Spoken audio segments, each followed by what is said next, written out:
is this? Okay. What y'all talking about? Governor of what? Derek Swalwell, the congressional representative that was running governor of California, that literally dropped out of race and then also has resigned from his seat in Congress. Oh, yeah, that's cool. I don't know that guy. Not my man's.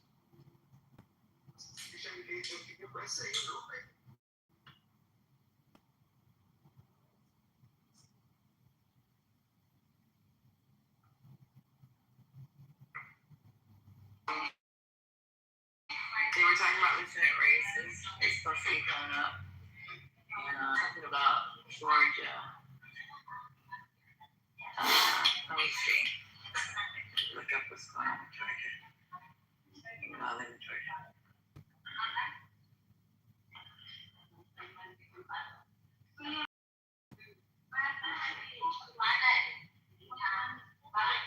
You're going to need because I think something.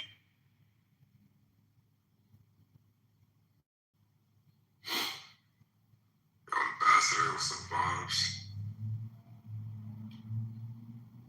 Back on here. It's my new account.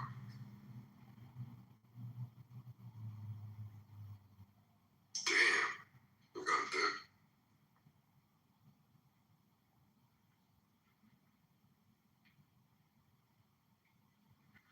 So when he did look it up, the GOP is a mess in Georgia. They said Republicans once saw Georgia as the crown jewel of their Senate pickup opportunities. They're now blaming each other as the GOP primary unravels into an inter-party brawl that could cost them their chance of defeating us. The party is grappling with cracking deal, dominant frontrunner, no endorsement from President Donald Trump, and the reality is that May 19th primary will very likely extend into an expensive, bruising mid-June runoff. Nah, anyone endorsed by Trump, I ain't going for this. Oh my God. What is going on with you? Are you mad? I don't know. You gonna vote for someone endorsed by Trump, though, bro?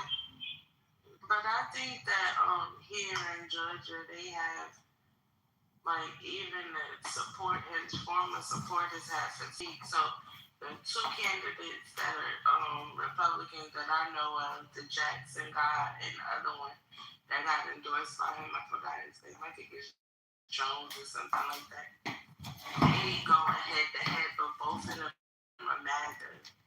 And I don't think it's you see the commercials. You don't see the commercials, Patty. They both MAGA and they messy as fuck. And it's just like I don't see them doing well. I think Ossoff might be the Ossoff or the Garcia is the what's the man name that's Spanish? I forgot. But I think either Ossoff or him might be in the running, good. Yeah, I'm looking at the polls. Ossoff is looking good. But I didn't know Ossoff was running for governor. When that happened? Let me see. He's not running for governor. What's going on? Yeah, that's what I thought. I didn't know he was running for governor. I think he was running for governor. Listen. Hold on.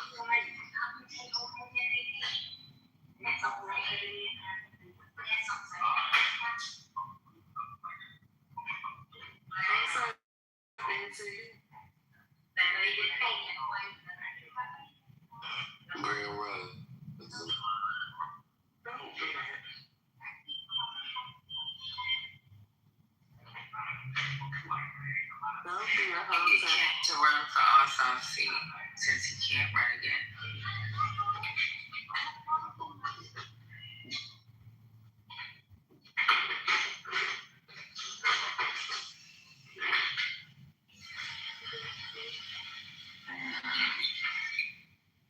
Says something in here about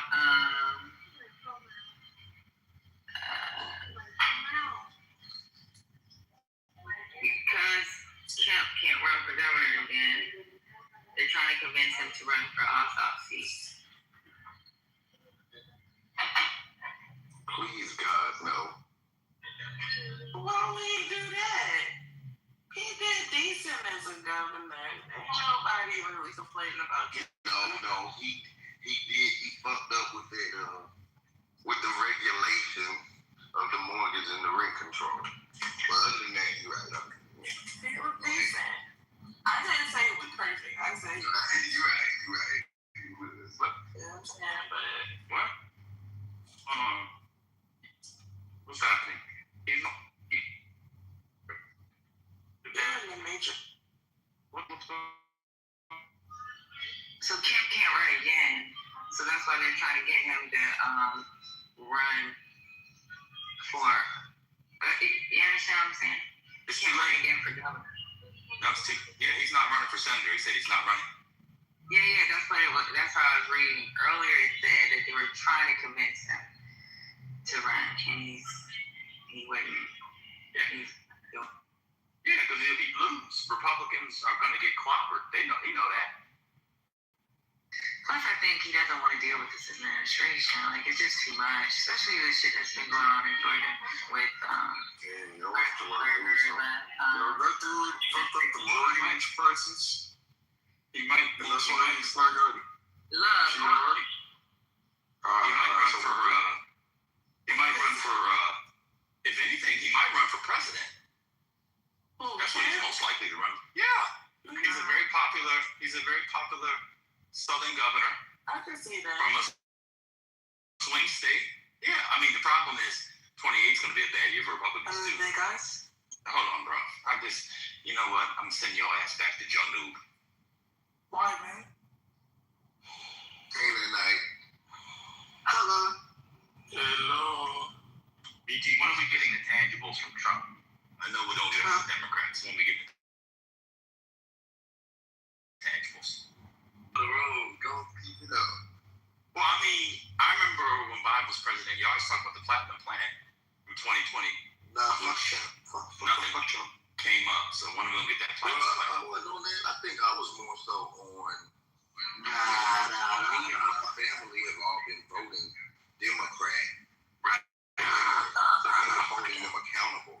And we haven't been voting Republican since before I was born. So Right. I wouldn't be trying to hold them to a standard because I haven't been giving them my vote. Right. So I mean, maybe you misconstrued that point. Let me tell you how that doesn't work. Because if Republicans get power, they take away things that we rely on. I don't know if you know. They're about to get rid of the Voting Rights Act. Now, you call yourself a Negro, and you want to hold the Democrats accountable, and in doing so, people like you are going to get the Voting Rights Act taken away. So you really held the Democrats accountable. Great part.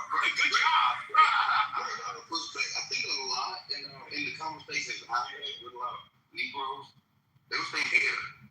Exactly. They would rather suffer and let people see that they want more and deal with it than just keep voting and not get nothing but seeing immigrants get things. Right. So what did you want to Y'all shouldn't be saying the N-word. So what did they want to get? This is what they said. I can bring They wanted a free, bring some in the room, yeah. They wanted a free hotel and $500 in food stamps. What did they want? Most of the people I deal with don't own food stamps. So what were the immigrants getting that they wanted? I'll bring them in the room for you. Oh, okay, cool. Appreciate it. Yeah, you know what Ford said? If Ford asked, one second. I know they'll be available because of Trump black unemployment rocketed. So they'll be available. Just paying them right on in. at least I had say that.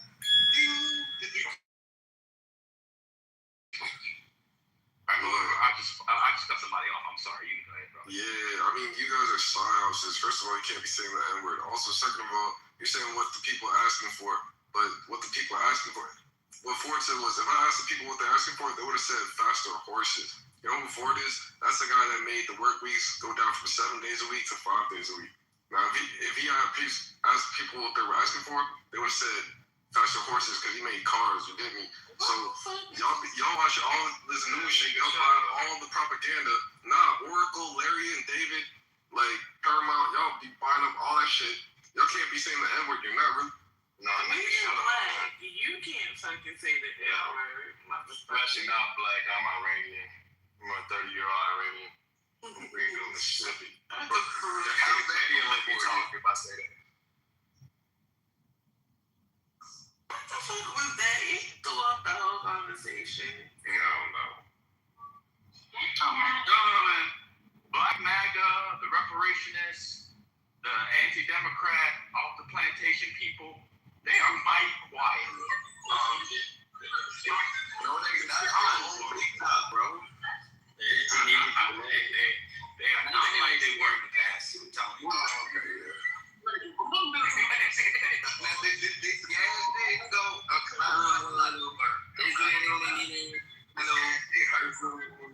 And y'all get rid of these motherfuckers.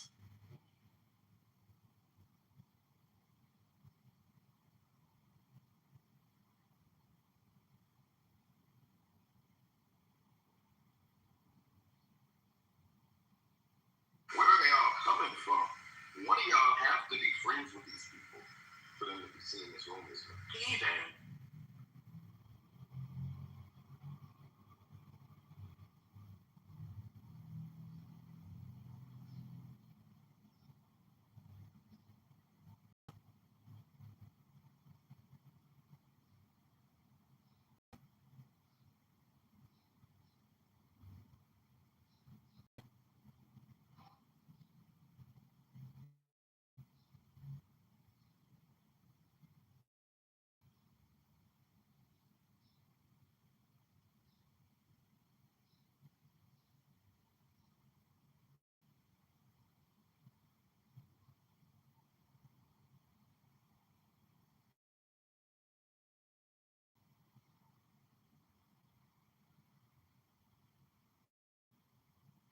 Everybody cool? What's going on?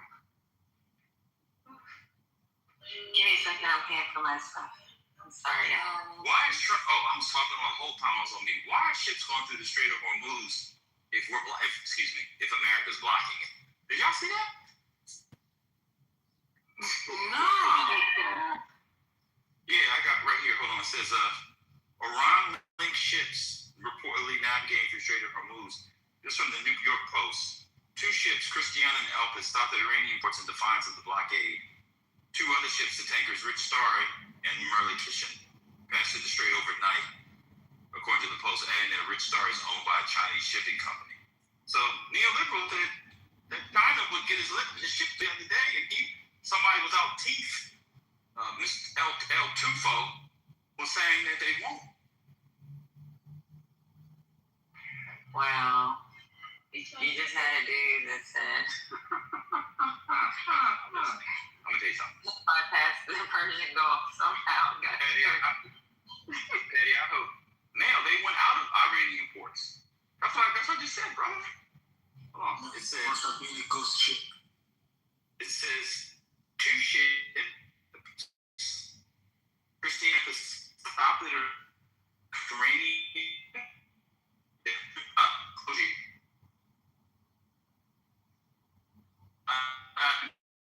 I'm not very honest. I want about a $30,000 refund. Hey guys, if you're in the Matrix, I got a really I'm not good getting what I'm paying for this military over my head. Can you hear me? You are going in and out. I said I hope Patty. I have high speed. No, it's not me. I'm taking a walk. No, I'm taking a walk. And by the way, I just found a rock. I swear to God, on this rock, there's something written on it, which goes to our discussion yesterday. I'm gonna PTR in a second. I swear to God, it's a random rock. I saw this rock. Hold on, BT. Can you hear me now? Yeah, you're clear. Yes, Okay, sir. so I was saying, Patty, I don't want Patty to hear this, but I need about a $40,000 refund for all the money I paid in taxes. Because this big, bad, best military in the world, it ain't kicking. I'm just going from the street how much money. I mean, if they can't stop ships from going in and out of something with all these aircraft carriers, frigates, destroyers, cruiser, battleships, I need my money back. Submarine, you really are a submarine. So forth. I need my money back. Well, my family I have who's in the service, they say this because, and they're over there, I got some over there. Well, near, I won't say exactly where. officials who knew what they was doing, and the new folks in there don't know what they do. So it's not fully because we don't have the capabilities. It's because the folks who are making the decisions are not qualified. That's fair. That's a good point. They said what? Because he fired. Because he fired people. People got fired. He's talking about on the civilian side? That's what my I think it's Kane is qualified. I think the admiral's qualified that took over for I think they're all qualified. I think the civilian side there's an issue. I don't think there's no problem with Kane. Even when he freaking briefs exactly what they're supposed to be doing. The problem is we still have these rules. We still have to abide by the LOAC. It doesn't fucking matter what Trump says. Trump talks a whole bunch of shit. Now, to be honest with you, if we want to be fucked up and do some Trump shit, we'll tear Iran apart. There shouldn't be a fucking hole in the fucking ground. I was going to say that too, Patty. I was like, but I think we don't want to do that because strategy, right? No, because we don't want to go to Italy. Oh, okay. Well, thank you. Gotcha.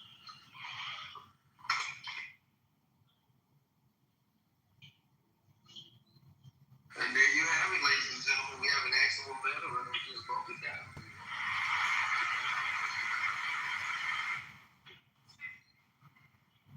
But I do think I think there are people in there. Well, I'm on the road today. When?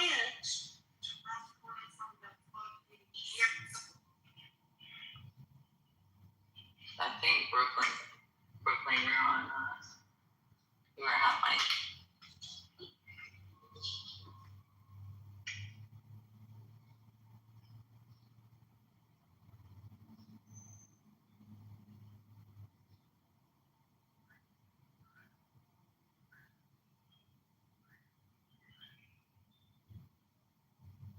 Baby, it's okay.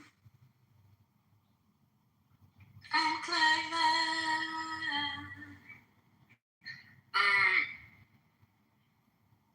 I don't know, man.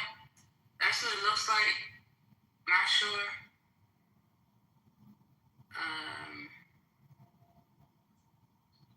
Being by design. Act like that.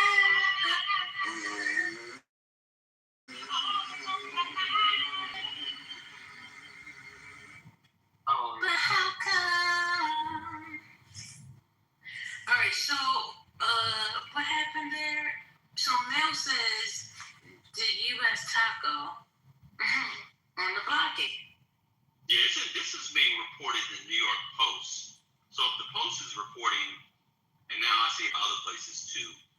I mean, so my question would have been, how were they going to enforce the blockade? So this is what neoliberal asked somebody yesterday, 2 days ago, and the person crashed out. So if the U.S. blockade, and DC too, I think, crashed out. If the U.S. said they're going to blockade the Strait of Hormuz, which now everybody's an expert in, if they're going to blockade it, and a Chinese commercial ship comes through, what are they going to do?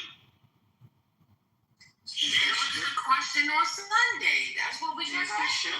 What's going to happen? What you going to do? They're not seizing them. Talk about it, y'all think about it. Seize them under threat of what? Blast off? Like, I don't even understand. I'm looking. Oh, let's see. Yeah. This is, I named 4 ships. Yeah, people, one of the reasons why, Mel found it.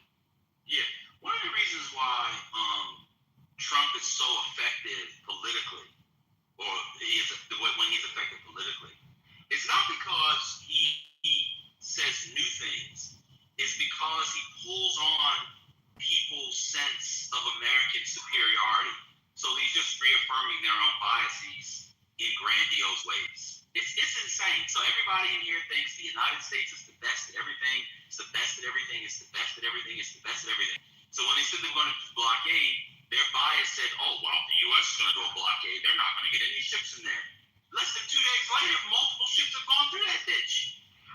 But I thought the blockade was supposed to be only the ports entering into Iran or leaving It here. is. Yeah, 2 of the ships, at least 2, according to now we got the Reuters one, at least 2 of them went through from Iranian ports. They dropped off, picked up, got a hot dog, took a girl.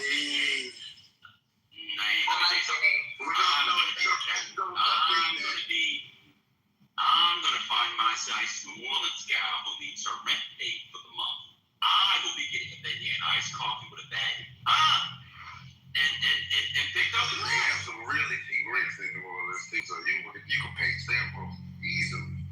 I can only handle one at a time. I'm old.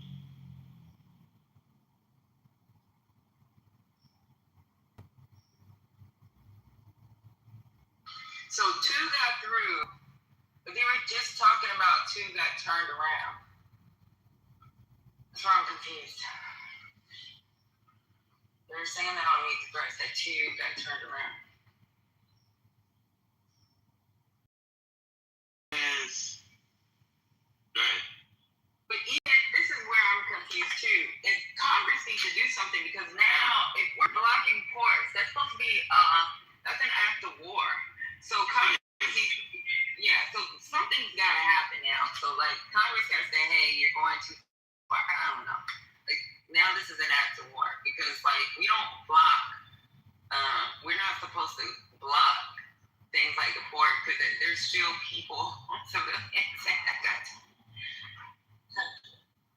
and then we lifted sanctions, so they're supposed to be able to sell oil. I think what makes me up with it go. I think what makes me up though was the you were speaking to American exceptionalism or the illusion of it. I don't think that was the issue. I think even though we knew we weren't the best in everything, we at least thought, everybody always thought, when it comes to this war shit, we gonna lay that hammer down on any fucking body who play with us. So I think that is the embarrassing part. Not the other as far as, we didn't think we was the best in everything, but we always thought we had the most superior military because of the spending and just what we've seen. And now, again, I don't fully think we're exercising everything we can, but it don't look good for optics. And it's made us be like, dang, hold on now. But then again, also, I think it's different if we're trying to just flatten somewhere versus trying to be strategic as well. So, yeah.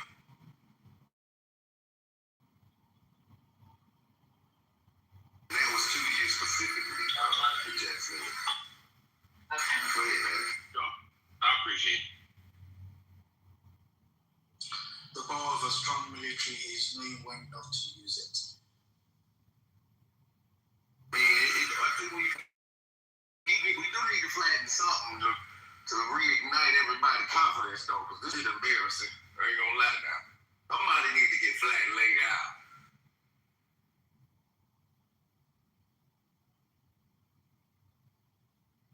At this point, just take a dart and throw it at the map and just, drop some boom booms on them.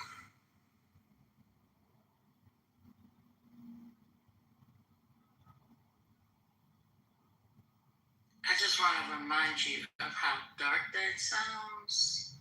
I get it because a lot of people get Grand Theft Auto and what's the other one when you're out there in the war or fight? Call of Duty. Yeah, that Diddy code. This ain't it. You know what I mean? Like people's lives could be lost in that. So, but I definitely take what you said into consideration. I also understand where the pain is coming from. If we wanted to, we have a lot of stuff that could do it and get the job done. But it's kind of hard to be the aggressor when you're supposed to be the leader. And I don't know. I don't want to be pushed, but I want America to be pushed to see how hard they can. Yeah, me neither. I also don't want us getting laughed at and mocked or people thinking we weak. Who cares about somebody laughing at you? What's going on? So that's the ego at play then. If you're talking about the But when people I don't know if you know this, but there's a black ideology that correlates to people thinking that you're weak, so they try you. And so when you talk about that, it's like they think, okay, so they might push your buttons where before they might have been holding back. It's like if you've ever seen a 6'5", 300-pound Negro get dropped 5'8" Negro. And then everybody now is gonna try that 6'5" Negro. Like, see, come on, he never fought nobody. You're completely thinking, man. So, and so now everybody trying that big 6'5" Negro because they like, oh yeah, Dorsey dropped me. What is happening? I do not consent to being recorded, sir, at all. Who, Rambo? Rambo ain't recording shit. I want to speak. So this nonsense, right? This bravado shit. Like you guys, when I hear you guys like you talk BT, what it is that you think that a big physical presence or being sees that you can bully whoever you want. In the case of our government, yeah, we got the military power, but we got mental midgets making the decisions. We have a cast that is incapable of executing a coherent strategy, right? They're all over the place. They're doing this action, and we see the results. So all the power that we have, it don't mean military power that we have doesn't mean shit, right? A person that can think, strategize, and approach a thing from a certain logic and experience is going to do way better than somebody that's just big and strong. I've seen count get knocked out because they just big, but they don't know how to fight. They don't know where to connect. All a man, he knows how to connect and execute. He can render a man to his knees, right? And so that's what this is. And so all this bravado shit, it's just not working. I kind of agree with Rambo on that shit. Because, like, outside of the LOAC, the stuff that they're doing, like, we're going into the war, we're pulling back to do this, and then we're going back into the war. That makes the timeline longer for us when we're trying to, like, do some type of stability strategy. And then, like, even as a military, we got certain things that keep us like if you're planning to fight something, there's certain things that you're not supposed to target, because what can end up happening is you can start a bigger war where other people get involved and it escalates to something else when we're trying to do one thing. So like that's why we have like safety things in place when it comes to like fighting wars.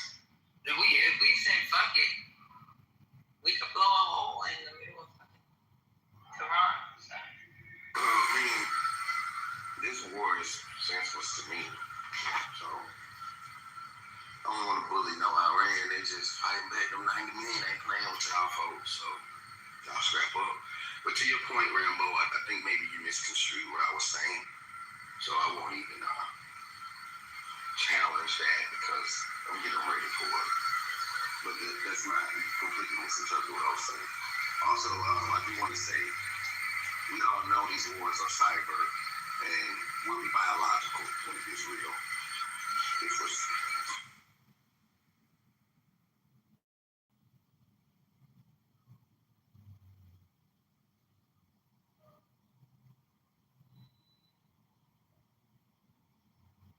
Will be biological. Okay. So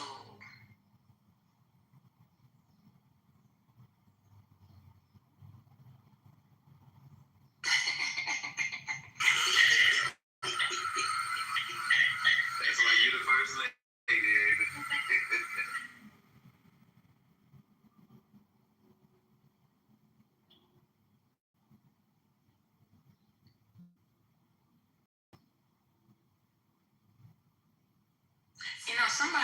asked me a question in the chat.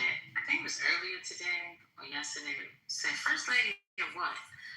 Listen, when I came on the app and things started getting crazy, I changed my name to Lady C.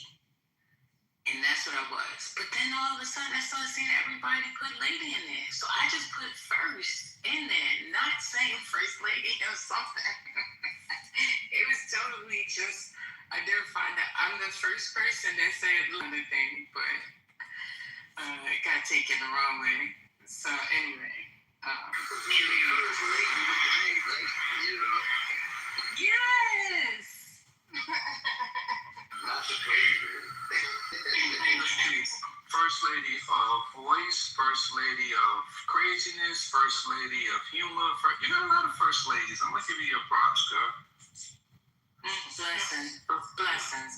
Blessings, right? You're a headache, but you know you're. I am. I accept that. I am.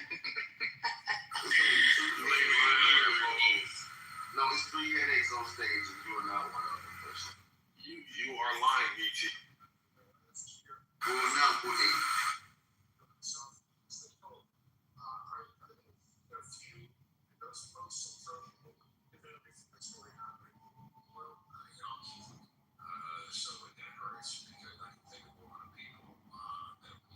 Do we have any other breaking news? Funny how the most talkative of the niggas is calling somebody annoying. Crazy.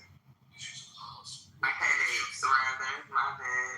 Brooklyn is engaging in psychological warfare, which is typical of the single negress. Her entire goal in life is to bring the black man down. Oh my God.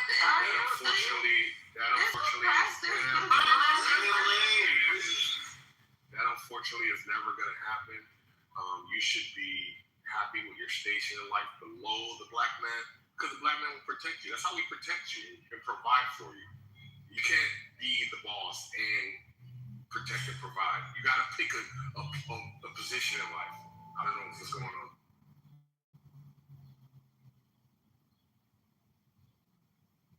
BT, can you explain it to Brooklyn, please? Because I think it's not. Stop picking. Oh, I picked. She comes to me. She came at me. Okay, well, you said what you had to say. I'm asking Let me try to BT. something. No, Listen. Don't make it a proxy war. You're trying to bring somebody else in. Let me tell you how last night, right there, they had the little room about the Ashley, right? And so the niggas was on the stage because they was mad at her because they said that she said disparaging things about black men, but the only thing that they produced was her saying that these niggas are so embarrassing.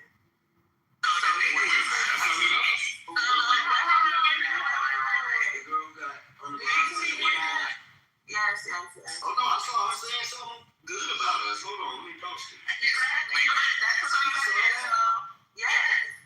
So I was proud of her. I was like, I changed my kid. Look at this PTR. You got feedback, buddy. Never have feedback. You do. Never. Now you do, right now. Anyway, I'm gonna fight you. Like I was saying, so the niggas was upset. They was up to arms. Oh, fuck that bitch. Saying all kinds of crazy shit.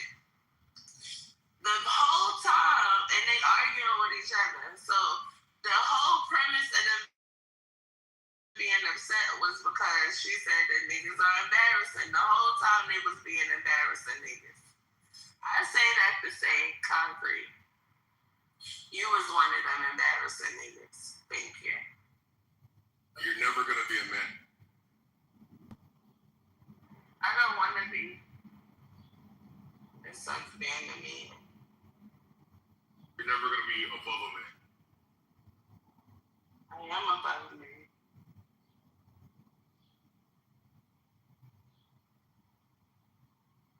Y'all cool. He a manosphere weirdo. And I don't have time for that. Concrete ain't manosphere. Yes, he is. Concrete was in hell from the beginning of time. I think he got some buns, so he's not necessarily an incel anymore. First lady, are you there, First lady? You see this constant attack, and when I respond, you're going to get at me. Patty, how much That one-sided remove shit. people from the room? We haven't incorporated that. We just go by. No, it needs to be incorporated because y'all done removed me for free plenty of times. No. And I'm trying to pay to remove this month. No. I need a Nobody. Don't Wait, say who it. you trying to remove? Don't say it. Niggas don't try to jump me. No, Concrete. Nobody should. No, it wasn't. So yeah. Anyway, what else is there? So I never got an answer. I don't know if I walked away or what, but if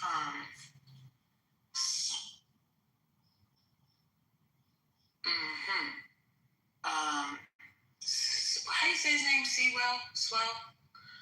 Swallow. That was great. Swallow. He swallowed up. You should just let me say it wrong. Swallow. Well. That's what I said. As in Swallow. well. Leave the bishop out of this. All right, so say along with me. Hands off your phones. Thank you. So what happens? Is somebody able to come behind him and run, or which is what happens in this time? I think our resident bitch ass nigga can answer that. Don't call him that. Just say BAM. Oh, I thought that.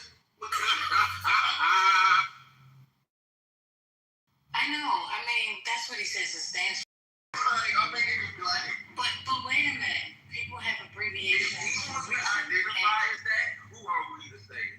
And I'm not saying. As whatever they want. He identifies as a bitch ass nigga.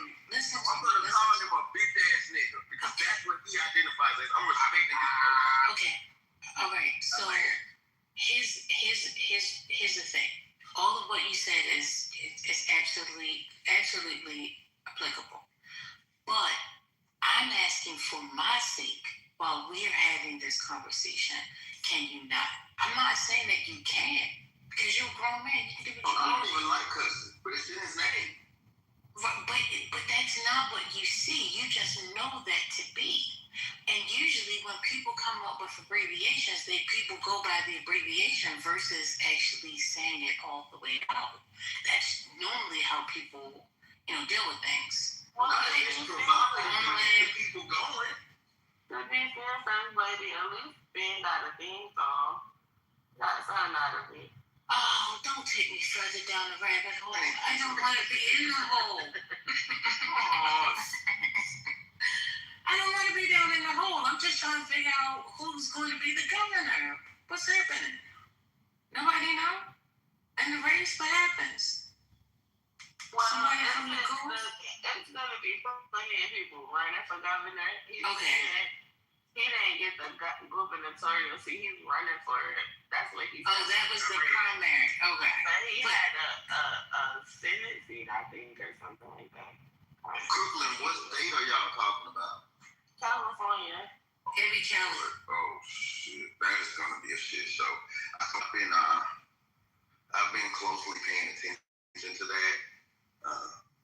I have a woman out there in politics, and it's really gonna get Lord. You always got a woman somewhere, child. they are gonna be. No, I do not. They are gonna be very. BT, how many families you got across the country? Huh? How many How families? many area codes do you have? How many families do you have across the country? It's gonna be a shit show in that California election. All right, well, instead of us doing better, Your Honor, how are you? Good morning. Your Honor is in California. I am in California. I have so as soon as Swalwell announces his official resignation, not the public one, which I'm not sure if he's actually like signed the papers. Basically, there's 14 days for Newsom to call a special election for the House seat, and in the gubernatorial race, there's all the opportunity in the world for the other Democratic candidates to pick up Swalwell support. So there's a race basically right now to see either for Steyer to get such a lead that he blocks everyone else out, or for the other Democratic candidates like Sarah, Katie Porter, but probably those two in particular, to try to pick up Swalwell's supporters so that they can then try to make it into the top two so that they would move on. That's it. I know the election you're on there. The generals in November. The generals in normal. That's what we think of the state. And then the primary. Yes, I think that's June 2nd. And we're a little weird because we have a top two system. So it's whoever the top two vote getters are, move on to the final general election. How do you take me serious? I don't know. I got a woman in California too. I think that's the standard right now. That's only one of us, but You got one woman, child. You the one that got a woman everywhere. Different area codes. This man is spread thin, okay? that's the rumor. You confused. There's also, I got OnlyFans and a whole bunch of other.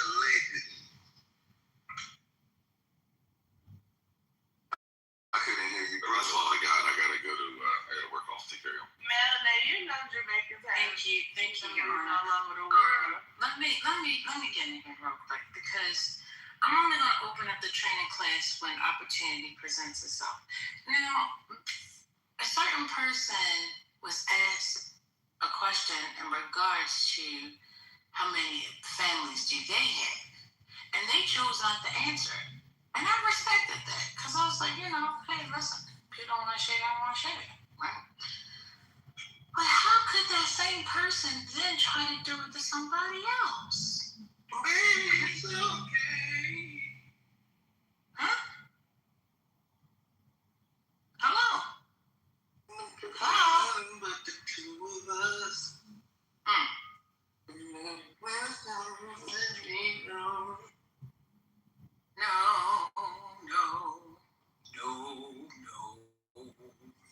Okay, she got all three parts. The alto, the soprano, and the tenor.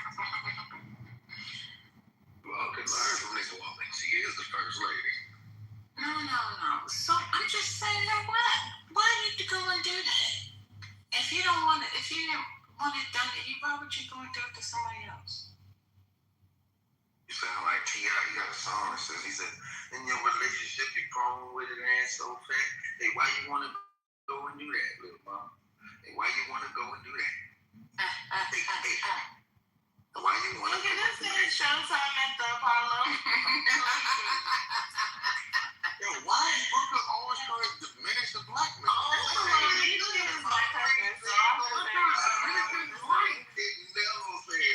But you my cousin. You my business concrete.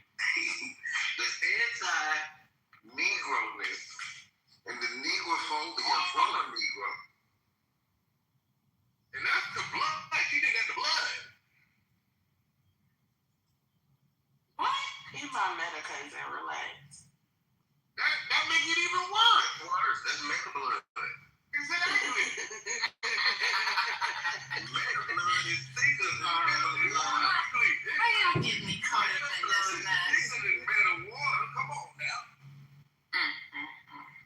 Oh, I retarded.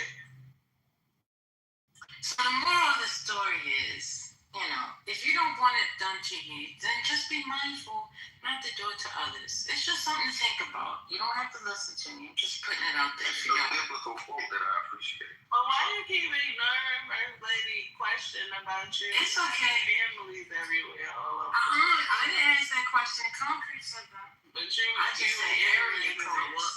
retract the question. Good. Anti-Negro. Thank I retract it. I take it back. Negrophobia in here is running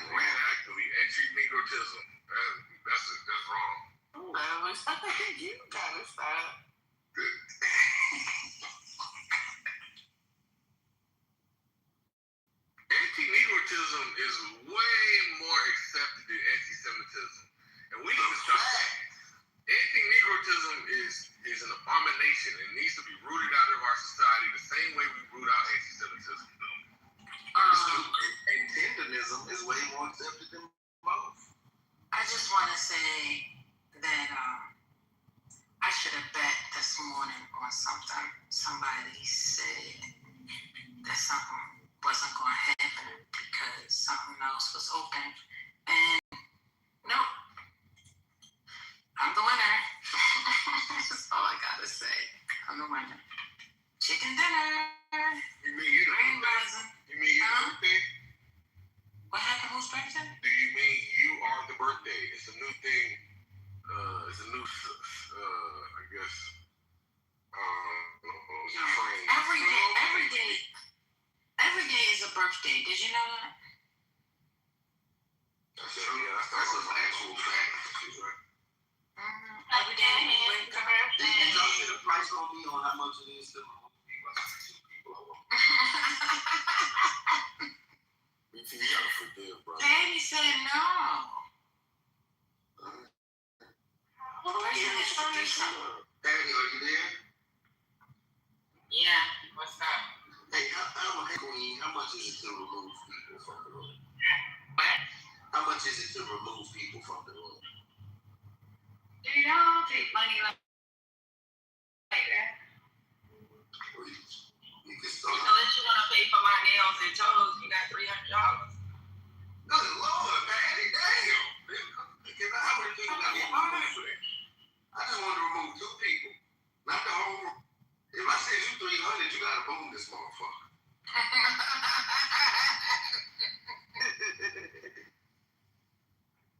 We don't do that. We're not looking from 10, 15 dollars kind of thing to be removing people. We believe in building community. This is a community here. Even though we're not always functional, we have our struggles. My wife. No. Oh, fuck your wife? Wait a minute. It was a play on some food. Okay. No, but who are these people you trying to remove? Fish Family and Dr. Library Card. No, what that? No, hell nah. No. What you got Wait. What the shit is that? BT, if Dr. Library Card hates you, that means you're doing a good job, bro. You're doing something wrong. They're violent, they're verbally abusive, and they're just not good people. Nah. That means they see a light in you, and they think that they can diminish that light. So keep doing it. Concrete, because you just want to be involved. Brooklyn the same way. That fish belly talk. Get off the clip, Concrete. These are some women Hey, Fish who Belly, hate. you're no longer on the clip. Thank you. These women Fish hate Belly beautiful defend black himself. women.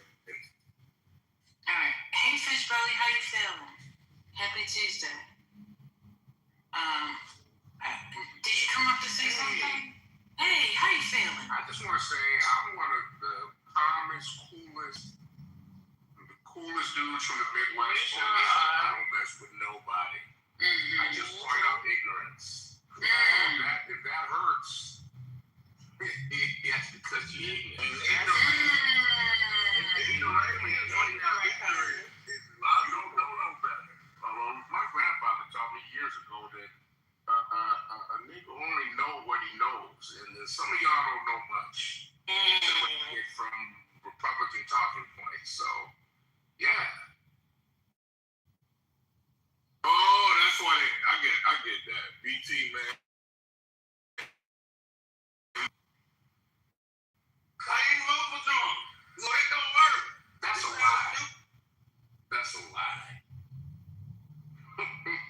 You got a Trump spirit, brother. Even if you don't vote for him, you'll see Racist spirit. There you go. That's a problem. That's dumb. Stupid anyway. That's stupid too. You want to go pick grapes? You want to go pick artichokes?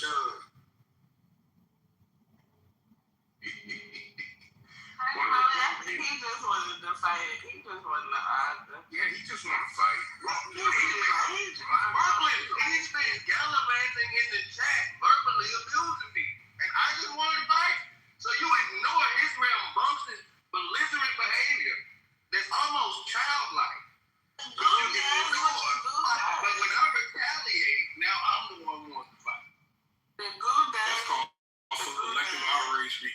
called selective outrage.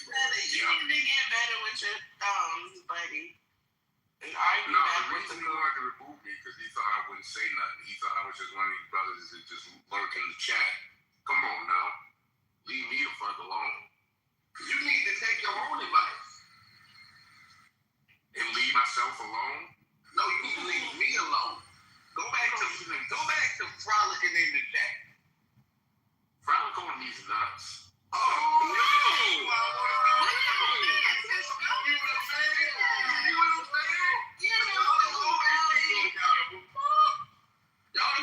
Invite that man to your genitalia, sir. That is out of line. This man just did a homosexual episode, and y'all gonna let him laugh.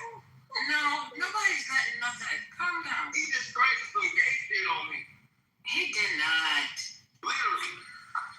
You're just playing. This is just for play. Now,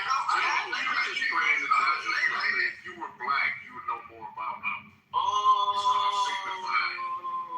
But since you try to I don't play like that. I don't play like that. But you been in prison and they don't play like that in prison? Wait a minute, sir. Because given, read the dictionary in prison, and now get on the app and try to sound smart. I told you that niggas don't like that shine. You got to dim that light, brother.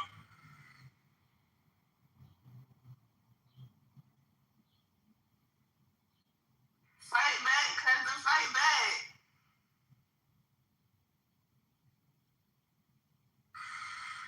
You know how much a nigga hate I was gargling with my erudite? You was doing what? Did you say gargle? You said was gargling? His name's Fucking Fish Bitch or Bitch Belly. Wow. But that's not or better yet, fish bitch belly, fish breath fuck face. I've never been to prison, shit. nigga. I've never been to fuck prison. And that was alliteration. Say In case you don't know what that was alliteration. But the point is, I don't have to act smart and I don't have to read no fucking dictionary. Because I am smart and I'm a walking dictionary. Now you lying. Why would you say that? Fuck, nigga. Because we can tell by the way you talk that you underclass, brother. Don't think so. Take a poll. Oh, Jane, let's do it.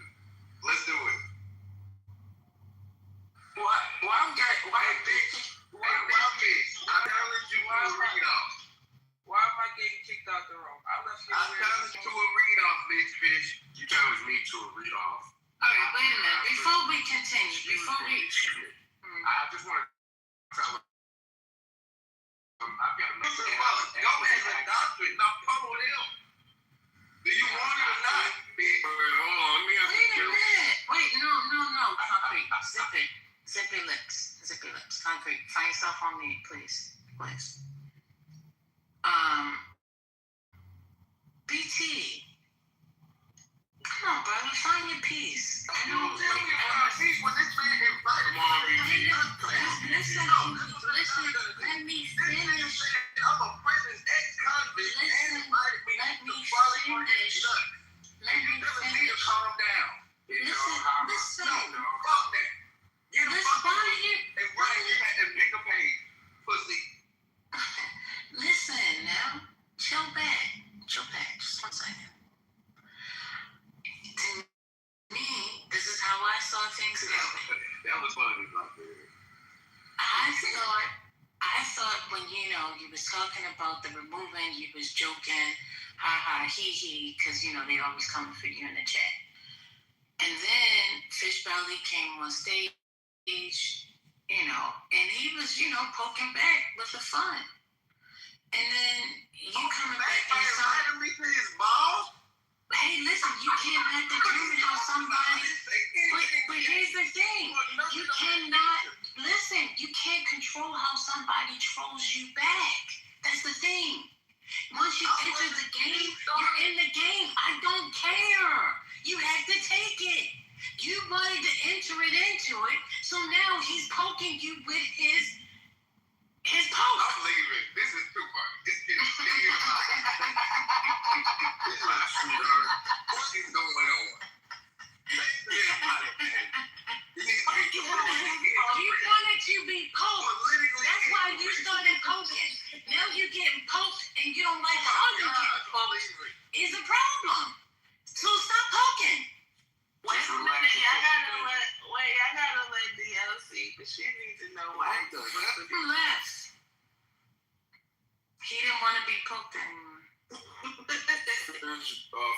Brother, are you familiar with screenwriting? Screenwriter?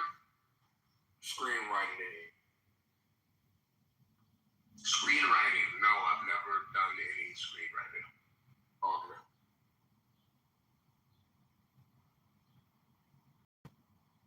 Like you're an expert in that too? Oh, BT left before I got to Dragon. You talking to me, Patty? Yes, content. Listen to me, buddy. Calm down. Calm down.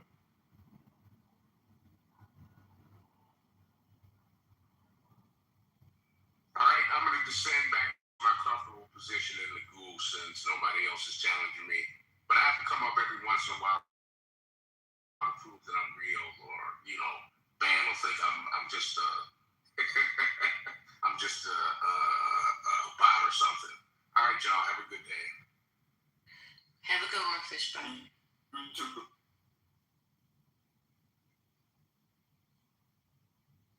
Dr. Library, I'm sorry. I didn't know that my poking was going to poke him out. I apologize. Nobody touched him, though. He left on his own. So. Hopefully you return. Why do you want him to get poked more? Look at you. Hopefully he returns. I didn't say that. Yeah? You requested a man get poked more? Concrete. I be getting it in the morning, boy.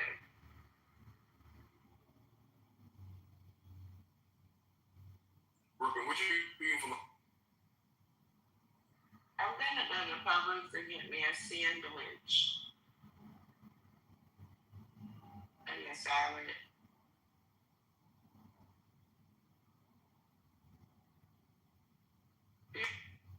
You want to pay for my lunch, Concrete? No, try. I'm quiet. Have you ever cash apped anybody on this app, Concrete? You asked me unless you wanted to pay for it. That ain't how that work. Have you ever given up off any money? All the energy you expend on this app? All the abuse you give on this app? Quiet You never now. paid nobody? You might be able to get you a discount at Starbucks. Can you do that? Nigga, You can't even get a discount on this joint. What's going on? I can get me a chai latte now on you. Come on now. Send us some credit. Send us some points. Why ain't quiet now? That is it. All you gotta do is start talking money with Concrete. He gonna mute up. You know the trick now. Dusty.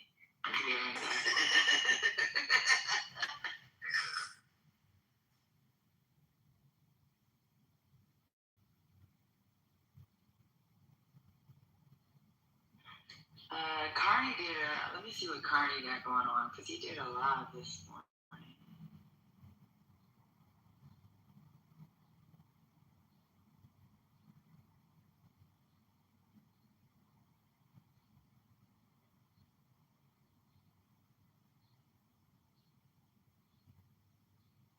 First lady, you've been around a long time. You ever seen this hanging my PTR?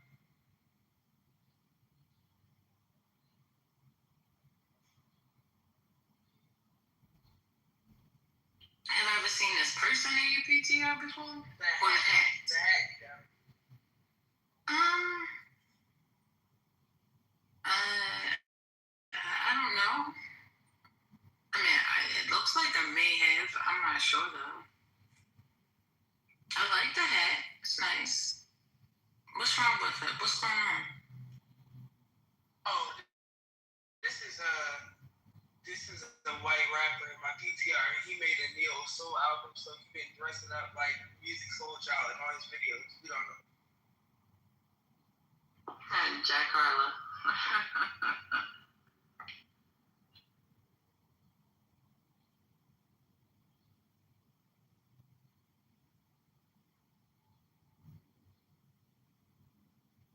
First lady, of a fan Dr. Library Card is of my work? You say I ain't say nothing, right? Yeah, you said something in the chat, little mama. Don't click for it now.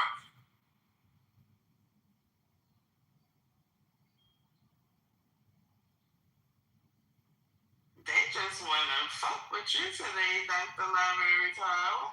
Heard double say.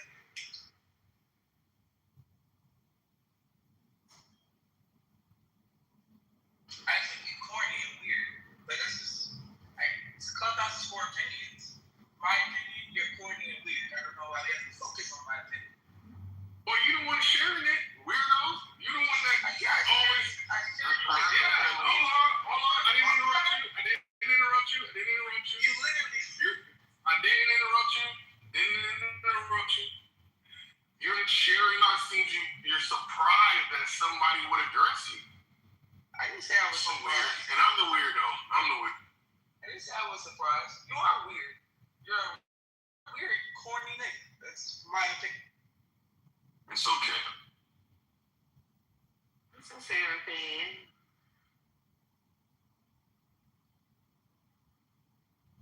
If I cared about the opinion of internet trolls that might matter, but since you're inconsequential noise, it is what it is. Oh, it's Doesn't matter. Brooklyn. How's your day going, Brooklyn? It's great. How are yours? Amazing. It's 85 degrees. I'm in a yellow taxi.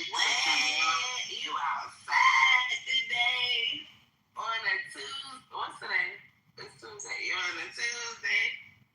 The weather really nice. I know all the people on the East Coast outside, unless you gotta be inside building a wall food. Yeah, we are. I hope it's nice where you are. DLC, Brooklyn. I hope it's not too hot. Yeah, it's like the Serengeti out here. These people are ready to go. I know I had a great weekend experience. And then I just found out that Maya and T.I. are performing next weekend for DC's having a free concert for Emancipation Day. I was like, damn, how they get T.I. and Maya? Well, Maya, I know how they get her, but T.I. That sounds like a nice concert. I know. When it's 80 degrees in DC, everything is just better. It must be the same because it's about to be like 83 today here, so must be the same. I should take a day trip to New York. Yeah, I woke up and, Alexa wakes me up and she gives me the weather. Actually, it's a he. He gives me the weather, and I heard it was like 86 as a high, and I'm like, wait, can you repeat that again? I'm like, oh my God, it's great.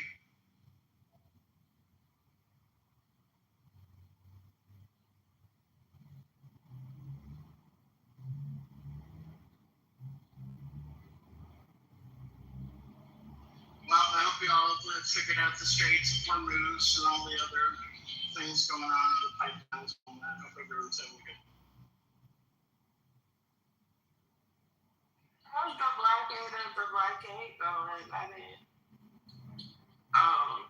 Rabbi threw me off talking about everything was good, but I'm sure he wasn't telling the truth.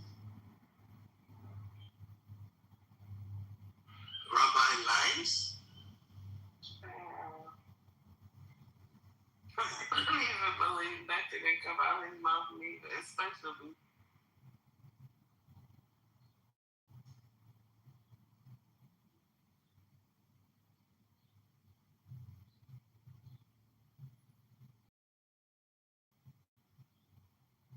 The other day, there was an argument that there's a distinction between Israel and Jews.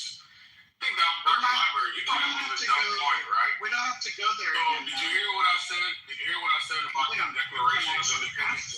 We actually don't have to go that again, do we? Did Do I have to come into a room and you always have to bring that up? We can move on. Did you hear what I said about the Declaration of Independence and library? Because you thought it was a dumb point. Anyway, Did you ever read it? Soho is popular right now. Soho is really popular right now. Everybody's outside. We got sundresses.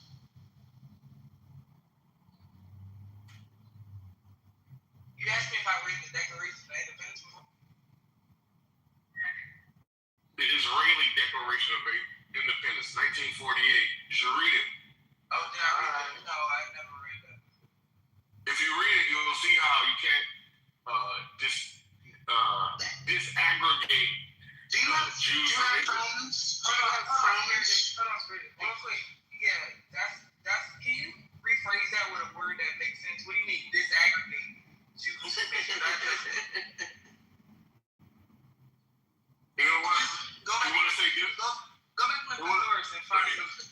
You want to say disassociate? That's a much better term. If that's what you're trying to say. No problem. No, what I was saying was a dumb point was when you compared. What I was saying was a dumb point was when you said you pretty much said what Jews are to Israel is what African Americans are to Africa. I said that's the. I didn't say that. You did. You said. You said just like you can't separate Black or African Americans from Africa. And what I was responding to was literally said. You literally said that. And what I was You're misremembering. Oh my God! Can you please? Do you want clarification? You gonna cry? You said it verbatim. Don't you want to be correct? I don't need clarification. It's easy to sum All right. I'll just tell you what I said when you're just gonna keep perfect. And what I said was a better analogy for what you were trying to say would be African Americans to Liberia, not Africa. I said what you said was dumb. Now, if you want to clarify your stupid ass point, you can. But again, I usually leave a room when they give you the floor because nobody needs to hear you trip over words for 5 minutes.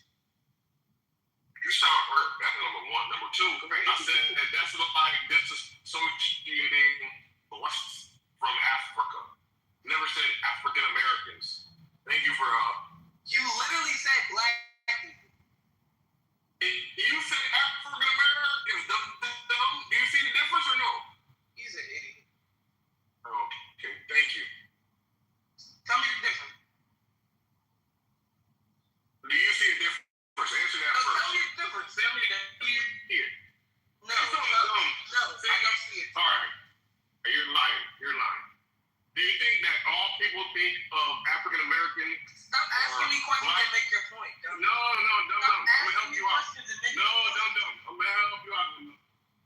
This is a 40-year-old man sitting in a truck somewhere calling people dumb. A 40-year-old man calling people dumb on the internet in a truck. What does age have to do with you being dumb? Sad What does age have to do with you being dumb? Sad life, man. What does age have to do with you being dumb? I'm not dumb. Like, I don't need validation from an idiot who lays concrete bricks on me. I don't need validation. I'm not dumb. You hear yourself? You're 40. Listen, and you're dumb.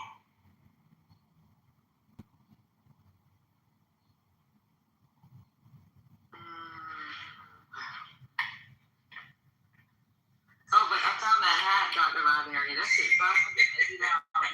It's $85? $580. $585. Oh, shit.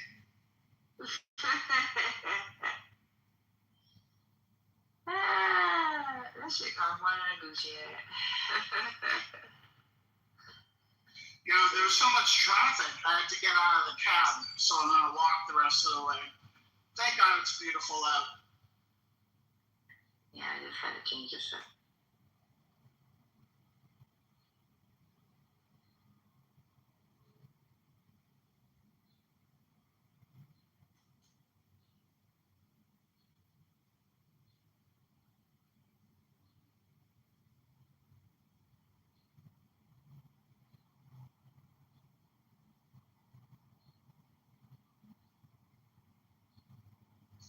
Divine, delete that comment.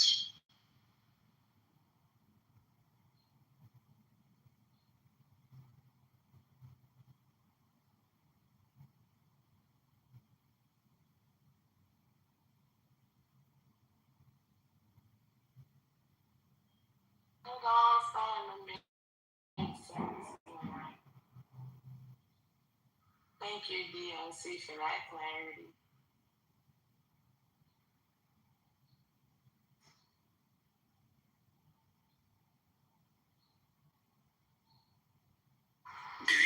shower.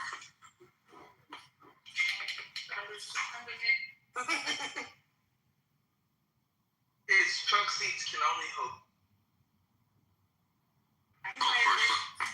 First lady, are you there? Yeah.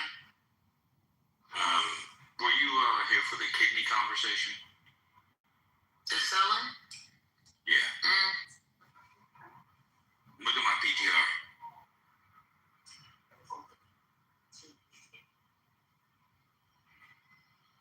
I'm still seeing a red flag. Oh. I just changed it. Can you read that? Type O blood, living kidney. Donor needed. Call. Remember our conversation about On the rocks. Yeah, that's what you. Yeah, I was taking my walk, taking one of my walks today. I'll probably take about 4 walks today.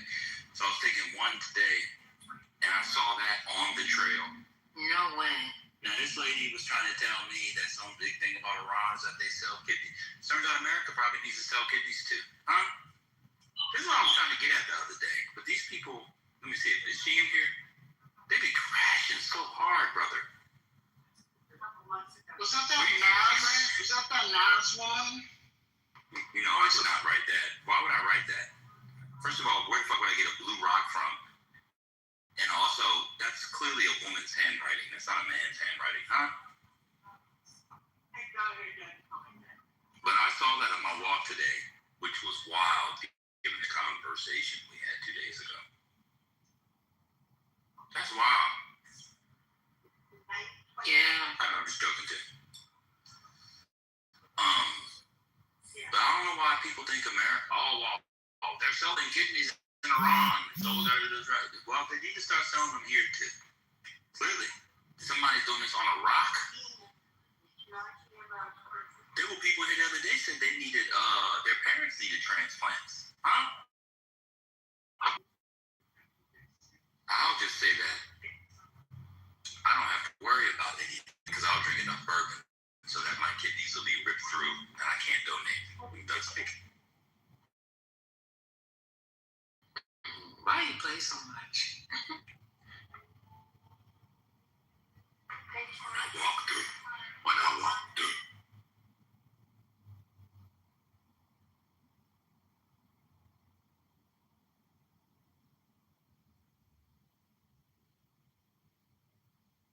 Did you guys talk about the Canadian elections?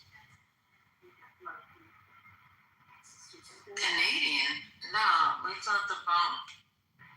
No, but I was like trying to look up Carney's speech before the game. But yeah, liberals.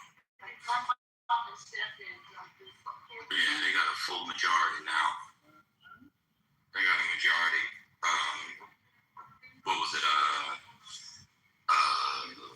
Since 2019, if I recall correctly. When I went to bed last night, they had done 2. They had won 2 of the 3 seats. I don't know about the third one. I guess I can look it up. But yeah. Is that like the liberals versus the conservatives? Yeah, but they have multi-party, so we had a coalition government, but now the liberals have an outright majority. Yeah, I don't know. I said liberal on all 3 seats. Thanks, brother or sister T-Rex. Appreciate it. After the guy who came in from British Columbia yesterday, I just, kind of blocked out Canada for the rest of the night. Not elbows out. I don't know what's happening. I think the right-wing movements in the West, when we look back at it, when y'all look back at it in 20, 30 years, I'll be dead. But when y'all look back at it, I think you'll see that there was this very quick, it's kind of like when Brother Ye put it in, just splash. When he was in that trailer home with that girl. Right.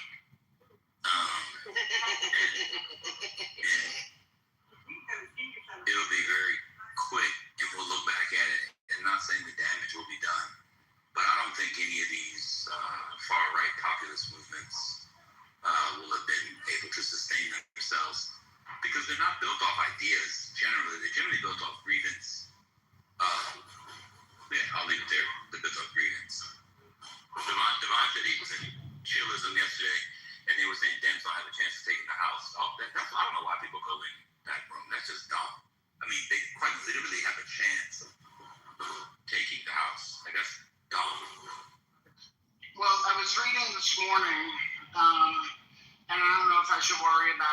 so I would defer to like a neoliberal or anybody else that knows this. The far right party in Germany, I guess it's second in power, I think, on the where East Germany was in some region, and they're gaining power and gaining seats. So I don't know if I should be worried about that. That's something that kind of came up when I was reading about today. I don't know if you know anything about it. You want AFD? AFD. Is it? Okay. Yeah, they're another grievance party. I mean, yes, they've been coming up of late, but in terms of the way the German, what's it called? What's the Bundestag is set up, the Christian Democrats will continue to rule the rules for a while. So, yeah, obviously, they're there. They've got their stronghold in the east from Eastern Germany, but centrally now. Yeah, and they want to, like, part of their platform or some of their ideas are, like, wanting to teach Russian in the schools, like, things like that. But I'm not alarmist like that. I just found it interesting. No, I mean, that would be understandable. Why? Because Yeah, I get it. Germany fell. The NKVD, the Red Army, basically, they quartered Eastern Germany. So, and there was a lot of rape that happened. And in the course of which is one of the reasons why Germany was reticent about going to war with Russia, because it would effectively be them fighting their dads or granddads. And so, yeah. So there's the element of that. So, Well, they're smarting from Orban's loss. Orban's loss is a really big deal. Orban's loss is a really big deal for right-wing movements in Europe. I didn't understand the full scope and depth of how important he was and his rule in Hungary was to not only Central Europe but also apparently there was actually a commonality with Magda in the sense that they also had a couple of Epstein issues, which is why the guy left his, what's his name, Maya or Magda or whatever his name is, that became the prime minister, left Orban's party, and so that was it. I mean, they were as corrupt as what's his name, as Trump's government, but then before him, it was the Epstein issue that broke the camel's back.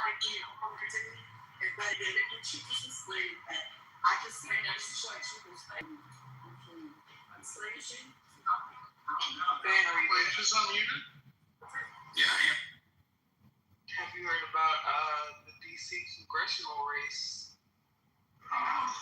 It looks like a winner's gonna come out of this shit now, but the Brooke Pinto, who's like the centrist woman who was running, she posted a 70-page document doxing her opponent on her campaign website.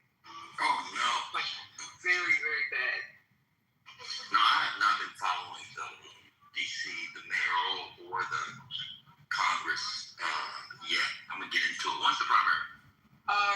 June something. Yeah, I'll get into it maybe in May. Deep dive it, as they say, but I have not been following it.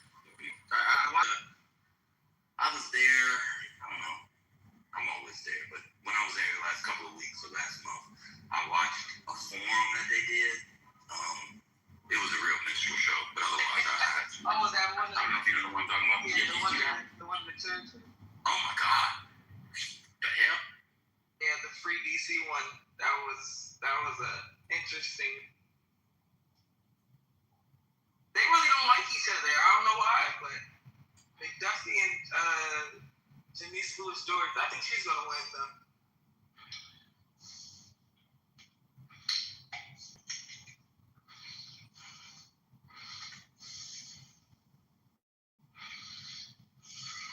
Dr. Library, are you there? Yes. I'm sorry you had to be lied to in real time like that. It's one thing. I don't understand lying. I apologize. It's okay. He's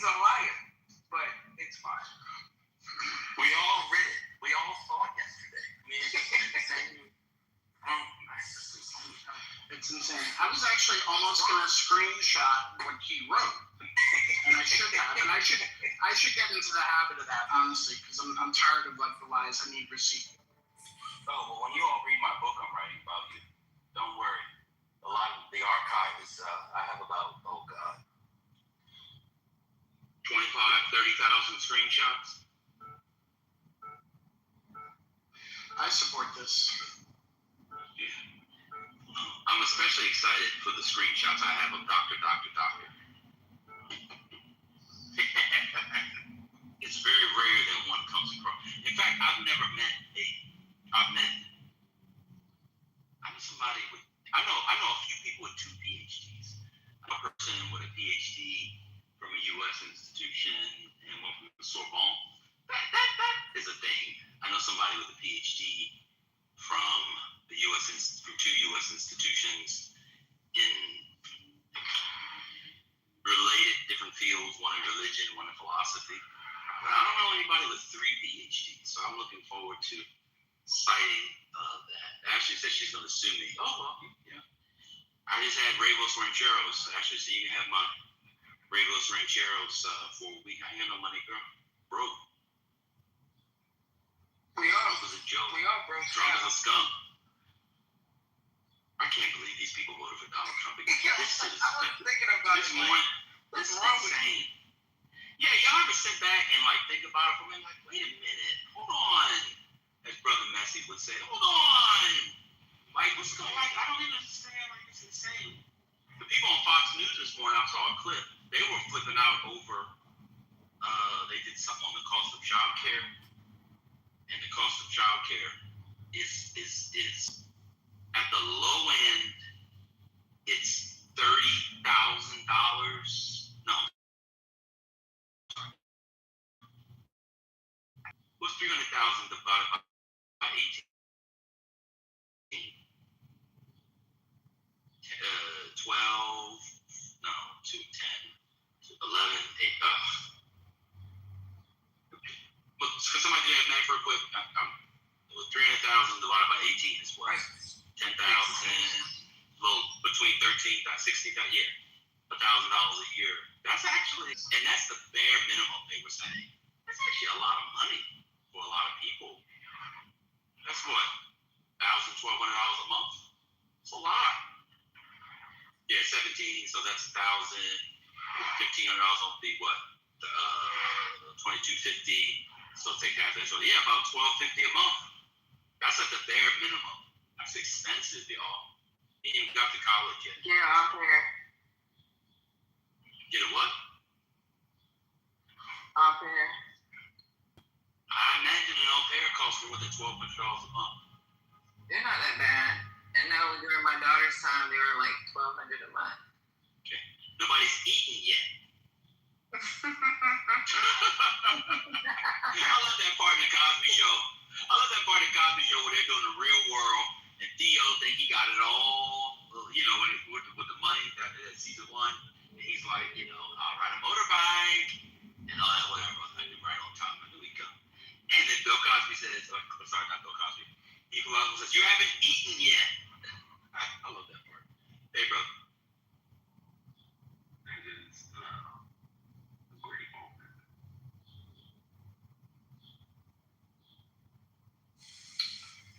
Wait, so what is the difference between a nanny and an au pair? Is it like you have to live like you? Yeah, they live with you. And they're usually brought in from out of the country. Yeah.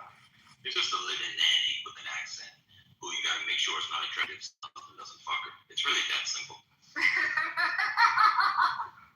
But they're more expensive than a nanny and just as much as paying for daycare. But less, you really have to hit the jackpot. My brother went through, and by went through, I mean employed, not smashed. He went through 3 au pairs in a year. Oh, wow. One of them, I mean, they were from Brazil. That's where he messed up. One of them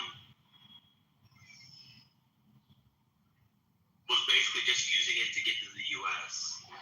and she kind of ran away. The other one, her English was not good enough for the kids, and then the third one worked out. You know, most military officers use au pairs now because daycare is expensive and then they're moving all over the place. So almost every one of my friends that have kids, they've been using au pairs. It's cheaper. Let me tell you so crazy. These women work 6 days a week, or men, whatever you get. But I've only seen the women. They work 6 days a week, 12 hours a day, and they're paying them shit. Well, that's if the baby's young. The babies, if they go to school, they work less. I think Like if kids are in school. a friend of mine from college had a male au pair, and my suspicion, all our friends group's suspicion, was that the wife would not allow any female au pair in the house because of him. And you know what's crazy too? Most of the girls that I know that have them, they teach the children another language. Yeah, that's the best part. Amazing. It's amazing. That's the best part. But there are issues. So I remember on my brothers, for several of them, they couldn't drive. And yeah, that's true. You know, you have to get them the licenses and learn the rules. And even if they drove back home, you know, it could take some time. So I think one of them, he had one from South Africa actually. They had to send back. But you're right, Patty, it is much cheaper than doing the daycare.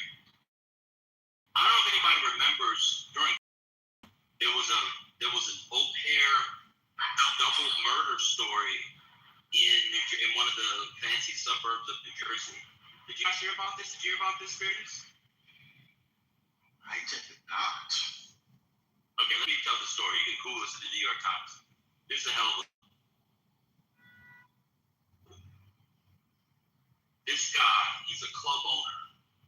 He's well known. He was well known in the comedy world. I don't think he owned Fat Black Pussycat, but he was in that kind of circle. Oh, so that's my yeah, spot. Okay. Yeah. I don't think it was that one, but it was like that. Maybe he was a manager, whatever it was. I can put it in the chat. The husband, so I don't know if you guys know about I don't know if it was Comedy Cellar, Michael. I don't remember what it was, but he might not have owned it, but he was high up in the circle as manager, but everybody knew who he was in the comedy world. So I don't know if you guys know how New Jersey works. So in Essex County, which is the county of Newark, if you keep going west, you get to the Oranges. Once you get to a part of West Orange, anything west of that, you know, it's like, if you would, you know, it's like 600, 700, 800, 900 million, $2, $3 million. You know, it goes up and up and up and up. And you found it. Okay. Yep. And he lived in one of the towns called Maplewood.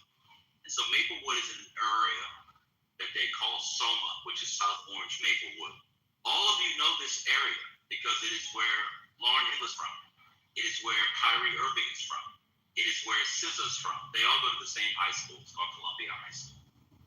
It's a lovely area, verse, all that kind of. But it's very expensive. In fact, so expensive that your property taxes, depending on how much you bought for your house, might cost more than your mortgage. I don't know if people know. My ex lives there, and yeah, one of my best friends, they have a house in South Orange. They pay $35,000 for property taxes a year. That's insane. Anyway, it's a lovely, lovely neighborhood. And what's great about Essex County, a lot of taxes get stuff for it. This is a detour. I apologize. Turtleback Zoo, which is incredible because it's a children's zoo, but it also has like big game, big beasts from Africa. They probably shouldn't be in the middle of New Jersey, but there they are. You know, just incredible amenities. It's a wonderful, wonderful town. Maplewood, West Orange. Short Hills, Livingston, etc.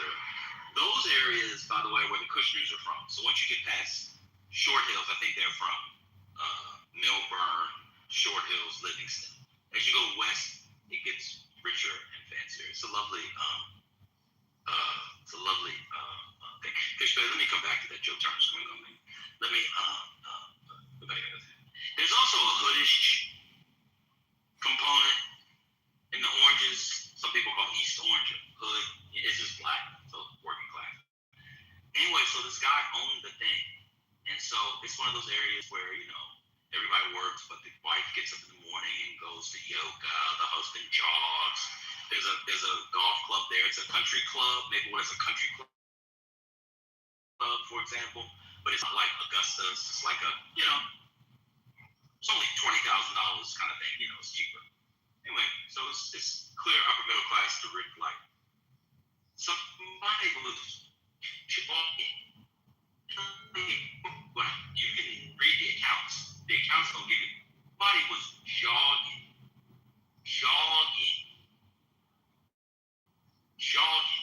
and they saw a body.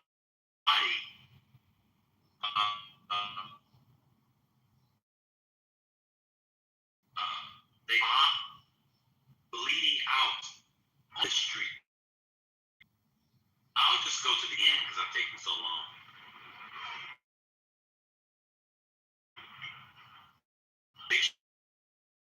She was from Brazil, in South America. She had a boyfriend, an American boyfriend, white guy from Jersey, not from New Jersey, from Jersey. If you know what I'm saying, you know what I'm saying. But Jersey. When someone says they're from New Jersey, that tells you something. Someone says they're from Jersey, that's telling you something. Someone says from Jersey, that tells you something else. He was from Jersey. Right? He found out that the au pair was having an affair with the dad in the house, the comedy club. He waited until the family, that is the wife and the kids, were at their beach house. I think they went to maybe Ashland Park. I can't remember. But anyway, that doesn't matter. Asbury Park, excuse me. I used to love Asbury Park. I like it. Asbury Park or Freeland. I can't remember. South Orange, Millburn, whatever. Of course, she lived there, but the boyfriend was always there for dinners. Was always there for everything. So he had a key to the house. He waited for them to be gone, tied them up, murdered them, and stabbed them to death. One of them did not die. You said tie them up. Who is them? Tied up the husband and the au pair. Oh. The two having the affair. One of them did not die. After the boy left, they crawl out of the house, bleeding out. A jogger runs by and sees them bled out to death in the street. Spirit has put the New York Post story. You see it in the New York Times. They're going to leave out some of those gory details. I can tell you, I know it very well. It was nasty. And so it was like one of those things in the beginning of, the little A section, like a minute and some y'all, they went up like our big round. And they see that's exactly what it was like. The body was out on the body, rolled by. All this is it. Don't get an au pair, brothers. Stay alive.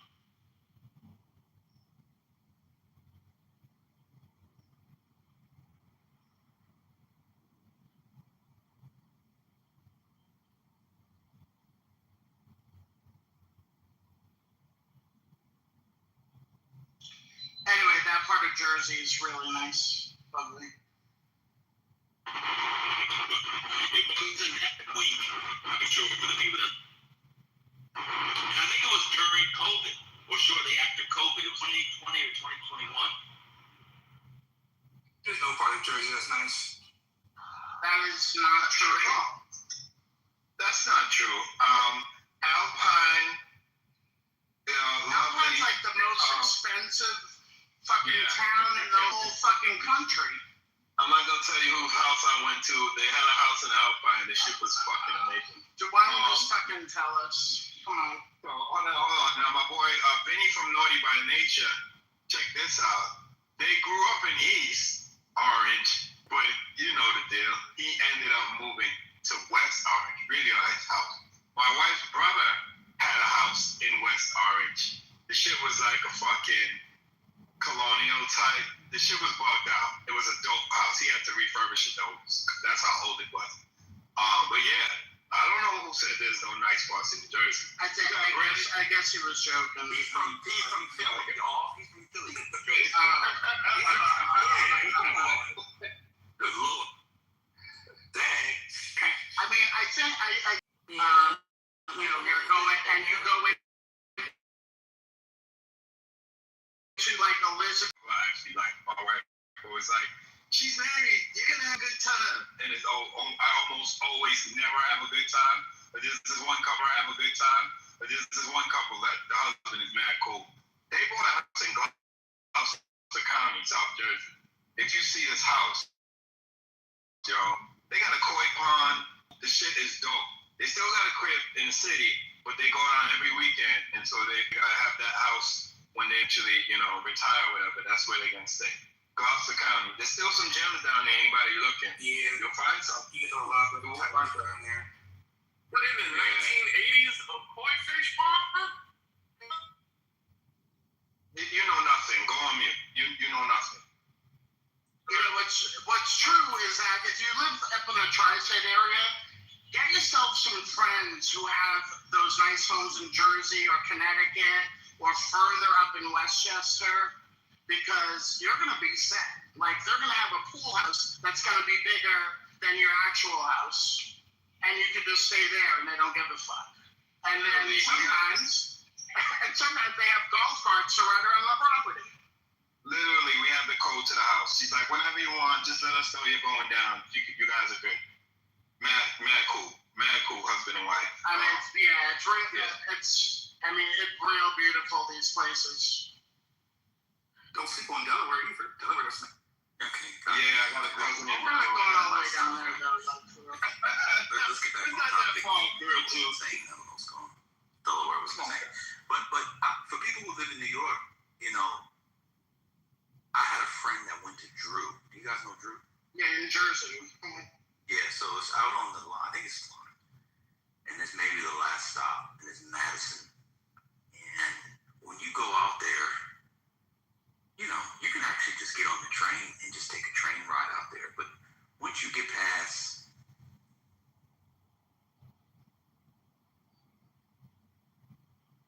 West Orange, probably, although I don't think it stops in West Orange. But once you get to South Orange, you know, it's just once a month, just get off at each one, and they all have these real cute town centers. The problem is that you just have to make a lot of money. It's just not the people that live there consider themselves middle class, but they're not middle class people. I mean, you know, if you were trying to move into Maplewood now, you would buy an old house. You would probably be spending, say the house is only $600 to $650. It probably needs anywhere from $150 to $250 improvement. The houses are really old. One of my friends, they had a house on, oh God, what's the main thoroughfare that runs from South Orange to Maplewood? Not Valley Street, but it's parallel to Valley Street, but we went in the area. Their house was from the 1850s, right? So, and you know, they're use them as an example. You know, their household income between the husband and the wife was probably $420. That's pretty normal. But it's just these are just the suburbs of New York. But if you can afford it, they're quite lovely. But there's stuff to do if you got outside of New York. It's a lovely. It's not Parker Street. No, it's between Valley and Springfield. I'll remember it. But where do those people work? Do they commute into the city? Do they work from home? No, she worked in New Jersey, then she went to the city, and then he worked in the city. My friends in South Orange, they both work in the city. I mean, these are people. I mean, look, Maplewood is called Brooklyn West. The way Maplewood works is it's a bunch of people from Brooklyn. They live the Brooklyn lifestyle, but they actually have jobs and they're making a bunch of money. And then they have a kid, and then they move out to Maplewood. And everybody out there is from Brooklyn, so they call it Brooklyn West. This is how it is. So they all work in the city. Biggie had a line in one of his songs. He said, "You know the rules. Move from BK to New Jerusalem," and that's what they call New Jersey, New Jerusalem. So it's the taxes, like you said, the property taxes, and living in New York, working in New York, and living in New Jersey is a whole.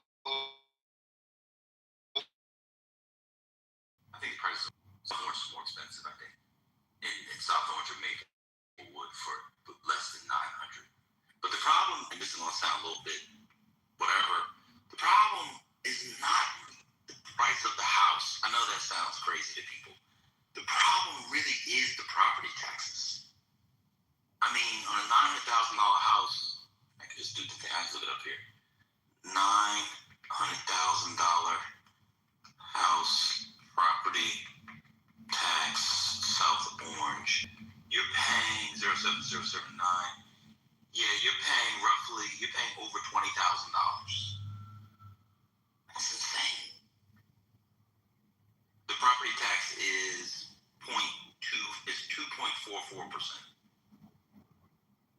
Right. So if you own like a brownstone in Bedside, that's 7,000 or 8,000 a year. Exactly. That's a really good way of thinking about it. Yeah, it's more than double. It's more than double what that house. Oh no, do you get it if you offer income? Yeah. Yes, this is based on income.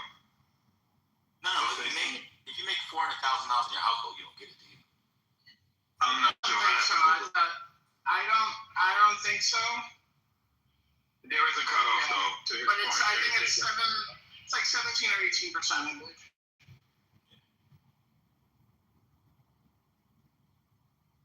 Oh shit! I just saw Jim. You know Jim Jarmusch, director. Yeah, you just went outside. Literally walked out of the building I'm going into. Funny. You knew you were coming. Apparently. Yeah, the South Mountain Reservation is over there. I mean, again, it's expensive, but you really do get a lot for your money. And that's the other thing. The schools are fantastic. Oh, Prospect Street. I found it. It's Prospect Street. Still on Prospect Street. The schools are fantastic. Yeah, Jersey, Mass. What's the other one? Connecticut. What about Connecticut? I think Virginia's very good. I mean, to be fair, Indiana's pretty good. I know Florida good. Florida turned it around. They either lowered the standards or really turned that shit around. I'm still trying to figure it out. Oh, thank you. I knew it. I was like, they had to have lowered the standards. This is crazy. Okay. Florida, if that's like all, even up to like higher ed, the stuff they're doing with the law schools and the universities in Florida, I don't know what their plan is, but it's just down the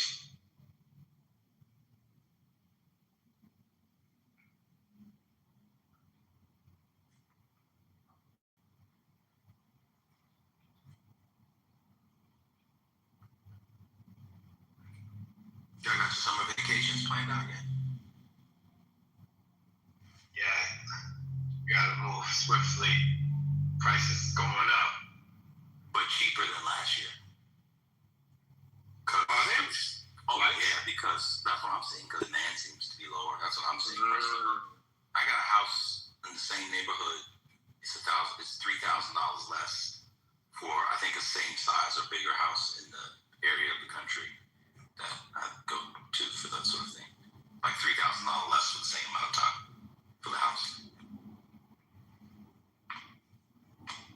Maybe it's location, but I saw it over a lot of places. Yeah, I'm still trying to figure out where we're gonna go. I always tell her, just as long as there's white sand and blue water, and pick an island somewhere in the Caribbean Sea. Or maybe we'll do. She's never been to Europe. I've been more times than I can remember.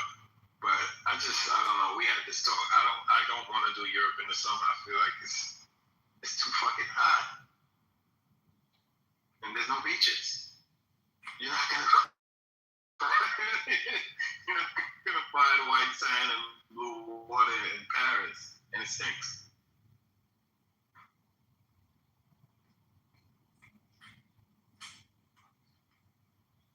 So, Yvonne, but my lady is always like, why are you so pressed to go to the beach? I'm like, what? She just doesn't think we should vacation around the beach, so now I have to fight to go to. Wait, you know they say opposites attract. We are so opposite when it comes to like, I swim, jet ski, ride motorcycles, I'll try to ski. I want to skydive. She's like, what is wrong with you? She wants to sit on the beach and like if she comes to the beach with me, she's reading a book and get an umbrella. Get a whole setup for her, a bucket with drinks, and I'm swimming the whole time. That's what she did when we were in Barbados. I was in the water and she was on the beach reading. It's plenty of beaches in Europe. You just can't go to France. I mean to Paris. I'm not going to the beach in Europe. Hell no. I'll do the boardwalk maybe, but I'm not getting in that water. Rocks, they don't even have sand.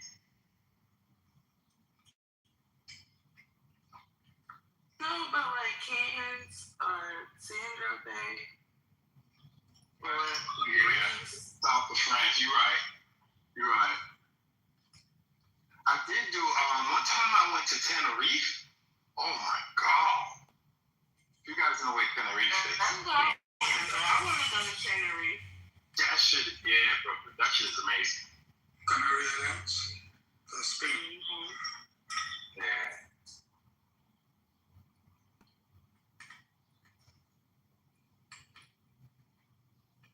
I just told you, where do your Europeans go for a holiday? It depends on what your interest, what your interest like. So, if you want the culture, you go to Italy. If you want beach, Barcelona or Valencia. If you want to do books, you go to Portugal.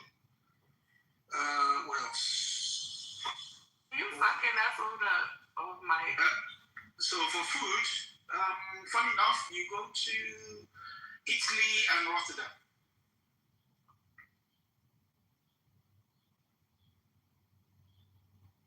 So, You want to get high? Go to Amsterdam. Wait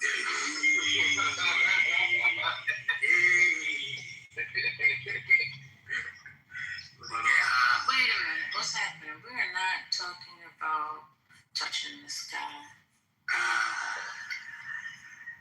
Divine, I thought, At that Josie, what's going on? You making all these noises? What's that? You okay? don't you also like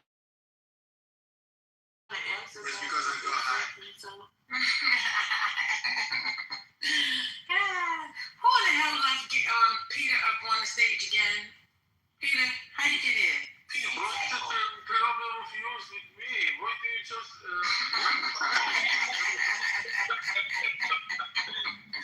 he be fighting back, guy.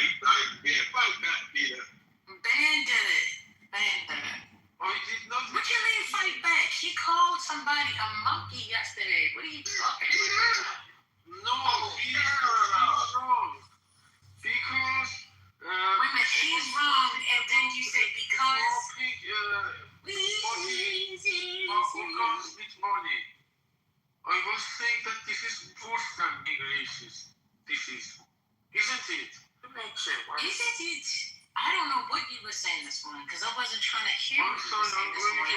I was telling you stop getting in somebody else's business and mind your own. That's what I was telling you. So I don't know what you were saying. Business alone. Leave people business in line, yeah. That's an old reggae song. I'm showing my head. Step all on my brother. Brother Messi, what's good? Hey, what's up, y'all? Oh, nothing. I was saying, didn't Paris clean up their rivers the same? Oh, please. Oh, that's what they said. They had people swimming all within the river. And as soon as they for the Olympics. They were sick as well. Yeah, they can use it out. Yeah. Jump in and tell us about it. Yeah, you be the first Black person to jump in the tank. Go be the first black. after you. Brother Messi, you know the white people who moved to DC said they cleaning up the river and they want to make it What, Anacostia? correct. Oh my God. Well, the good news is several of us probably have cousins or uncles that went missing in the 80s and 90s. So when they clean that bitch up, at least we'll get the bodies out. Wow. Okay. There's a river in New Jersey. It's called the Raritan River. And it's in New Brunswick. And bodies probably come up out of that joint. Y'all don't think people throw bodies in rivers still? What's going on?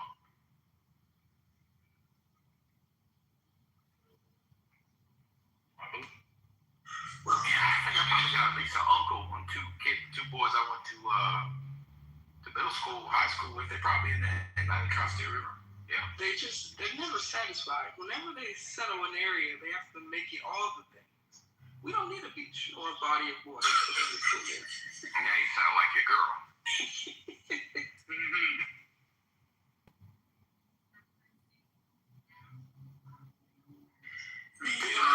You don't have to clean up the River Thames. It is what it is. It's a shitty place. Well, that's been shitty for centuries. Yeah, no, I mean, it's the nature of the place, yeah. There was a bad flood of the Thames. Let me sit back. There was a bad flood of the Thames in 1929. No. Maybe 1927, 28. Lots of people died. Which is why we have the Thames barrier. Yeah. Was it 27, 28? Let me see. I'll Google it. Send it to my It's memory. really 20s. It should be 28. 20. 28. Still got it. Yeah. Here's what I'm boys and girls. Still got it. That's why you got the Thames barrier. But from Brooklyn, you have to have it to still got it. Oh, Brooklyn, are you there? Got it. What? You know, I was at the Aldi's the other day. You know when you go to the store and they have those gift cards for other stores like TGIF or Starbucks or whatever. What you found? I got you a rainbow one, girls. And a rainbow card. Guess what? It was 5 for 1. For every $1 you spent, you got $5 in rainbows. What? That's how I did this. No, you play. I bet it did. Take it back. Just gonna put the rainbow card in the It's all good though. Yeah, you gotta take that one. That was a classic. That was a classic. I ain't never gonna leave that one down. That's the worst insult.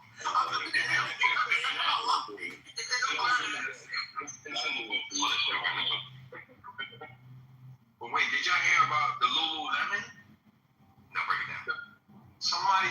Not somebody. My wife told me yesterday that allegedly the materials in the Lululemon is causing like infertility and cancer issues and some crazy shit. Now it's just an allegation. I don't know if it's true. I don't believe that shit. Because all these hoes that wear Lululemon got babies. Something about what That's not true. It can't be true because all these bitches in Atlanta that wear Lululemon got a baby on the way. And don't And they already have one. Wasn't the owner like incredibly racist though? Like even with his name? I heard that too. Allegedly, like why he was called Lululemon, so certain groups maybe like immigrants couldn't pronounce it properly. I didn't hear that. That was the Chinese. It was the fact that Chinese people pronounce Lululemon. So. Also, he was to wear his clothes. The whole Tommy Hilfiger Well, he's not racist against black people, so I guess it's okay. You know you be selective with your racist. I'm just saying, What clothes that they want to wear? I ain't gonna lie, they do be looking good in them Lululemon, the bottoms. I like athletics. It ain't like it's just fucking stretched. It's just That's yoga pants and luggage. Yeah, like that shit. I like athletics better anyway. Yeah, I mean, stuff too. And for them, it's sweatpants and track jackets, and they pay $200 for a pair of sweatpants because So DLC's arguments are better because her arguments concern the quality of the garments instead of some fake ass pro-black or bullshit. So I'm just saying. You're always doing the stocks and shit. I'm not starting anything. The pro-black was lost in 24. Come on, man. That's If you want to boycott fashion or clothing because of some racist owner, you would have nothing to wear because you don't even wear outfits from the continent. And even those you wouldn't want to wear because you would say they're anti-African American. You wouldn't have shit to wear, no way. I'm just saying. I don't like Lululemon no more. Lululemon feels too much. The new, like, I got some old pants and some old shorts. Those are good. The ones that you've been buying lately, them shit be peeling. Isn't that how the argument makes sense? No, it didn't used to do that back then. what I'm saying. As they get more popular, it gets more quality goes down. Yeah, you're right. I think the quality's gone down. I watched twice, and they fucking got little beads on it. That pissed me off. So, Is it cheaper now than it used to be, or? I've always heard the quality not that good. I don't know. They haven't gone down. No, cheaper. They used to be like $198. Now you can get pants for like $90, $80. You can get Are they the same pants or different types of pants? They're the regular, it depends on buy it. Oh wait, so Patty, The regular price is $90. So Patty, when did you buy the articles that you say are still in good shape? How long ago? Oh shit. Probably like 5 years, 6 years ago. Okay. Because when they were over $100. Now they're like $90. I first bought some Lululemon stuff in I think 2023, and it didn't keep. It didn't keep. What are you doing? I was looking for some new travel uniforms because I like to wear the same thing when I travel. Wear a suit. Fuck you. I'm definitely not wearing a suit to travel. But you don't wear it anywhere else. That's true. That's not true. No, but honestly, no. Lululemon, the stuff that I bought 3 years ago, it didn't keep. It started peeling quickly, and their colors are also boring. They don't have, a lot of their stuff is muted. They don't have bright colors that complement, for the guys, I should say, for the guys. Because I think for women, they have bright colors, but for the guys, they don't. Yeah, but they just They don't started have bright colors for girls. No, they just started with the colors now, because I think the last 2 years they've been coming out with like these pinks and these light blues. Man, you know I'm no athletic wear because I work out a lot, so like I don't fuck with Lululemon. I don't fuck with Aloe. I'm gonna be honest with y'all. You better off just buying them fucking what's that brand they got now? I don't like Aloe neither. I fuck with Fabletics. Yeah, Fabletics. There you go. Fabletics or Gymshark. And I think Kevin, what's his name? The comedian Kevin. What's the name? Yeah. Yeah, he like the owner or some shit in Fabletics. I fuck with Fabletics. What about the Kirkland's in Premiere? Are you guys familiar with Kirkland's? Is that constant? I'm done speaking. I like Nike Pro too, though. I like Nike Pro. They don't pay. Yeah, I like Yeah, I was about to say Nike. I was like, why don't you guys just go to the Nike outlet store and just get a lot of Nike stuff. The Nike stuff is good quality. Yes, yes. So y'all ain't got no Kirkland's from Costco? Yeah. My mom, who's dead, she I think it was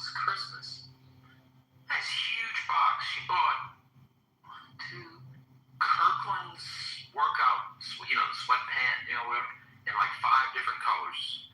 Now, I will say this, if you're just walking around the house, they're fine. You really can't work out of them. But if you're near an open flame, you will definitely catch on fire, because I know they're flames.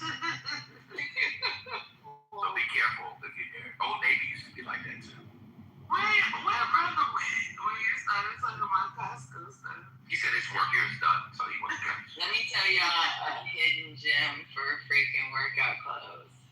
And it's fucking free people. Oh, I like free people. They have you guys workout gear. They are expensive. That place is trash. I love free people. I need to old for that. I'm too old for free people. We've had this combo. No, I love free Free people. people jeans are, I like how they fit. Yeah, I love their jeans. Brooke, you too old to be wearing too. Y'all so dirty. I think free people is for, you know what? Older people be shopping there too. Because it got that like hippie vibe. What is too old? Boho chic. So like you'll see older ladies in there buying the tops and the bottoms. Because I guess it gives them nostalgia from their fucking sex, drugs, and alcohol back in the day. I shop everywhere though. A lot of people, I like athleisure or leisure wear from the Gap. Oh, you doing that Atlanta fashion? What's Atlanta fashion? I don't do Atlanta fashion. I don't know what you're talking about. Atlanta fashion, that's the BBL clothes. Oh, that's what my daughter calls Atlanta clothes. She says, BBL clothes. She calls BBL. She said they wear BBL stuff here. To show your shape? I mean, Yep. And my daughter loves free people to too. show my shape, but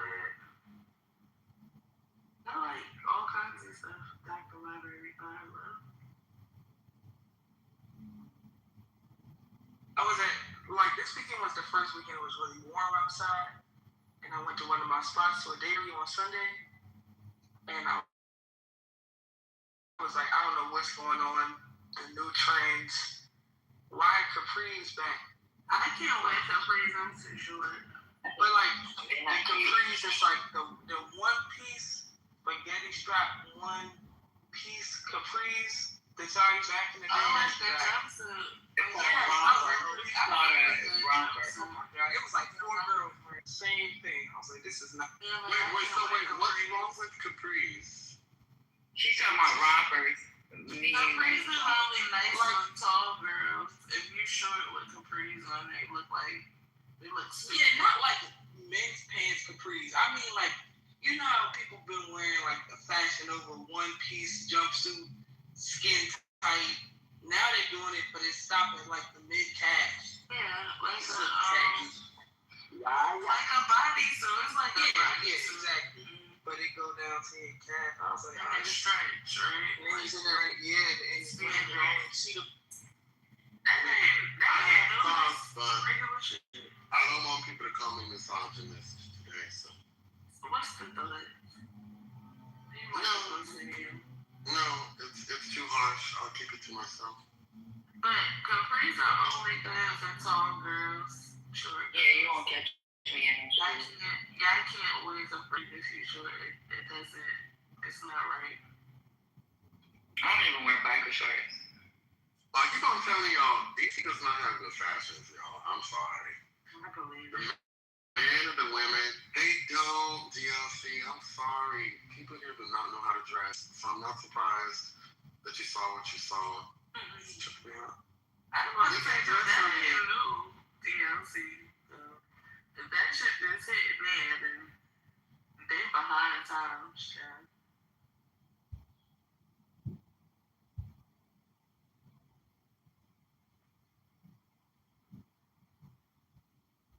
I'm a dress wearer though in the summertime, especially because I like dresses. To me, they can dress. They put some shit together. Asians can dress though. Yeah, they'll put some polka dots with some plaid and just make it look amazing. You ever been to the fashion district? What is it called? Shibuya? No. The fashion district. You're talking about, fuck. They even got a perfume that Gwen Stefani. Heritage. You talking about that? Yeah. That was nice. They be dressing like that, but those people over there, they dress like cosplay. They be wearing like they do something with their eye. They wear to make their eyes look like they look like dolls.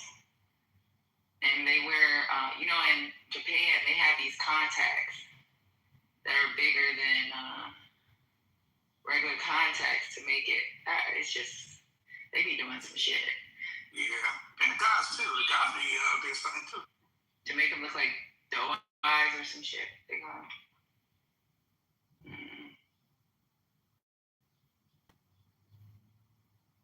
I think that's what I was trying to say. He would be talking about Milan, but shit, fuck that. Tokyo hands down. Yeah, I think Tokyo definitely got basic stuff. I don't know if it's because I'm in New York, but I like how the British dress. I like the fashion in London. Generally, or some particular aspect of it? No, my mom does too, because she likes regular classic clothing. Yeah, it's classic, and it reminds me a lot of New York. So. My mom always, when she buys this stuff, sometimes she tries to buy this classic stuff that can last forever. Yes, that look will always be classic pieces. You gotta have classic pieces in the closet, man. I don't know if I'm sold on the idea that the Brits are really good with fashion overall, but I will say that when it comes to jackets and coats, yes, they have some especially good stuff jackets. there. I think you know what time. I Go there with a half-empty suitcase. You know what I'm thinking of? I think the reason why I like the way they dress is because my favorite season for dressing is winter. Well, fall. Okay, that makes sense. So have y'all seen how they dress? So kids' clothes. When my daughter was born, you know how back in the days you seen Raven Simone? Mm-hmm. How she had these outfits look like clown outfits or something. They were cute. My mom used to buy clothes from there. The name is Agatha. What is it? Agatha Christie, something like that. And the shoes, Keeley's. And they're really colorful ass clothes. It's like they have the sleeves that's over. It's just fluffy sleeves. It has the little necks, fluffy necks. It was really cute. My daughter had some really cute pictures. And the tutus. So my mom used to dress her it was really cute. They got some really, really cute little weird outfits in the UK and London for kids. It's Agatha Christie. Let me look it up. But it was a long time ago. And we used to get D&G Junior there. It's mad cheaper than the US. Even though D&G should be just D&G Junior. They have, they have Primark. Have you been to Primark? I don't know if you haven't been to Primark. I love Primark. I don't know why. It's just regular shit there, regular cottons and shit. But when they put it in the US, of course they started in New York, I just fell in love with the store. So I get a lot of my athleisure wear from there too. They sweatsuits and fucking athletic suits. So luxurious. But all my friends from London be like, that ain't shit. I thought you got your stuff from Rainbow. Nigga, I don't even go in Rainbow, child. The whole store make me sick. Yeah, Lily. We used to get that too. Casper. You can get that in the UK and London as well. It is a Dutch brand.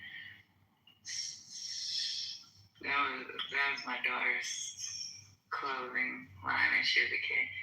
But it's really cute clothes, and they come with the little cute hats. It's weird looking. It remind when I seen Cosby Show, and I seen how Raven Simone was dressed as a little kid. That's how the clothing lines look. Really cute clothing lines.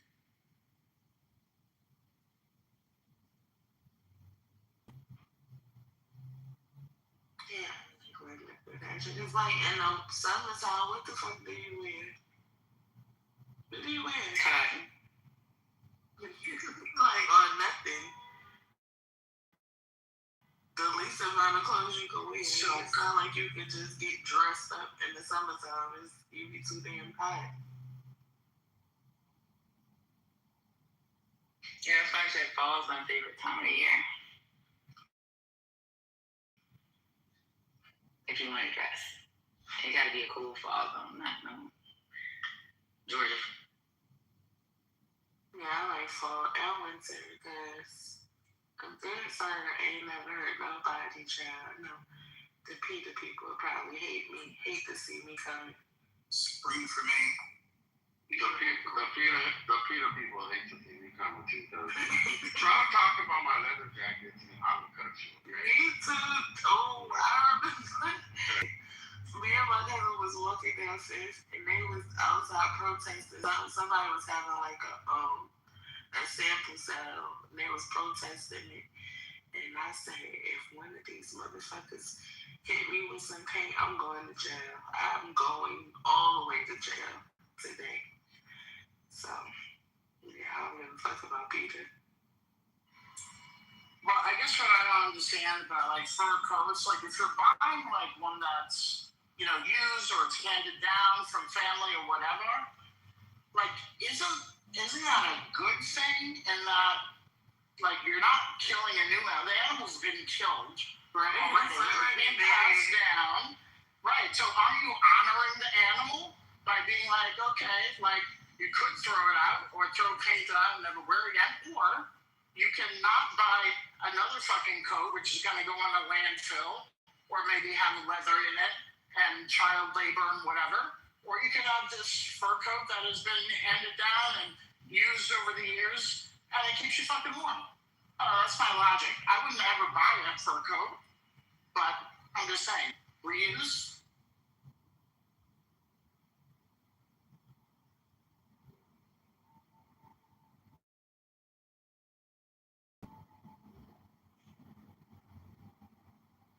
I know they were going after Canadian Goose for a while, or Canada Goose, or whatever the fuck it's called. I don't know. Yeah, Canada Goose. Some girls like Canada Goose, a little young kids. Let me tell you something, Spirit. Hello, everybody. I like a good Canada Goose. I'll tell y'all, all right. I'll mute up. You yell at me, Cherry. Go. No. See, I would buy, let me tell you something. I will buy a fur coat and a hat and a muff if I can find it. Especially an old mink coat, if I can find one on consignment. Yes. Yes, like an old, that's what I'm saying, like an old one. Like the consignment shops in the city, baby. Yeah. Let me tell you something. Yeah, and my mother, and I remember my mother had this cashmere sweater with a mink collar. I love those sweaters. That's from the 50s and 60s. And you can attach it so you don't have to wear it all the time. Gorgeous. It is gorgeous. I'm telling you. I love vintage stuff. Oh, me too.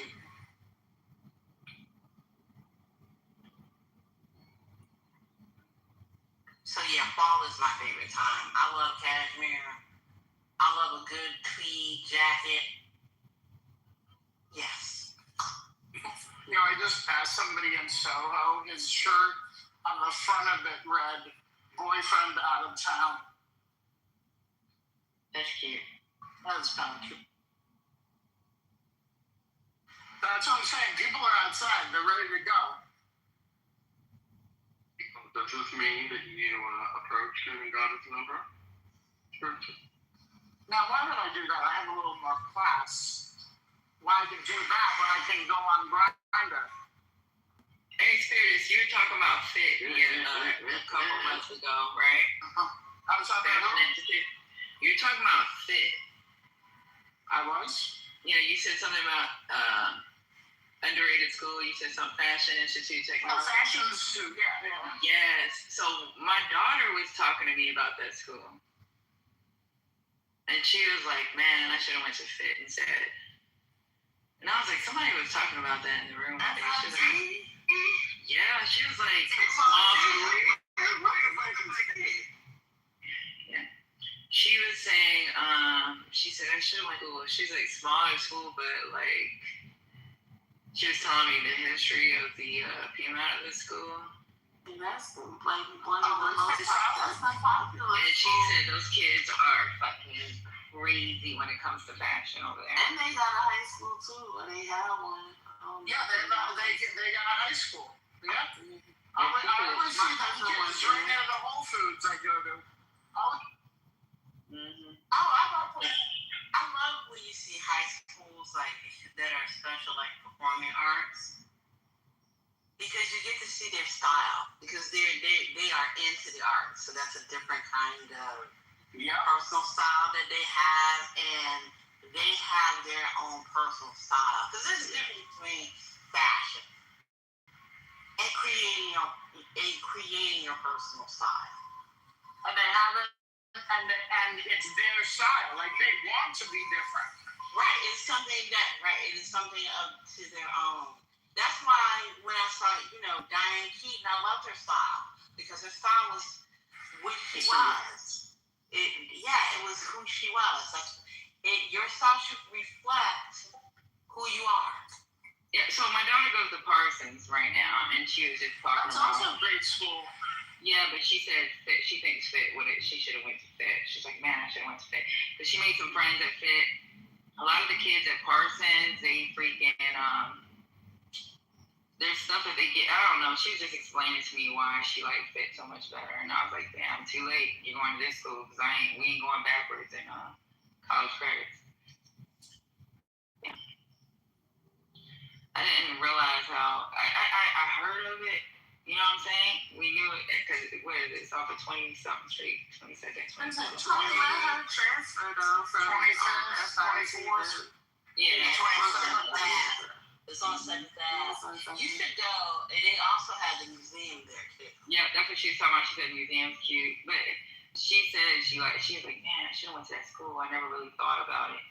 Oh, that's the place to go for fashion. But Parsons might let her transfer and her not lose any credit. We're not doing that. She's already in school. Parsons has more options though. Parsons more options. It does.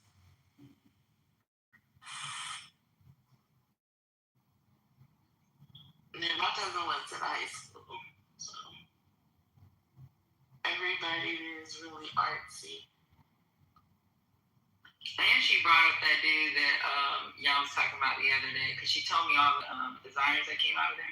When you talking about the Soul Train designer, she said his name. She said a whole bunch of people. I think it was Michael Kors, Calvin Klein, all the people that came out of FIT.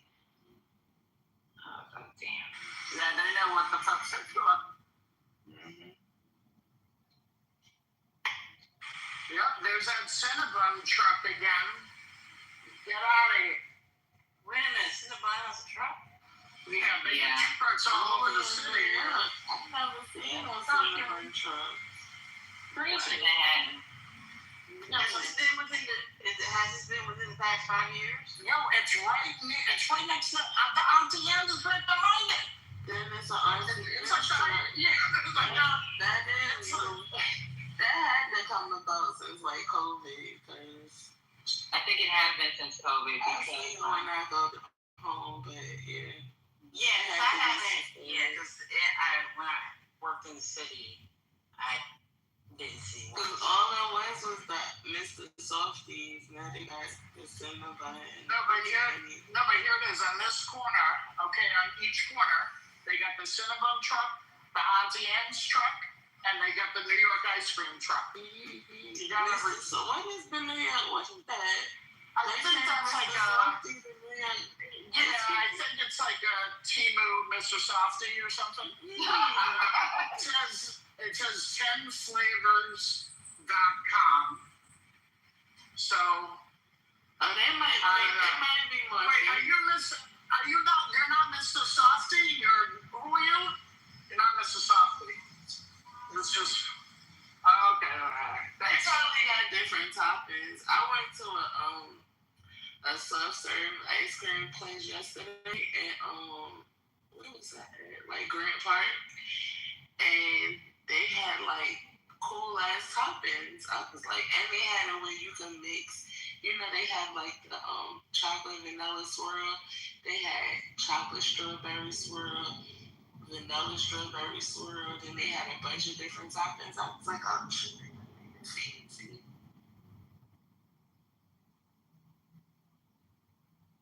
And the cone was like $9. I have to argue with that. Well, not argue. I got haggle a little because if you're like walking near a popular area like Bryant Park, Washington Square Park, or whatever, Foster Park, you see the truck, you know they're trying to make that money off of the tourists or the people who don't know.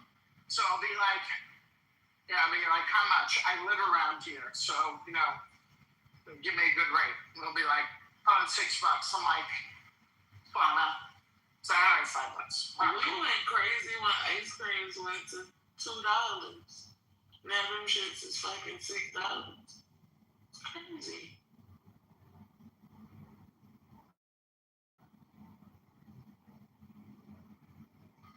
Yeah, they pull that shit with the hot dogs too, but I'm not getting hot dogs. I might just fuck chicken wings from the Chinese restaurant, of course, From the dirty Chinese restaurant? I don't know. I just remember lunch specials used to be like $4.99, $5.99. Remember them days? Our lunch is like $15, $20. That's crazy. That's out of control. I remember we used to go to the Chinese restaurant and get 4 chicken wings for $2. Yeah. That was your like quick food. Oh yeah, you get all the sauces on it, and that would be a meal. A slice of pizza, $1.50. That shit is crazy. They still got the. You still get the dollar slices in there. Yeah. There's a couple $1.50s. But it's cheese. Yeah, That's good enough I for me. don't eat a bunch of toppings. I don't like only cheese pizza. Same. Yeah, I'll do the pepperoni, but also like I'll pay extra money. Give me fucking Italian next to the oven, and make my pizza. You know what I mean? I'll pay extra money. I like the what is it called? Margarita pizza too. It's this. Me too. It's this pizza shop that's in Soho. I know the owner, and they make the best margarita pizza. Wait, which one? I'm in Soho. Which one? I forgot the name of it. It's right on the corner of Puntos. I don't know the name of it. Is it on Barrack Street? Is it on Barrack Street? No, it's like West 4th, I think. I don't remember. I have to look at it. Yeah, but that's my favorite pizza too. That and garlic pizza. I mean, because the other one is Lombardi's, but that's on Spring Street. That's more to the east side of Soho. You said what? Is it on the corner though? Is that like That's not on the corner. That's on the corner of Spring and Lombardi. Lombardi's? It may be. It's like Spring and something. Yep, because I feel like it is on Spring Street. I think it is Lombardi's. Yeah, Lombardi's. New York margarita pizzas. You did What happened? You were in the That's what I cook. You did what? Wait, we only heard half. You in the matrix. The vodka pizza? Vodka pizza. Vodka pizza. I tried it. It's so good. You try it. Yeah, I have. It's just it's too rich for me. And the other pizza place in Soho, that's on Bleecker Street. That's Jones. There's So I'm eating in Manhattan. It's from 5 to 7, and it's at the restaurant that I know I. there you go. I was doing happy hour at the most expensive restaurants just so I can taste a little bit of what they got. You can give me the plate $1.50 oysters. I'll be happy. Yeah, all over the city. Oysters are anywhere from $1.25 to $1.50. Where? On it. Where that's at? 5 to 7 everywhere in the city. Yeah, sometimes it's 4. Are they cooked? I'll be there. Yeah, I mean, so some places are 4, but they're definite. If you show up 5 o'clock to 7 o'clock, any restaurant, talk about the upstairs, whatever, it's always happy hour. Are they cooked or raw? Cook them raw. Are they stuffed? China grill. Raw. They're steamed.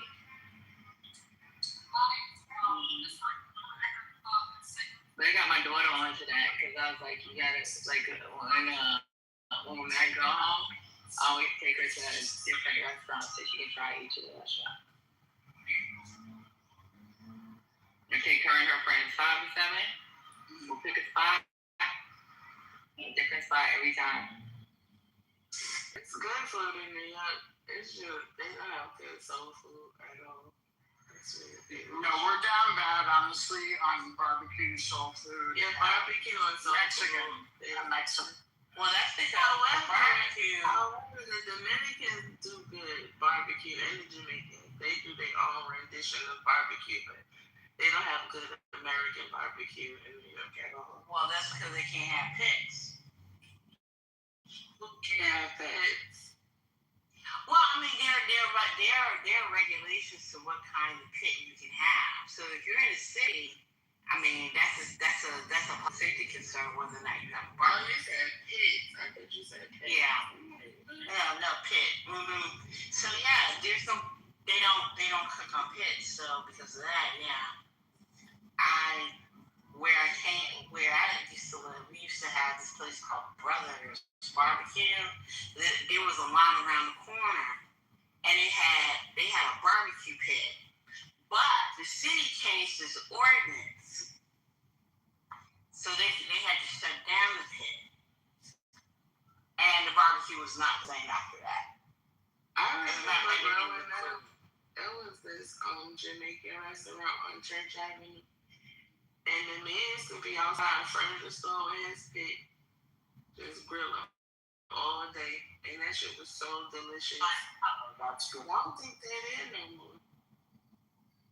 My favorite thing is the falafel sandwiches. I love those. Every time I go home, I get one. Oh, Mahmoud's. Falafel Mahmoud's. Yes. On McDougal, they get them all over now. The originals on McDougal. I love a good Puerto Rican restaurant. I don't know. Spirits. Here. You know Lena Dunham, right? What she doing now? Well, she has a new book coming out. It's not coming out today. It's her memoir. There's an interview in the Times. She's still trying to figure out why people hated her so much. But at this point in your life, why do you care? Wait, you're writing about it now? Her show was really good. But they didn't like her. But it wasn't the show. You think they just didn't like her character? No. They don't like. This is the thing. They don't. Well, people, maybe some people, don't like Lena Dunham as a person. Oh, so that's like the root of it. Mm-hmm. And she probably got a little, too much in her head about, having a successful HBO show right out of the gate. I don't know what she did before, but it was a well-received, critically acclaimed. well-watched show. That probably went to her head. That's my guess. I don't know anything about it. But weren't there But people she who also gave didn't us like the Adam show? Driver, though. What's that? Weren't there people who also did not like the show? I thought that. Of course.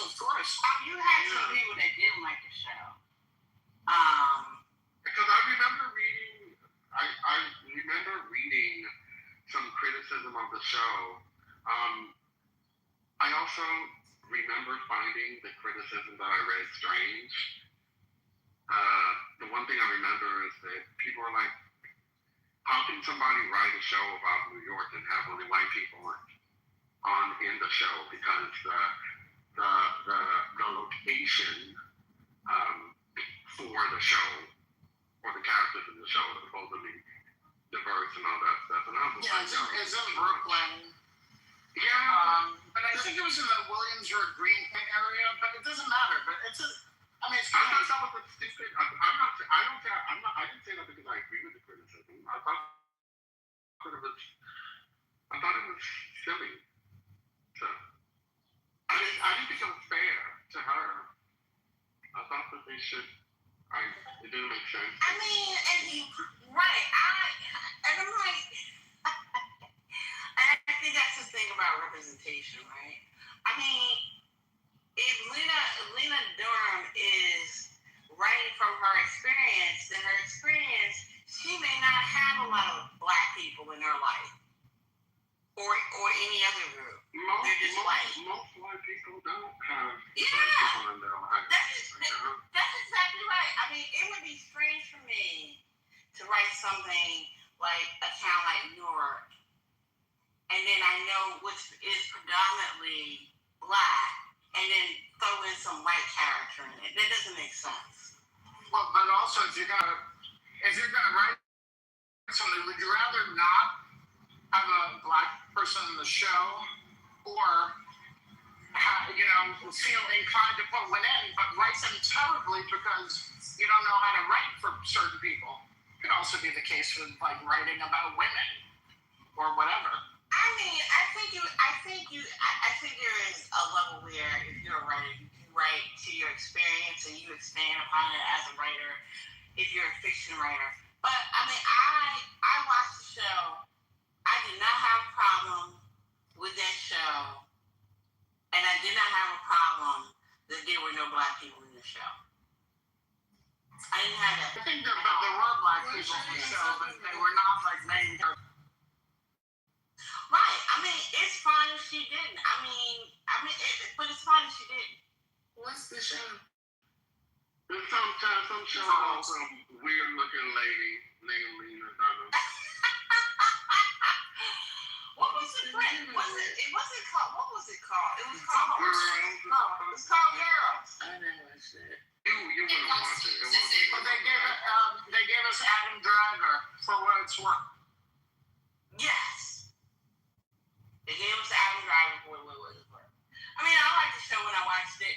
I mean, look, as a person that watches films and everything else, I watch plenty of films where there are there's white people in them. I think that's fine. I think I watched the show. I thought it was actually one of the smarter written shows. I think her character, though, just wasn't very likable, and then it kind of stemmed from that. And then if you add on, like, our kind of gross culture with, like, women have to be thin, and how dare they expose their, bingo arms and tattoos and everything when they're supposed to look a certain way. I think of all of that bullshit was also wrapped in there with people not liking her. So. Yeah, that sounds corny. The show itself was really good. I mean, but what does it say to those people who can watch something like that? And I can watch plenty, well, I do, where the main characters aren't likable. And I think that's fine. Yeah, but that's it's not fine. part of the point. But I think not like the character coupled with being for the TV or movie screen makes people feel, I don't know, their subconscious or something has to feel a certain type of way about it. I'm not saying it's right. I think that makes like.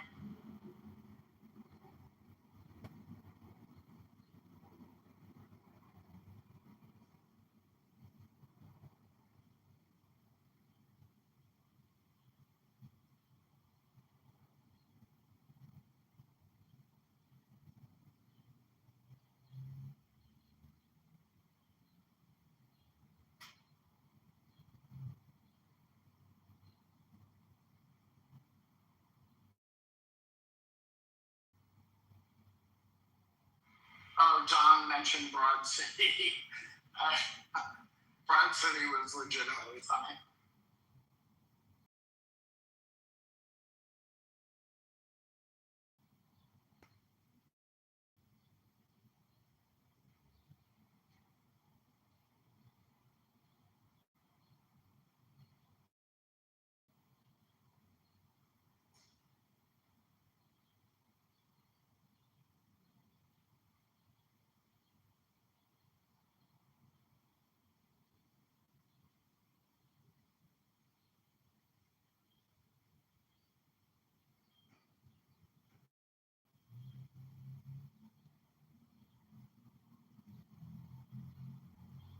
You gonna dumb? Think she gonna dumb?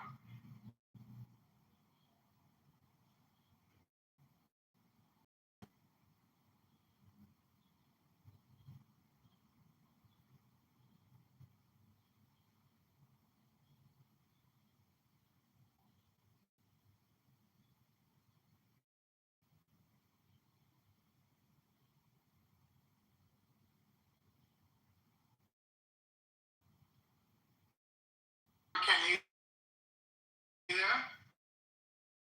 Yes, I am. What's up? Oh, okay. I sent you that channel, but it's just because, and I don't even know if this is your territory, but I need a good recommendation on restaurants in DuPont Circle. Oh my God, yes. You know, so I saw it.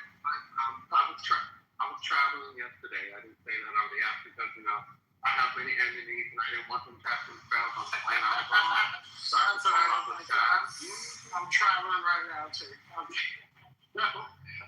I was dead tired last night. I will get that. I will get back to you today. Does it have to be DuPont Circle or can it also Yeah, be? just because I'm staying there for a couple of days and then I'm going to my niece's graduation in Virginia, wherever that is. So there are neighborhoods that are right next to DuPont Circle that might also work. But As long as it's walking distance, I don't want to get in anything. Okay, when you say walking distance, you mean 20 minutes or shorter? I'm more than 10, 15, just because I have a short amount of time. And by the way, I'm not really a foodie, so I'm just looking for something that's like, oh, this spot is good. Doesn't need to be fucking great. I just want like, all right, if I'm gonna grab a quick meal, maybe on my own, then I'd like to do that. Any preference for type of cuisine or? Not Indian. Okay, all right. Okay, good. For real. Okay, I'll send some stuff later today. You like? Yes, look at her. What'd you say? No, there was this place when I was down in DC. I'm actually going there next week myself. There was this South African chicken, like I guess it's like Caribbean South African combo. What it's called? It's like Is it like fried chicken, Ethiopian No. style or something? it was like roasted chicken. It was like roasted chicken, like half chicken. Oh, you mean Nando's? We call Nando's crazy. Nando, yeah. Yeah, Nando's is good. It's good. Okay. It's up on Fox. Alright, I'll check it out. Isn't that big in, what you call it? Isn't that big in like the UK? I'll be right. Yeah, I know Caribbean was doing it, but I see it said South African. I'm like African. I'm like, ooh, okay. They had Rebel C and everything in there, but I wanted to get confirmation first.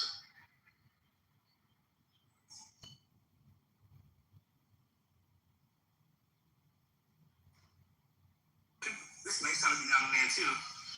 It's a good walk. You got also on the side too. There's a nice cheap Turkish Chai cart. Why do you write about going in a circle? Oh, I'm not going down till June. I already booked my hotel and train and all that shit. I'm just trying to, I like planning ahead a little bit. Yeah, so you know how like last year I was in New York all the time? Well, now I'm like in DC all the time. Oh boy. Optimistic. Nando's is like Chipotle, but or Peru, African, Peruvian, whatever. I think they'll go with it. Nando's vegetarian. Oh, okay. Yeah, I'll check it out. Looks pretty good. With better seating.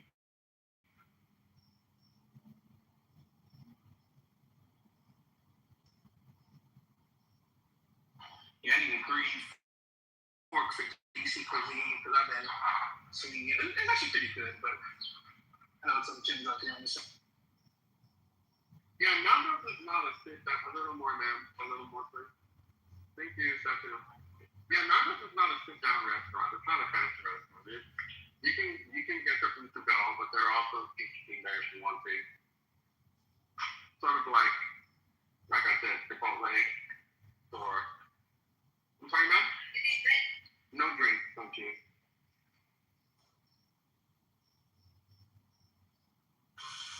Yeah, Hurricane, don't spend more than like a minute 30 seconds on that, please. No, it's fine. I have a few spots in mind. I don't use close depth, so I can't type on my computer. I have to text on my phone to send the stuff, and I hate texting, so anything that requires me to text is going to, I have to focus. Imagine what it is to hate texting in 2020 system. Well, your fingers are too big. It makes sense.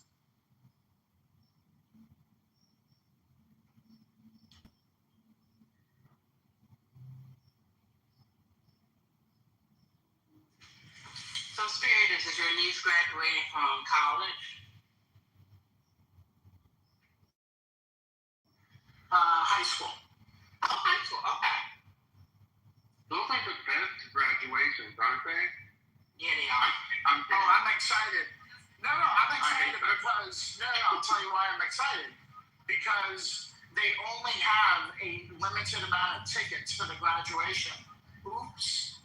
Can't go. So I'll see you at the after party at one of her rich friends' parents' house. Oh my God. So you're just going to the my God, ready, motherfucker, I will fuck you on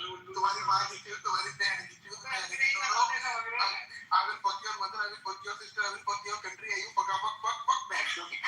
Is this a practice English, right? This is cool. Yeah, practice your English, bro. Go do. This was very fast.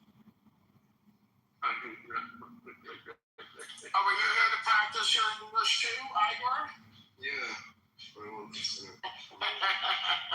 How you doing, bro? You okay? Yeah, I'm fine. How are you guys? Good.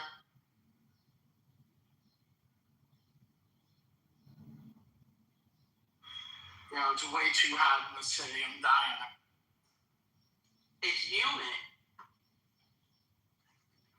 Yeah, what does it do on 84? 84 degrees. Calm. Yeah, it's humid. It's not just because 84 can be comfortable, but not with this humidity. Wait, how much is that in Celsius? 25? 25, maybe 27? Maybe? Okay, that's Not good. sure. Yeah, okay.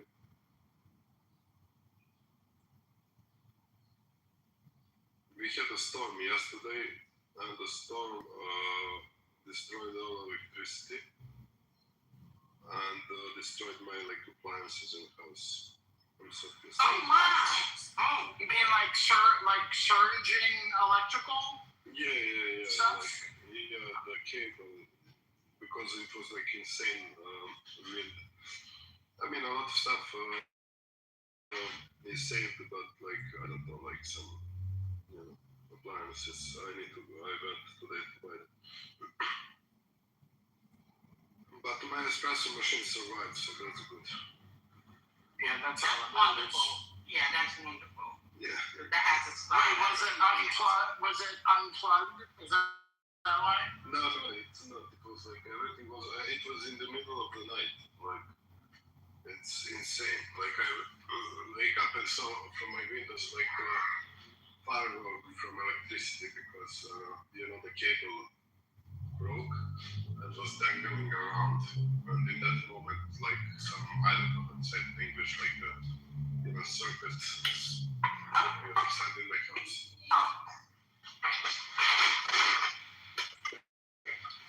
Yeah, that's sorry. Wait, who's that? Going on? Oh, that's Sue? That just like kicked me out. It's crazy.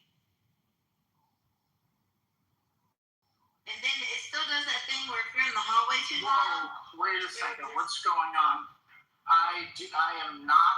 Oh shit. Yeah, so when it kicked me out, when it kicked me out, it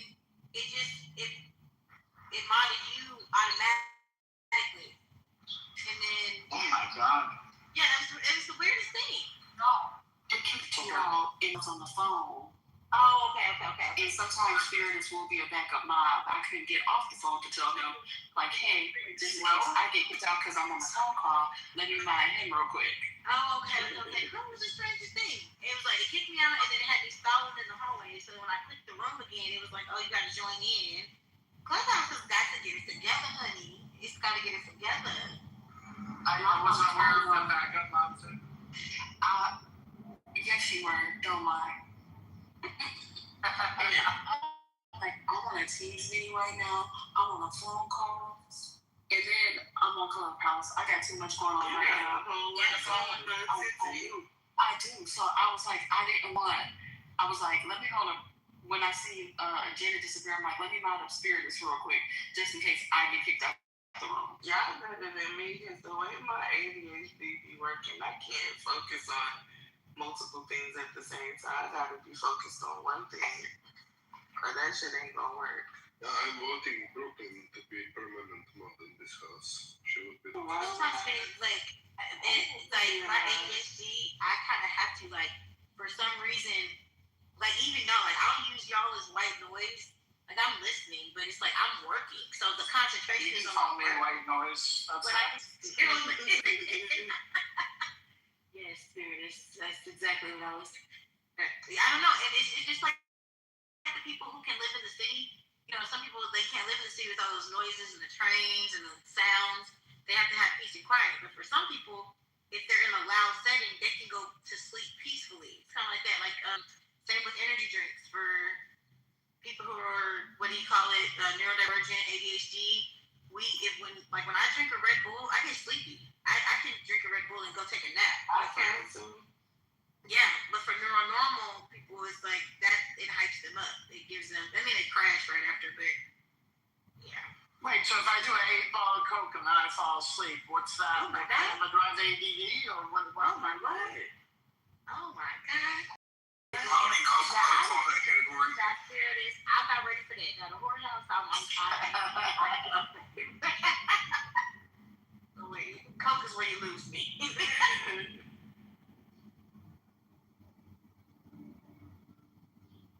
You was probably the best time in the 80s, boy. I swear.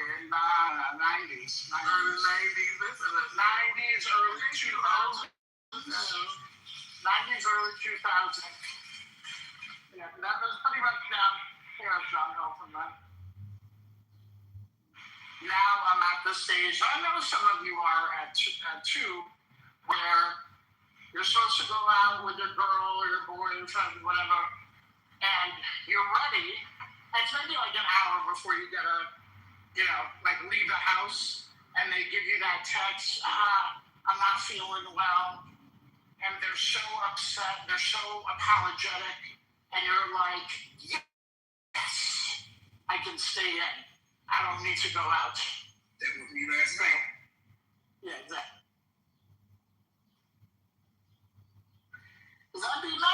in my, 20s, early 30s or something, and like excited for the night out. Now I'm like, please cancel, please cancel.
Hey, Spiritus, when your friend called and said that they were sick, nine times out of 10, they didn't want to go out either. That was just an excuse, but it's okay.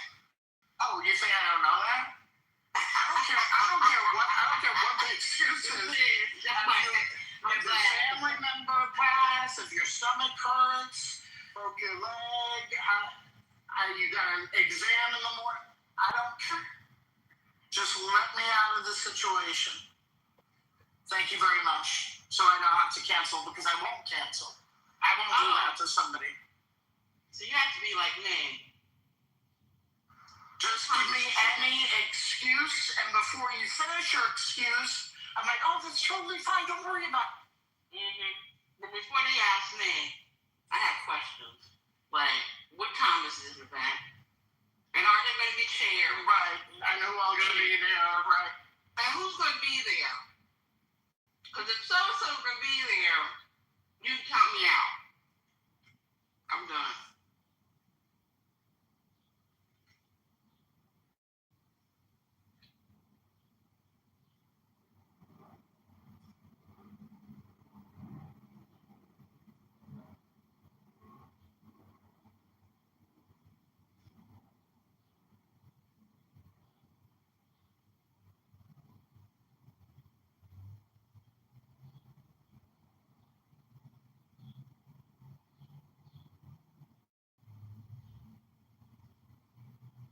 Can I ask y'all a question? Do y'all upgrade y'all's devices? Like, what iPhone are y'all operating? Let me ask that. Yeah. I think I'm on 17. Mine's a 15. So like 2 to 3 years, I think. Because the one that I got now is free, so I was like, fine, I'll just do it. So I'm on the Forever iPhone plan as well, and I own my phone. I have the iPhone 13. Now, before y'all judge me, number one, I buy nice quality things and I keep them until they stop working. Okay, so what had happened was I'm on my second LED screen on this phone, but it always qualifies as an insurance claim. So I've had this phone. What year is this? Yeah, 4 or 5. Whenever the 13 came out, that's when I got it. And I just got my screen placed, and I feel like I got a new phone. Like somebody asked me, they were like, "Oh my God, is that the 17?" So I got the case, and I was like, "No, it's the 13." I was wondering if anybody else in the room had to hear.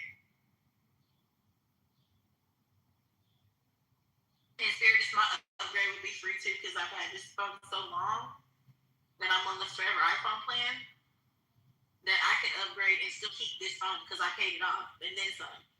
Like paid it off twice. Oh, sorry, I missed what you said. I'm trying to hail a cab. I'm late. No, I'm saying like I'm still on the iPhone 13. Oh, that's right. There's no difference. Like I have that as my other phone, in case I didn't turn that in. So it's totally fine. It's like the same shit, honestly. Exactly. So I was just wondering, because one of the kids. Okay. Do not feel pressured to replace your phone. That's crazy. I literally don't. The lady, there's a lady that lives in the same building as me, and we were talking because my phone had went out. Like, I didn't drop it, I didn't spill anything on it, and she was like, "You have an iPhone 13." I was like, "Girl, I'm not getting rid." Let me say something. It could be an iPhone 19 out, and as long as it's 13 work, I'm still gonna have it. And every time they replace my screen, I feel like I hold the phone. Yeah, just get a new case, a new screen protector, and you're good to go. I downgraded though from the Pro Max to just the Pro because the Pro Max is too big. Yeah. You know, they have the what is it, like the phone repair shops that will take your phone apart and clean it out for you. And then they can also like replace like, you know, like your battery or something like that. So I would just exactly Fish Belly, the 11 Pro Max. I had one of them with the button. It still works. I mean, it's not active, but I mean, I still have it.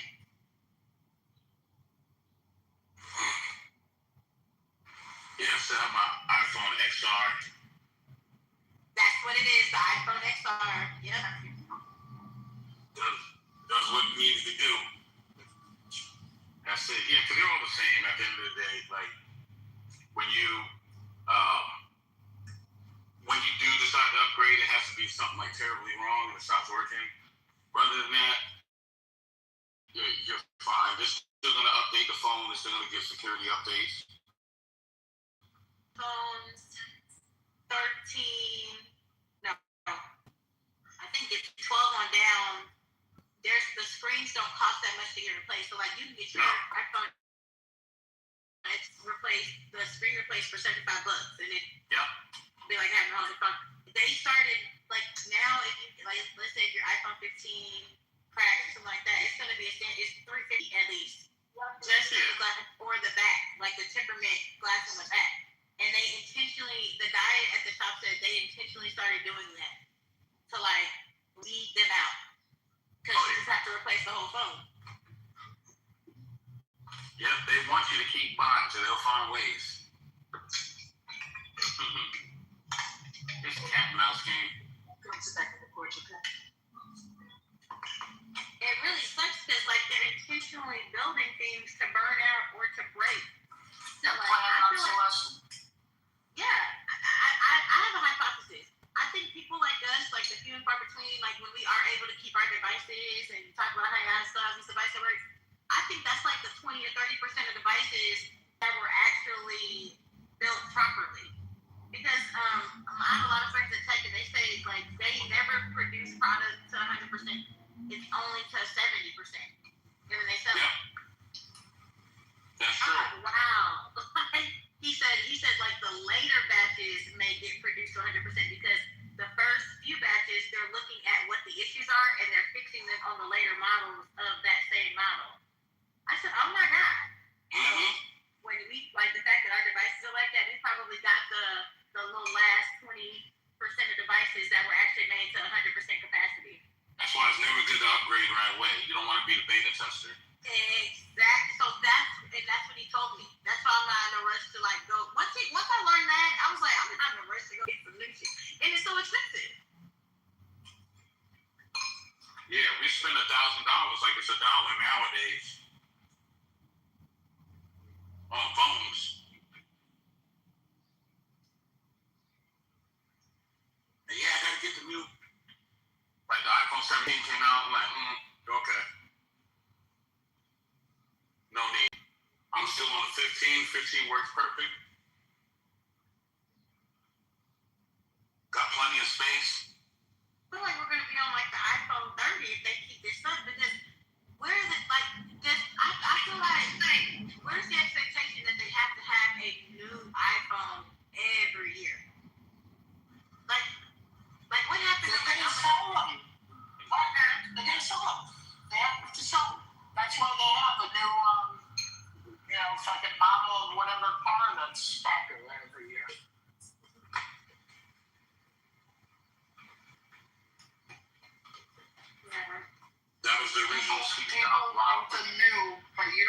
to fall for it.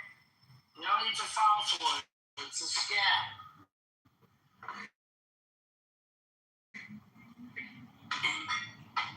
Well, Apple has always been about price. That's always been an Apple model. Are you serious? Out in 2008. Do y'all remember that? It was like a little bubble iPhone. I got lucky enough. So, fun story. This was the first and only time I ever saw Steve Jobs in person. Was at the iPhone release, the first one. That was like 07. Yeah. Yep. Because a buddy of mine, he actively, at the time he was working at Google, and he helped me get out to California, and we had tickets to the event. So got to see the iPhone unleashed. Hey, so okay. Which was a great big. These kids, you know how like now it used to just be like, oh, you have a baby shower, wedding shower, and that's it. Now it's like just for pregnancies, you have the gender reveal. Well, first you have the pregnancy reveal, then you have the gender reveal, then you have the baby shower. So my baby cousin sent me this invitation. This is the third one I've gotten this week, two of which were from previous students of mine. But this prom send-off, so apparently it's like a thing now. Wow, I guess. Sheesh. Like, did we bring a gift? Like, what do we, like, it's just, this new age stuff. Money is always welcome. Wait, what is it called? What is it called? It's a prom send-off. So, like, when they go to prom, it's like, apparently, like, now, both the families, like, it used, like, when I was, back in my day, it was like, you know, somebody got dropped off at somebody's house, or maybe y'all would go out to eat before prom, you take your pictures, and then you go. But now, I'm getting, like, these formal invitations, y'all. Like it's a party. Everybody's got they want gifts for these people. Get out of here. Just send your kid off. Let him go. Yeah, it's a prom. I mean, the parents will come over to the house, they take photos, and then the kids leave. That's it. No, yeah, Sherry, but this is like I think some people are making it like a party. Like a pre-party? Or like after party. Yeah, so it's like after you do the send-off, like, I'm assuming you stay there. Cause see, okay, so watch this. So this invitation, it says from 5:30 to 7, but the walkout is at 6. So I'm assuming they we stay and kick it after or something. I don't know. Wait, who stays and kicks in? The parents? I know, that's what I'm saying. So the other invitation, it says from 5:30 to 8:30. So I'm trying to figure out, I'm like, because like Sherry said, I'm used to like, you know, you pull up, you take your pictures, you go off in your little car, and you move on. This is like an event. Yeah, no, that's too many events. I mean, that's too many events, and it's too much. I mean, I don't even like the idea of a gender reveal party. So what my niece did, when she had her baby shower, she knew to sex the baby then. So when she had the party, and then I knew it was going to be a girl because she told me it was. She put "It's a Girl," and it had her name already. She even had the name for the baby already. So and she put that up, and that's it. I mean, but it's a one-time thing, and it makes sense to do it at the baby shower. And then these gender reveal parties, they kind of get a little dangerous too, because people want to do fireworks. It doesn't end well in some of them, so that gets a little ridiculous. Yeah. Well, first of all, it's unnecessary money because you got the pregnancy reveal, then the gender reveal, then the baby shower. It's like, come on now, we celebrating the same damn kids just 3 months later? Call me when they get here. And that's why I feel like this prom send-off is kind of like the gender reveal of the graduation party. It's like, can we kick it when we're supposed to be celebrating together? Well, usually that's a family thing anyway. So why am I inviting outside folks to come see my daughter or son off to a prom? These are my babies, Miss Sherry. These are my students from when they were in 2nd and 3rd grade. So I haven't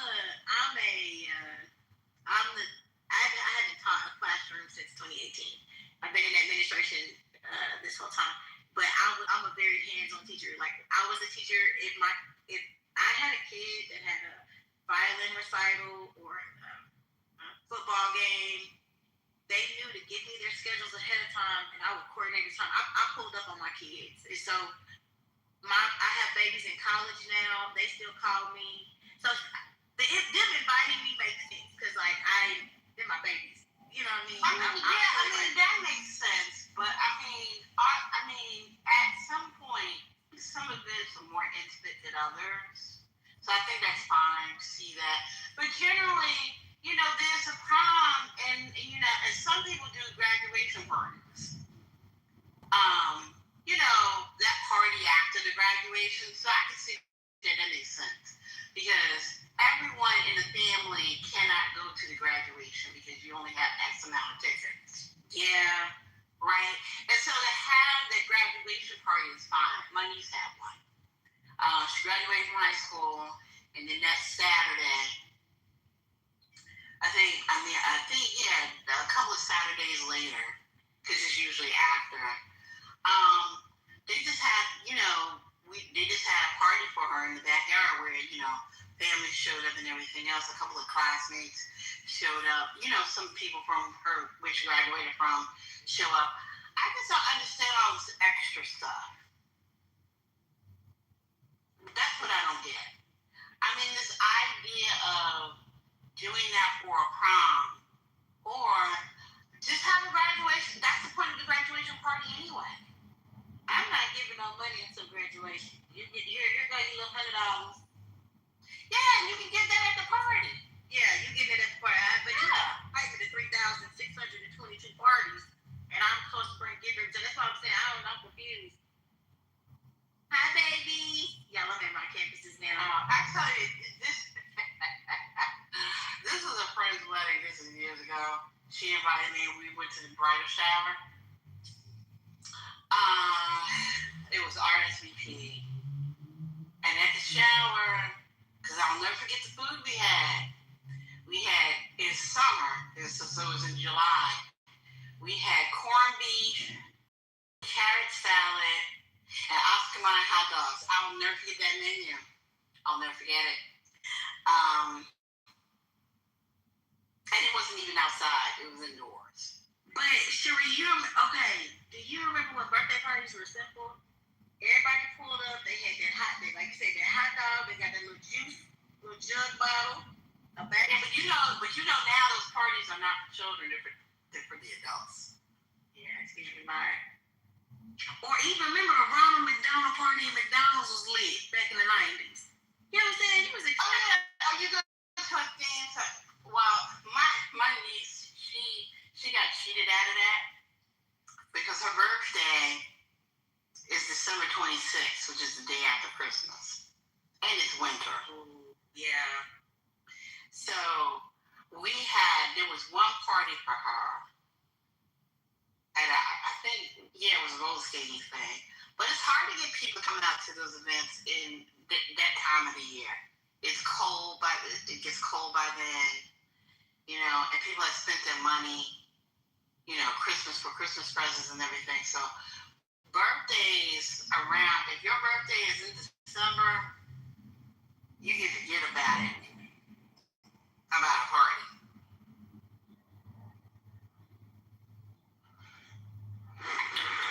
Well, that's a good point. And it's right back to the, so they ain't gonna have money until about February. Who's this saying hello, greeting us and everything? Who's this? Who wants to say hi?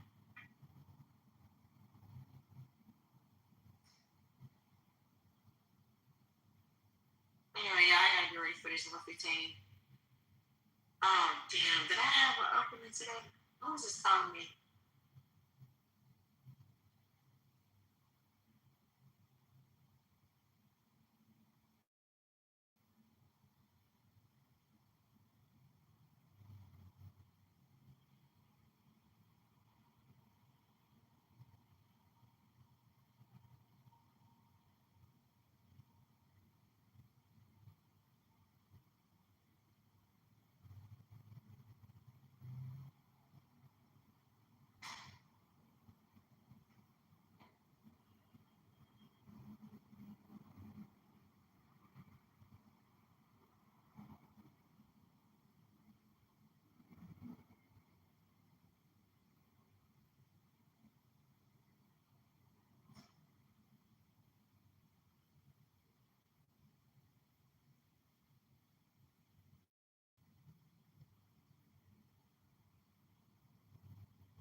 Don't make me cry. Yeah, I decided to go. Yeah, I took my nigga.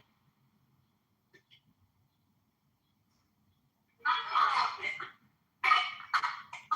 passed away. My mom had a friend, like a doctor. Her mom.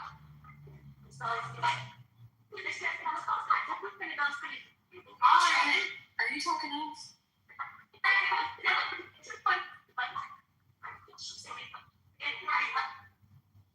Jenna, sorry, I didn't know if you were talking to us or talking to the people around you.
so quiet?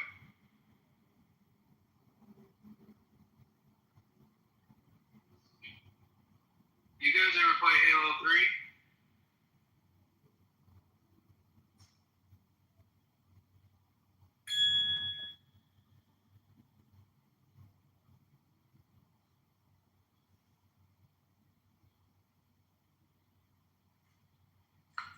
Hello, my friend.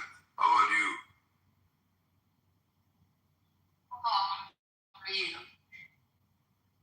I'm good, thank you. Where are you from?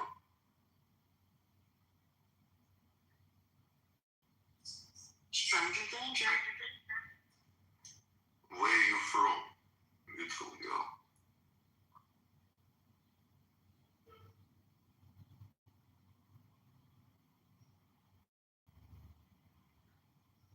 Hi, people. How are you?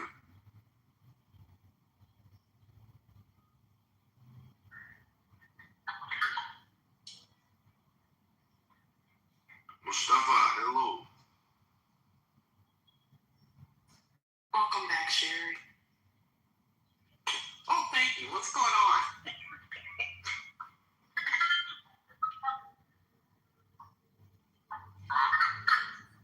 So I am multitasking out of this world because I'm on the Teams meeting right now. So give me 1 second.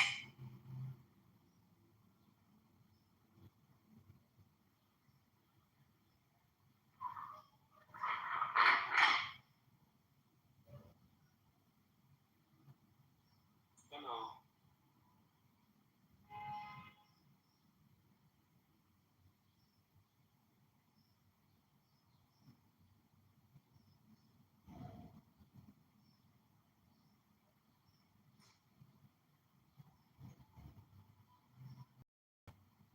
Why is everyone quiet? What's going on?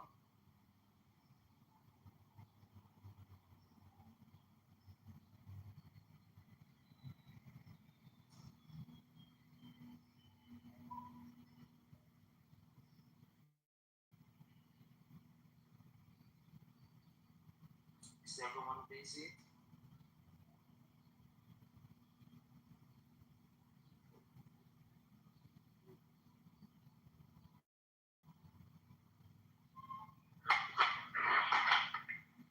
Seems everyone is busy right now. Yes, you could.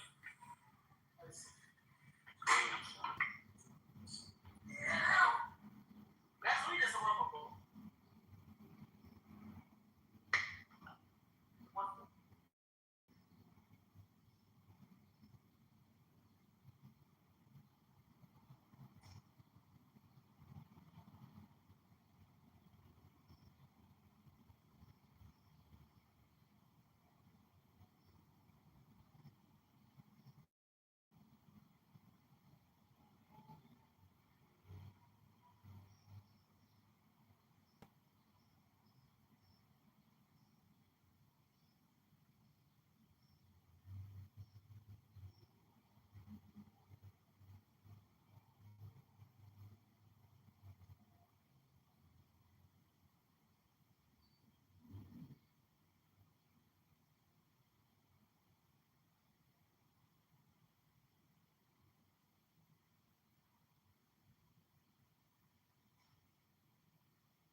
Hey, Devon.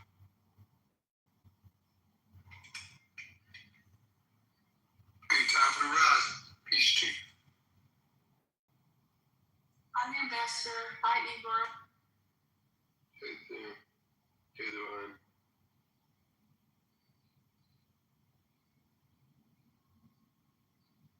Today is a little bit quiet room. Not many people. Guess everybody's working.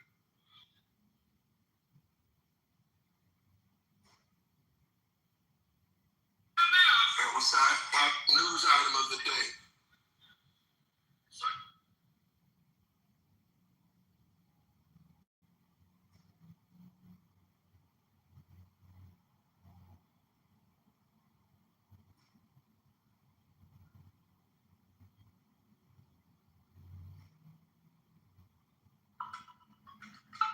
Well, the topic of the room, I bear witness that mega is a lie because if you look at the 1865 definition of an American, none of those guys are qualified to be no kind of qualified to be no American. Because they write the American in Webster's dictionary in the 1860s. Around the time the closing that Civil War, when they killed Wooden Tooth Lincoln, and they took a president there, the same guy says social political reincarnation out of Andrew Johnson. Make sure you understand, just in reality, a dollar drop. Make America great means plant cotton for free. Anything else and the government they can do. And instantly they can to run wars and more new wars. That means they're gonna start after that. Be a goddamn long period. Are you there? She's my question. Beth already told me.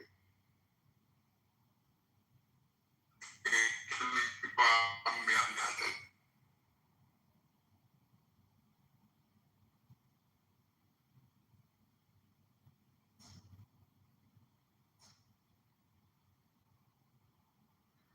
Or you can ease back into some more war if you can.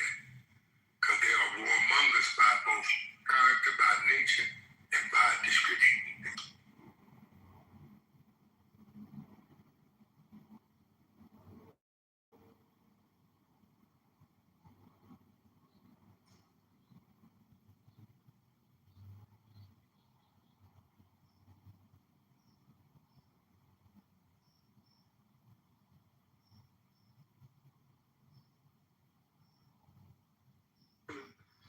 Matter of fact, their idea of making America great is to get you involved in Civil War to display the military.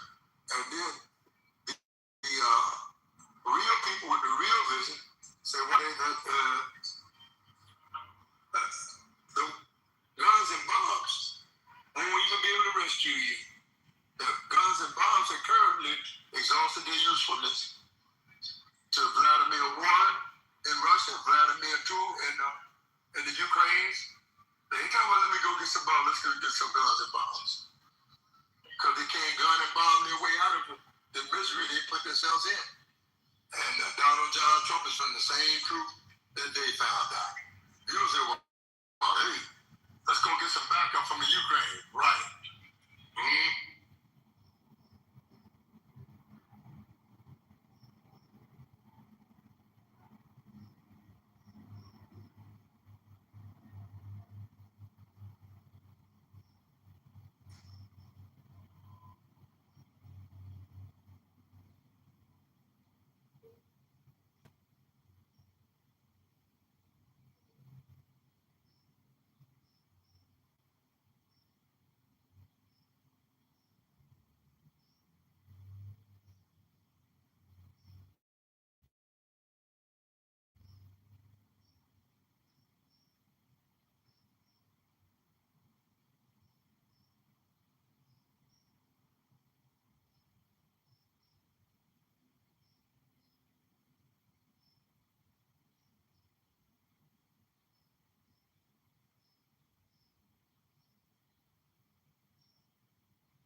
sweetie. Hey. TT, how you feeling? Oh, I'm doing good. I just hit the moments to evening, so I was keeping it open. Divine came in. He kind of dipped out. Jane was here. She had a meeting. It's been a slow day. But Divine said he'll be done in about an hour. Anybody got time for him? Bring his ass home. Right now. Right now, bring y'all's here. What's going on? Good. See her shit. Loyalty message. Okay. Alright, guys, I don't know what's going on in the world today, but I did not mean to click on Clubhouse to bring me back here. But some kind of way my finger brought me back, so I'm here. Not the diabetic finger. No. Don't put that on me. No, I will not. Hey, Sherry, optimistic, Igor, Ambassador Sid, Cunning. Yep, copy. Message to you as well. Horizon, you was up all night long. You was over in Liz's house dancing yesterday. Me and Lou go back we mad from back in the day and all that. I know. Yeah, my man. Yeah. He got a hell of a room, don't you know? It has gotten so hot out there that some of the green cabinet, they get like a small house. And they're trying to flip me out of the room and so leave me on ice for 3-4 days, 3-4 weeks and all that. So Lou gets back in and all that shit. But I never out on my own. And, yeah, but that was some hot topics over there. And that guy Umar is a deep researcher. He finding the facts out and he reporting them up to me. Yeah. And he'd explore what they're saying there. Now see, what you have to do is look at an American citizen. Just go in your Google right now, a very simple operation, and put American in 1865 going forward. They changed the words later. But in 1865, the meaning of an American is a copper-colored person that's off that land. They killed so many, they just drove themselves crazy and tried to erase the history. And then they erased everything and left too many graveyards out. That's where the miscommunication. So those guys like Donald Trump and those guys don't qualify to be Americans because they're not copper-toned people. This is simple equation, but I don't know about that, but I know it's my land. I know.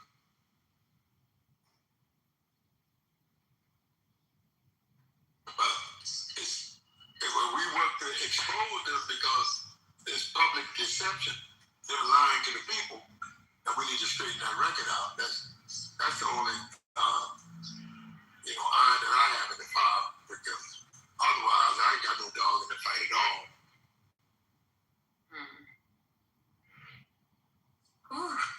Sure. I forgot my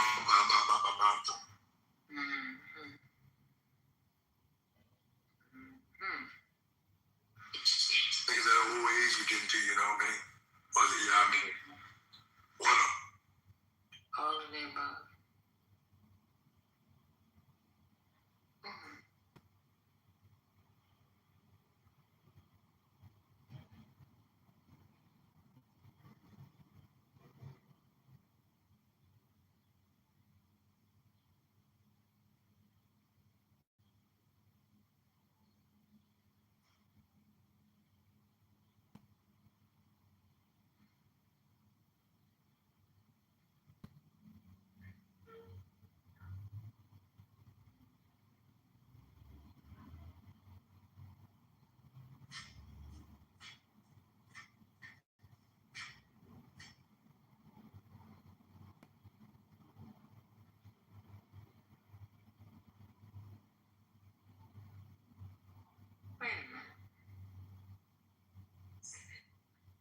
T.I. and Tony's son King Harris arrested on speeding And drug charges?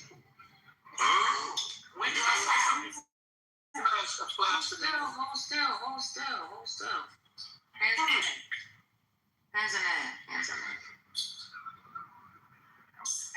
Put your hands in there. That means close your mic. What's going on?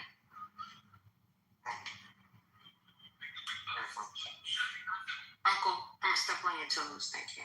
All right. T.I. and Tamika Tiny Harris' son, King Harris, was arrested in Georgia on speeding and drug possession charges.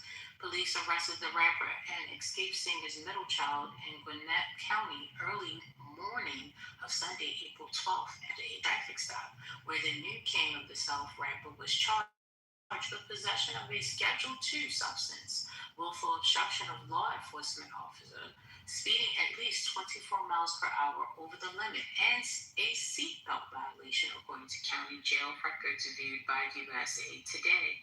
King Harris, 21, was booked around 2:30 Sunday and was released on bond just after 8 a.m. the same morning.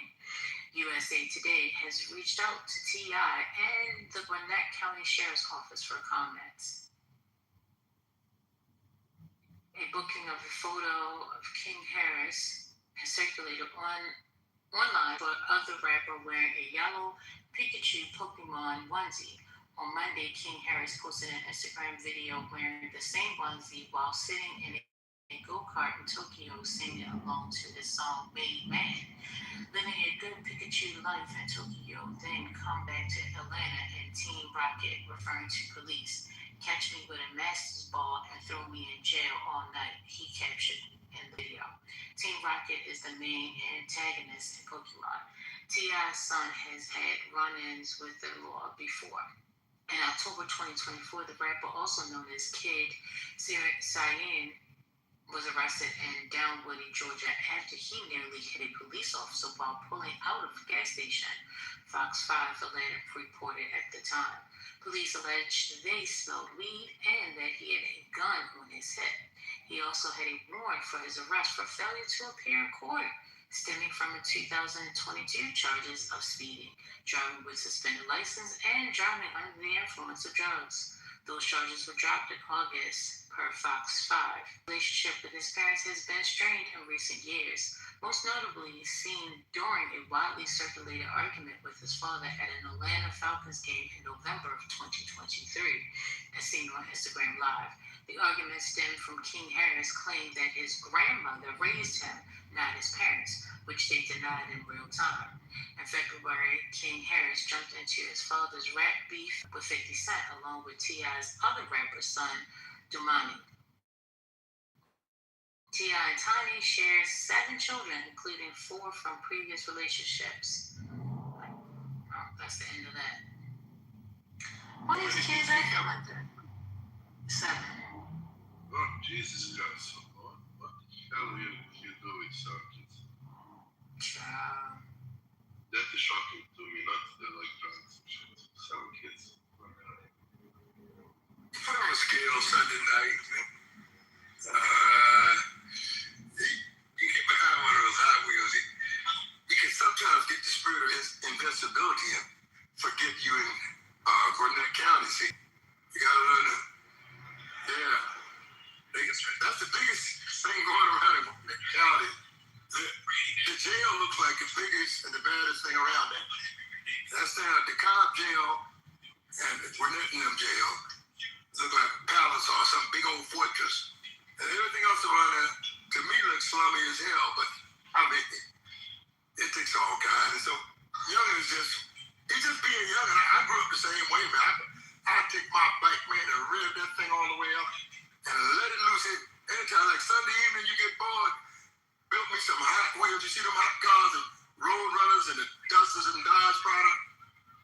We were building that shit back in the day, and we were rev them for figure 8s and cop wheels and see if we can do a wheeler, see if we can get second gear rubber, all that shit. So 24, shit, you could have easily been one of my guys back going, back in the day, would have zoomed through there about 100 miles an hour in a 45. So it's just something you do when you're young, and it's neither here nor there, really. You know, they make the music, young, it was young T.I.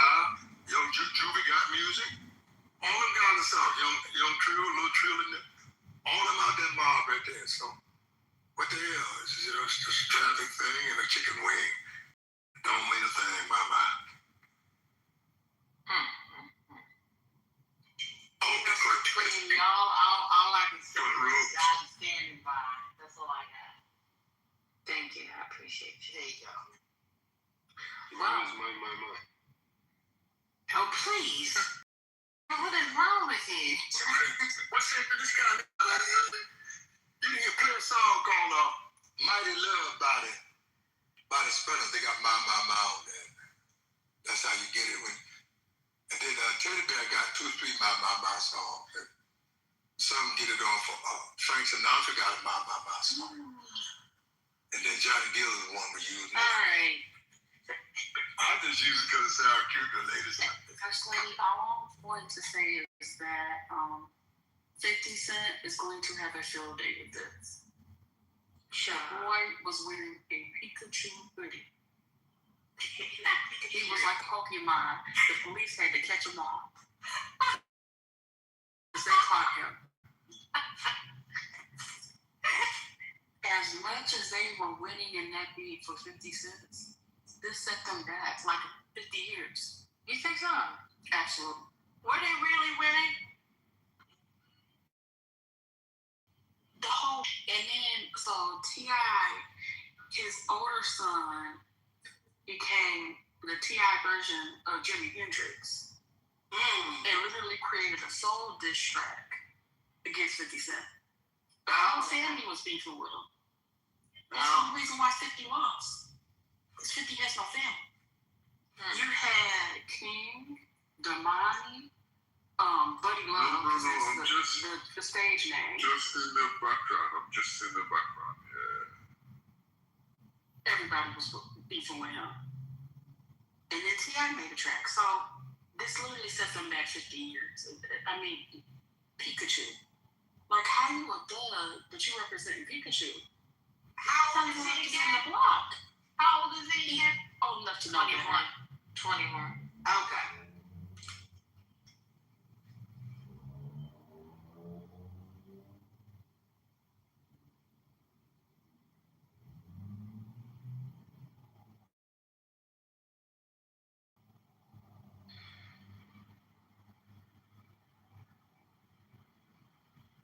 Sorry, guys.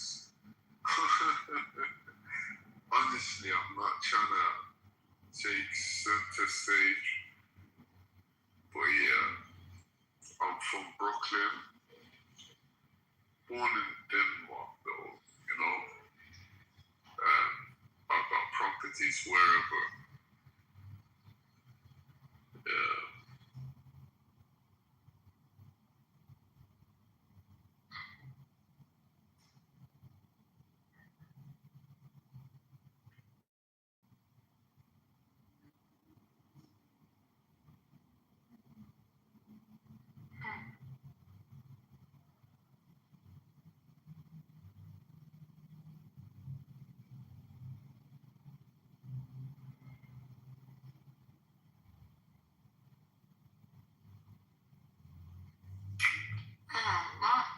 You ain't talking about nothing. Ain't talking about nothing. Ain't talking about nothing. Yeah, ain't talking about nothing. Mary J. Blige. There's a little excerpt that was done on her. Mary J. Blige opens up about addiction and road to recovery. Mary J. Blige may wear the crown of hip-hop soul today, but the road to the title was paved with struggles that almost destroyed her. The iconic singer has never shied away from channeling personal pain into her music. Albums like My Life and Growing Pains stand as a testament to a woman who transformed heartbreak and struggle into something millions could relate to. But behind those records was a reality far dark than most fans knew. In 2007, Blige opened up to the New York Times about the emotional weight behind Growing Pains. It was years of It was years of painfulness, to get to this point, she said. And that's why I named the album Growing Pains, because it was the moment that I realized, you know what? It's going to take a lot more growing and a lot more pain to sustain this breakthrough. Her album in 1994, My Life, captured, dang, that was 1994? A moment when she was drowning in substance abuse, releasing it as an emotional distress signal to the world during one of the most traumatic chapters of her life. By 2001, she had arrived at what she described as a defining crossroads between survival and surrender. I was dying. I had come off of being an alcoholic and a drug addict and everything else, and it was either put up or shut up. It was two choices. It was you want to live or you want to die. Blige recalled per Vice. Faced with that reality, she turned to prayer, pleading for someone to enter her life and help her find solid ground. The answer came in the form of Kendu Isaacs, her husband at the time. And so I prayed and I was like, Lord, you've got to help me. You've got to send me someone that's going to help, or send me a friend or something, Mary J. Blige continued. And here he comes, and he just started questioning me and challenging me and not being afraid to go against me in a positive way, up against the negative stuff. Blige and Isaac were together for over a decade, tying the knot in 2003, ultimately going their separate ways when their divorce was finalized in 2018. During that time together, Isaac played a dual role in Blige's life, serving as both her manager and collaborated on her music.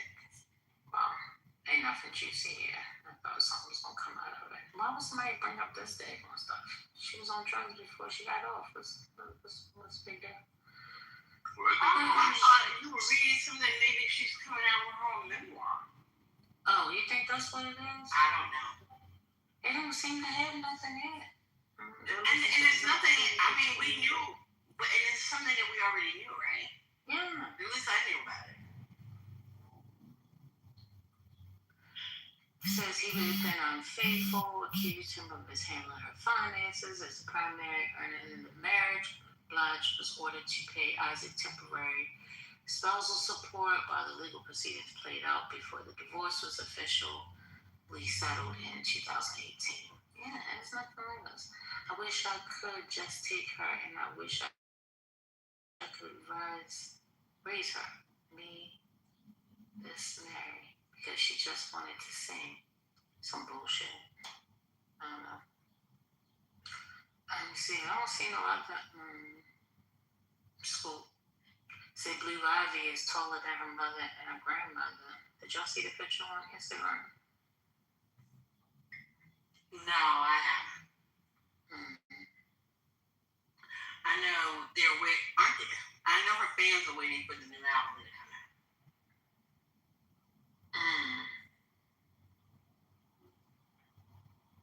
Whose new album? They want Beyonce's album to come out this year. I don't know why. She's getting an album? Oh my God. I don't know, and neither do they. I don't know. I'm like, okay. I didn't hear anything else about it, but people wish it comes out. Yeah, they're waiting for that other album to come out.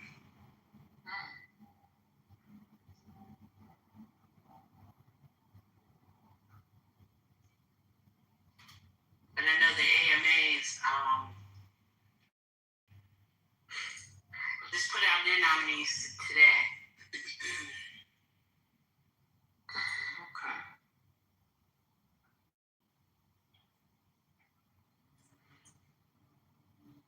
You jamming over there? Yeah, I'm listening to one of Al Green's albums. He had quite the run in the 70s. He did not put out a bad album. He sure did. Quinn can attest to that. I mean, I'm like, oh, wait a minute. He consistently put out good albums during that period. They consider it his classical period, too. I'm glad you brought that name up, Quinn. Because, he has a lot of information that he sits on, and he doesn't share. I think he's really selfish with his knowledge of his music and his contribution to the hip hop world. And I really don't appreciate the R&B world. Well, he did put in the chat that Kendra is an idiot. That helps.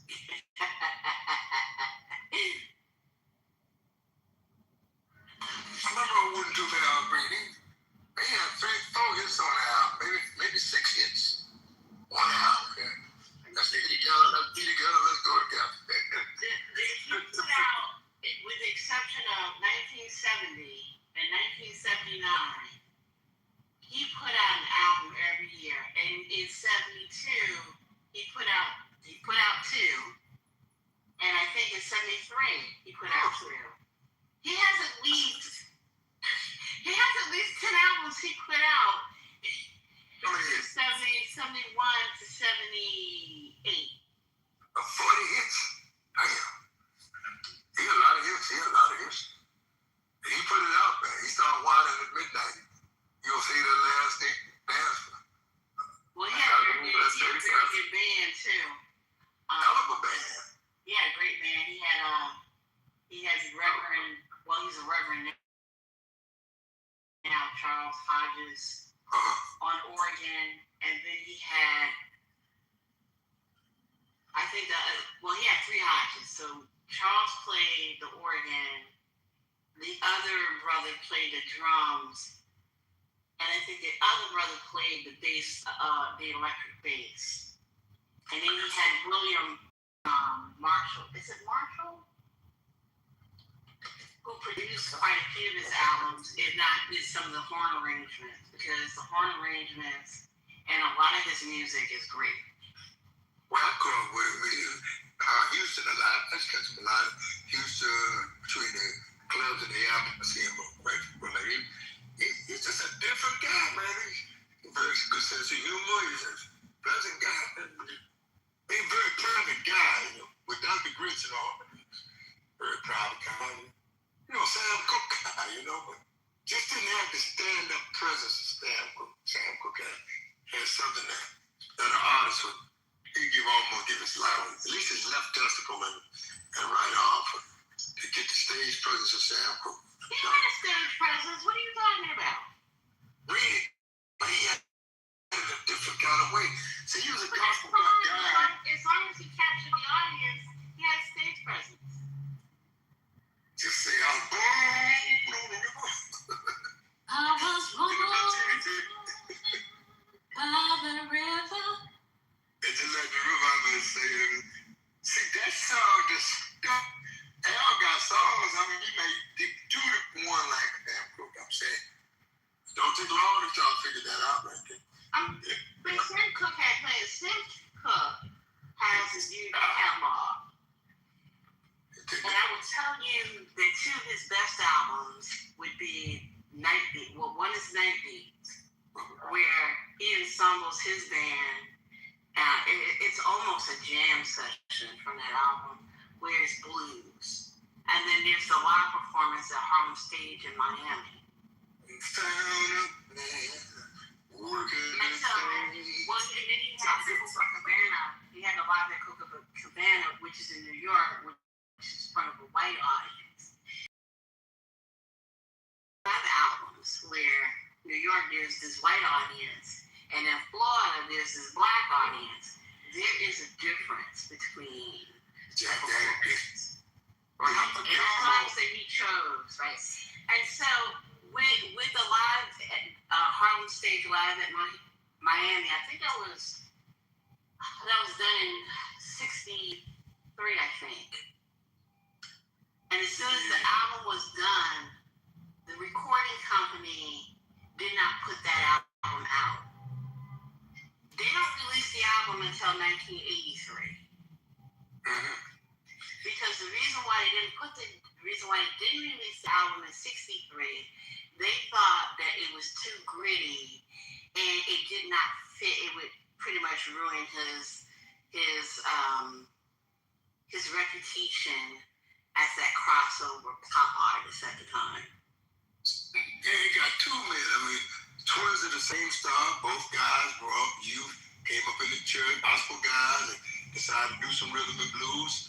Made it to the top. But it's just something different about Sam Cooke. I mean, in my life, I've forgotten more Sam Cooke hits than I can remember that I know Al Green made. And I knew Al Green made a lot of hits, but when you put them sounds, everybody jump. They move a certain way. For the Sam tune, man, it's just something about that guy. I think people are losing. I think the memory of Sam Cooke is beginning to wane, along with a lot of musicians of that time. But I mean, he is Sam Cooke is an influential figure. I mean, you do not have people like Al Green. You're right. Sure, you're right. Al Green said himself. I'd like to toe-to-toe like Al Green and a guy like Otis Redding. We lost both of those singers. And my brother was a music enthusiast. That's kind of I picked it up from my brother. And when Sam Cooke died, Otis Redding died, man. This guy was macho, cook on the ship, beat up damn anybody, shooting, cutting, and doing all the time.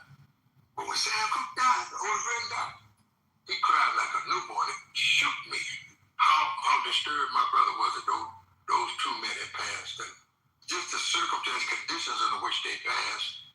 And it inspired me to write a philosophy on these called EIDS, early death syndrome, containing the cross-examination question: are we proportionately affected by death, or are people disproportionately affected by death concerning our sports and entertainment, and then of course our social political community? Because there are a list of political figures. What happened to if you know about Mickey Leland of Houston, Mickey Leland, and then we'll mention Ron Brown, all these Otis Redding, Mickey Leland, and Ron Brown all in plane, lost them in plane wrecks. But the ultimate in Ron Brown, he's found with several bullet holes in him out of the Clinton administration. So that place, just an alarm goes off, and it goes off, but in my 72 years, it has never failed me that something is terribly wrong with my own go. Yeah. Something ain't right. So, when people don't even know Mickey Leland, he was drawn congressional representative in the spirit of Al Clayton Powell.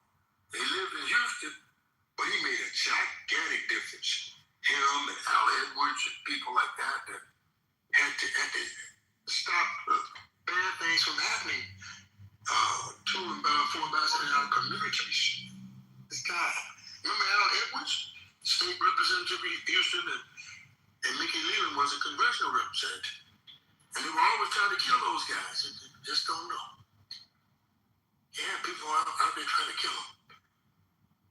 And all he was doing was just trying to make sure your street light worked, make sure you get good infrastructure going in the community. The school will open on Monday. That was those kind of guy. And they would, well, why would you vilify a man that's doing good? That's the question that you could ask Megan Evers or what's this guy, Ralph Abernathy, and the guy I was working with, he would feed so many. And there was always a need to feed in the community. And that's how the Panthers got a reputation by feeding. I said, well, you can't offer no trip to Vegas, but we'll sure feed you while you're here. And there was always a need to feed. That need has not gone away. Just stopping the heinous crimes. I go out and tell people that King stopped the lynching. That Thurgood Marshall stopped lynching and Malcolm X stopped the lynching. But I'm in 2026, as in 1956 and 66 and 76, they're still lynching us. And on records from the last 50 years, nobody getting lynched but us. But we don't run to support our social political leaders, our sports and entertainment. We should have been in, what's his name?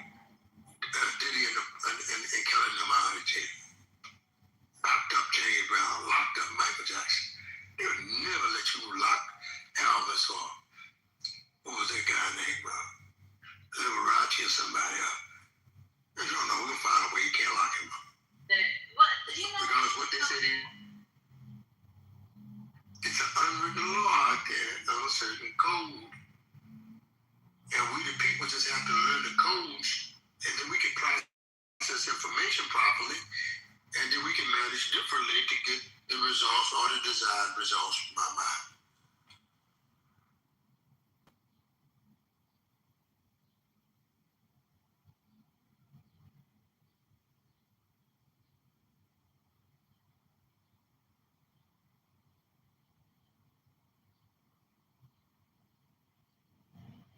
That was that guy, yeah. I used to always compare Jerry Lee Lewis. Uncle, please, let her rest for a minute. Okay. Let me say it. Jerry Lee Lewis was the name of it. Jerry Lee Lewis, okay. Right. Mm-hmm. Jerry Lewis. Mm-hmm. Everywhere you look, everywhere there's a heart. Somebody who needs you love. Everywhere you look.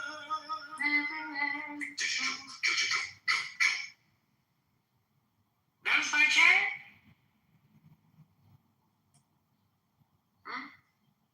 No. A wop, bop, bop, a wop, bamboo. That's when Jerry Lewis was out around that time, right? Sherry, don't leave me hanging. In the 50s. Yeah. Yes. So he's saying Great Balls of Fire. Oh, it ain't Great Balls? Great Ball of Fire. What is it? Hold on. Wait, because you guys talked about Virginia already. Virginia who? Slim? No. The state of Virginia. No. So, what's the lady's name? The governor of Virginia was earlier today. Did you talk about that? No, sir. She signed the National Popular Vote Compact. And what this is it's a bunch of states. It's now 18 plus DC. It's a bunch of states that come together. And it's an agreement they have that they will award their presidential electoral votes to whoever wins the nationwide popular vote.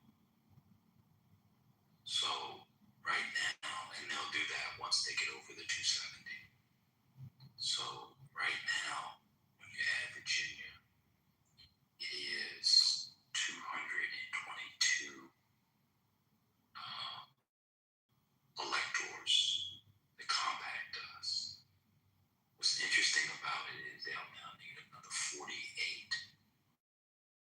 But states that have not signed off yet are Michigan, Nevada, New Hampshire, Pennsylvania, Wisconsin. There's a world in which Michigan, Pennsylvania, and Wisconsin after 2026 sign on. What that would do is effectively get rid of the Electoral College. It's really big news. I know you people like to talk about it. You said it'll get rid of it? What are you talking about? Effectively. Yeah, effectively gets rid of the Electoral College.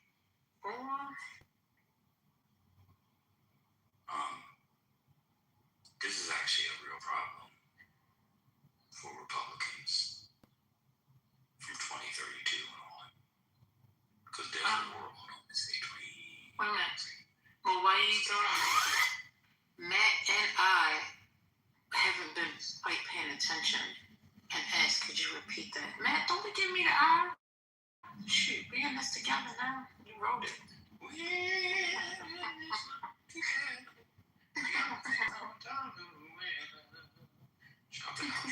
When we start over? Yeah, we missed the how did you say that was my mistake? 25. 25 plus 15 is 44. That's still not enough. All right. So, this morning, let me just read it to you. Okay. Virginia Spanberger, who couldn't care less about her approval rating, especially when you can't run for re-election. It's your first term. That's exactly how you govern Virginia. People are like, oh, approval rating. They don't care. Just like Trump, no cares. We don't care, as Stephen A. Smith would say. I'll reread it to you. Virginia signs the National Popular Vote Bill in into law, joining an interstate compact with 17 other states in the District of Columbia. So let me break it down without reading it. So basically what that means is there are states that have come together who have signed laws in their states that say we will assign our electors to whoever wins the national popular vote, not who wins our state. And so right now, all the states that have signed on, now with Virginia, there are 222. You need 270 to be president of the United States, so they still need 48 votes. Some states that haven't gotten it yet, signed on yet, but that have introduced the legislation include Arizona, Michigan, Nevada, New Hampshire, Pennsylvania, and Wisconsin. If 4 of those people do it, the country goes to a national popular vote. Now, the Supreme Court, effectively, this is probably the Republicans' greatest, the best chance of stopping this is probably the Supreme Court. The problem is the Constitution is pretty clear, well, I don't know if it's clear, but there's sort of 2 provisions, according to this article, I think that's correct, about how electors are appointed. So the legislation relies on 2 provisions of the U.S. Constitution, which would face intense legal scrutiny if and when the compact comes into force. Article 2, Section 1 of the Constitution authorizes each state to appoint electors in such manner as the legislature thereof may direct. The Constitution does not even have a vote for, never mind delegating those electors as the state's vote. So right now, if you live in Wisconsin, the federal Constitution does not require you to have a vote for president. I don't know if people know that. Now, Wisconsin Constitution might do that at this point, but the U.S. Constitution does not state that they had to have votes for president. And of course, they wouldn't, because if you know the original Constitution, which somebody thought he knew last night, TC, aka Total Clown, they imagined the states sending electors the way they saw fit. Any questions on that provision before I go to the second one? TC stands for what, Ben? Some people say total clown, others say total coon. Some people say that cracker. It could stand for lots of things. Lord Jesus. All right, we go to the second provision. See, they don't want Democrats. The problem with the Republicans is they forgot that the Democrats can read the Constitution too. The second provision, Article 1, Section 10, Clause 3 of the U.S. Constitution governs interstate compacts. The text authorizes states to form legally binding agreements governing their relationships to one another. The text requires states to gain the assent of Congress to an act. But long-standing U.S. Supreme Court precedent holds that states only require congressional approval for a compact if the agreement infringes on federal power. Let me give you an example. If you're from Wisconsin and you want to have an interstate compact with Nevada and Nebraska, if it involves something that has nothing to do with the feds, the Supreme Court has held for quite some time that you don't have to go to Congress. So if it's about driver's licenses, which is totally under the purview of the states, and it's about, well, we'll recognize your driver's license to get X, Y, and Z if you recognize ours to get X, Y, and Z, and it's no federal funding, it's just state stuff. The Constitution, the Supreme Court has said Congress does not need to act there because it doesn't involve them. And so what the supporters of the National Popular Vote Interstate Compact are arguing is that the delegation of electors is a state power and not a federal power, which it is. Republicans might be sleeping at the wheel here. They only need 48 more votes. And that's have the governorship of Wisconsin. They have the governorship of Pennsylvania. They have the governorship of Arizona. They have the governorship of Michigan. And if these states get trifectas, this has been brewing for a long time. This is amazing, Dad. And as you know, right, we're supposed to get a trifecta based off of the results just from the average in the special election victories, etc., and just in polling. We're supposed to get a trifecta in Michigan. Obviously, this all lies on Jocelyn Benson becoming the next governor of Michigan. But looking at Wisconsin, I mean, I'm not saying I don't know what's in the Constitution, but if there is nothing in the state's Constitution that prevents them from doing this, they will likely have a trifecta as well for potentially Governor Mandela Barnes. And you and I both know he's progressive enough, he'd probably go for this quite quickly. If the moderates are going for it, moderates like Sandberger, then you know he would go for it for sure too. I thought they had the trifecta. They lost it. They lost it in 22, unfortunately, but they'll get it back. They're only two or three seats away on the state senate, and they're going to get it back. Yeah,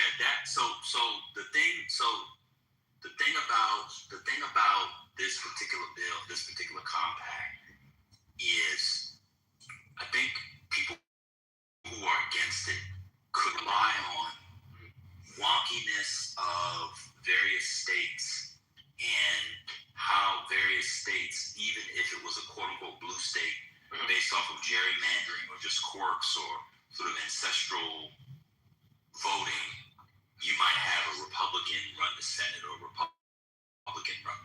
The problem they lost, that this is why it's the Steve Bannon show. This is why the Steve Bannon show, when Steve Bannon flipped out about Virginia, he didn't mention this, but this is the kind of stuff, is because Virginia would go back, forth, and forth. And so you would have you would have a Republican, then a Democrat, a Republican, and then a Democrat. And then when Democrats in office, they never had the majority or the votes to do this kind of thing. Exactly what used to be called the House of Birds, which we now call the House of Delegates, and the state Senate. Now because of, unfortunately for you guys, because of Donald Trump and the way Republicans are just completely washed. By the way, they're going to lose they're going to do the redistricting next week. But you now have enough seats and control in Virginia and the Democrat governor to sign off. I think they signed off on this. They signed off on unpaid family leave. What did she sign off on last week? Wasn't it free? Wasn't it? Yeah, I think it was paid family leave. Paid family leave. Like Virginia never had all these things that you would expect them to have. Yeah, for the wonkiness of it. New York has now been over the hump because for a long time New York had, I forget the guy's name, I see his face, they always had the Republicans ran the Senate because of gerrymandering, but also, state people were Republican. If Democrats win Michigan in 26, which they could just trifecta, who would the governor be? Jocelyn Benson. Yeah, the Secretary of State. She will sign it. Mandela Barnes will sign it. I have to tell y'all this. Josh Shapiro will sign it. He will. And they're getting that majority in the state Senate because they don't have the state Senate right now in PA. They are one seat away. They are getting it in Pennsylvania. Exactly. And so that still takes you to 240. That takes you to 266. So then you need New Hampshire or Nevada or Arizona. And there's a world in which all of those, 2 out of 3 of those could be trifectas. Well, Arizona, the environment is this fall for Republicans. Arizona is looking like it might be a trifecta. That's something people have been discussing online, a lot of the pundits, because of the fact that they're only short like 4 or 5 seats to have a majority. Dems in one of the chambers. I can't remember the other one, but I know that they said that there is a realm of possibility that one does flip. Nevada is the only issue with Nevada is the governor is they like to go for Republican governors, and they've been doing that for years. They don't like Democrat governors there.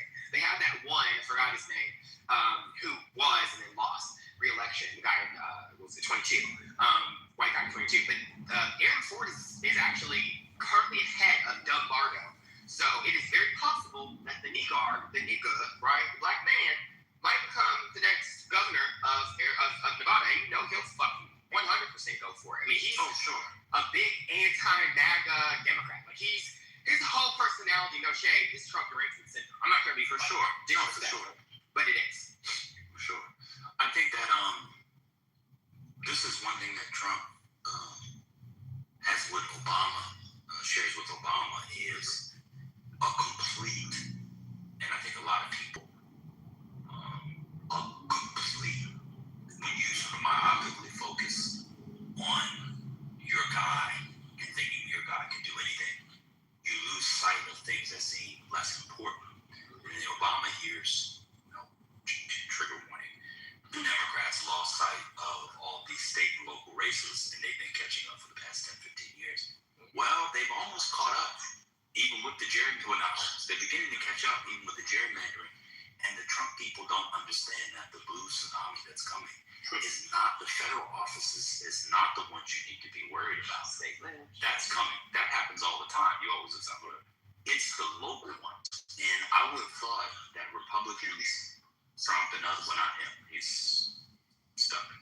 But I would have thought they would have began to change tactics and begin to separate themselves after that Texas 9 Senate race. If a Democrat gets to Texas 9, that means Democrats will probably have, I don't know, plus 100, 200 flips in the fall. Oh, they're projected to win the House, by the way, in Texas, which is in first time. I'm saying it's a mess. First time in 40 years. I saw a speech that Dan Patrick, the lieutenant governor of Texas, gave the other day.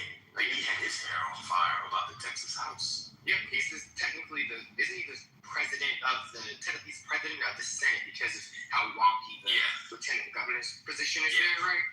That's right. Vicky's coming on him. Vicky Goodwin, she's on his heels right now in polling. So I know that Hossa is kind of being slept on as governor, but Dan Patrick is pretty vulnerable. A lot of people blame him for the legislation because, yes, of course, Abbott signed it, but he is the one that controls what's going on the floor. And and it's looking, by the way, more likely that Paxton is going to win the primary. I don't know if you guys saw that recent internal release from Cornyn. He only has less than a point ahead of Paxton in his internal, which means he's probably like 5 points behind in an independent poll. Go Puerto Rico, go. Drops the crock pots. The state ledges, to me, are interesting because you would think these people would have been more... these are the Red Mat Project architects. This is the party that created that. You would think they would be more inclined to try to center and focus on them because of Trump wanting everything to Trump about gerrymandering with the U.S. congressional seats. They're about to lose to Sarah Trone and Jessica, what's her name? I don't know her name is Jessica. I know her first name is Jessica. Jessica and what's the other lady going against Nunn and Iowa 3. They're about to lose to all three of them in Iowa more than likely. Like Henson C is like Iowa 1, 2, and 3 are probably going to go dead. Like that's insane. Well, they like to use Trump derangement syndrome. You can use that for your opponents. But one thing that I always found fascinating is they refuse to recognize their own. And part of having so-called Trump derangement syndrome is a myopic and singular focus on Donald Trump and his opponents and what he does. And you lose sight, I'm telling you, the race in Texas 9 and the Chris Taylor's Wisconsin race. Yeah. In fact, the Wisconsin Supreme Court race last week or 2 weeks ago, I'm not exaggerating, I truly believe this, was the most bizarre election for me since Trump beating Hillary in 2016. I agree completely. The idea that in a statewide race in Wisconsin, any side could win by 20 points is insane. Yeah. I thought it was crazy that Shapiro won back in he almost won by, it was like 15 points when he first got elected. I thought that was crazy. I've not seen crazy since I saw this. The Wow counties, I know people don't study this shit in this room like that. They listen to us talk about it, but the Wow counties are a fucking firewall for the GOP. It's like the suburban firewall in Wisconsin. Yeah. And the fact that they not only won the right? But they almost won Waukesha. Shout out to Drake. Right? The fact that they almost won Waukesha is fucking insane. Yeah, that mayor race that you mentioned, there's been a Republican mayor of that suburb since the The 10s? Yeah, the 10s, 2010s.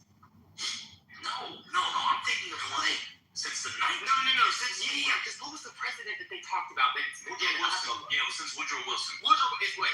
Yeah, Republicans have held this seat since Woodrow Wilson. It's those kinds of swings that happened under Obama for Democrats going to Republican, and they never got it back. That's what's happening, and part of what I was obviously wrong when I thought Harris was going to win. I said she had a 55% chance. I gave 55-45, and Trump's 45-1, so I was wrong about that. But part of what people seem to miss is that when your party, in the expediency of one election, tries to get a new constituency, and they're successful in getting a new constituency, so you add here, you lose track of two things. One, can you keep them? And I'll come back to that. And two, what are you losing in pursuit of that new constituency? And what happens is, I don't know why, this seems to be so strange to me. Republicans are losing white, educated, and white suburban people. I'm not talking about Trump losing knowledge. We can come back to that later. But by losing white women in the numbers that they're losing in these suburbs, etc., especially Republicans not named Trump, should have people's hair on fire. But because they have their own version of TDS, they don't see it.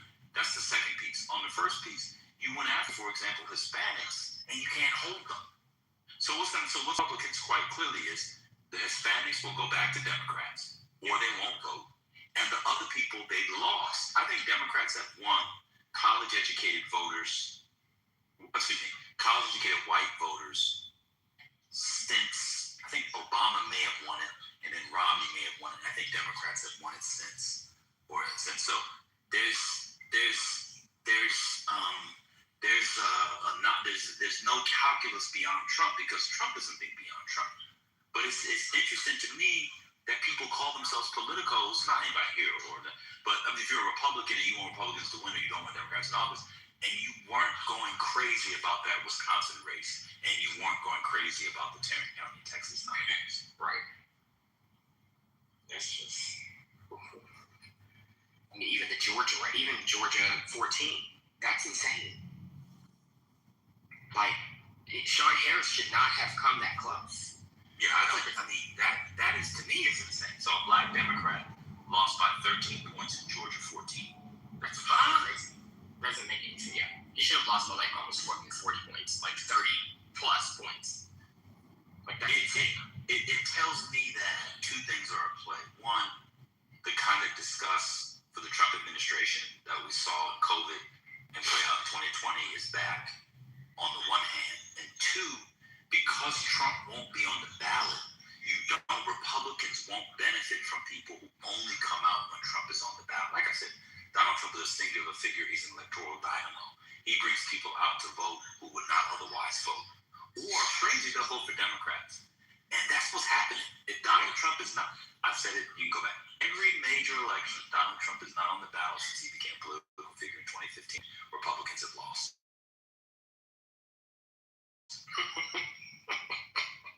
That's so funny. It's true. They have. But, you know. But like you said, 2020 for governor, like there was a split ticket vote. That was people who were, in some ways, irritated with Trump, but in other ways, supporting him in a state like North Carolina. And they elected Roy Cooper to be governor again. And the year Trump won their state. Same in 24 with Stein. The split ticketers are interesting, and it will bring out, I think, a split ticket voter that normally wouldn't have voted at all.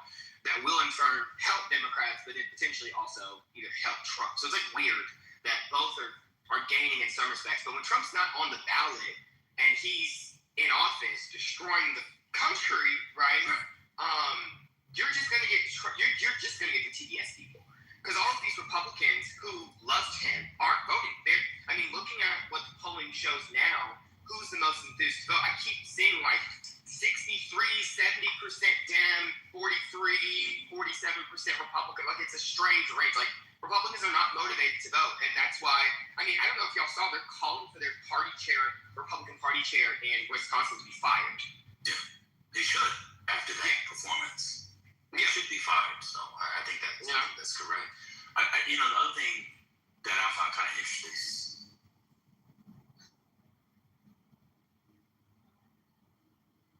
when you run against the incumbent did in 24 and Republicans did in 24 as a return to normalcy, and then you not only return it to normalcy, you not return it to normalcy, but you just did shit, just going crazy, and this has now been magnified and really brought into relief by the war with Iran.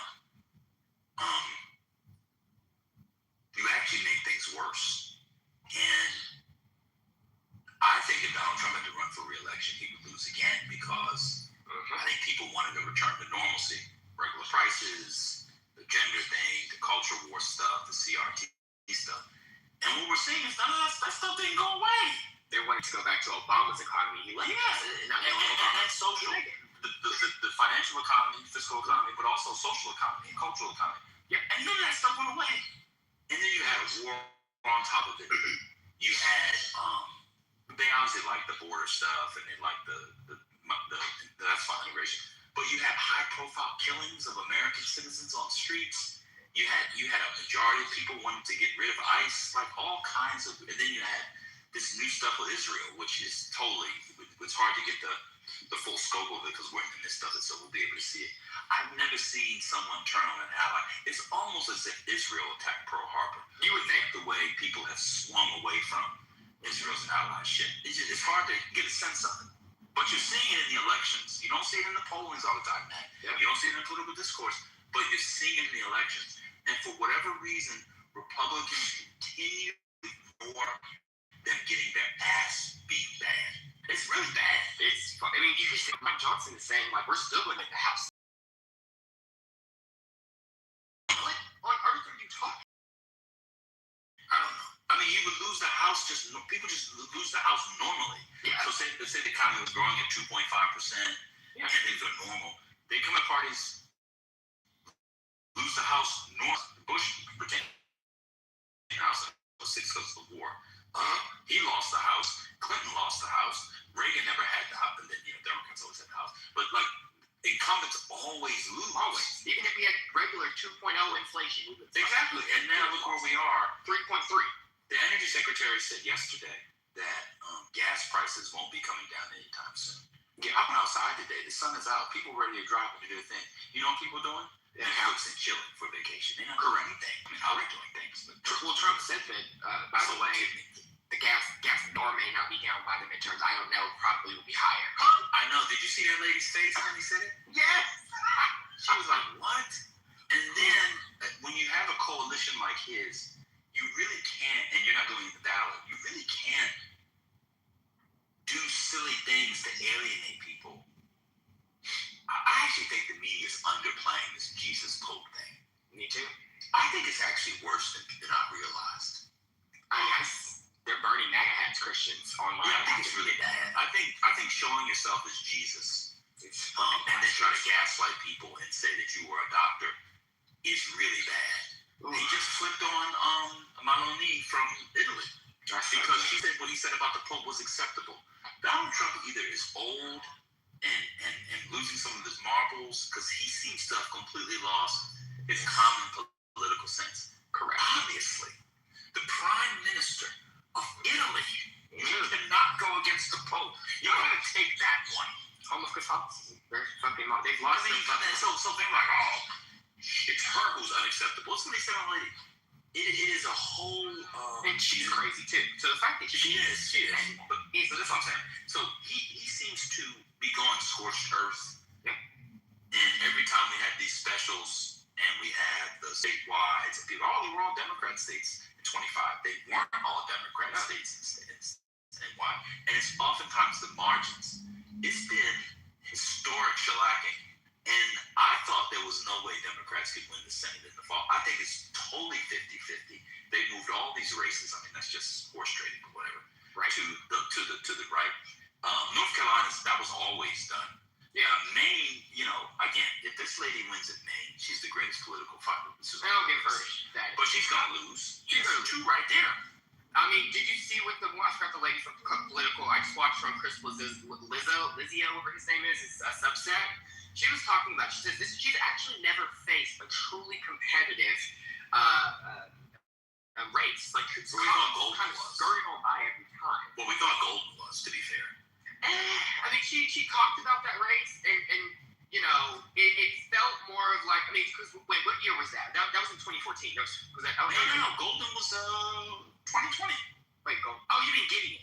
Gideon, rather, yeah. Gideon, they said, Gideon, they talked about Gideon. They said the problem with Gideon is that no one in the state really knew her, and that Susan Collins, this is all before Dobbs. So she was saying, I stand with Dobbs, I stand with this, I stand with that. You know, Kavanaugh got confirmed, and then Dobbs happened after. Everyone was just warning about Dobbs. That's one of the reasons why they felt, and she explained it better than I am now. I see what you're saying. Okay. Yeah, so it wasn't confirming Kavanaugh. Yes. It was it was going to be the Dobbs, the what Kavanaugh did in Dobbs. Okay, exactly. And now everyone's like, fuck her.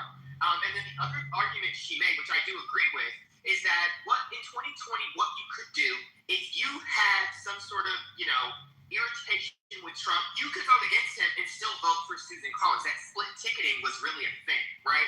Now in 26, you don't have an option if you have some discontent with Trump. You have to just vote against Collins. Like if you're a Mainer, there is no. Yeah, that's good. Yeah.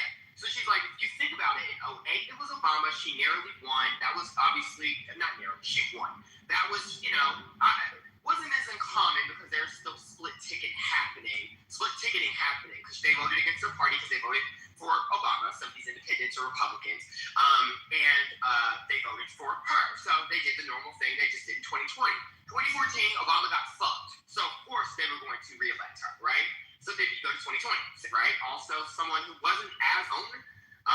She was known to some degree, but not as known. She even compared this to John Huston and Ashley Moody in Ohio and Florida, and mentioning that these lieutenant governors and these AGs, in some respects, are popular or can be, but they were very low-profile candidates. Like they never made much noise in the party. They're generic Republicans. So in the same respect, Sarah Gideon was like a generic Democrat. You need more than a generic Democrat to beat Susan Collins. And they actually, and this is what Cook said, they think that Graham Plattner is beyond a generic because he has a lot of baggage with his Nazi shit and some of the stuff he said that's homophobic, misogynistic, despite apologizing. Mainers just don't care. Maine is like a majority white state. I looked it up. It's like 93% white. It's the oldest state in the union. A lot of these people who are looking at the field are like, look, Trump has said worse than this man has ever said. He's at least apologized and is advocating for us in what he's pitching on his policies. So fuck it, I'm just going to vote for him. They're not necessarily as upset as Janet Mills' attack advocate think they are. So Cook does think that Janet Mills is cooked, and theoretically that Susan Collins is officially cooked as well. They do, not to the fact that Maine's a hard state to poll, but the fact that this many polls have shown a consistent victory for Plattner by at least more than 5 points as the average. They think it's pretty clear he is going to beat her, and that also he will beat Mills in the primary. So, but yeah, I like what she also said about the Iowa race and Texas race. She says the reason she doesn't have both of those races as lean R is because the primary. Because Zach Walls is going to quickly become Elizabeth Warren's protege. Because remember, he supported her in 2020 for her presidential bid, and I think he kind of worked on her campaign. So she endorsed him, and that's going to really hurt him. So they said the dream ticket is a Turek-Sand combo, right? Sand going for governor. He's able to put a lot of Republicans and independents on his side. I mean, it's now a lean D race, the Iowa governor's race. They think that even the poll we saw yesterday, that Turek becomes a better companion on that ballot with Sand versus, of course, a Walls. And then they said in, obviously, Texas, as long as Paxton, which it looks like, is going to win the primary, that they will move Texas to lean R as well. So the fact that we're going to have 2 lean R races in states Trump won by 14 points is fucking actually insane. Senate races. That's crazy. I mean, Peltola's is already a lean R race in Alaska, and she's been ahead in every poll. They think that once some more independent polling comes out in Alaska, what the lady, I forgot her name, what she had mentioned in this interview is that they'll probably be moving that to toss-up. She says probably before the summer hits its peak. So I thought that was all pretty interesting and pretty disastrous for Republicans. That those states, Trump won by like 13 to 14 points, are going to be moved. And then and I know you're talking about Florida, the fact that Vindman in this other poll we just saw is literally 1 point behind Ashley Moody in a state that Republicans have a 1 billion, person voter advantage in terms of registered voters, then is pretty crazy. But yeah, sorry for the rant. But yeah, these are all on the board. I actually do think that the Senate right now is going to go to Democrats. I think the only problem is Fetterflop. So I think that to have a comfortable majority, not only will you need to flip those normal 4 states we always talk about, Ohio, Alaska, Maine, North Carolina, you probably need to look at either Iowa or Texas. Maybe Florida, maybe. But I think Texas or Iowa, as long as it's Turek and Paxton in those states, I think those become possibly doable. And then they did talk about Nebraska, how it's likely are. It's only mostly because, Pete Ricketts is a, family dynasty there. He's a billionaire. He owns the fucking Cubs. The money's going to be crazy. And they think that Osborne might have a 47% ceiling because that's what he got before versus Deb Fisher in 24. So they'd also show Lynn Walls, who's going for governor against Jim Bear, is only 2 or 3 points behind him. And she has overperformed Democrats in her Republican district when she was state senator. She overperformed by over 20 points. So it's looking like a shellacking across the board in many states for Republicans in places that they genuinely should be winning, should continue winning, and should not be losing, at all. Yeah, there's very little, that's what we were saying earlier, it's very little, excuse me, I just put a pistachio in my mouth. It's very little for them to hang their hats on as the incumbent party in the midterm. And like I said, the normal political dynamics would suggest they would lose, Jeffries would become speaker with a 15 to 20 seat majority. But we could be talking about something like, 240 to 190. They're saying 260 is a reality. 240, what would 240 be? 195. So 45 seat, if you get 260, that will be 175, 260. That's all very possible. But anyway, that was the news on Virginia. We need 48 more electoral votes. And if I were a Republican, I'd be freaking out because they're not paying attention to that. And Spanberger continues to do what she wants to do. And how can Johnson swear them into office, Tony? You won't be speaker.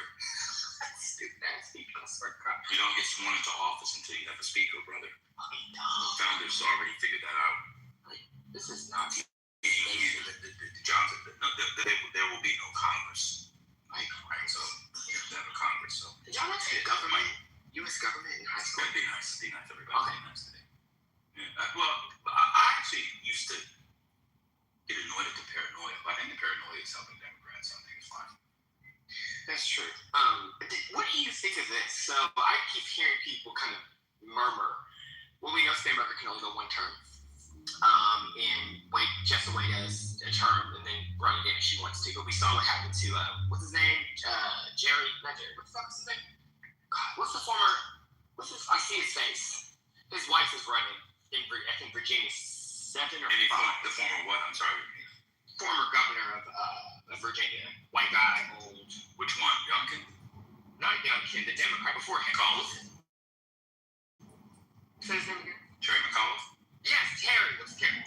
So Terry, obviously she'd have to pull a Terry, set his term out, and then run again. I don't know that she wins. I don't. Virginia's weird, right, when it comes to the governorship. We always know they vote for the opposite party whenever one particular party is in power in terms of the presidency, right?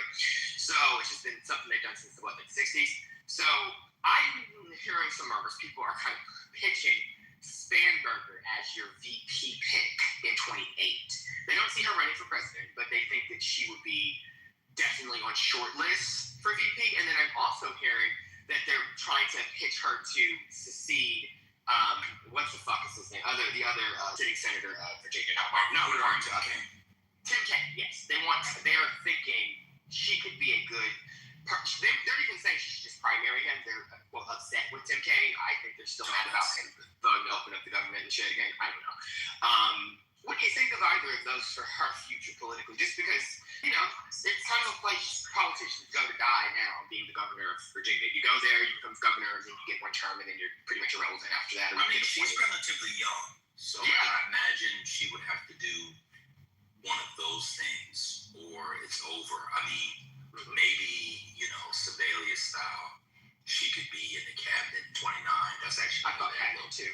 But I think electorally, she essentially has to. Let me see. Tim Kaine. He's up to 2030. Is not till when? 2030? It was 2030 or 28. I have to look, but I know it's not. He didn't run. He was reelected. Oh, then it's 28. Yeah, it'd be 28 because he just got reelected. So he just got reelected. Mark Warner might be older. He's up this year. Mark Warner had that. Yeah, so then he's up this year, and Tim Kaine was last time. So that's what, class 1 and class 2, I guess that is. Yeah. I think she's just going to have to hope she gets in the cabinet or vice president. I don't think there's any office she can get. I think Virginia has to get rid of that rule. I think it's a stupid rule. Yeah, same for New Hampshire and Vermont. Why do they have to run every 2 years to be governor? That's so stupid. I forget. I can't remember. Sometimes has to go and state constitutions in the 19th century. I can't remember what it was. I just can't remember. They almost got to override it under Terry, but they failed. Like, barely failed. They should try again. Yeah, I don't know. Is it a law or is it the Constitution? It's the Constitution. So they would need 2/3, but they almost had it, I felt. Wasn't it under Terry? Like, they had some crossover support, and then it just completely failed. They need to 1,000,000% override that amendment because it's just stupid. It's like, what's the point of this? Like, you guys can't just give a governor another 4 years. They would have loved having Glenn Youngkin on the ballot again last year. Let me return the favor and ask you a question, or as your people say, well, not your people, but as my people say, ask you a question.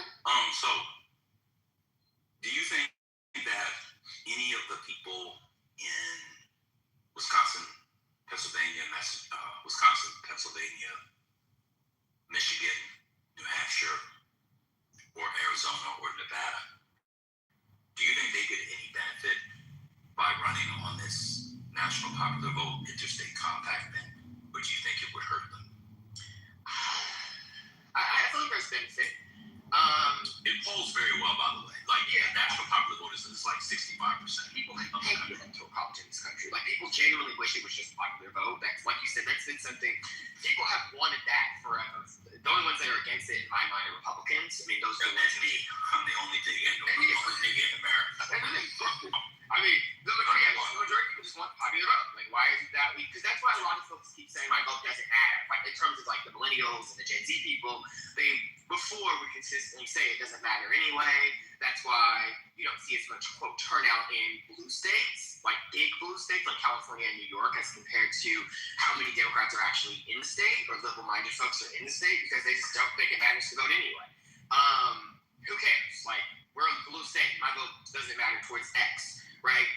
Towards the presidency. So I think it would work. I think that you might have some pushback, but in the Trump era we're in, I don't know if it would take Ford. Do you think it would help Ford's gubernatorial campaign? I definitely think it would get him turned up. I think that Latinos would turn out even more for him. Black people are already going to him. They like him. I looked at his crosstabs. But whoever wins the Hispanic support in Nevada wins the governorship. Like, that's literally what it is. And you think this could pull them out? I think so. Because they would actually then also believe, well, my vote now matters. Oh, okay, cool. Like, they already know it matters in terms of, here's the other thing. I think they're tired of the nail-biter presidential elections always coming down to Nevada in recent years.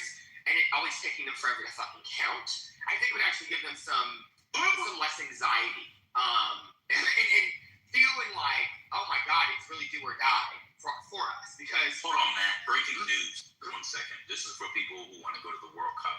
Oh God. New Jersey is planning on raising the price, the ticket, to go from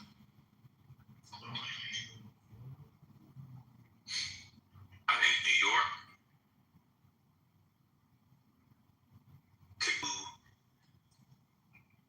for tickets to go to the stadium to $100.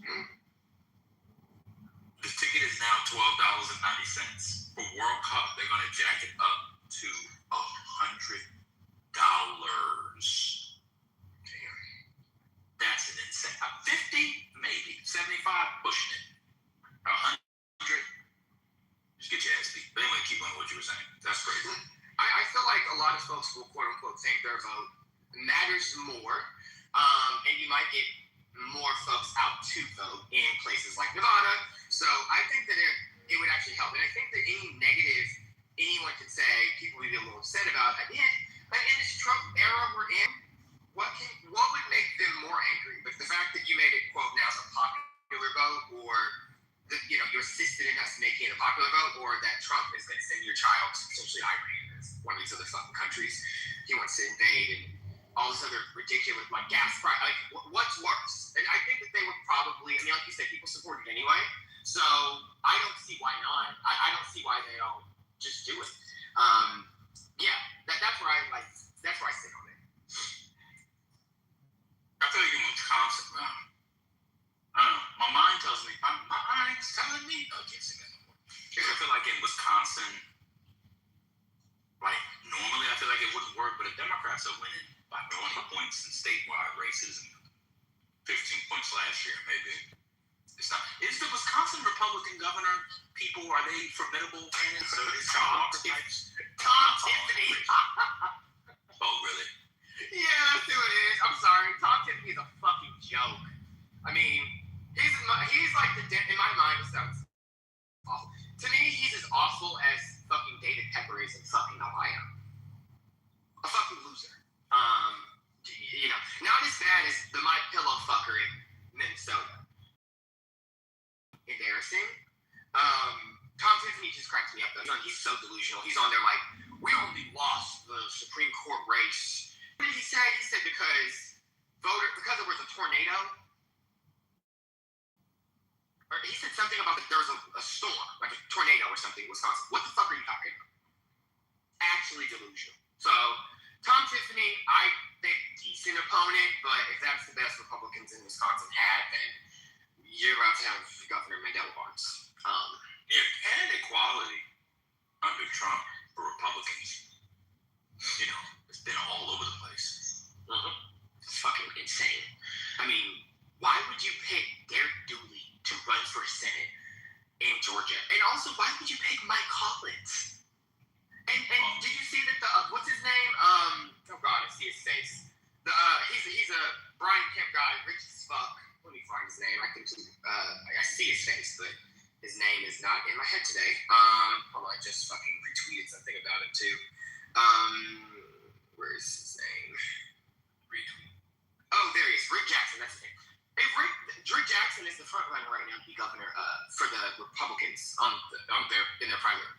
If Rick is the fucking incumbent, if Rick is the Republican nominee, that's a fucking likely D race. I don't know about him. Break it down. Oh, big donor, rich as fuck. He has a quote unquote good story, but literally everyone hates him. Like, everyone hates him. He's an outsider billionaire. Yeah, he's funded a lot of races for a lot of loser candidates. What's her name? Kelly Loeffler? Purdue? I mean, he's been a big donor in the state for Republicans for years. He's not going. I mean, it's as stupid as Michael Watley running to Quake. He's as dumb a pick as Watley running in North Carolina. But Kemp is trying to get him to win the primary because he's not quote unquote MAGA. He's just a corrupt, rich man. Why would you it's just stupid?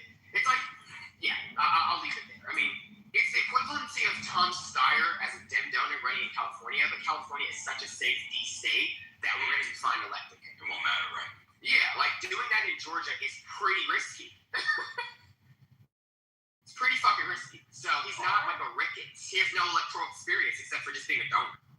You know what I mean? So it becomes a likely. I mean, I'll be honest. It becomes a lean D race for Keishwan Fox. Probably likely D for Jason Estevez. All right. That's me and Matt's segment. God bless you all. We're done. Oh, yes. Go back into retirement. Well, Matt, they said you were freelancing, so you can.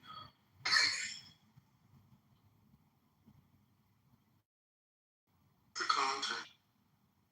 We're talking about, boring political stuff. So, there's no one here to argue with today. I mean, I didn't want to argue with any of these losers. I see Peter though. What did he call us? The niggas. Y'all hate Iran. What's that? I see he's here. Manfinity's not been here today, or? No, thankfully. Well, at least not that I've seen. I just kind of came in the room. But we were just talking about the boring stuff. The stuff that I wish a lot of y'all did already know, so we have better conversations. I mean, Matt, we try our best, but like what? You want us to keep abreast of like 50 different races? See, this is why Republicans keep winning. Yo, did y'all talk about the European? I saw a clip about a European plan to reopen Hormuz without the United States. Did y'all get into that? It's from Al Jazeera. Break it on down. I've heard some. I don't got it. I just saw the clip. I thought y'all was already deep in. No, I've actually been trying to leave Iran and get that out of my brain because being called a nigga on this app by them so much is just kind of getting on my nerves. So the Persians called you a nigga? Yeah, the Persians. Yeah, they're just doing a lot, and I'm just kind of over it. So we already know what's happening. We know there may or may not be a ceasefire. We know that he never should have tore up the Obama negotiated nuclear deal. We know the basics. We know the Strait is locked now, and it's a block on the block, and we know they're negotiating behind the scenes in Pakistan, and there's another country involved trying to get the United States to agree. And we know that what's been proposed is Iran wants to halt their nuclear program until 2030. Trump wants 20 years. So pretty much we're back at square one with a tore up nuclear deal and a blocked strait, both of which we had a nuclear deal and we had access through the strait prior to Trump being in office. So Republicans are just are stupid. I don't really know what else there is to really talk about with Iran, but yeah. Well, to be fair, I don't know if the Republicans are stupid. It's just that they decided to attach themselves to stupid things, which might be stupid by another name because many of them know what you just said. I mean, it's kind of dumb. It's just it's so uninteresting. But it's interesting because it's obviously dangerous. But it's just to me what happened to that? Why did he do? Oh, he wanted to halt the nuclear program that was halted before he tore up the JCPA. What the fuck it is? So what's the what? There was a time when around the election and the inauguration when Trump seemed at the height of his powers, and I understood why people were afraid to speak out for not only political but some argued violent repercustions. I don't think anybody's committing violence on behalf of Donald Trump. No, those dudes. I think the people those people are like we going to war for Israel. That's what they believe. I mean, I believe that too, but that's what they believe. Or they're looking at the economy, or they're looking at the fact that Epstein followed. I don't think any of those people. I don't think you're going to have some Proud Boy force in 2026. I don't. So I don't know why I don't know what's keeping Republicans from breaking away. Nobody's showing up to Gretchen Whitmer's house again. Nobody's showing down to Shapiro's house. It's over. That's dumb. Because the juice not worth the squeeze. Exactly. You want to go to jail, and this is the best you get. 0.5% growth, stagnant employment. Worsening labor market, a war, him presenting himself like Jesus. Like there's nothing coming out of that orange. That orange has been sweet. It's bitter juice. Yeah, I mean, all of these dudes just got laid off at Walmart, Kroger, and the local gas station. I mean, they don't have time to be trying to kidnap the governor anymore. The farmers, see with the tariff regime, has hit these people, the farmers and shit. Yeah, that's a mess.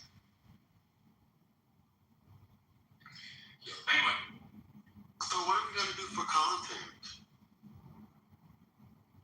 There's content in the hallway. Would you like it? Would you like a personal jet? Private jet? You mean a helicopter? No, I have a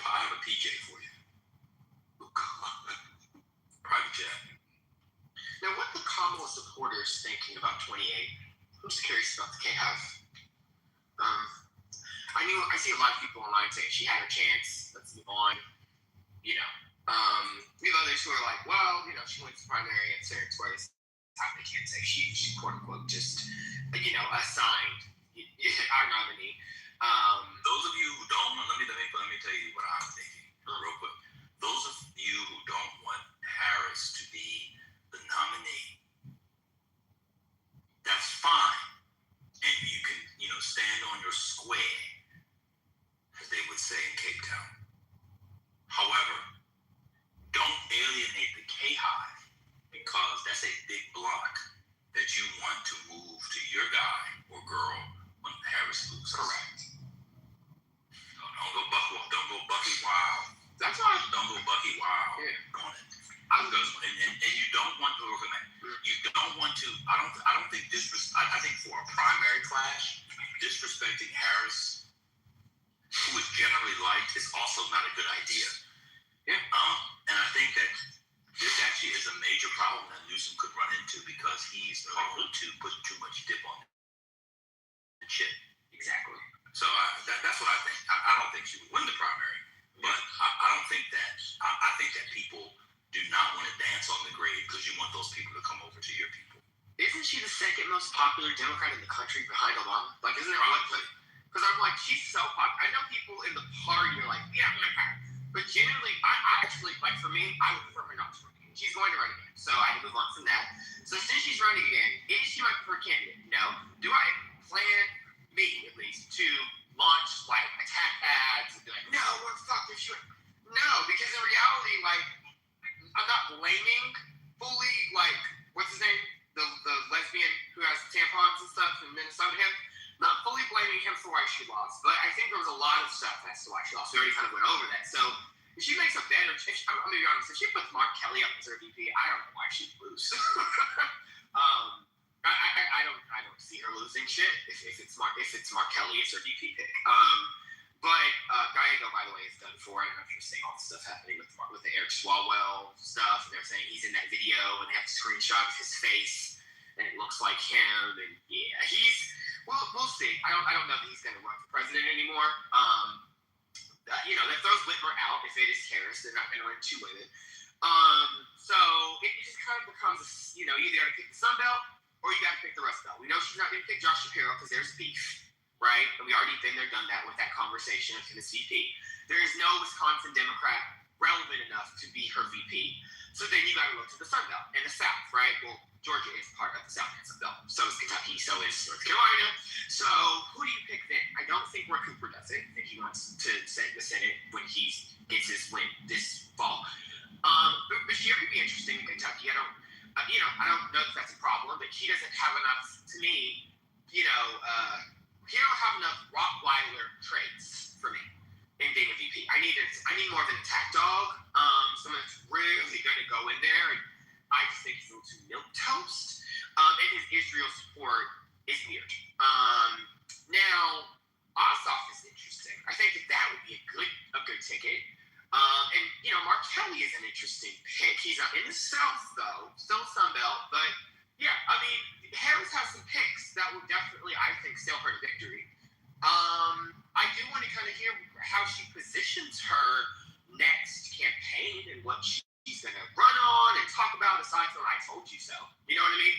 That has been done during her book tour, so the I told you so is kind of played out now.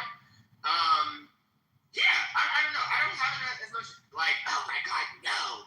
I genuinely think she would have won if, maybe she said it was a genocide happening in Gaza based off of that moratorium, that report that they did that the DNC tried to bury. Maybe. So I'm just kind of like, as long as she kind of adjusts some of that shit in 28. We never know. They said it's I agree with you. What was the question Sonny asked her? What would you do differently? Like, I think she learned from some of these mistakes. Not stupid, for sure. So, and those are actually the kinds of things that would have been worked out in a primary over time. Correct. And then keeping her away from the media early on probably was a bad choice. Yeah. But I was going to say, and then other people came up, if you want to go. Oh, they left. But I was going to say, what I like about about what I'm seeing from her is it's clear she's running or test running. And she tried that I told you so stuff at Jesse Jackson's funeral, for example. And the reception was largely negative. People actually didn't like it. So I'm imagining that that's done. And I didn't hear that same tone from the South Carolina event she went to recently. No, I didn't see that. The one with Al Sharpton, the national. I'll look for that one. I haven't seen that one. The National Action Network one. So, I think what a primary does, because I don't know if people remember this. I remember it quite well. Obama was not very strong in the beginning at the primary. It took time. You have to work it out. You have to go through it. Teams that win the championship do not. Some teams start like whatever Warriors 173-9. Yeah, they were brilliant from beginning to end. But a lot of times in primaries, you have to work the kinks out over time. And it looks like she's doing the process of working the kinks out. So that's good for her. Do I think she'll win it? I don't. But I think she will be very competitive. And probably, if she doesn't win it, finishes in second place. I think so too. She's going to be the one you have to try to beat. But like you said, not quote beat up in the primary. Yeah, that's well put. You got to beat her, but not beat her up. Yeah. Beat it up. We're post Me Too era. Beat it up. I mean, I don't know that anyone picks her. Obviously, she's never been VP. No one's obviously trying to run with her. I think she's certain if she loses the primary. I think she goes and gets herself some sort of overall deal and goes into entertainment like Obama did. I don't see that she does anything else. She, passed and ran for governor. I mean, what else does she really have? I think it's insulting in her mind to be an ambassador somewhere. I know she wants to run for president now. I think she really wants to be president. She got a taste of what it was like running. Now she really wants to do it. She got a taste of it, a big taste, good taste.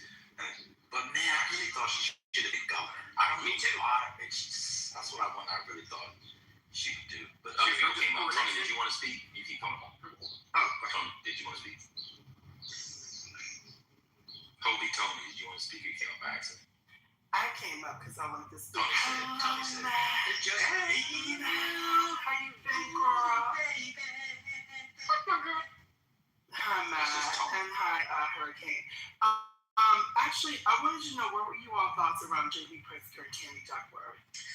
Because that has been a bumbling amongst the alum, because I'm an Obama alum, that they were saying that they think that was a viable option.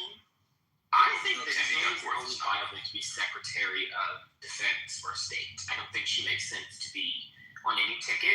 J.B. Pritzker, I like a lot. I actually started thinking of him as, okay, he got on Ozempic, so all the fat folks can shut the fuck up. It's one less attack they'll have on him in the debate he has with whatever Republican, even though J.D. Vance is also not skinny. I think he got his lieutenant governor, my queen, Juliana Stratton, over the finish line. I don't necessarily have an issue with Pritzker, to be honest with you. He's not going to have a problem raising money. He has money. I don't know that he makes sense as a VP pick for anybody. I think it only makes sense if he won the primary. That's just me. What about you, man? That's just right. Oh yeah, I mean, Tammy Duckworth doesn't have any national, presidential, or vice presidential potential. I think she could be in the Senate for the rest of her life, or if she thinks she's done but wants to do something for another 8 years, she could run for governor and would win very easily. I'm sorry? No, I'm saying, guys, see, this, what I am sharing with you is someone that worked very closely with J.B. Pritzker, and they were sharing with me female candidates that would be on his goal. Because if he does go, he's going for presidency. He's not coming in as anybody's fucking VP. He's already been trolling the hell out of this current administration with like the Lake of Illinois when Trump renamed the Gulf of Mexico. Like he's already kind of made some very subtle national jabs, and he is a billionaire, so he won't need the funding. but it's about like what would that female counter, like that female ticket look like if he had a VP. And I think Tammy Duckworth, the reason why it's interesting and compelling is that she's actually a vet and she's a W amputee. I'm not saying that she's the most suited, but I mean, there are very few men that can say that they served for war, let alone you know, be a double fucking amputee. They can't run against the brother they claimed. Yeah, they legally cannot run on the same. Yeah, I forget what amendment that is. Maybe the 13th Amendment. Yeah. Let me see. This was No, not 13th. Oh my God, 12th. 12. I think it's 12. Because they said the same thing. People keep arguing this about Gavin and Harris. You should team up and make it sweet. Oh, I cannot stand Gavin. I think he's a bum.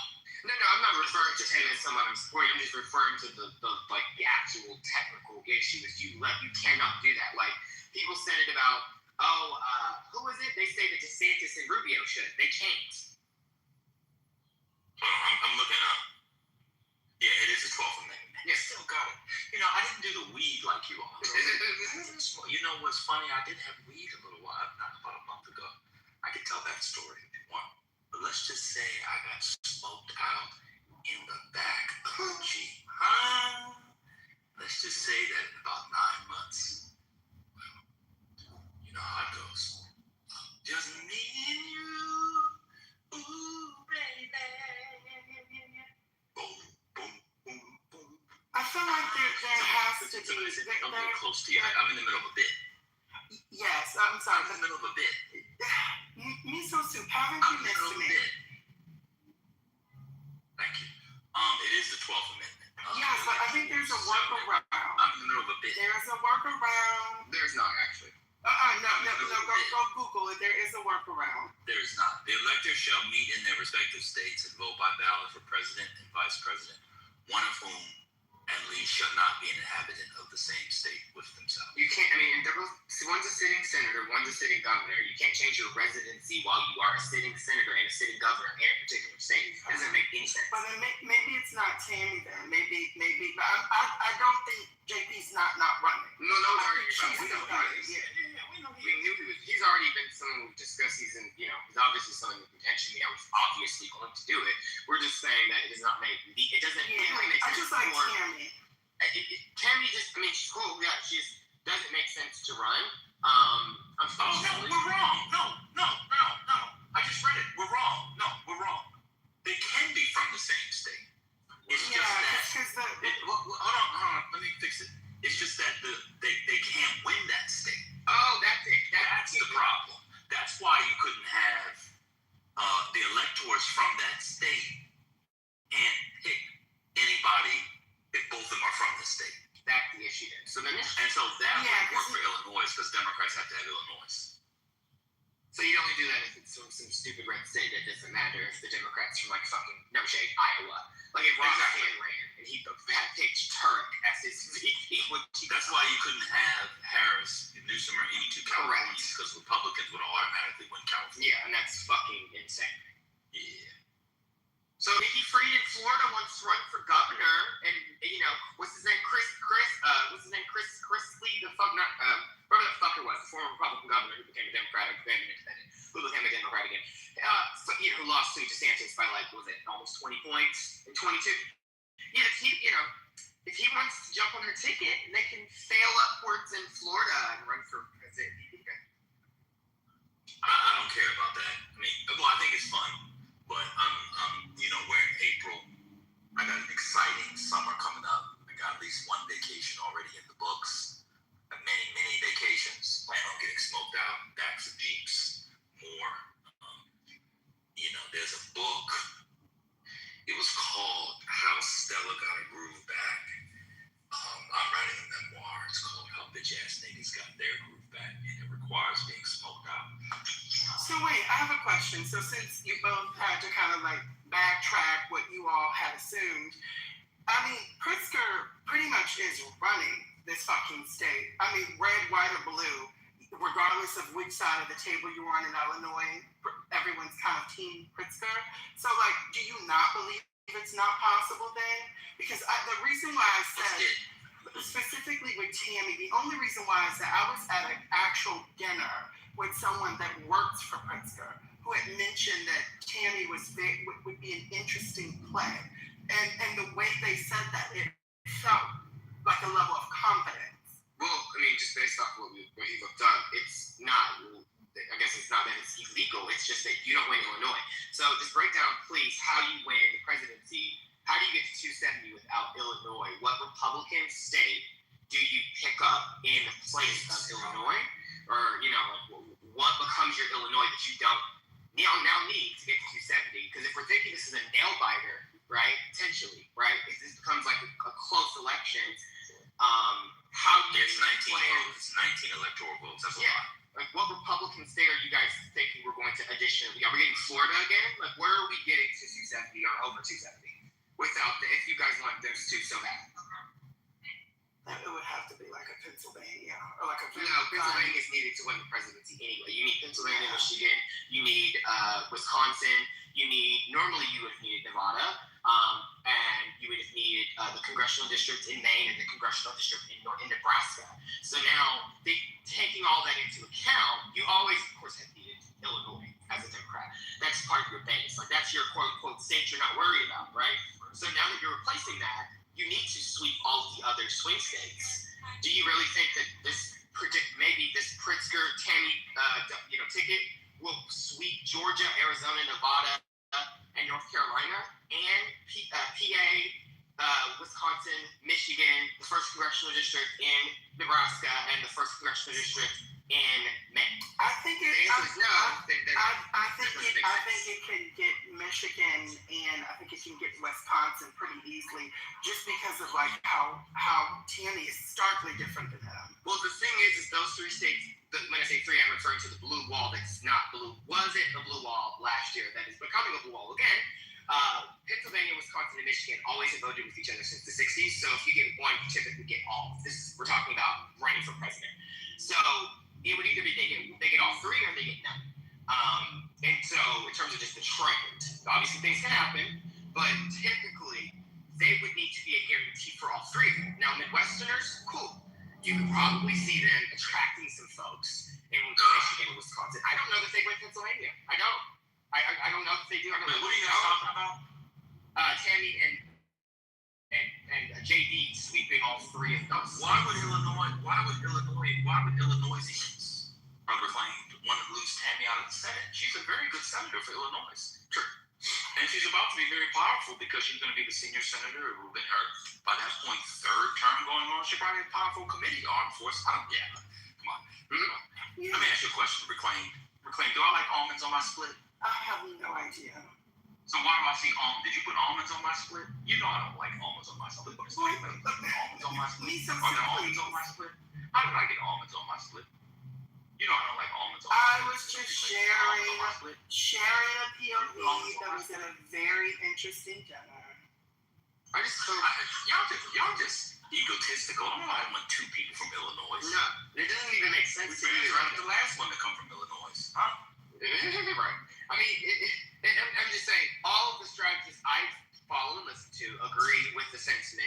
The most powerful ticket in theory, this is not discussing who the candidate is that fits this archetype, but the most powerful ticket is a Sun Belt and a Rust Belt as president and VP. That will be the strongest ticket. Not 2 Rust Belt or 2 Sun Belts. And that's because of the fear of the census in 2030 taking away power from these blue states, resulting in the re-election of this potential ticket being potential catastrophe. Because if this is a Rust Belt ticket where it's just 2 Rust Belters on there, it becomes quite dangerous on if they can then now win, 2 of the 4 Sun Belt states that are considered quote-unquote battleground states, North Carolina, Georgia, Arizona, and Nevada. Can they win those again going into a second term in 2032? Maybe. The smarter option, though, is to just pick someone that's like, my example, Mark Kelly as president, with his Gabby Gifford wife and her powerful story. He's an American hero, blah, blah, blah. And maybe Gretchen Whitmer as VP. She's in the Rust Belt. Was one of the most popular governors in the country. Was it 60% approval rating? They love that white woman. They love that white woman. I'm just saying, it doesn't make any sense to not pick. If I could handpick my ticket, I would be telling the niggas to sit back, sit down, chill out, take a few years off, keep voting. But if let the whites fix some of this shit. Let Mark Kelly run. Let Rachel be his VP, who's also signaled she wants to be on someone's ticket. Like she said, she's open to that in an interview, like last year. Let those two run. And then in 2032, when they get reelected, then we can talk about, okay, cool, now who are we, who's going to be their successors, right? Like, let's see if Westmore's still doing something or up to something after he's out of office and term limited from being governor of Maryland. Let's talk about some of these other, like Raphael Warnock. I was just about to ask about Warnock. I was literally let's talk about some of those folks. I mean, Warnock could be a solid VP. He could be a solid VP. No, black guys. What's going on? Yeah, let's. But here's the other thing. Georgia I think let Georgia marinate with these two, Ossoff and Warnock, preferably, for the next 4 to 6 years. And then let's start talking about some of these Georgians being at the top of the ticket, or a VP. I would love still for Ossoff to run, but I just think that her trends, literally what people are do this for a living. There's so much migration happening there. It's becoming the old Virginia, where it's light blue, purplish. Democrats will begin having an advantage there soon within the next 4 to 6 years. Let that marinate. Don't be ripe and just do it now. Like let's let that shit marinate a little bit. Then let's start talking about Mr. Stein, Mr. Josh Stein, when he's term limited from North Carolina, running for president. Like let him get his next 4 years out. I don't know if he has presidential aspirations. I don't know that he does. I'm giving him as an example. He never wears a tie, which tells me he's president. He might be a successor for Roy Cooper, to be honest with you, when Roy ends up not wanting to run again, to be the Senate that. Wait, were you trolling us about Warnock, though? What's going on? About Warnock. Yeah, I think Warnock should hold on to that seat for the rest of his life. I agree. I don't think there's any reason for him to run for president. Malcolm Warnock is not going to do anything at the top of a ticket that any other popular Democrat will do. Correct. So there's just no reason. It would just be his own personal thing, and then he'd be giving up a seat. There's no reason. And then on his way out, if he wants to be the first black governor of Georgia, I think he could maybe try to do that. But there's no reason for Ryan. He's not even married. I don't even get into the other stuff, but there's no reason. He fucks a bunch of women all the time. So not too much. Yeah. So there's no reason for him to do that. Let me say about what was y'all just talking about? Oh, now I want to go back to what you said. That combination is just a good combination for Democrats going forward for some time. To mix it, Rust Belt, Sun Belt, Rust Belt. Yes. And I actually think that's where, at the national level, the most appealing Democrats are, which is why I actually do want Roy Cooper to be the vice presidential nominee in 28, because Josh Stein can pick Jackson, or he could pick himself. If they win, well, they would win. And then Roy Cooper would be vice president for 4 years. He'd be a very good vice president. I think Roy Cooper could be a very good attorney general. He could do whatever he wants. The Democrats have the Senate. Have the governorship. Josh Stein could pick himself. I'm awful if he wanted to. See, I think, this is also for me working for Roy's campaign a little bit. I'm friends with, I'm not going to name the person. But we talked about how Jeff is going to be running likely for, instead of running for re-election, in 28, he's going to be running against Bud. So I don't know if the bench it's big. And I like the lieutenant governor. I think she's great.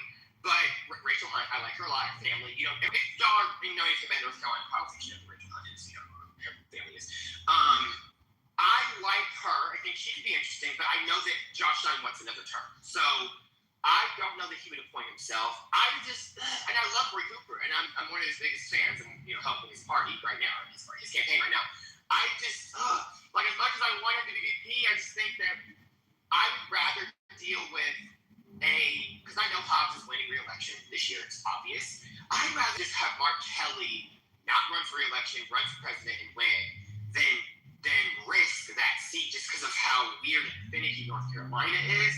I don't know. I know that's dumb, maybe, but I just feel like Mark Kelly has more of a, he's such a normie-born guy, but his opposition of Trump and the don't take illegal orders, and he's kind of given some, he's an American hero in some respects, right? Like, to me, he's the better Sun Belt pick at the top of the ticket than just picking someone as a VP from the Sun Belt.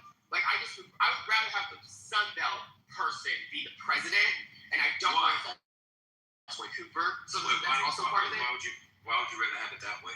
Because I just feel like these southern states are becoming more important in some respect than the Rust Belt. It's just where the population's all moving to. So I'd rather have somebody who can appeal more than less. And I still want a Rust Belt person on the ticket, but that's why I think Whitmer falls in. Because I try to think about it like, okay, so then who else? Who from the Rust Belt then would be a good president? I hate Josh Shapiro, so maybe it's bias. Yeah, that's the problem. It's the math. You don't know who the top would be. I mean, it would have to be, it would be a man. So yeah. I think you're right. I think your suggestion. I mean, your thing is better than mine. It just seems to me, Cooper, because Cooper's only going to serve a term. Yeah. As anyway. So yeah, that makes sense. I just also think that. North Carolina needs to vote for a Democrat, because in 28 it would be 20 years since Obama won North Carolina. And I think the state needs to see that and just break itself that fever, that Republican fever. It has to go Democrat in 28. Because there's no reason. I mean, it's a very white state, and the white people vote.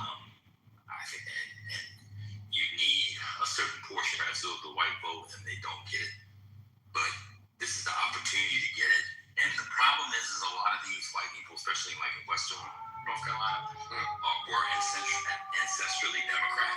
Yep, they go for a while, and then they move right, and now they're saying, wait a minute, Trump didn't solve all the issues after the hurricane. I don't know if y'all remember the way they demagogued the hurricane in 2024. I don't know. And they love Roy Cooper. I mean, if Roy Cooper was on the ticket, you would win. But how many electoral votes is North Carolina? 15. Yeah, I think it's 15, 14 or 15. I just felt like all the things I ran and said are why it's just to me like I love Cooper. I would prefer him. Fuck, I hope he runs for president. But to me, he wouldn't run for president, and he would want to be a VP pick. And I actually think he might go 2 terms. I know that sounds crazy, but if North Carolina is still as dicey in 6 years from now, which I presume it will be in 2032, I don't see how they don't convince him to run for re-election. He'll have incumbency. He'll keep that seat blue, and then once he's done and in his mid to late 70s, then I can see his successor being like a Wiley Nickel or a Josh Stein. Then saying I'm going to go ahead and run, right? And inherit his seat as his successor. I think that would be smarter, personally. Right. But yeah, Josh Shapiro, I just can't see myself voting, not myself, but myself or any others really wanting to support him as president. He sucks.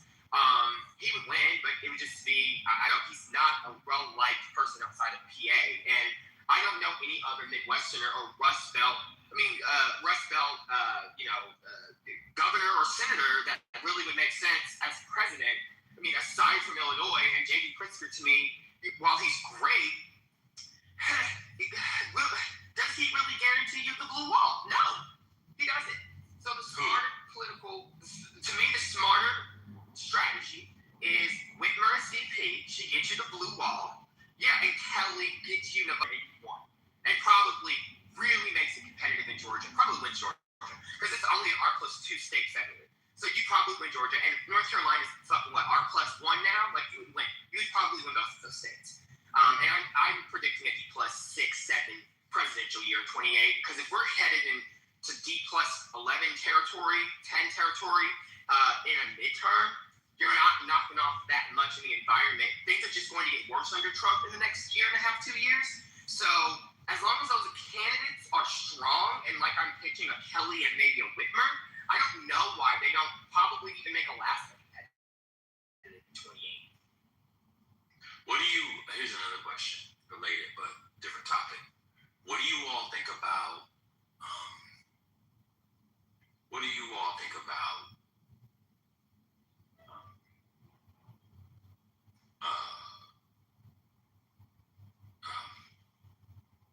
spit it out. Someone who runs for president and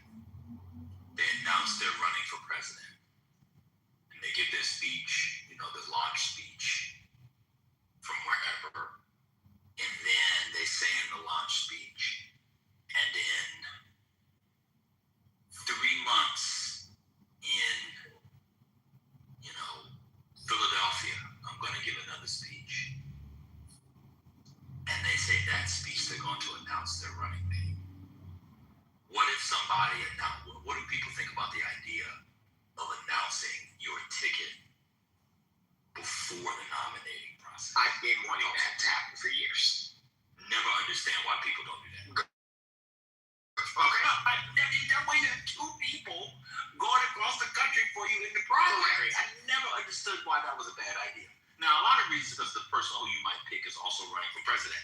I understand that, but that's part of the thing. I'm going to pick somebody who's not going to run for president, and I hope somebody does that. I think that would be great. Think about this. Whitmer, and like I said, if y'all want to look it up, y'all can just Google it. She signaled she would be open to being a part of the ticket. She says she's not interested in running for president. She said in this interview, I think it was to Axios, I'm open to being a part of the ticket. I think Gretchen Whitmer becomes the prize. I think as VP, she gets to the blue wall, any fucking woman with political acumen understands and knows I'm fucking correct.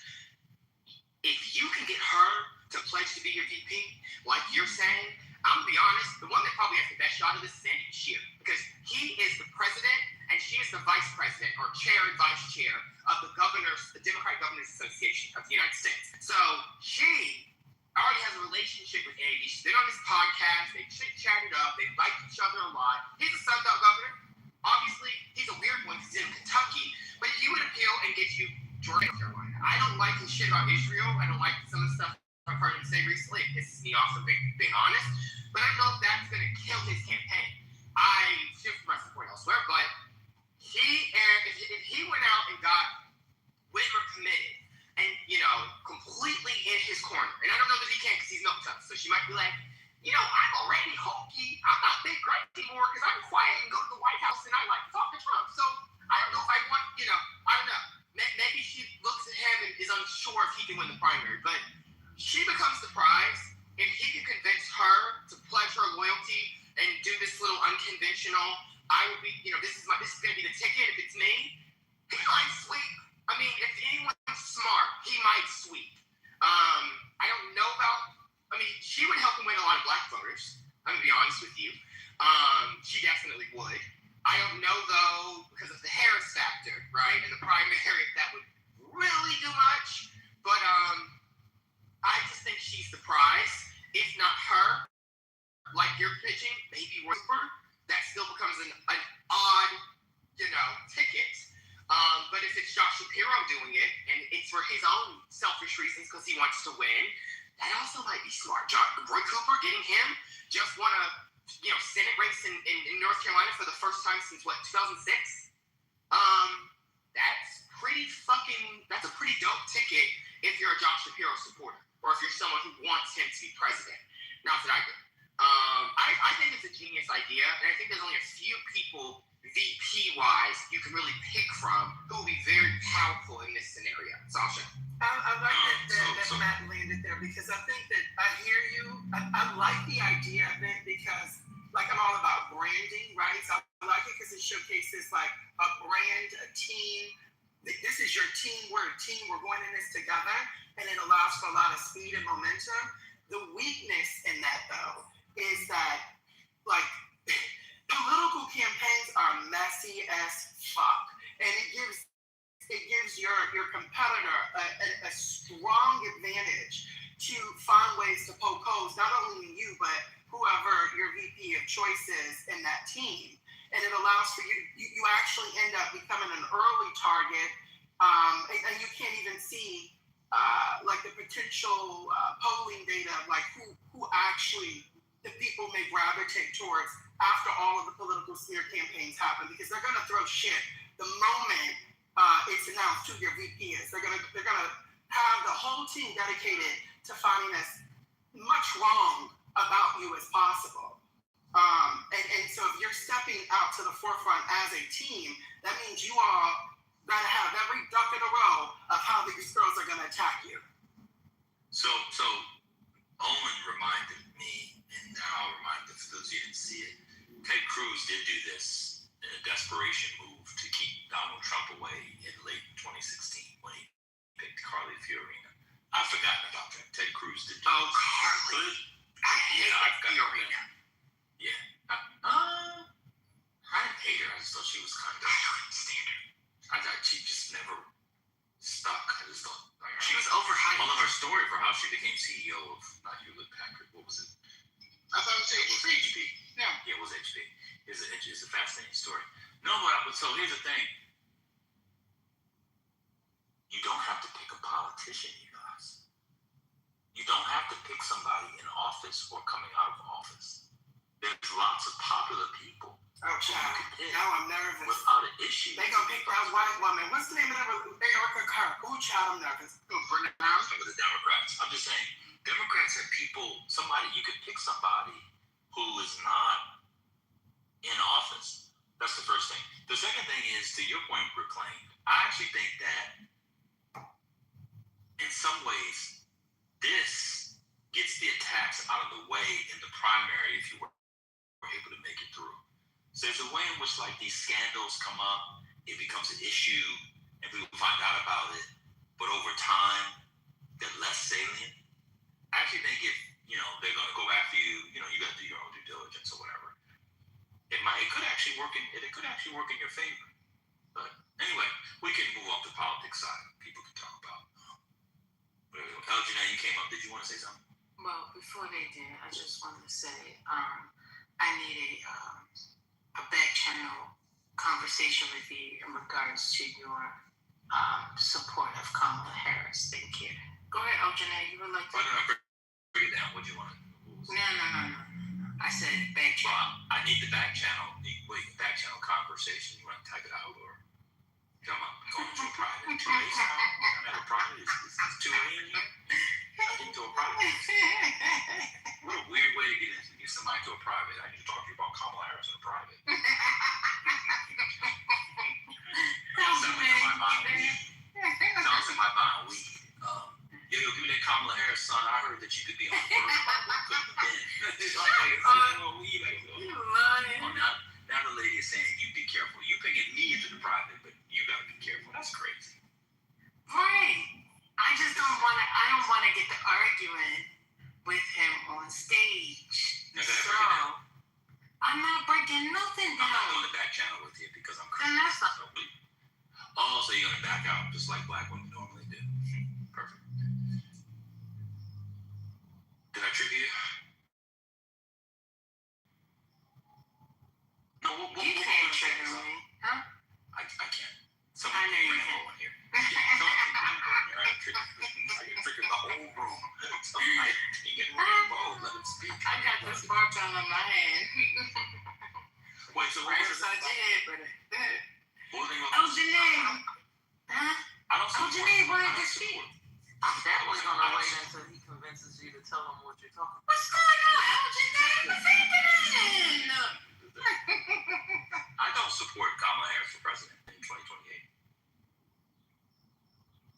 I support her running. I got that part. Okay, so what was the part of the conversation? I already said I'm not saying it, so I don't know why you think. Well, I'm not going to talk to you again. Peer pressure. I'm just going to blackmail you. Don't blackmail you. Well, so you why would you do that?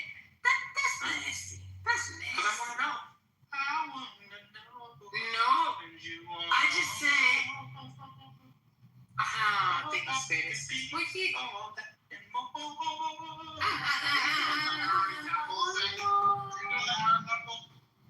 I was doing Aaron Neville with who sings that song? Joe. I don't know. Joe, right? Yeah, Joe. I was Aaron Neville meets Joe. Janae, one mic on you, sis. No, what was it? Just preview it. Just say. Is it about the fact that I didn't want her to run before? No, I mean. Does it sound like I'm supporting her? Or?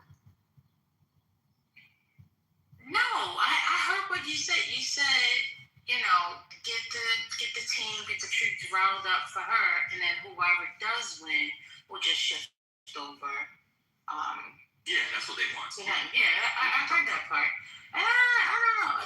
That's not the part, but I can see that being a strategy that could possibly backfire. Look at all these people talking about they're not going to vote because Tallarico won over Jasmine Crockett. Oh, they'll vote. That's already over. Yeah, you think so? Yeah, that's over. Yeah, so breaking news for the sports. Breaking news. This is a good one for people who follow sports and gossip. And marriage is breaking up. Diana Rossini just resigned from the Atlantic. If you know, you know. I'm not going to explain it. But for those of you who know, she just resigned. Remember the New York Times started that investigation a few weeks ago, so you know what's going on, you know what they found. So she'll be married to Mike Vrabel by this time. No more Patriot Insight information. Breaking news. Tony Gonzalez's resignation from Congress takes effect at 11:59 today. Yeah, I saw the reading of it. The clerk, a black woman with dreads, clearly born and raised in D.C., named Talise Ali. You know that her mom and or dad had a job in Marion Barracks, D.C. She read the resignation letters about an hour or two ago. I was reading. Go ahead, proceed. What was you gonna say?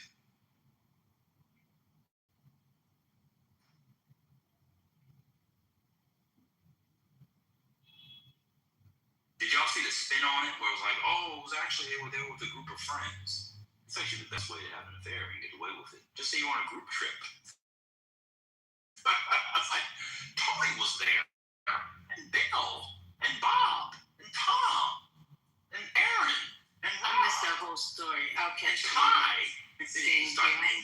You start naming random Patriots greats. Vince was there. Hey, Kevin. Come on, Kevin. Now I can listen to this. Y'all can have a good conversation. I'm gonna check the research. Kevin, I'm talking to Kevin Spirit. It's not him. Yeah. What do you want? What was it about the Kamala Harris thing before we move on? I just told you. I know. And you said Talarico. You said Talarico is gone. So there you go. You said that's you were over. thinking that if people did that, they might not vote. Yes, that's what we were saying. So the trick is to beat her without beating her up. It's going to be very but who's gonna subscribe to that? These people are. This is dog. But this is a whole new world. But you think Mark Kelly can beat up anybody? You know Mark Kelly can't beat nobody up. Well, Newsom has legitimate issues with her, though, doesn't he? Mark Kelly is friends with Kamala. Like, they're actually quite close, so. Go ahead, man. What you think? Oh, no, I was just going to say that, you know, Mark is close to Kamala. Andy and Kamala have a great relationship. They're just going to say your time has passed. That's the attack they're going to have on Kamala. They know the borders are shit is not really going to work with the Democratic base. I mean, here's the thing. This is not a primary where independents who, they're not voting in the primary. It's going to be Democrats voting in the primary. They're not going to do the dumb shit Republicans are going to do in their attacks against Kamala. They're not going to go there. They don't do that. It will be the Democrat version of, okay, inflation was high under you. She's going to explain, yes, that you were also in office when inflation was high in your state. So there's not going to be the attacks you're going to see from J.D. Vance against Kamala or whoever else we're thinking of in the Republican, whoever the Republican nominees. It's not going to get that dirty. You might have some shade, like we saw Kamala talk about busing with Biden, which was that was pretty bad. But I think that's as dark as you're probably going to get. But I don't really see them doing that. Also, I know that we don't care about identity politics anymore. I don't see them doing that. In the primary, they will. Yeah. I don't think there's any need to attack her. I don't think it will be necessary in the primary. I think you can just win on your own charisma, ideas, and what you bring to the country, and what state, all that stuff. That's very sweet. I don't think they're going to be not at each other for blood, but I do think there's going to be some shade. Yeah, how does she not win South Carolina? It's going to be Buttigieg, Klobuchar shade. Remember 2020 primary? Do y'all remember that? I do. Tell me Mayor Pete's not running, please. Yes, he's running. What are you talking about? What's the big deal? He's going to lose. Who cares? I actually think Buttigieg, of all people who can't win, who should be in the race, Buttigieg should be in it because he's the best speaker and debater, and he'll make the other people better. Yes. That's fine. I will take it. That's fine. No, you don't take it. I don't want Shapiro to run. No. Who's going to run? Why not? It's actually good that Buttigieg runs also because after he loses the primary, he'll become another really helpful surrogate for whoever wins wins the primary. He's the best on Fox News and on this podcast. So yeah, I agree with that. Get in line. It'll give some clarity on Israel. That'll be a big issue, and the other candidates will have their message. We got. Y'all don't like competition. Shout out to South Bend, Indiana. Let me do my identity politics my way. Opinions are going to be out on Friday from the Supreme Court. I don't know who Donald Trump would nominate, but he will have to nominate a fairly conventional Republican pick to get confirmed. I do not believe they have the votes for a Ho type. What's her name? John Ho? Is it John Ho? I do not think they have the vote. Tillis is holding up the Fed chair, right? And you think Susan Collins is going to go to that? No, for sure. With the race coming up, she wants to get reelected. That's two right there. Depending on the person who's pro-life, Murkowski's 3. They can't lose one more. Good luck. And there's a lot of people running for re-election this year that we're consistently chatting about. Like, are they actually going to just do a rubber stamp? They're actually pitching Grassley is wanting it to be either Ted Cruz or Mike Lee. LO. So the Ted Cruz thing, I think, is very real because it's Clinton and they've talked about, and because Trump jokes about it with some regularity, once a month, 1.5 times a month, so 3 times every couple of months. And I think the reason why they do it is because Cruz isn't interested in it. Unless you are a legal eagle and you're into that, and that's your, that's not even though it has power, like, Cruz doesn't want to be doing, like, that's not, he wants to be president. Political figures are interested in. Like, it's not an interesting job unless you're a dork. It's not, I'm not interested in that shit. The only person that doesn't pay that well. You can't get super rich from it. You can get kind of rich from it, but you can't get super duper rich as you can as a former senator. And to keep it a bean, Ted Cruz wants to be president. Correct. He would never take Supreme Court to take himself out of being president of the United States. And quite frankly, in 2029, he could be president of the United States. I don't know why people keep saying it's not possible. It's very possible. It's very possible. The one of the Republicans, I think, that would have been, not that I would have supported him, but would have been the most realistic senator turned Supreme Court justice is Ben Sasse if he wasn't dying of cancer. I thought what he did in that interview the other day, I don't know how I feel about that interview. Yeah, I was like, what? The blood on the face, and they're like, oh, I see the face of Jesus and all that. Sometimes I don't know, man. That interview was weird to me. I can't get my head around it. It was very disturbing. Did y'all see it? The medication makes him bleed through his skin. They didn't see that. And so, we did an interview with Ross Hudson. You saw Kevin? Anyway, y'all go ahead and talk about the other stuff I'm done. I need to go swim.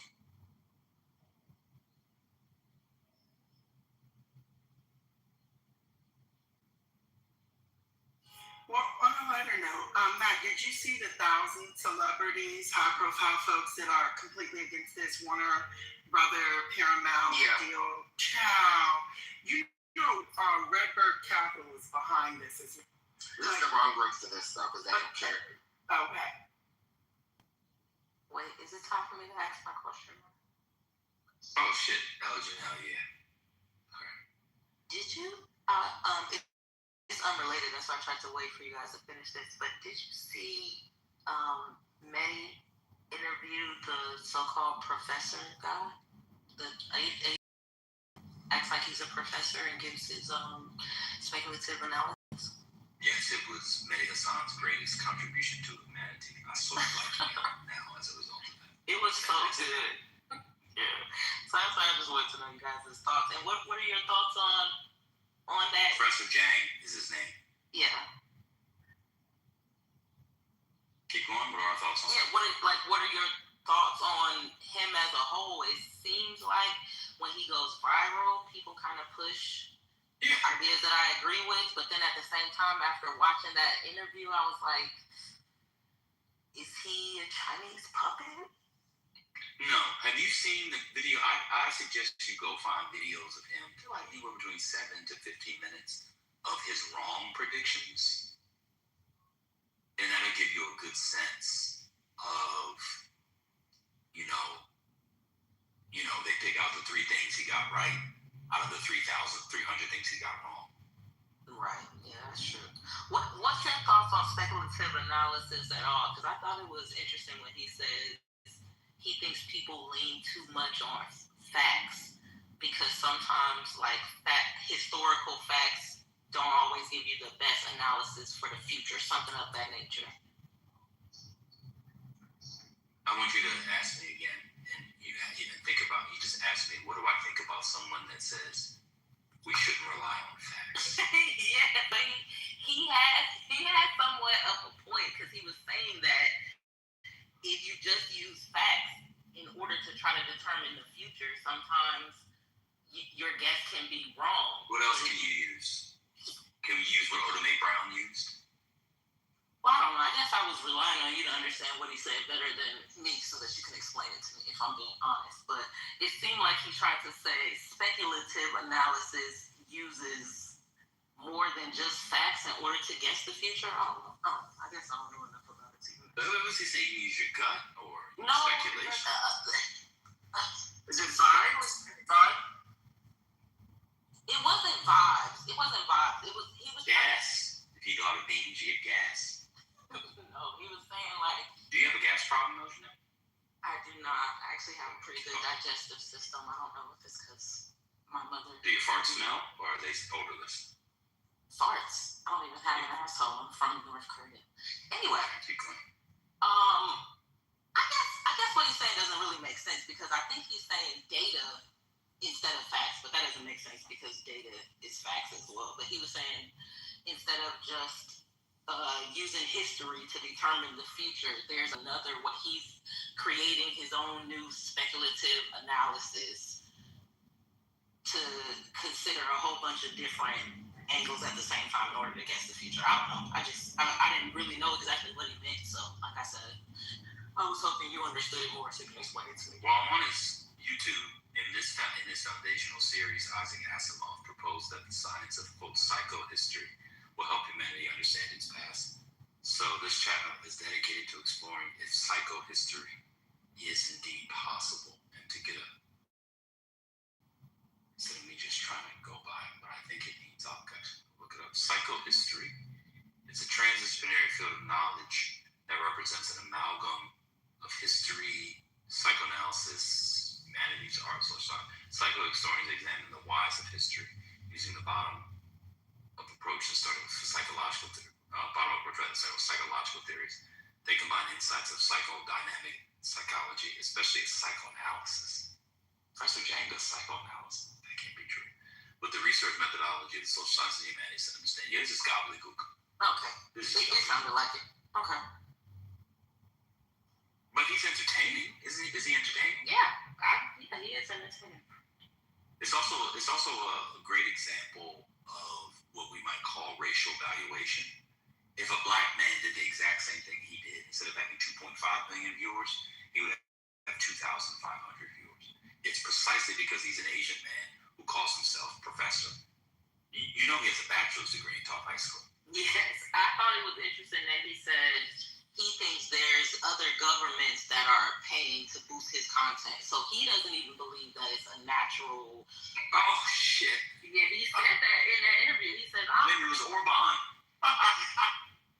Orban was paying for CPAC. I don't know if y'all saw that. The new Prime Minister-elect of, what's his name, revealed that Hungary was paying CPAC. What? Oh, yeah. Orban paying CPAC. Yeah. Hungary's news, this 5 hours ago. Hungary's new leader reveals Viktor Orban was paying CPAC. I'm going to get the quote. This is a translation. I believe that the state should never have financed CPAC in the first place. It was a crime. Mixing party financing with government's funding from the state budget is, in my view, a criminal offense, and this will be investigated by the future authorities, including the National Office for the Recovery and Protection of Public Assets, since those budgetary funds were not meant to finance party events.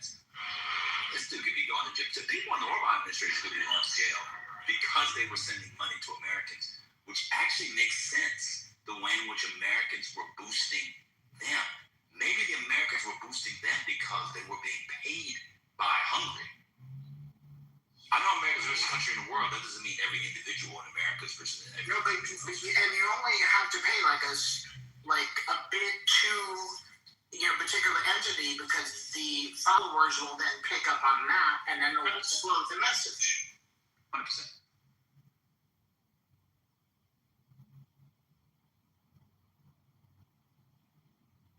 Tia, Lucy. Well, I'm glad y'all figured that out. Why don't you figure out the I'll start off. Hey, Lord. No, you're responding to the question in the chat. All right, 1 second. Well, what if I have a question? It's about Hungary. Well, I am hungry, but I haven't eaten yet. Well, don't do the pest.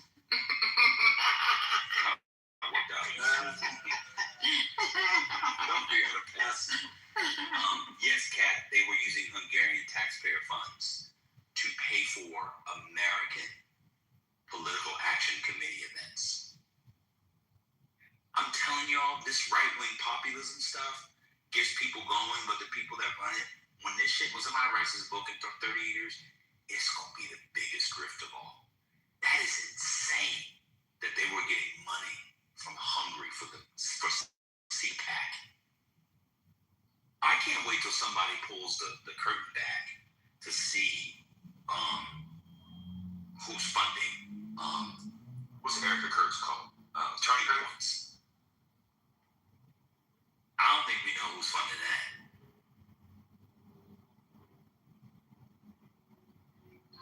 Anyway.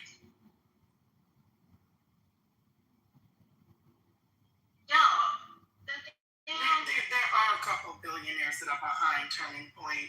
The co-founder of Home Depot, for example, is behind Turning Point, including the Bradley family. Not Arthur Blank. He's woke.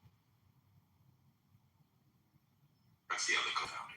Yeah, but one of the co-founders, maybe. Yes. I actually have a theory that Arthur Blank is passing.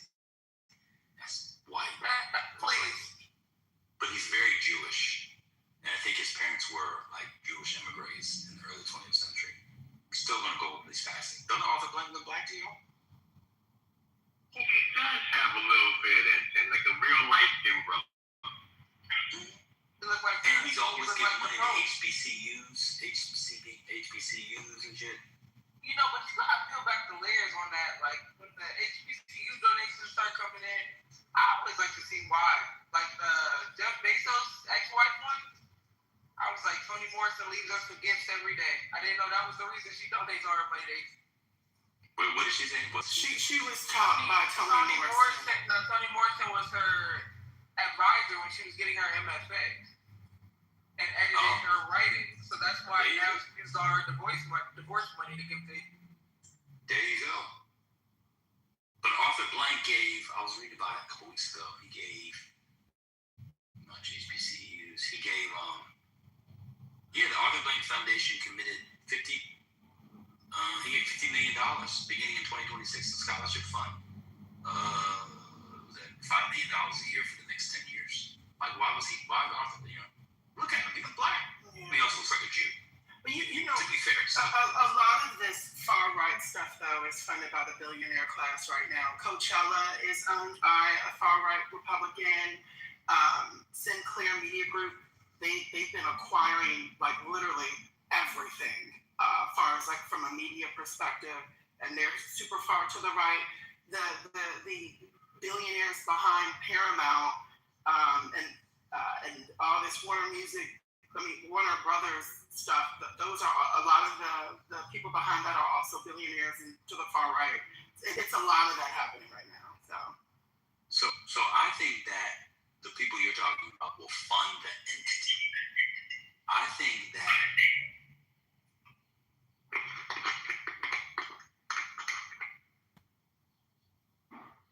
the Orban types that I'm thinking about, the so-called dark money or unaccounted for money, are funding illegally.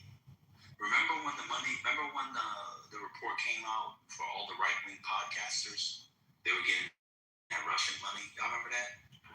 Benny Johnson and others. Yeah. And maybe the staff out and all that stuff. But how's Benny Johnson so rich? They're getting foreign money.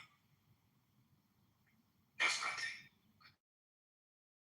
We'll see. I'm done for today. I'm done on my segment.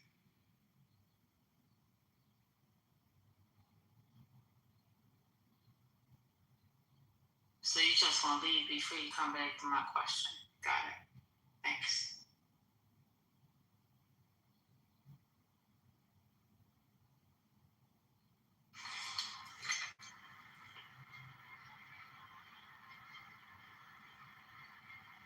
Hi, Dr. Schweizer. Hi, Johnny's. Hi, Miss Johnny's. Oh, I'm sorry, I didn't mean to hit that. Hello. Hi, good afternoon, Johnny. Hey, Dr. Library, baby. How you been? I'm doing good. It's good to hear your voice. Yours too. I gotta come back to your city in the summertime. I was debating on coming to your city, but we will see. Everyone should. It's 80 degrees, so it's perfect here.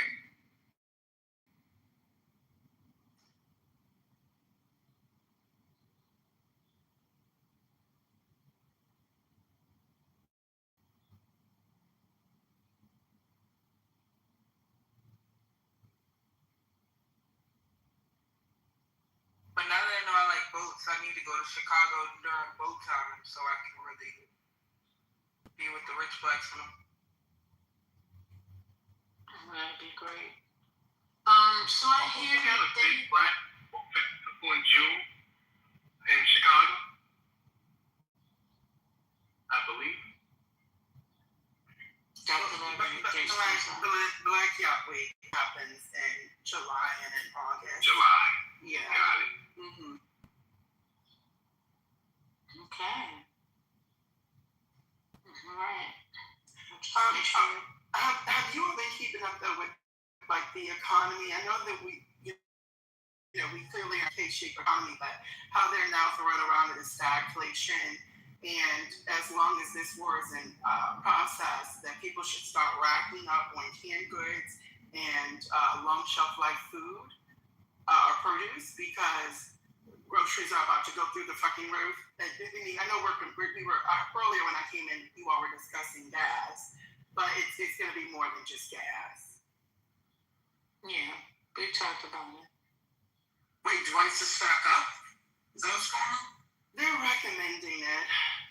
Is it the canned food industry that is bringing in this hysteria because they want to drive up their profits? I have no idea. I know the preppers are prepping.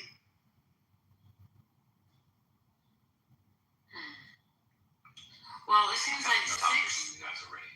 Yeah, well, I just want to say, did you hear that 6 ships got through? Oh, no. Didn't get through. They got turned back around. Did you hear that? Yes, no? Can I hear that? Yeah. 7 more ships got turned around by the U.S. Yeah. Well, 5 more. I saw the number 6. It was just saying that could possibly be leverage for U.S. and future negotiation talks. That's all. Well, you can go ahead and talk about what you want to talk about, even though we never got back to the sports thing. And then also, yeah, I wasn't paying attention. Also, the hungry guy. So the man that got in the office, he's the one that launched this investigation. How did the investigation come about? The new prime minister has all the books. He's in charge. Prime minister. Okay. The new guy that won. That's what I'm saying. So the new guy looked at it and found out this information. He's in charge now. He'll be in charge soon, so he gets to see everything. It was. Okay. Alright. Well, I mean, so did y'all like him or did y'all not like him? Because it sounded like y'all didn't want him to win, like y'all wanted Orban to win. So. No, I remember wanting Orban. Orban is a right-wing, mad Russian puppet. You know, we don't want Orban to win, so. Oh, okay. Alright. Yeah, we were very happy Orban won. Lost, I mean. Okay. Well, to be fair, whatever. To the degree of it. But I have a topic, and I'm going to propose this as a. I'm gonna make this a tendentious statement. This is going to be very tendentious, so I apologize in advance. That's all I want to get into. First, are you there? Are you ready? I don't know. All right, it's going to be tendentious, but here we go. The decline in teen pregnancy that many Americans have celebrated is, in some aspects, negative.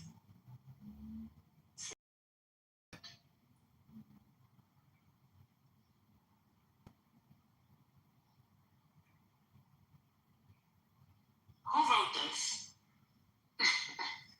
Who did Can you do that again? The decline in teen pregnancy that American society has worked for, and it continues to go down, is, in some aspects, a negative for said society. Agreed. And it has less to do with the teen parenting, but it has everything to do with not having replacement. And part of what people did and didn't think through was how to replace the kids that are born by teen moms. It's one of those weird, like, freakonomics things. So I'm not doing the crazy MAGA thing. It's like, oh, you shouldn't be going to college, you should have babies. I'm not saying that. I'm actually just making a general kind of demographic argument because the constant decline in teen pregnancies, and it went down again almost 10% last year, which I think we all would celebrate, it's not being made up for.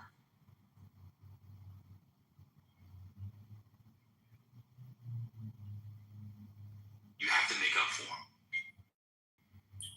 Would your argument exist to this extent if immigration was still, moving ahead and not on the decline?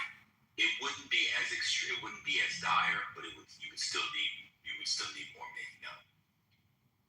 Yeah.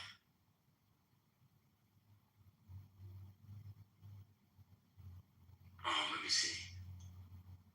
I thought it was going to be tied to the larger lack of socialization we're seeing. Like, I think, almost half of Gen Zs haven't had sex and all this and that. I thought you were talking about it. Oh, yeah, here it is right here. Came out a week ago. Teen births hit another historical low in 2025.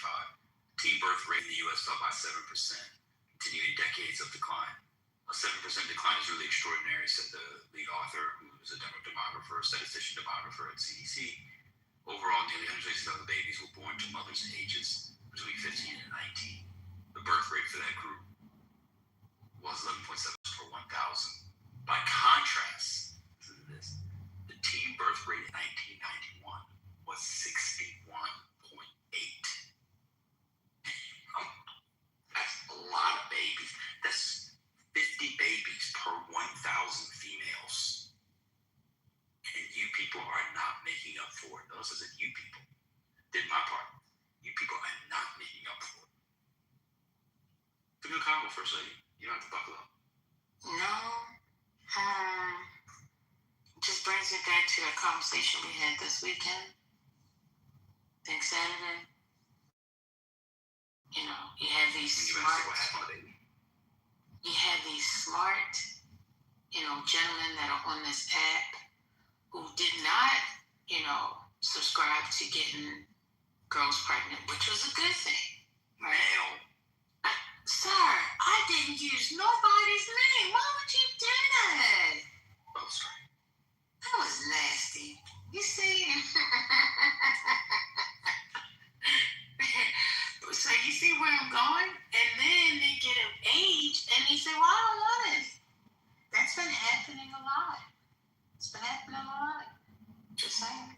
Is this a way for you to get to the argument, maybe not you, but others, of saying we need to ban porn completely outright? No, they're not saying that. Oh my God, this guy's slated to go in the 3rd round. Oh, he would be fantastic for us. Oh, yeah, he'd be fantastic. Although we can't use 3rd round. It's inside. It's a guard from Iowa. I don't think they're saying that. I think what the MAGA people are saying is this is one of the ravages of feminism. And frankly, that's I wouldn't necessarily use the word ravages, but it is definitely a consequence of female empowerment. Again, I'm not saying it's a negative consequence, but it was an unaccounted for consequence. Yeah. You get the 3rd round. You get the 3rd round. Yeah, but see, so we're okay. Look, I'm currently looking at the way AI is kind of like impacting certain sectors of work, education, human resources, marketing, PR, operational based work, all these different pathways that were like velvet ghettos where women were pretty much the majority. And I don't think it's a coincidence that this current administration wrote back how they viewed nursing and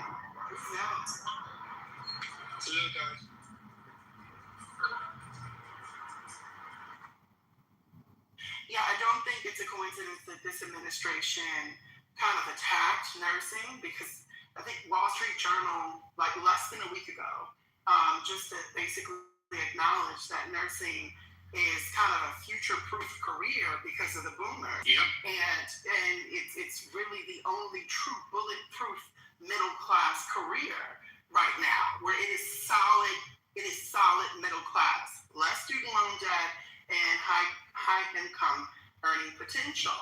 And I don't think it's a coincidence that this administration is kind of attacking that. And I don't think it's a coincidence that like Elon Musk and all these other billionaires are kind of like trying to find ways to leverage AI to kind of like put women back in the sphere of the home. I don't think this is a coincidence. I think Black women, because of how they are positioned, I think they were the first ones to catch the bullet, because they're still women at the end of the day, which is why 600,000 of them are now, unemployed. But Black women have been super educated and not only unemployed, but underemployed. And then they had to run out and get LLCs and escorts because a lot of these corporations would know. It's not that they were literally the most entrepreneurial, it's because it was the way the system was designed. So I say all this to say, I think that you're not wrong for sharing this. I don't know if I want to blame feminism for this. I feel like this is a white, overall, I think this is a white conversation for white men trying to put the white woman back in the house. We're in 2026. The pro-blacker stuff kind of went out of style in 2023. We let you get away with it in 2024. That's not it. I said it's 11 births per 1,000. This ain't got to do with black or white. Just put the pro-blacker stuff. See, you in Chicago. Y'all still black. Y'all the last black city in America. We ain't doing the pro-blacker. Well, no. The reason why I think also, if you look at the way Black Americans moved in this city with illegal immigrants and the immigrant populace that came here, they're being displaced out of very disenfranchised Black American communities, and they're being replaced with Latinx individuals. And so I think two things. More babies. Oh, you are. That's what they would say. I'm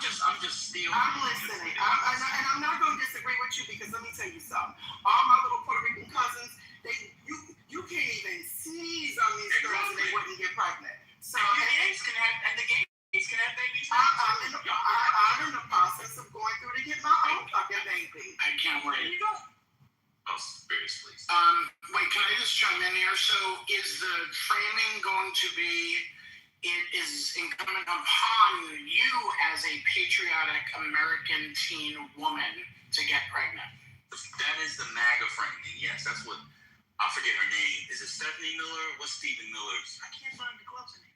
What's Stephen Miller's wife's name? That's sort of what she was saying. Her quote was like, "Oh, we weren't meant to sit behind a desk and chase careers. We were meant to have children and perpetuate our civilization." That's like sort of a classic nationalist argument. But by the way, that kind of exists in Black culture too. Shout out to the nation and elsewhere. But yeah, that's their argument. But the statistician demographers, they were just saying, this is a triumph. These things always have secondary or unintended effects and consequences. So many bots coming in here. So many bots.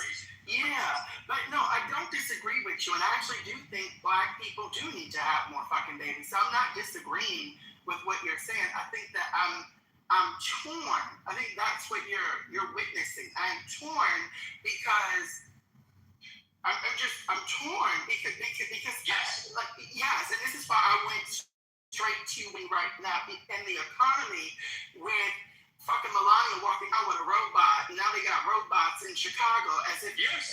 And get this though, and the reason why I struggle with that is that there are a lot of Black women that are being protected through the Chicago Teachers Union, which is one of the most powerful teacher unions in the nation. And they've been under attack consistently from Teach for America to now these robots. Like, all I'm seeing is an attack on putting women in their sphere.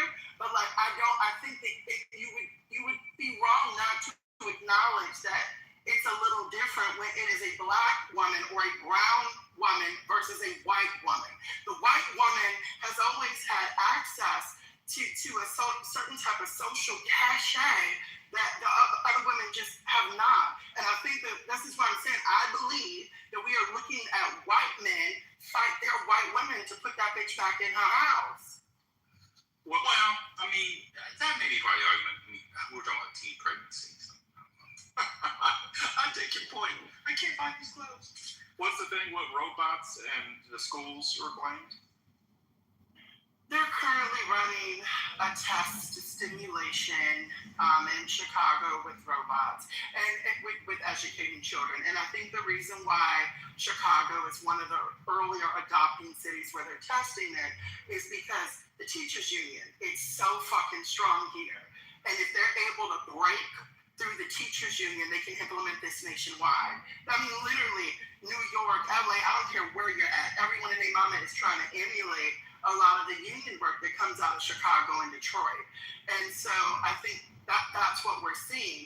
And I think the root of it is about putting the woman back in a sphere. And also, just to be clear, there is power in being a housewife. I don't want to ever make it seem like I would ever, poo-poo on a woman that is a domestic engineer. There's so much power in being a housewife because the dollar that goes in that house, you're saving money on breakfast, lunch, dinner. You're also saving money on taking care of a child. I don't know, y'all. Also, that was a different era compared to this era that we are in right now from an economy perspective, because so much about how the economy is set up now, you need 2 incomes just to fucking live. Now, are the robots doing tutoring stuff or teaching for real? It's a simulation. You can feel free to Google it. I don't know all the inner workings. I know that they're running a pilot in Chicago. What are we talking? We're talking about teen pregnancy being down, and while it's a lot to celebrate, the demographic consequences are being felt. Sorry for the passive voice, because it's not being made up for on the other end. Now, if you're anti-natalist and a nihilist and you don't care about civilization, that's fine. That's fine. Oh my God, if I had ovaries, baby, I would have, you know how many babies I would have had?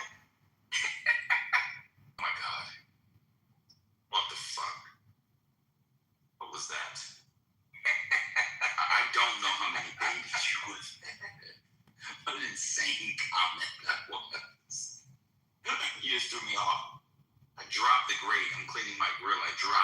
said that. Make sure you clean your grates, otherwise you get that black sludge on your meat. Pause. The old man said that's the flavor. Nah, this is grease. This is just burnt. That's just burnt propane. This is a propane.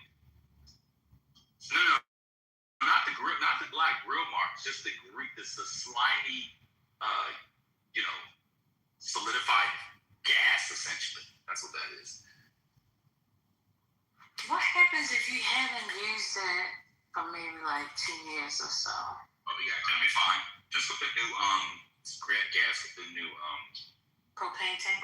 Build a new tank, yeah. And then what? Just let it burn off and then try that. Oh, you mean you hadn't cleaned it since you used it 2 years ago? Yeah. I would turn it on, burn it off, take it out, and clean it. Yeah. So I'm looking. Someone had asked how is Teach for America? How could Teach for America be perceived as like an attack on the teachers union? It could be perceived as an attack on the teachers union because it's a lower threshold to get in, and it's also a temporary staffing business model. And what I mean by that is they find that a lot of cute little white girls at University of Michigan, Indiana, Iowa, UCLA, USC, one of the Kakalakis, whatever, somewhere in between, not really knowing what they want to do, but they know that Teach for America would be an excellent opportunity to go to a disenfranchised community for 2 to 4 years to teach, and then use that as a filter to get into a graduate program, whether it be through a Juris Doctorate, MBA, what have you. That's how they've been using it, and it is indeed an attack. Oh, for a long time. That's been long-standing. They were doing that when I was in college. I graduated college in 1904. That's long-standing. In fact, it may be better now than it used to be. It used to be, you said 4 years. I didn't know anybody that did more than 2 years back in the day. You know who did it? Calorico.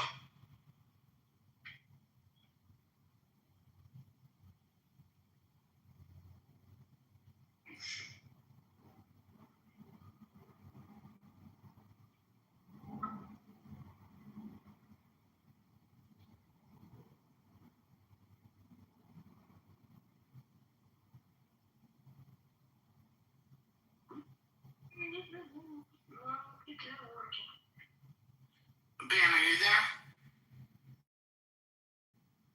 Can you hear me? Oh, can I hear you now? Yeah. Did you hear what I said about Calorico? I think you cut out some. Did somebody else hear? Oh, okay. Yeah, can you hear me? What's up? I heard everything. My phone is outside. No, What's up? we heard you. Okay, what's up? I'm running back and forth between the house and the backyard. What's up? Oh, I just had a quick question. Did you see that Hampshire College in Amherst is closing after 6 years? The experimental university. Oh, it's over. We were talking about the day. They didn't make it. I don't think so. I saw the report today. Yeah. It's a wrap. I think a lot of times stuff like that, it's okay to close. It doesn't. Is that kind of institution built for all times? It wasn't. It was built for a moment, and the moment passed. That's okay. Oh yeah. No, I agree. It was. I mean, I know it very well, and it was definitely experimental university. It didn't have any grades. It was all reviews. Yep. And if it came around 16 years ago, that's about the time when they were like, yeah, let's do something different. Yeah, exactly. I actually wanted to share this. So the reason why I was asking around like the Warner and Paramount fiasco is there's a lot going on with the far right. So anyway, I say this to say this. Sinclair, which is a media group, their sales are currently like drastically down. It dropped by like almost like 400 million from an ad sales perspective in the last quarter alone. And the same week that came out, a young lady named Maria Pumps, she went on LinkedIn. She's a political influencer. So I think that, Ben, you were talking about how some of these content creators and their funding and X, Y, and Z. So get into this. I'm going to literally read you, and I can send you the link in the back channel. But she basically says, I'm a political influencer. Here's exactly how much the left and the right were willing to pay me for initial quotes. Before the 2024 election, easily gauged my partnership on my large platform because I just gave political commentary that was neutral. She's like, but Eileen Craddock. She said, that being said, by September 2024, I was getting inbound funding from both parties down the aisle, and the difference in the rate floored me. The left was willing to pay her $2,000 per video. So I repeat, the left was willing to pay her $2,000 per video. So just think Instagram Reel, we're talking 30 to 60 seconds for a point of view. The right was willing to pay her nearly $40,000 for one video. So the same format, she said she made, her name is Maria Comstock. She's a political commentator. Wow.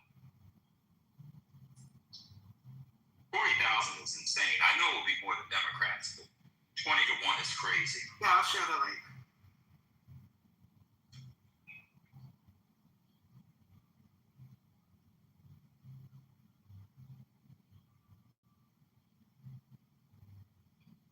They went to the back channel. They go to the back channel. I mean, not the channel, in the chat.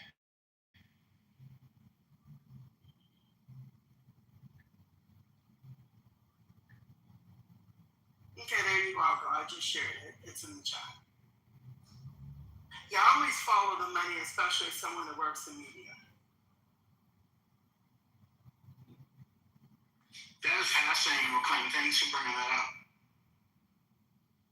Yeah, that reminds me of an article I read when somebody made $30,000 pretending to be a MAGA, pretending to be like MAGA on Twitter. I mean, the grifting is, I mean, the whole mandatory thing. I mean, the grift is amazing on that side. You can't make money as a, fucking tree hugging with Queen pays the bills. You can't. You have to be at the very, very top for being Hollywood. No, yeah, of course. Like, you just can't be a regular regular. Yeah. No, I agree with you. $40,000 a post. I would have been programmed up like a bitch. I'm having a really time with this. So 250,000 followers on Instagram, 2.4 million on LinkedIn.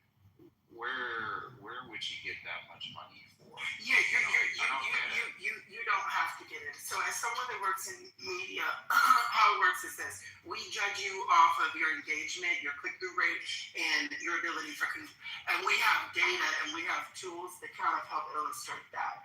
So to you, you see those vanity metrics and you're just kind of like, don't worry. Know this, with some paid media dollars behind her voice, with that type of already visible vanity, public-facing effort, more power behind it. In addition, that's just her. So when you go to talk about nano, micro, and tier influencers, there's a sliding scale of influence there that I'm willing to put paid media behind. So I can guarantee you, if she's getting offered 36 to 40K out the gate without her even engaging with them for negotiation, she could easily get 50 to 60K per post. There's a reason why the Hodge twins, and I'm sure for those that are black that on YouTube, y'all know, there's a reason why their content went from one point of view to what you see today. How much are they making now? A lot. Or not now, they probably fell, but how much were they making at their peak? I have no idea. I could go look at their engagement rates though. It had to be a lot. That's crazy. They totally switched. 100%. So did Candace. Candace Owens is on like her third switch, and this one might end up making her the most money of all. She kind of went full circle, right? She typically does. I don't think people even, like, if you can take a step back to just look at how these people switch up, it's wow. So one of the people that I used to follow long before, like, influencer was a key word, was Essie Cup. I love Essie Cup. I had the pleasure of meeting Essie Cup And Essie Cup, she came into this shit with complete fucking foolishness. She was a right winger who fished and hunted, and she was also an atheist. That was her positioning. That she picked herself. Her father picked himself up by bootstraps, and she was like an American girl that owned a Remington rifle. She loved fishing ass, and she was also an atheist. But then she goes on. She also like showed her titties and stuff. She was also like, I'm the hot conservative with glasses. Correct. Correct. Oh, she was boostful with it. But then Miss Mama's knows Sue, and also that was another thing she did. She was really telling the right back then. This is like 2006, y'all. She was telling the right back then, hey, I gotta start talking to gays.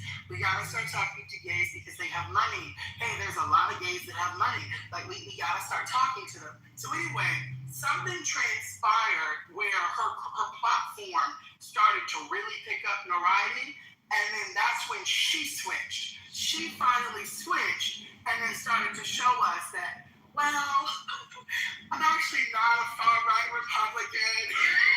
I don't believe in that really, but, I'm here now. Thank you for having me. I think that they all do it. There's so much fucking money on the right, and also that were funding her at the time, they loved it. I mean, because it was like a Republican's wet dream. A big titty, beautiful white woman with a Remington rifle talking about she was an atheist. Yep. She was one. I can name a few of them. I don't know if the titties were all big. Molly. Her husband died in a bike accident. Molly Kate. I can't remember. Katie Pavlich. There's one with glasses, little blonde girl who's on the Great Gutfield show. Still can't remember her name. Not Essie Covey Center. The lady from MTV she was supposed to be libertarian, and now she's turned into a quasi-Trumper. Kennedy? Kennedy, right? Yep. Kennedy. God, there's another one that was on Fox. I said Kate Pavlich. Man, do you remember? She was so beautiful to me. This black girl, she gagged me. Amy Holmes. How many of y'all remember her? Yeah, TJ Holmes' wife. Yeah, I remember her. Yeah, you never put that together, did you? I'm gagged. Yeah, TJ Holmes. Now, mind you, I've met him. I'm gagged. He got engaged to that lady, by the way. TJ Holmes is almost too good looking. No such thing. No such thing. No, to exist as a black man in the world without scandal. He was like too good. Wait, who is it? The fact that you told me he was married to Amy Holmes is the fucking scandal. Yeah, I mean, you can double check. I'm cleaning the grate, so I'm pretty sure those two were married. Let me Google, because I just remember her being like a girl who didn't need me, kind of Caribbean, and just really to the right. Yeah, they got rid of her. She was too black. Tara Setmeyer's another one. She was on Fox News during the Bush black Republican thing. Tara Setmeyer is another. Yeah, there was a bunch of them. Yeah, the only one that did it was that really got it and got the bag is her. No.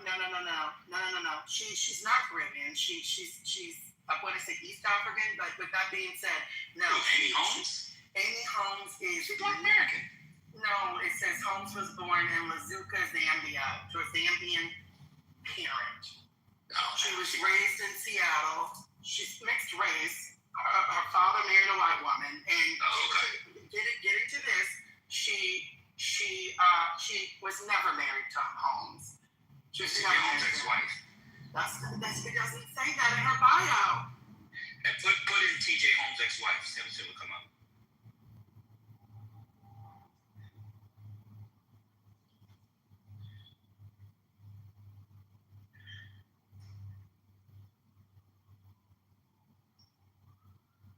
First of all, his ex-wife is gorgeous, and her name is Marlene. She's beautiful.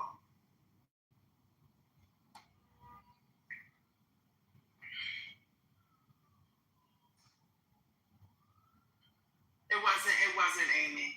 He never was with Amy. He was married to an Amy though. That's why you said that. Yeah, he was married to an Amy. Yeah. But Tara Settlemyre got paid slave wages at CNN.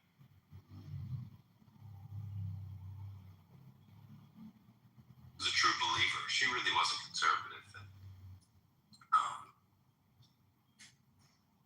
they kicked her to the curb. But a lot of those black Republicans didn't fit with the Trump era. So they got kicked to the curb. Hoffner found a way too. Hold on. Anyone know who's dead in the house?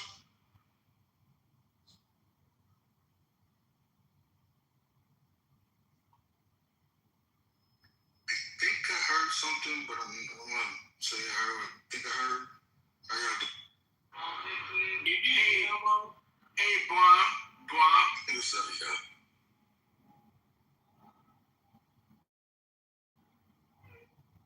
Okay, I am so fucking confused. So I just typed in Amy Ferguson, and I swear that's Amy Holmes, but it's not in her bio.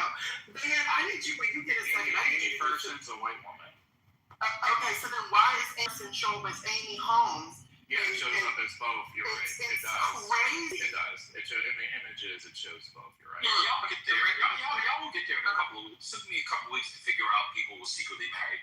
You'll get there. That's embarrassing that he didn't claim her though. Robot, and people are calling her Amy Holmes right now. She's not even married to him yet. I listened to. Oh wait, Dan's right. So cute. What? He's right. Yeah, there's a Sun article about it. I'm gonna put it in the chat. About being with Andrew too? No, Amy Holmes, like Amy. He's a girl named Marley. He was married to a black girl that looks like Amy, but her name is Marley.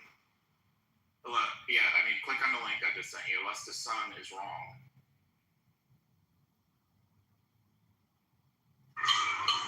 So I thought he was with two different Amy's, but I had to look it up. But I thought he was with two different Amy's.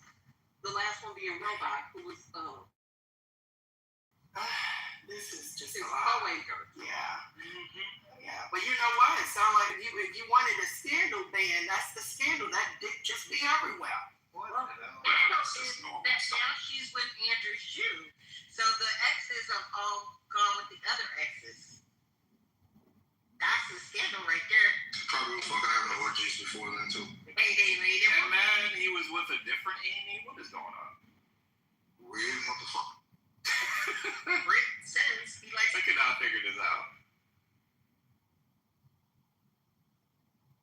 But yeah, there's always more money to be had on the right. If you ever want to be like instantly wealthy and you're a seemingly put together black or brown person, just go to the right. I was seeing some where they had a fucking gay MAGA cruise. I didn't know that was a thing. Yeah, it is. Yeah. Did you get your ticket? Yeah, Rob Smith. Some gay cruises, and they have all kinds of great. I'm not gay. See you. Which happens to be But MAGA. a conservative. Yeah, Rob Smith, live. Y'all know Rob Smith, the black gay MAGA guy? No, what's that? Oh, he's a black gay MAGA guy who during the election on the N word and the F word, and he was like, I'm leaving MAGA, but then got a call and a check and went back to MAGA. Wait, Rob Smith. I think it's Rob Smith. Good looking guy. He was in the military. MAGA. I'll let you know. Rob Smith. Last time I was in Miami, I landed at the airport and we were leaving the same terminal, and I was like, ew. Who, Rob Smith? Oh shit. Wait a minute. So he was the guy that I saw the post that went on the gay MAGA cruise. Yeah. He lied. Yeah, that's I'm like, this guy. That's he left the party in 24 and he came back, several months later. well, Ben is correct because Amy Burks, whatever, I can't pronounce her name. Spurson. She's the first wife of T.J. Holmes. The second wife is Marley Fibig, who he cheated on with Amy Robot.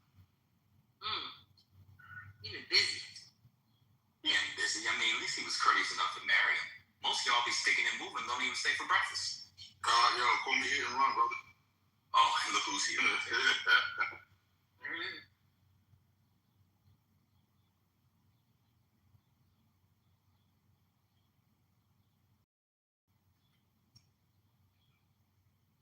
Y'all better get on this MAGA train. They have the best cruises. Wait a minute. Does he, what is the percent chance that this guy has a white boyfriend? On West 4th in 2012. Look at you going through your past. Hold on, let me get my Rolodex. No, I'm like, what is it, a 98% chance that he is a white boyfriend, or is it 100? You know, that's 90, probably 90. I would say, 98 is probably right. But there is a small chance he has a Puerto Rican twink. Oh, right. There's a 100% chance his boyfriend's not black. Right. Oh, yeah, for sure. But he was in the military. Yeah. Norm Smith used to be. He used to actually get pundit gigs. Like, people kind of knew who he was at the time. And they actually thought there were two black Republicans. It was him and Paris Denard. But it turned out Paris Denard was not, in fact, gay. Him and that brother at the Cheesecake Factory was grabbing ass. Oh, my God. If you get that, you are a Politico. Ew, I'm on his IG. This is terrible. Ew. Rob Smith or? Rob Smith, ew. Oh, yeah. There's a picture of him on the cruise with two taller white men flanked on either side.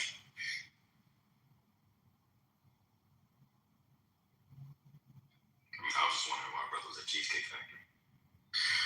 I mean, they have the most diverse menu than anybody. Who's the other black gay MAGA? What's he called, son? What's his name? Roy Hess? Nah. Who ran for office? Who ran for office? Herschel Walker. Herschel Walker.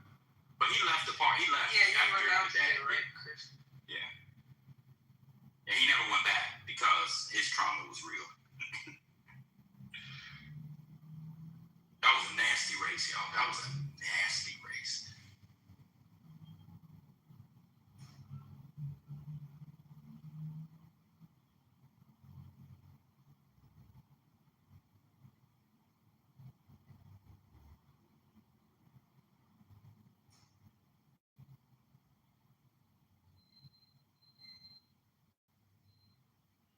His account is just textbook, like, trolling. I don't know what you call it. It's like all the greatest hits of everything that, you know, a MAGA person would say.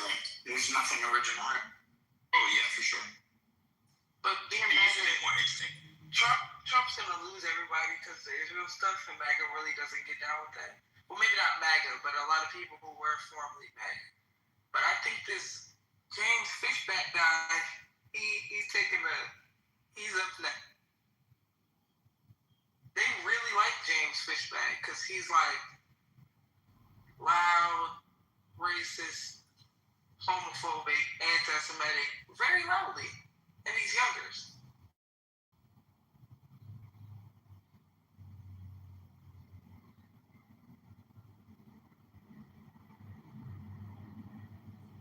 Well, at least the gays got the flag back up in the national park, so that was a little victory against Trump. See, Trump doesn't win everything. We got that flag back. Thank you.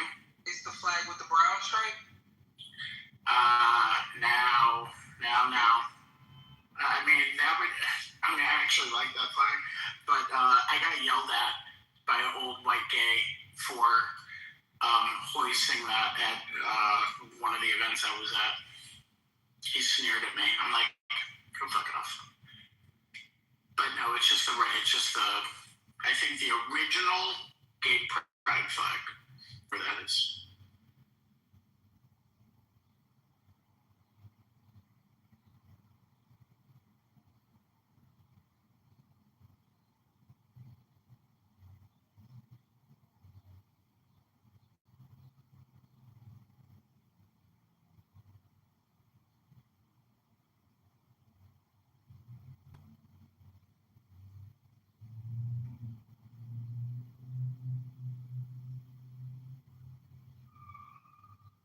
So I think y'all were talking about this, but I came in on the back end of it.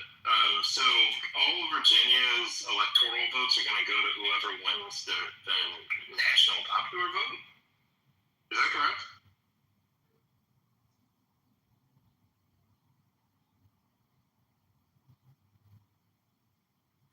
Wait, what?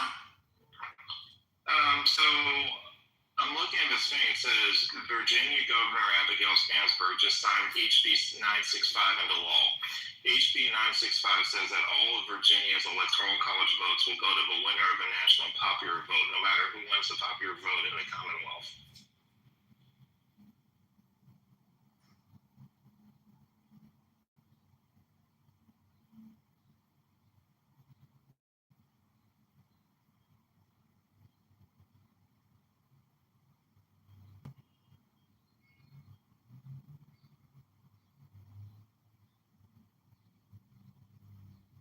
Did anybody talk about what the IMF has just released? The statement they released?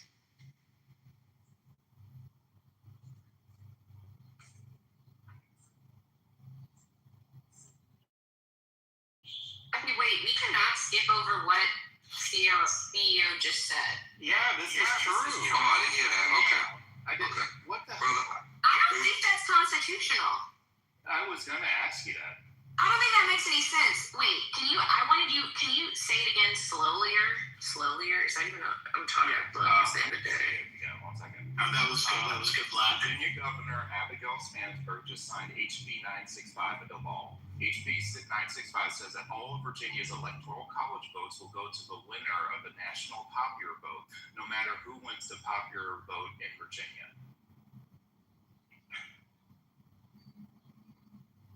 I want to say we talked about that. That's what I was asking. Yeah, I think I was in the back end of that conversation. I didn't realize that was what y'all were talking about. Yeah, what were you saying, Pearlie? What's not constitutional?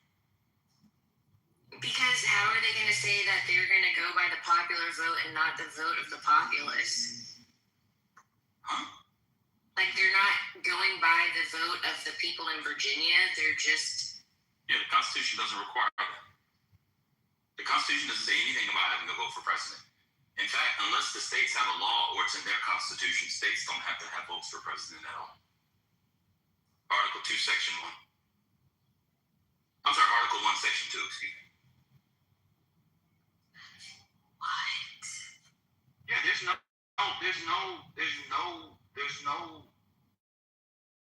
in the Constitution about states having to, it says, I'll read it to you. Because I've gone over it before, hold on, Article 1, Section 2. It's a specific language. It says, oh Lord. It's not Article 1, Section 2. Maybe Section 3. Hold on. Okay, it says, hold on.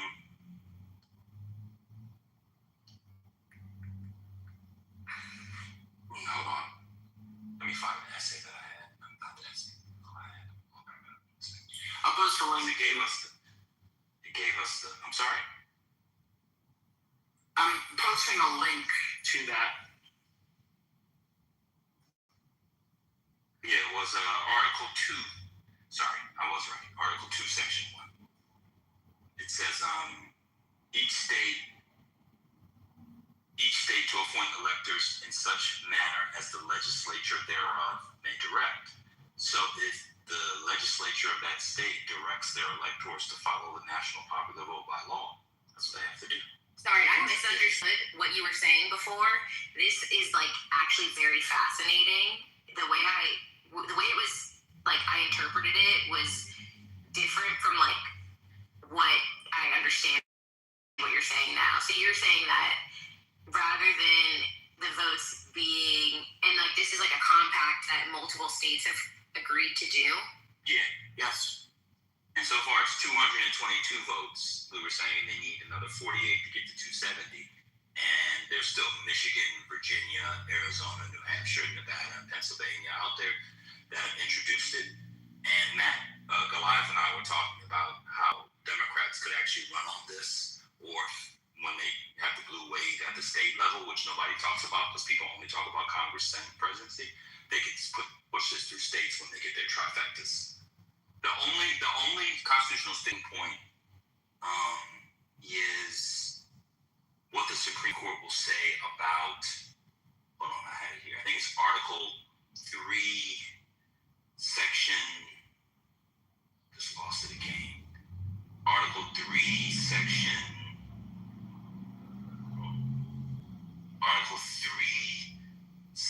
Article 1, Section 10 on interstate compacts. Now remember, the Constitution says that, DC's in it as well, that's right. All 3 votes, stop the library card, don't want to leave y'all out because you pay so much taxes. All 3 of your votes. Remember, the Constitution says, remember, the Constitution says that Congress has to pass a law and get involved for interstate compacts, but the Supreme Court has long held that that's only if federal law is involved. And so what they argue in this national interstate compact, popular vote compact, is choosing electors has nothing to do with national law. So it's under the purview of the states. So somebody gave a good example. Oh, what was the example? I use driver's licenses, but someone had a better example. I'll scroll up. Someone had a better example of something between the states. Does anybody remember what it was? Put it in the chat. So the states have to add up to 270 because it's enacted. Is that right? Yeah. The signatories, yeah. Oh man. Hold on. Now the example was the bar exam. I'm not sure if they talked about that. Oh, that's it. That was a great example. The bar exam. There you go. Bar reciprocity. States follow that, right? You get in my state, I get in your state. It's nothing to do with federal. You get in my bar. These are my bar rules. That's the example. And so they're saying it's just like that because choosing of electors is done at the state level. It's nothing to do with the feds. Thank you. That was a good one.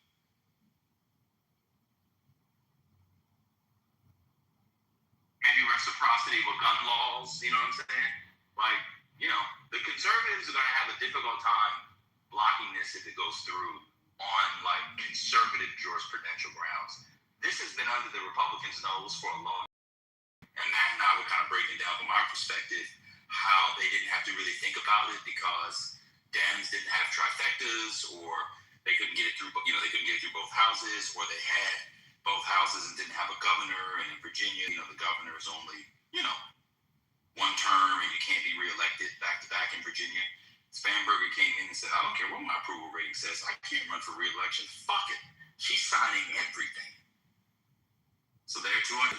It's actually it's the biggest story of the week, I think. I guess my question is, how would this, let's just say this goes through, how would it change campaigning? Because now it makes sense to spend more time in California getting more Republican votes out, right? Or it might make more sense for a Democrat to spend more time in Texas getting more people out if it's going to be a popular vote. So how do you think it'll change campaigning? Does it? Because it's still the electoral vote, so you'd still go to all these different places. Not the electoral vote. It changes it from the electoral vote to the popular vote. Yeah, but what people wanted. That makes it a big. Okay, go ahead. It changed it radically, Pearly, because you would spend no time in Wisconsin. Kamala Harris spent, 8, 12, 7 whole nights without a word from you. Yeah, because she was in Wisconsin. You would spend more time in populous states that you wouldn't have touched. Democrats would spend more time in Texas and spend more money in Texas. Republicans in California. But I think it would also open up states that you didn't think you could win, but could get large numbers. So it would change the nature of campaigning. I actually think it would change the nature of campaigning. People wouldn't be spending all that time in Nevada. Nevada has 6 electoral votes, but everybody goes to Nevada. So instead, are the smaller states the ones that have agreed to this compact? Have North Dakota? Oh well. No, it's the Democratic states. So they have the flyover. So the flyover states haven't even No. Some flyover if the Democrat is Illinois flyover in the middle. I fly not really. They've signed on, but no, Kansas, Nebraska, no, because they're Republican. But I know all the Democrats like it, so it's it's at 222. It's crazy. This has been going on for, I don't know, about 10, 15 years, 20 years. Republicans never talk about it. And in 2032 with redistricting, and I'll finish it. With 2032 and redistricting, Democrats need at least another Sunbelt state. The blue wall won't be enough. This could be in effect by 2032. So it's a real game changer.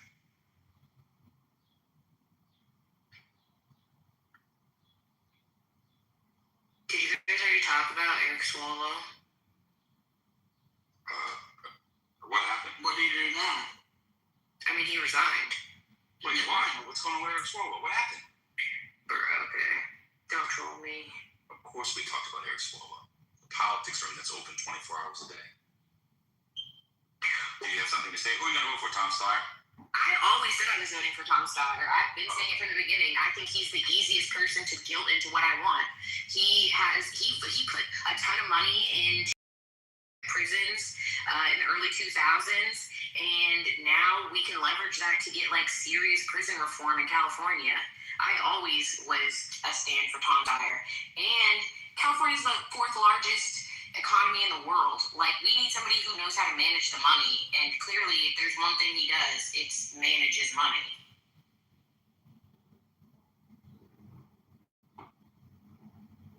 That's my take. What happens if a case is brought before him? Like, isn't he facing some potential legal battles? Huh? For what?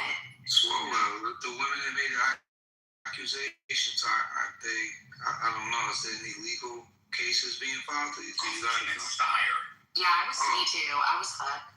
Oh, no, I was talking about Stillwell. My bad. Albert, yes, he's under a criminal rape investigation. Thank you, man. You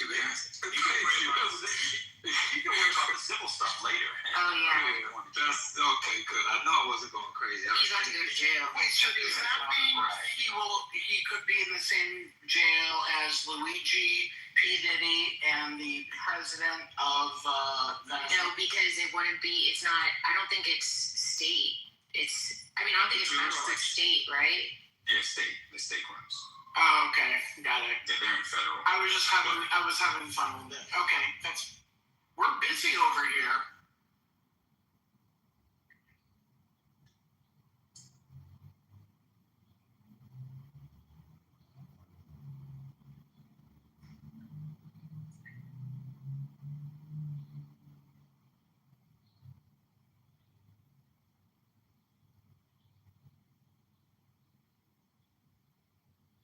No, I think another effect of the national popular vote, it definitely will change the nature of campaigning. But I think it will make people, I actually think it'll make people more invested to vote. I think it'll make people feel like their vote counts more. It'll lead to higher turnout. I don't have any data. That's just my own vibe. Well, isn't there a double-edged sword with that? So, like, if politicians aren't spending as much time in, like, Pennsylvania or some of the other battleground states because they're focused more on California and Texas and New York, does that mean you get less turnout because they don't see those people as often in those states? I think they still do Pennsylvania, but maybe like Arizona. Maybe. But I mean, They'll be doing less. Could come in. Yeah, then maybe they're doing less, Iowas or something, or less. I mean, to Trump's credit, one of the things Trump did, especially in 2016, and it was really impressive, and he went everywhere. Trump used to hold rallies in Alabama and shit that you knew he was going to win very easily. But I think it got him on TV, and I think it showed people elsewhere that he cared and he had energy and all that kind of stuff. So I think even if they don't come to your state, you could still inspire people to come out to vote. I don't know if you remember that, but Trump, I don't know if y'all remember, Hillary Clinton took off and then she fainted by the car. Y'all remember all that. But Trump was doing all those rallies. He was flying, doing 2, sometimes 3 in a day, but not just at the end like candidates normally do, but he was doing it the whole, around the time of the debates and slightly before. I think that actually could inspire people. But I'm not in favor of the national compact. I can't speak on it right now, but I gotta go. Yeah, what do you think?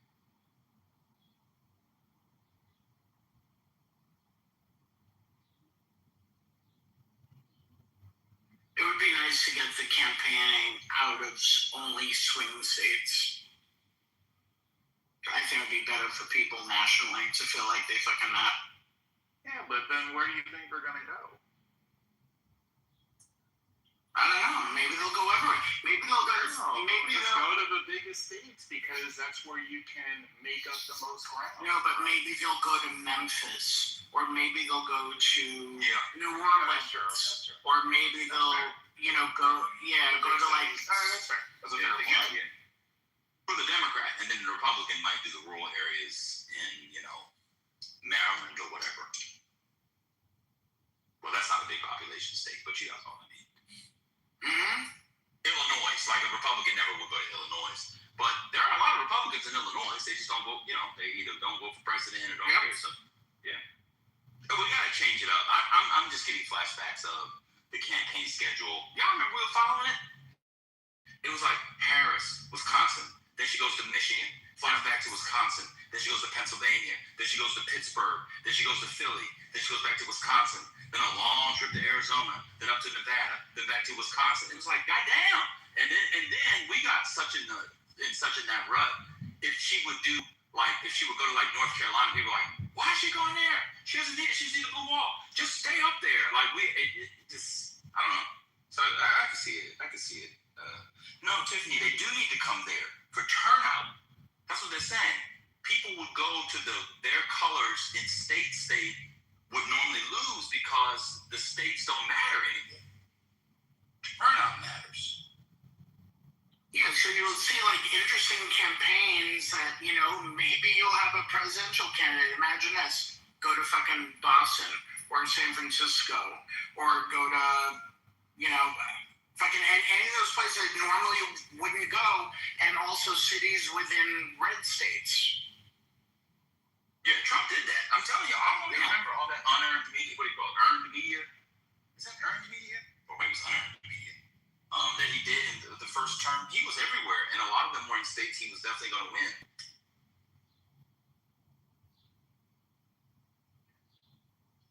I also think it would get them campaigning earlier and often. I actually think y'all hate this take. I think the presidential campaign starts too late. I think it should start early. I hate that take. That's okay. I know you hate that take. I hate it. I can't withstand. I have a few elections left in my lifetime. That's it. But generally speaking, I would love to have like so many states and areas covered, because I know so many people just. Oh shit! Well, there go my planks. So many people feel left out if they're not in a swing state. They really do, it doesn't matter if they're Republican or Democrat. People just feel like they're not seen. So even the optics of presidential candidates going to different places that have never had a presidential candidate come by, whether it's a city or suburbs or whatever it is, I think would be very important. Yeah.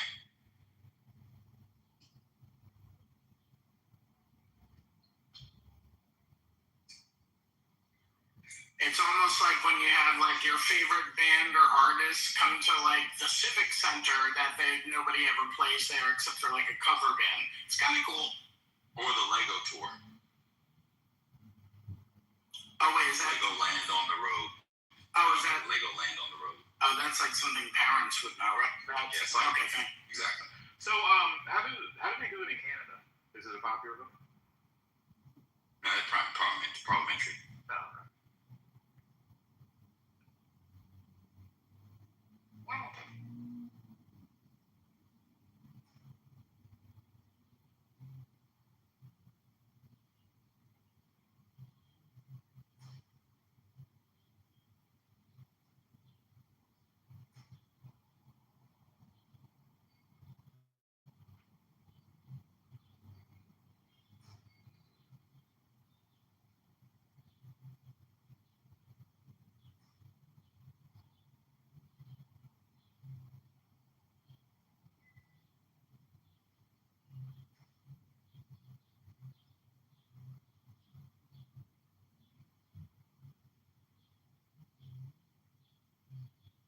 I mean, it's crazy when you look at map of like a Jimmy Carter map or even a Bill Clinton map, it's so vastly different.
Good afternoon. Thanks everybody for coming to Politically Correct. And we are ready for Divine's news. Take it away, Divine.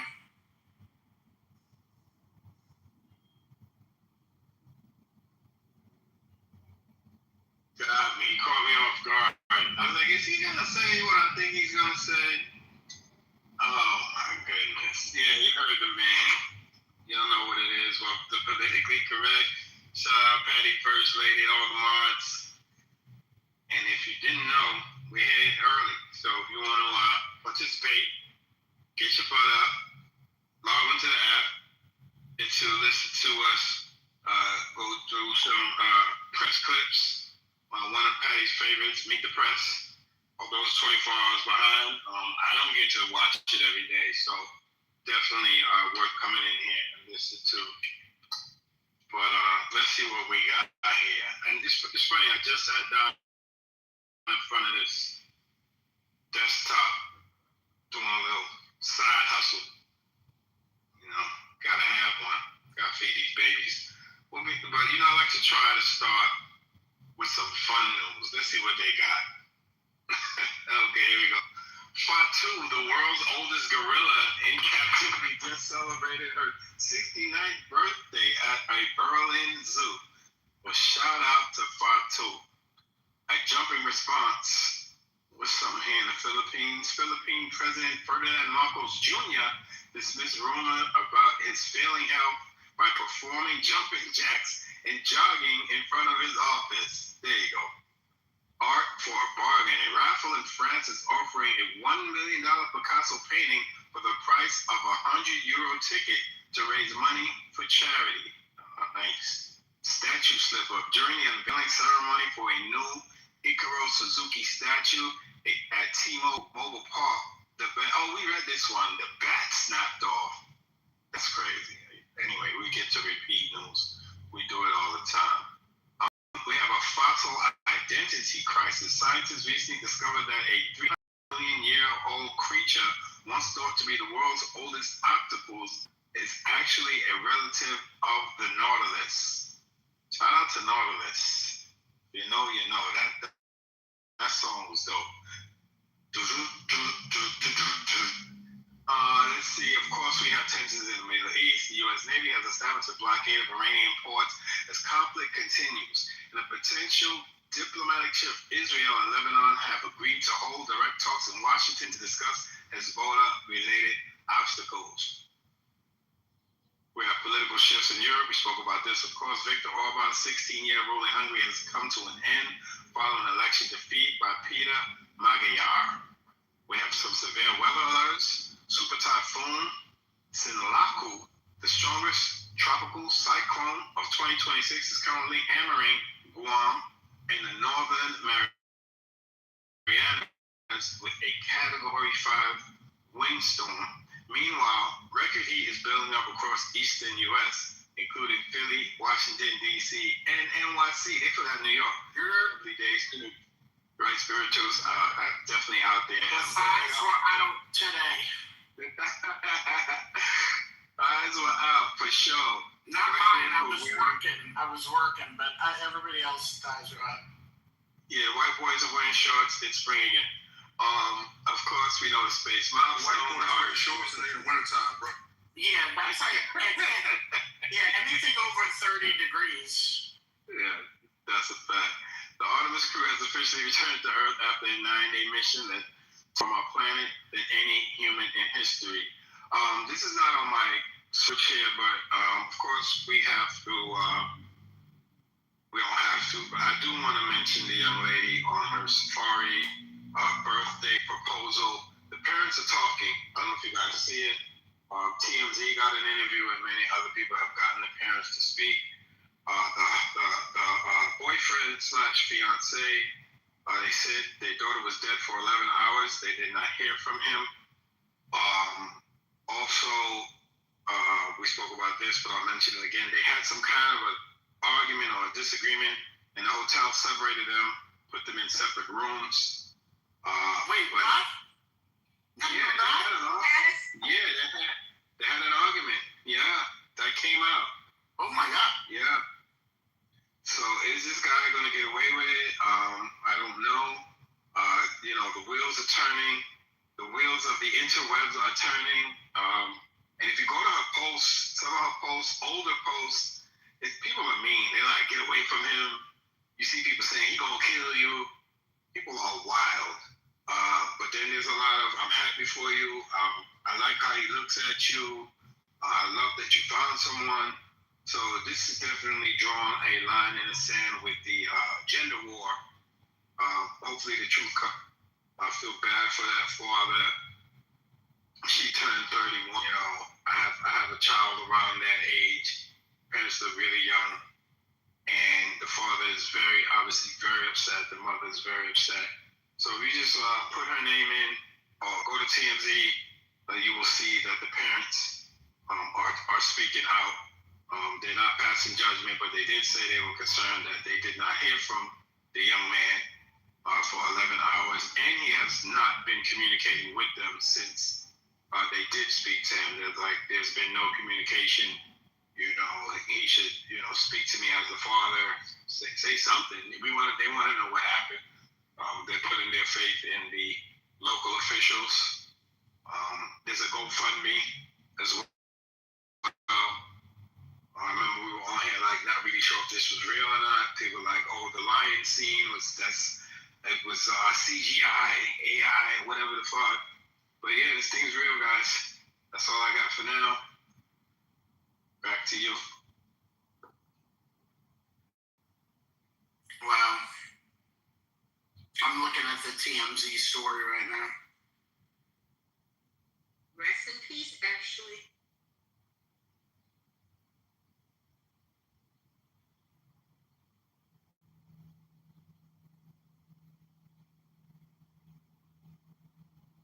Not you, Ashley. This Ashley, known her as Ashley Janae. No. Sorry.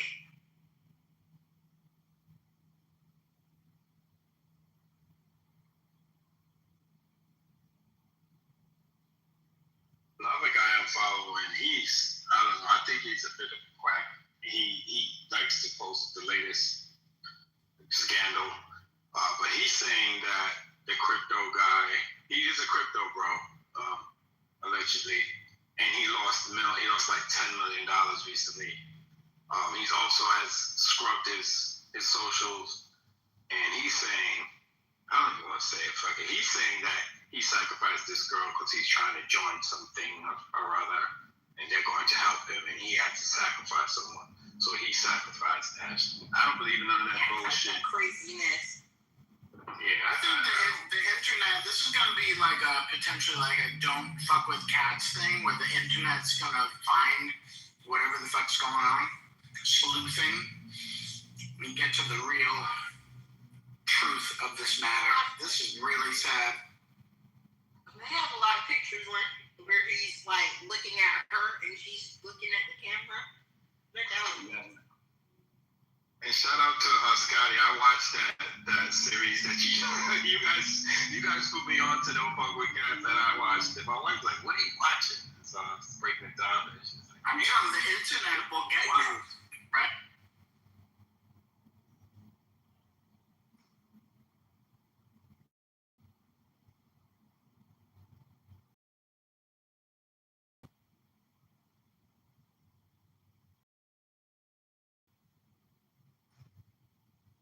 You know, you think you find somebody you're in love, trying to live your best life.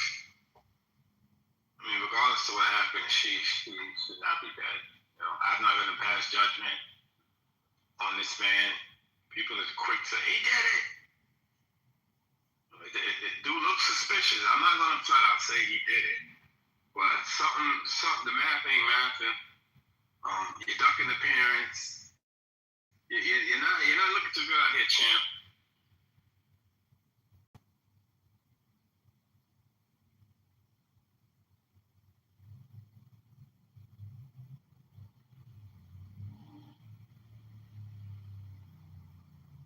Did you read the article where the hotel people said that they had to separate them the night before she died?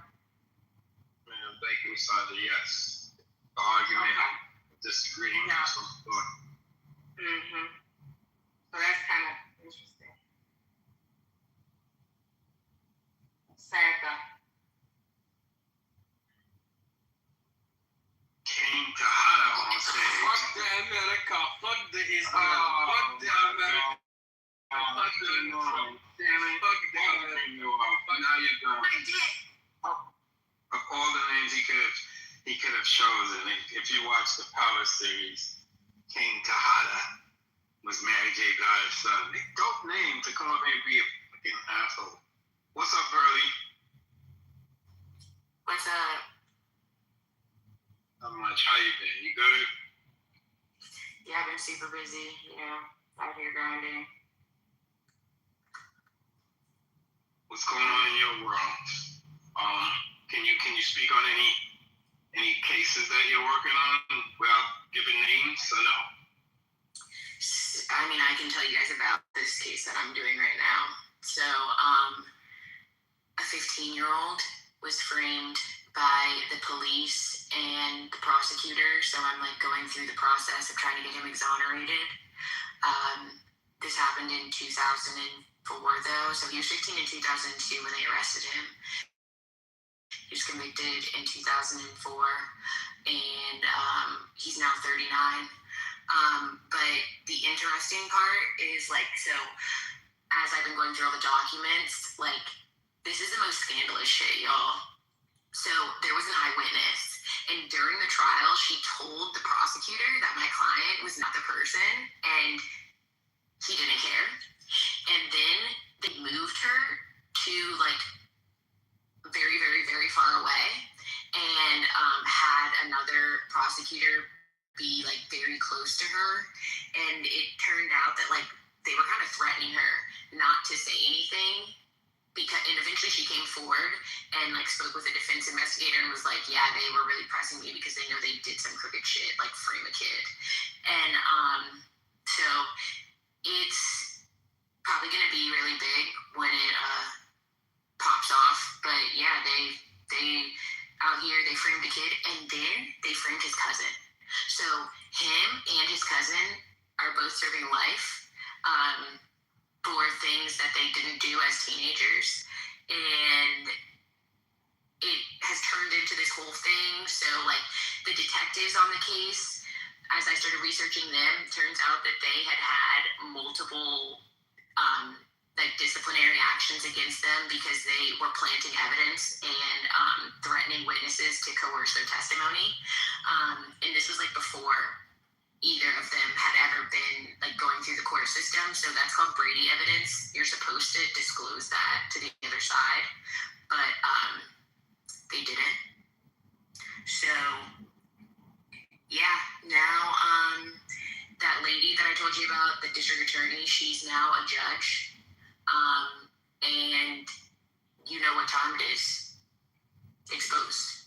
Because that's how we do it out here in Gen Z world. So stay tuned. One second.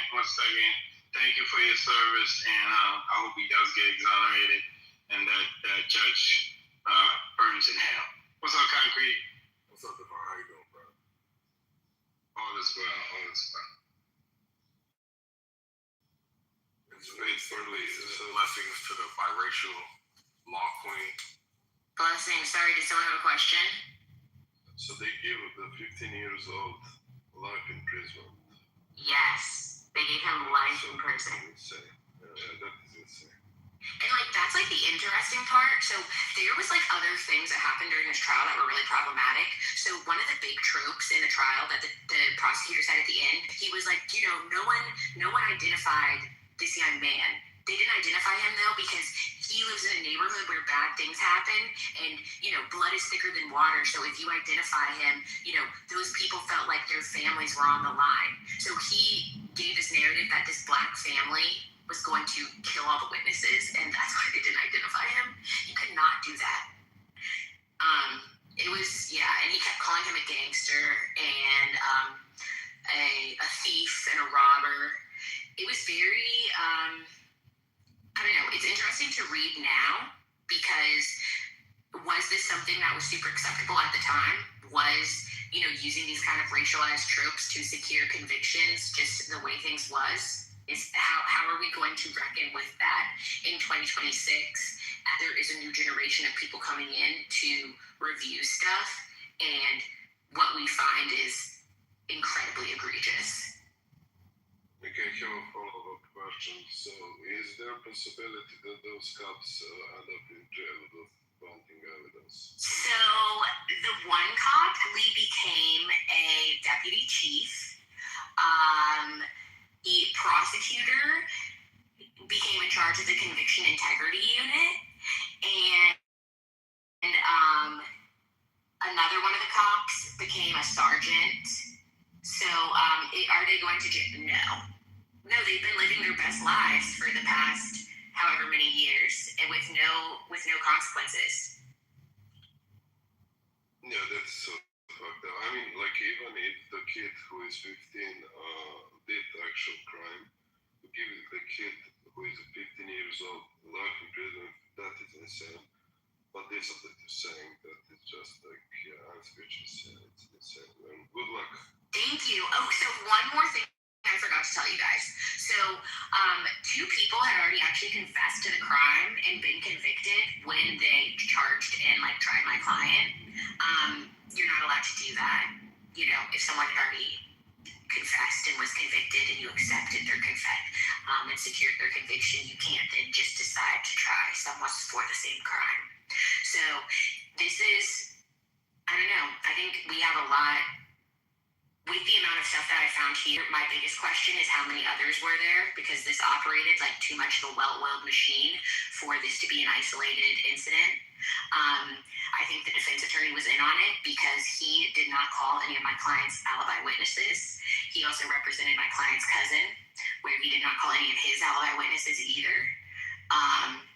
So who knows what I have uncovered. It's gravity out here.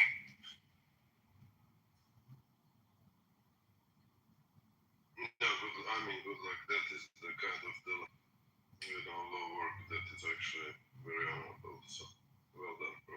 Appreciate that.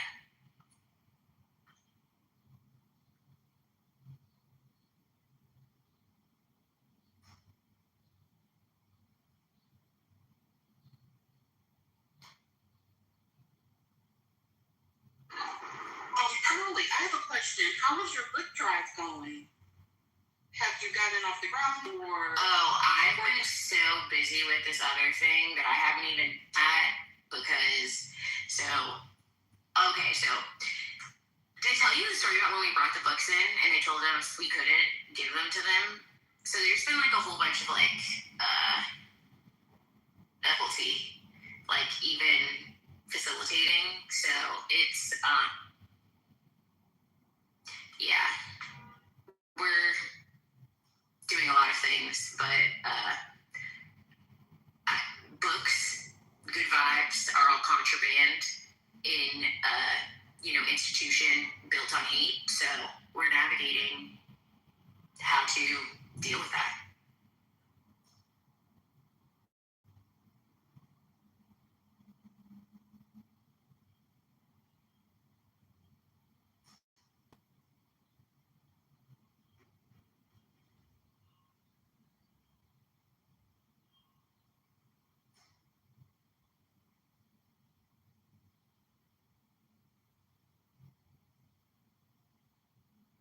do really want to like touch on though, like the way that the social media response kind of came in and how this Swalwell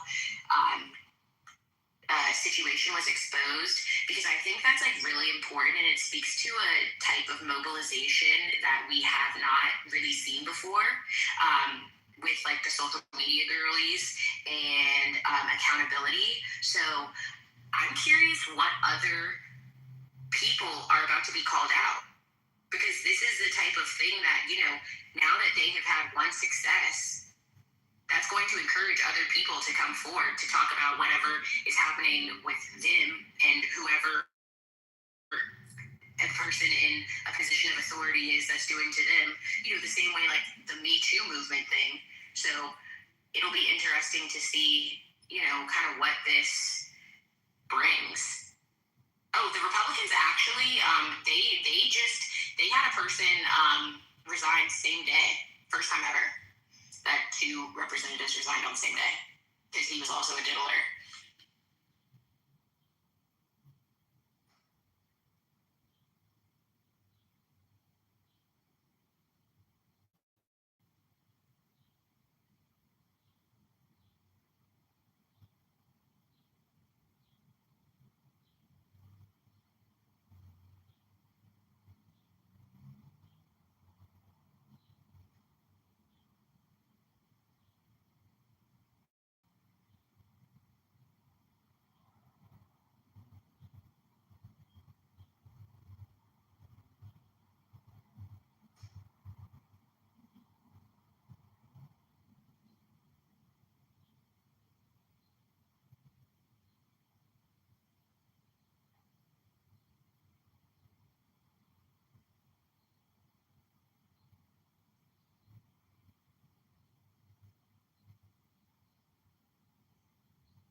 Did anybody talk about the Rock and Roll Hall of Fame inductees class of 2026? Does anybody care about them? Nobody cares. Thank you. Wu-Tang Clan's on it. Yeah, let's hear the list. Right, not snubbed. You want to hear? Somebody said nobody cares. Let me see who that person is. Oh, that was you. Okay, you should care. You know why? Do you know why? Because Sade is in it. That's why. Okay. So this is a good list, y'all. Phil Collins, Billy. I'm definitely a Gen X person did this. Phil Collins, Billy Idol, Iron Maiden for the Whites, Joy Division, New Order, Oasis, Sade, Wu-Tang, and Luther. Thank you. That's Luther Vandross. Thank you, everybody. Celia Cruz, Fela Kuti is being honored with the Early Influence Award.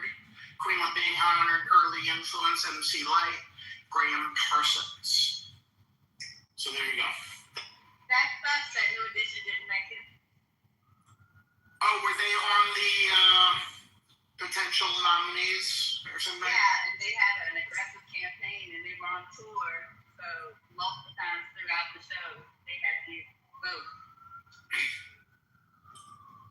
Okay, well, it's definitely this class is definitely more interesting than last year's. Just in terms of like stuff that we listen to, I'm glad the early influencer award, like Fela, Celia Cruz, that's fantastic. But I like this class. I'm wondering about who's going to be performing Luther, for example. Who's going to be performing Bill Collins because he can't. He's pretty ill. So anyway, it'll be interesting.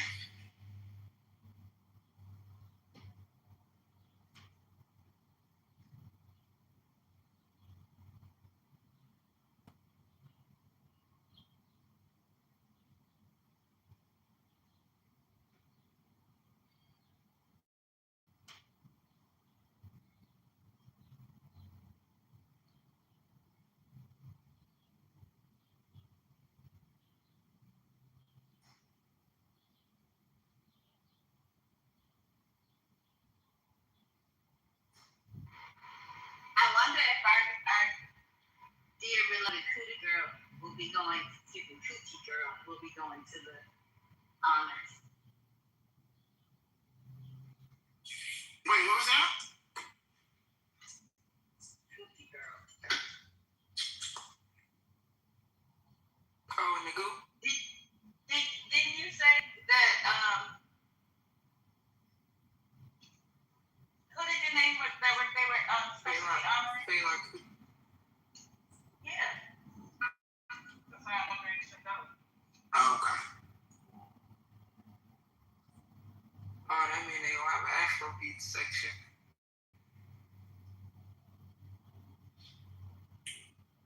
I mean, if somebody's doing like Fela, that's gonna be pretty awesome. Hopefully, honey. If they do his music, because it's influences, you might be let down. It might be Burna Boy. Oh boy.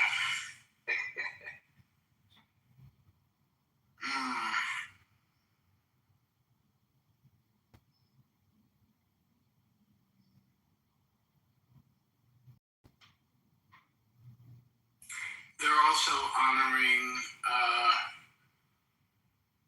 Rick Rubin, Jimmy Miller, Arif Martin, and Linda Creed, and Ed Sullivan.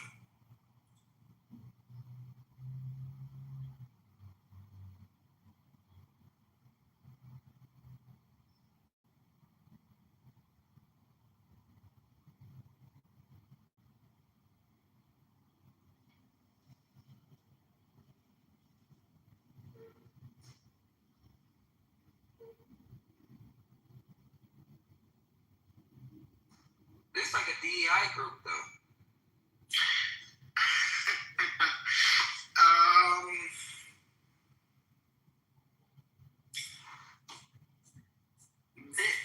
Did you see what last year's was?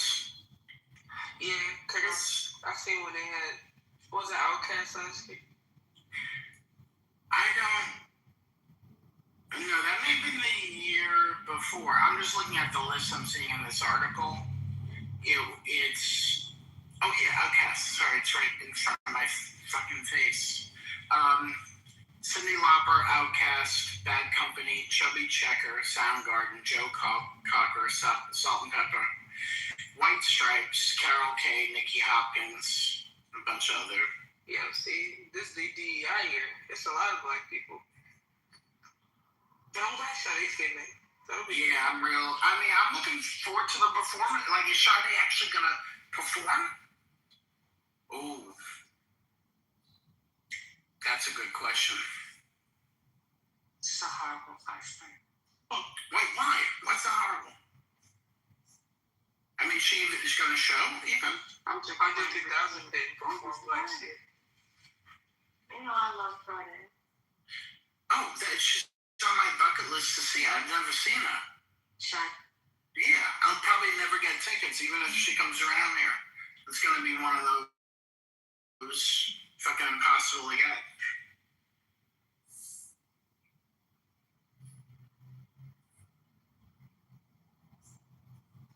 Doesn't say when the actual thing is.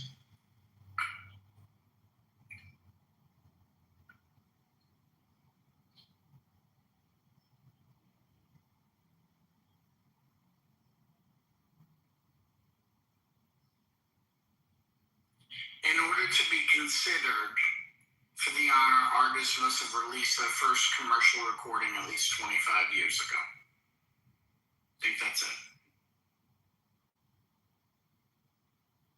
Yeah, I saw a lot of people were mad that Queen Latifah and MC Lyte were getting influence awards. What's their position on that? What are they saying? What's their what's it called? Early impact or influence? It's early influence award. Yeah, they were saying like, what did they influence?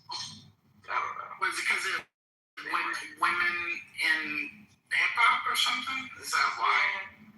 That's crazy.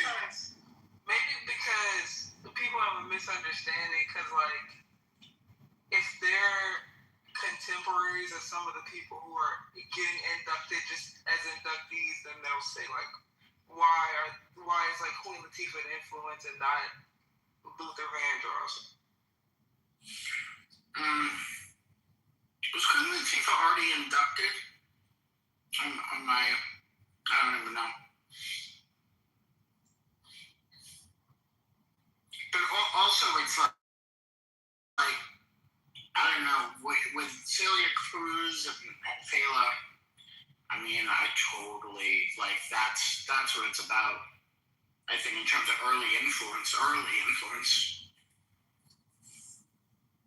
But, yeah, what do I know? I don't care, I'm just excited for whatever the performances are whenever they happen.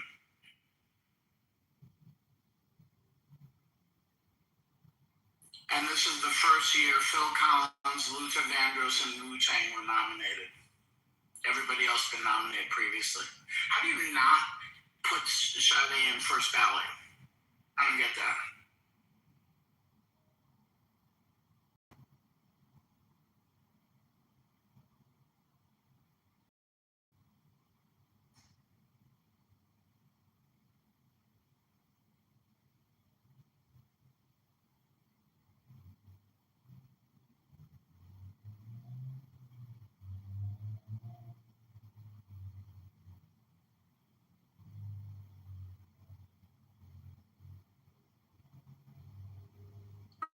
Do you think Sade is overrated? That should not even be, those two words shouldn't be in the same sentence. Why? She's not overrated by any measure. Thank you. I'll fight. Do you consider her a big venue more of a big venue artist or more of a small venue artist? I've never seen her live, but if you mean small venue, meaning like theater, or are you talking about like indoor arena versus like outdoor stadium? The big venues can be big, I would say small or indoor. Okay. I mean, I'd prefer to see her in something mid-size or smaller. I don't want to see her at Madison Square Garden, but if that ends up having to be, then so be it. Or Barclays, I'd rather not, but that's fine. That's just me being selfish. I don't see her in a football stadium. That'd be kind of weird. Yeah, I saw her. Gosh, when did I see her? I saw her around the time that India Hari blew up. Like 2001, 2002, maybe? Something like that? I think this was after India Hari got snubbed at the Grammys, but around that time, probably 02, or I think. And India Hari opened for her. thing, I ain't gonna wear no shoes because I'm Mother Earth and, you know, I'm not gonna do my hair because I'm not my hair and all that. And it was cute then because, you know, I was still a hotep then, it was fine. And then Sade came out and she was lovely, but the space was just too large for her output, I thought. I really wish I'd seen her in a smaller venue. I saw her at the Grand Forum. Do you know where that is? In Los Angeles? You mean the Great Western Forum? Maybe that's it. Yeah, Great. Yeah. That would W Forum. That would be like a MSG. I mean, it's basically what a basketball was. You know, with an NBA, I believe. But I mean, I wouldn't want to, but I get it just for like, you know, ticket sales and shit. But that's not how I envision. Like in my perfect world, I don't know if you know like King's Theater here, but they got a lot of like Fox theaters like across a few spots in America. That would be the ideal. Like a beautiful old theater. I mean, I would love to say fucking Carnegie Hall, but like Beacon Theater here, something like that. I mean, that would be super special. I just don't know if that's one of the things that can ever happen. I'm not taking away from her music. I grew up listening to her music too, but no, I think I just think it translates better. Yeah. For somebody like her. Yeah, I left wishing that I'd seen her in a smaller space. I would have enjoyed it more because it just didn't translate. Because, you know, she's not blowing out of the water. No. Everything is subtle, small scale. For me, Sade is mood music.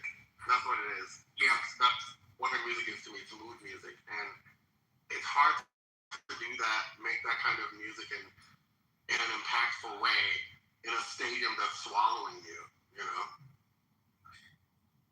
I mean, it's sad that it kind of has to be that way for demand purposes, and they want to make the money and whatever, but like there are some artists that should be in like those size theaters because it's like for their music it just fits more perfectly. Now stadiums, you can have the whole fucking stadium show, or you know, the MSG or whatever it is, and you can have the big blowout show with the pyrotechnics and the dancers and all that, but I want to see Sade in a theater. I saw Erykah Badu at King's Theater in Brooklyn years ago, and I was like, that's kind of perfect. Honestly, I mean, it was a big crowd, but it's not like crazy, but you could hear her. It was intimate. I've seen Lauryn Hill in small venues, and that was pretty great. Yeah, I saw India Ari also at the House of Blues, which is a smallish venue too. That was great because India Ari, I believe, has the same limitations as she's best experienced in a smaller space. Yeah. But this was before she went all homophobic and shit, so. Oh, she did?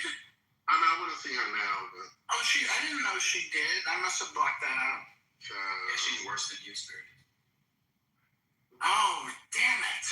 Well, all right, maybe I'll listen to her now. All right, well, she did a few numbers. I forget if she did a few numbers or she just came out. I saw Stevie Wonder doing the Songs of the Key of Life tour. I don't know if it was 12 years ago or something like that at Madison Square Garden. Let me tell you, that venue was great for him and that fucking band. And India Reed came out. I think she did a song or two. I forget exactly.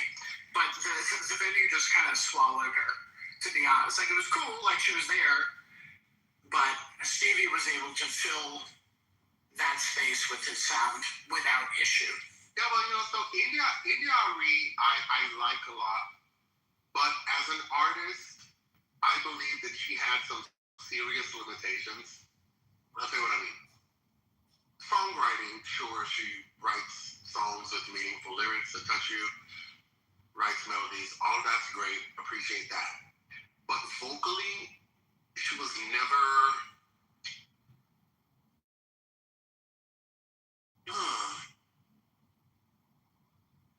I just never considered her a great singer, ever. No, I think she was fun. I mean, Technique wasn't great. She was just, she could do the runs and stuff, but the voice itself was not especially well produced. And you could see her wrestling with that sometimes when she sang live, because her performances were inconsistent. Some days she was on, some days she was not, and her off days were very different from her on days. And that tends to happen when a singer doesn't really know what they're doing vocally. Like the consistency that you get from somebody like Stevie Wonder comes from a singer knowing what to do with his instrument. yeah. When you don't know how to work it, you're going to be sometime. So, I mean, is it also, and I'm not making a definitive statement, I'm asking, isn't it also like kind of working these venues with your sound crew and having that kind of familiarity with, how like each stage is different, and how that impacts how you're singing, and maybe even like being able to hear yourself and not being able to overcome, what you're hearing or what you think you're hearing on stage, like that kind of inexperience or something. Anything with that? No. When you know to sing properly and you do it well, there are other things that might affect your performance, yes, such as the things that you described. But the people who know how to sing well are going to always come with a certain standard because they have the technique to help them get through the tough times. You guys never had it. She just didn't. I'm not being shady. It's not because I think she's homophobic. But she just didn't have it. She never figured it out. She didn't care to. She just never did.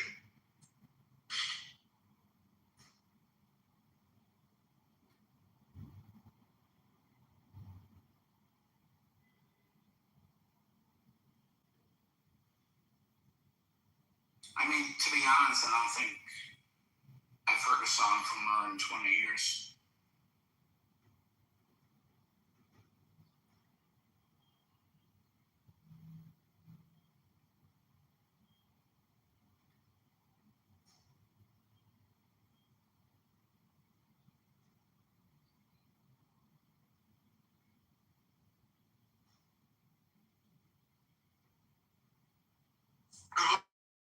Homophobia is wild because she recorded a song, a duet, with one of Tyler Perry's one of Tyler Perry's favorite men, Terrell Carter. And he's a whole gay. Okay, I need translation. Google Terrell Carter. Terrell Carter is a 6'4", dark-skinned, gorgeous black man who sings, and I think he's released a couple of records. He's done some Tyler Perry shows. He's also done some Tyler Perry movies. But he's a singer, actor, beautiful man who was outed online by, watch this, y'all, a Latino, y'all. Oh, I think he might have been Dominican or Mexican or Puerto Rican, I don't know. But one of them Icans, okay? Latino outed him online, and the kids were mad. Is he out to this day? Did he go back in? How can you go back in when you're outed in the closet? Outed online. If somebody shows a picture of you snuggling up to him in bed in the morning on the internet, you can't go back in the closet after that. It could have been a sleepover. Girl, please. You said his name is Terrell Carter or something? Because you have hung around black people and politically correct enough to know that no black person is going to be called Corral. What is Corral? Corral. P-E, Oh, Terrell. I'm sorry.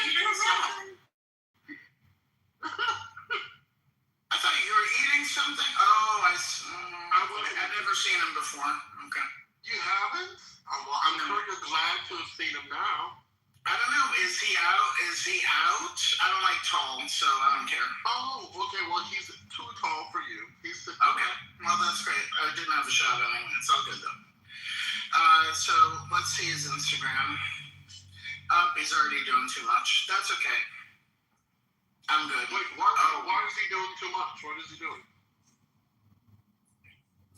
I don't follow like naked men on my IG. Are you serious? So what kind of algorithm you got? It's boring. Don't worry about it. Okay. I swear, when I look at my algorithm, sometimes I get embarrassed. I'm like, what did I click on? My mom definitely can't look at my algorithm. I mean, once in a while it does pop up. If I follow him, my algorithm's gonna switch. You know, I like goofy, nerdy shit, so. Like what? You know, I follow a lot of like, you know, design, real estate, urban planning, some politics, but I try to keep out loud. That's what you're arguing. Check. Let me see. Ina got. Oh. Wait, hold on.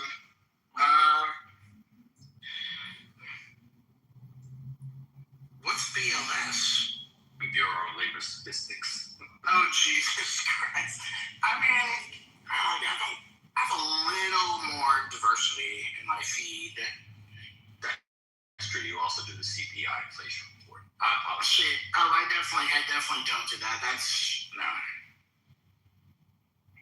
No, but, okay.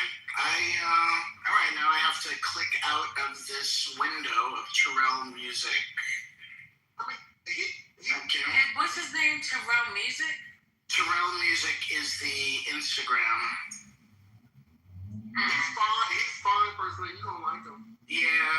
Probably not. I mean, yeah, gay, but you know, he's still fine. Yeah, I've just never seen him before. It's Attorney Varney, First Lady. Oh. He's playing an attorney? Yeah, he's in Beauty in Black. He's one of the leads. Child. His mother had one leg and was deformed and had him at 11 years old. Oh yeah, that story was insane. He's gay in real life, man? You'd have to be gay to do those scenes. I don't care how committed. Yeah. There'll come a tipping point where it doesn't matter. You're not doing that for the craft. Yeah, makes sense now. Damn. No, that show was great. Everybody should watch Beauty in Black. Come on now, Divine. You know you couldn't play that. Like, you could play that part if you wasn't. No, I'm not playing, but my thing is, I'm just saying. the brother looked like he could get some hoes. You know what I'm saying? Like, like he can get it? Is that what you're about to say? No, I said he can get girls, he can get women. Women like a brother like that. You're Divine, let me. Okay, go ahead. No, I'm saying I don't need to lecture. I'm going to lecture on. It's not a lecture. Some of us have actually been in the presence of Terrell Carter. He's gay, okay? Believe me, I saw him. No, I agree with Hurricane. I don't get any straight vibe. Like, he's thoroughly gay. He was giving straight vibes in Diary of a Mad Black Woman because his scene was like 3 minutes. Not in Beauty in Black. Attorney. Oh, hell no, not in Beauty in Black. Yeah. I think I fast forwarded through him when in the scene with him coming out the shower. I was like, okay, let me go through this real fast. He's a beautiful specimen, though. He's a beautiful specimen. He's definitely beautiful. I'm trying to tell y'all, it's just like, it's like the Shamar Moore problem. Have y'all ever seen Shamar Moore around women before? I saw him with Olivia and Drusilla Winters. They were in Genoa City. They had just left Chabot. Yes. They were having coffee with Victor Abbott. That's where I saw him. Neil wasn't there. Neil wasn't with them. Oh, too soon, Denise. Too soon.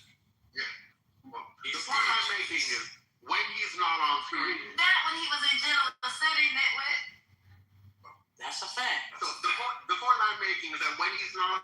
on screen and he's around women, he doesn't carry himself like a man who knows how to handle women, is what I'm saying.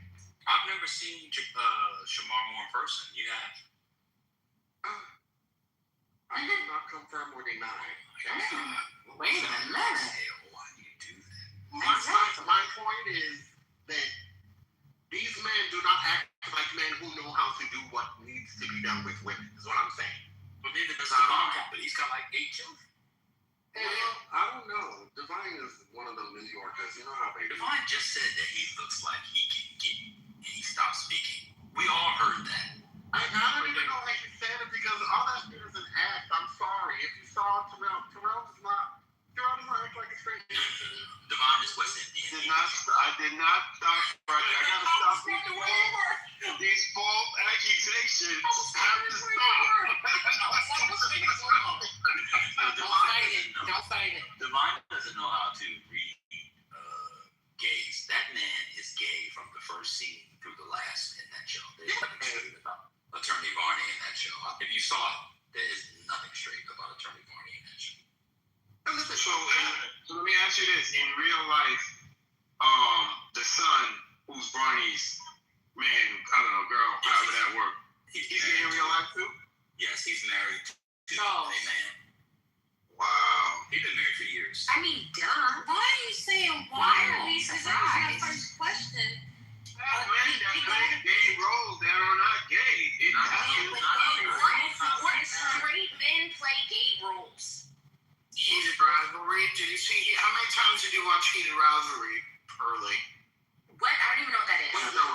Let's keep it black. Like we're talking about black and gay. If you reframe it, I don't think Tyler Perry would cast a straight man in the gay role. No, he was looking for a date. Right. All right, so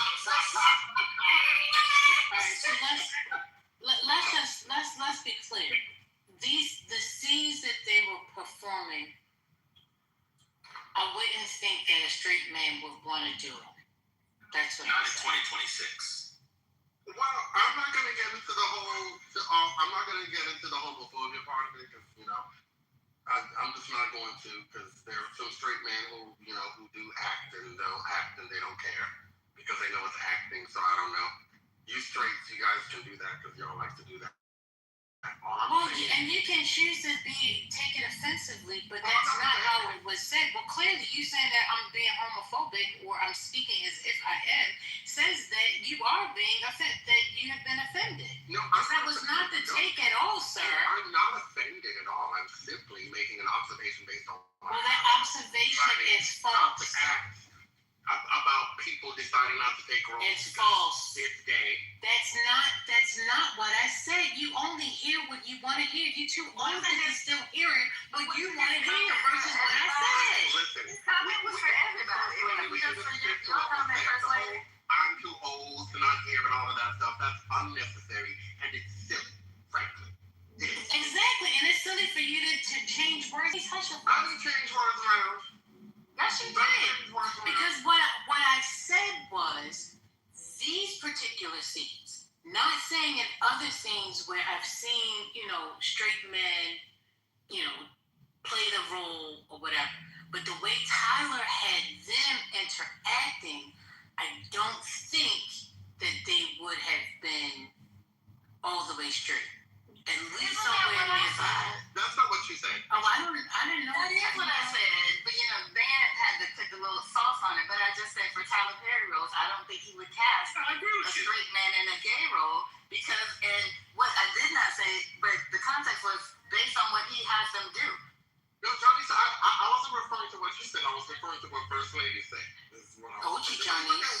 But then you just rephrased what you said No, that's not. That's exactly what I. No, that's exactly what I said. Same thing. Y'all just don't That's listen what to your black women. She said the Y'all same. black women. Let me take over. Y'all black women, you can't. You shut your fuss. So anyway, I agree that in art. Dr. Ban. Yeah, people on my PTR. This is a doctor. In my PTR, this is a classic representation of a doctor. Straight men play gay characters, but they don't play the gay characters that Tyler Perry creates in his universe, is the point. So it's a lot different than Robert Downey Jr. or Heath Ledger in a film for the Oscars or whatever. That's art. This show is softcore porn. Just like on the other end, I don't think a gay man would do a lot of the straight sex scenes that you see in like Fatal Seduction. I think it goes both ways because they're effectively softcore porn the way he shoots these. Attorney Barney, yeah. Anyway, he's Attorney Barney, Hurricane. He's one of the leads in video. No, I can't assault my senses with Beauty and Black. I tried watching it and I couldn't make it past the 5th minute. So Please. I understand. Absolutely not. Once you get through like the first 2 episodes, you're just like, the first 8 is the first 8 Hurricane. I can't. And I wouldn't shade you, Hurricane. That's why I just said what I said, because I didn't want you to think that I was being that way. That wasn't what I was saying. We want you to fight. But you shut fast. But Barney, that's a handsome specimen. Attorney Barney, because respect on his name. All right, whatever. He's a nice-looking gentleman. He surely is. Mm-hmm. I mean, the complexion, the body, the hair, the browser. Just like, oh my God, I'm not looking at him. And I'm just remembering him from the show. Yeah. Now, am I naive for thinking? I thought Tyler Perry was paying like that. I thought actors would take that check and do whatever. That's me. I guess I'm naive. I didn't know. All right, well, let's cast you next, Devine. Come on the show. Devine, have you heard about the lawsuits pending against Tyler Perry? We definitely analyzed, that Horace is somehow kind of Tyler Perry. Okay, what's going on? Wait a minute. He asked you, did you hear about his lawsuits? Yes, ma'am. And that's why I referred to how Horace was acting in Beauty and Black. He's like dabbling in gay shit. Oh, wow. That was a deep cut. I see what he did. You have to really love the show to get why he did that. Because divinely, I'm not going to hold you. It sounded like you just went retarded because it made no sense at first. Right.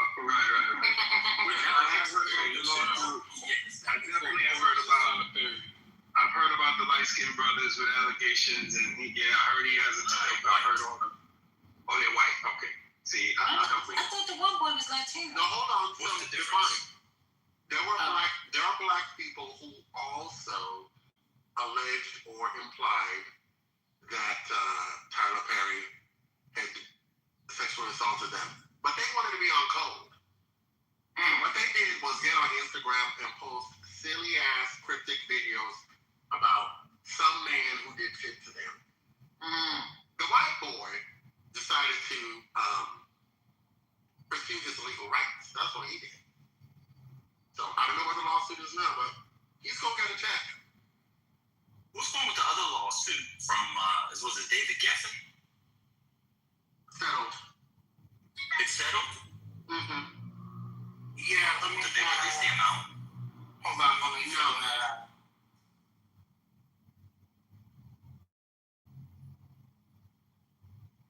That was quite an age difference, so. I'm glad you made David Geffen pay. David Geffen is big. I'm finding something. Get your money. I mean, you had to share a bed with somebody 50 years older than you. Get paid.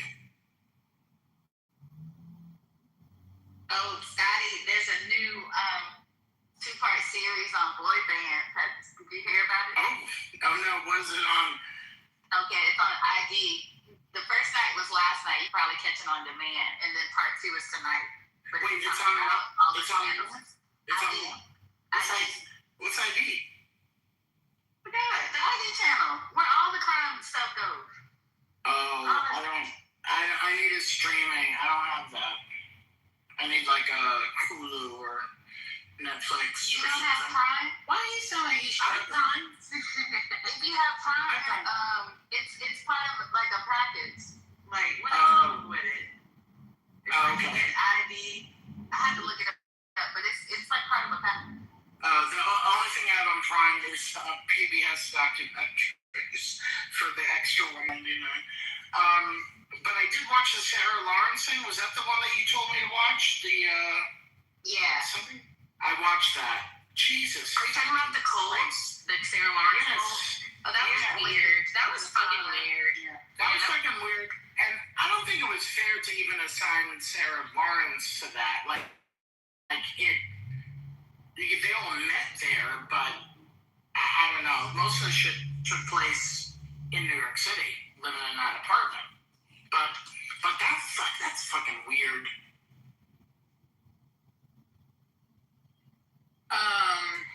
Pearly? Yes. On the show, Beauty and Blood. Do you think you have a character on that? Oh. Do I have a character? Yeah. Well, I'll say this. If a nigga really did think that he had the audacity to cheat on me and bring that bitch back to my bed, he would find the SUV in the house on fire while it would be a marijuana cigarette, but I would be smoking my cigarette while the motherfuckers burn. That's a spoiler. What's her name? What's that character's name, man? Mallory. And I was saying she's gonna say Mallory. Yeah, that was an easy answer. So she's my favorite character. Hello? She's number 4 on my in my pictures. Go ahead. I think that I don't think I got enough appreciation for my appreciation of Tyler Perry doing a tribute to Angela Bassett in that scene.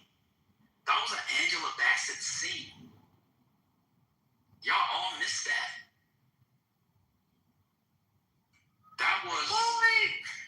That's a You missed it. That's a stretch. It's not a stretch. When Angela Bassett and Waiting to Exhale, which we all know is a black woman and gay black man classic, blew up. And he does this all the time and stuff. I'm gonna give you another one. They blew up the house. She did what? She walked away and did what? Smoked a cigarette. What did Mallory do? She smoked a Mallory cigarette. did not walk away. Exactly. That's the point.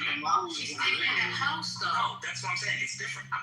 Y'all don't know how art works. You don't do the exact same thing. I feel you. Lord. Okay. Okay. Yeah, it was clear because he was just sitting there unbothered after she blew it up and the fire was around her. If you remember the shot, the fire's around her. Yeah, he does that all the time. And that scene was so ridiculous. I thought she was gonna catch 2 bodies, man. I'm like, oh shit, this bitch going to jail. She was going to catch everybody. She was just sitting there. Oh, when I knew that bitch wasn't going to jail, even if she did kill them, she still wasn't going to jail. She knew she wasn't going to jail the whole time. Yeah, she was not concerned. I would have, if I knew there was no consequences, You think she fucked Officer Alex? Do you think Water's wet? Yeah, I don't think she did. Yeah, first thing people online said, we're in the minority. I think she definitely did. Yeah, especially because Rain isn't giving him a day. She definitely fucked Officer Alex. Hello. When did they have the time? In that scene when they're in the car and she tells him whatever.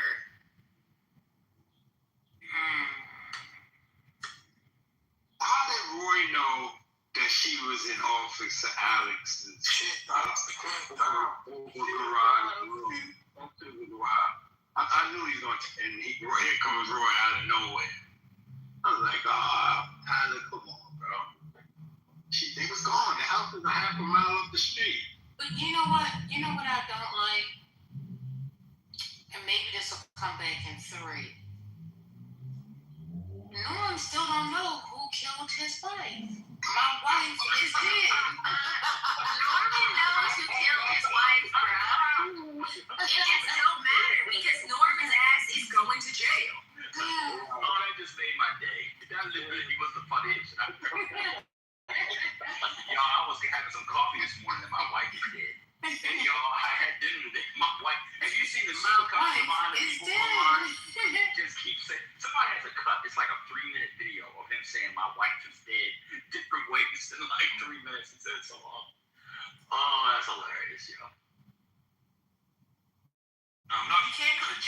goes to jail, he can't get the shares. The shares. No, yeah, they are going to jail. They already saw for that. We don't know. No, they're not. What do you mean? Did you not see the last episode? That's a cliffhanger. Yes, of course we did. It's not a cliffhanger. They're not going to jail.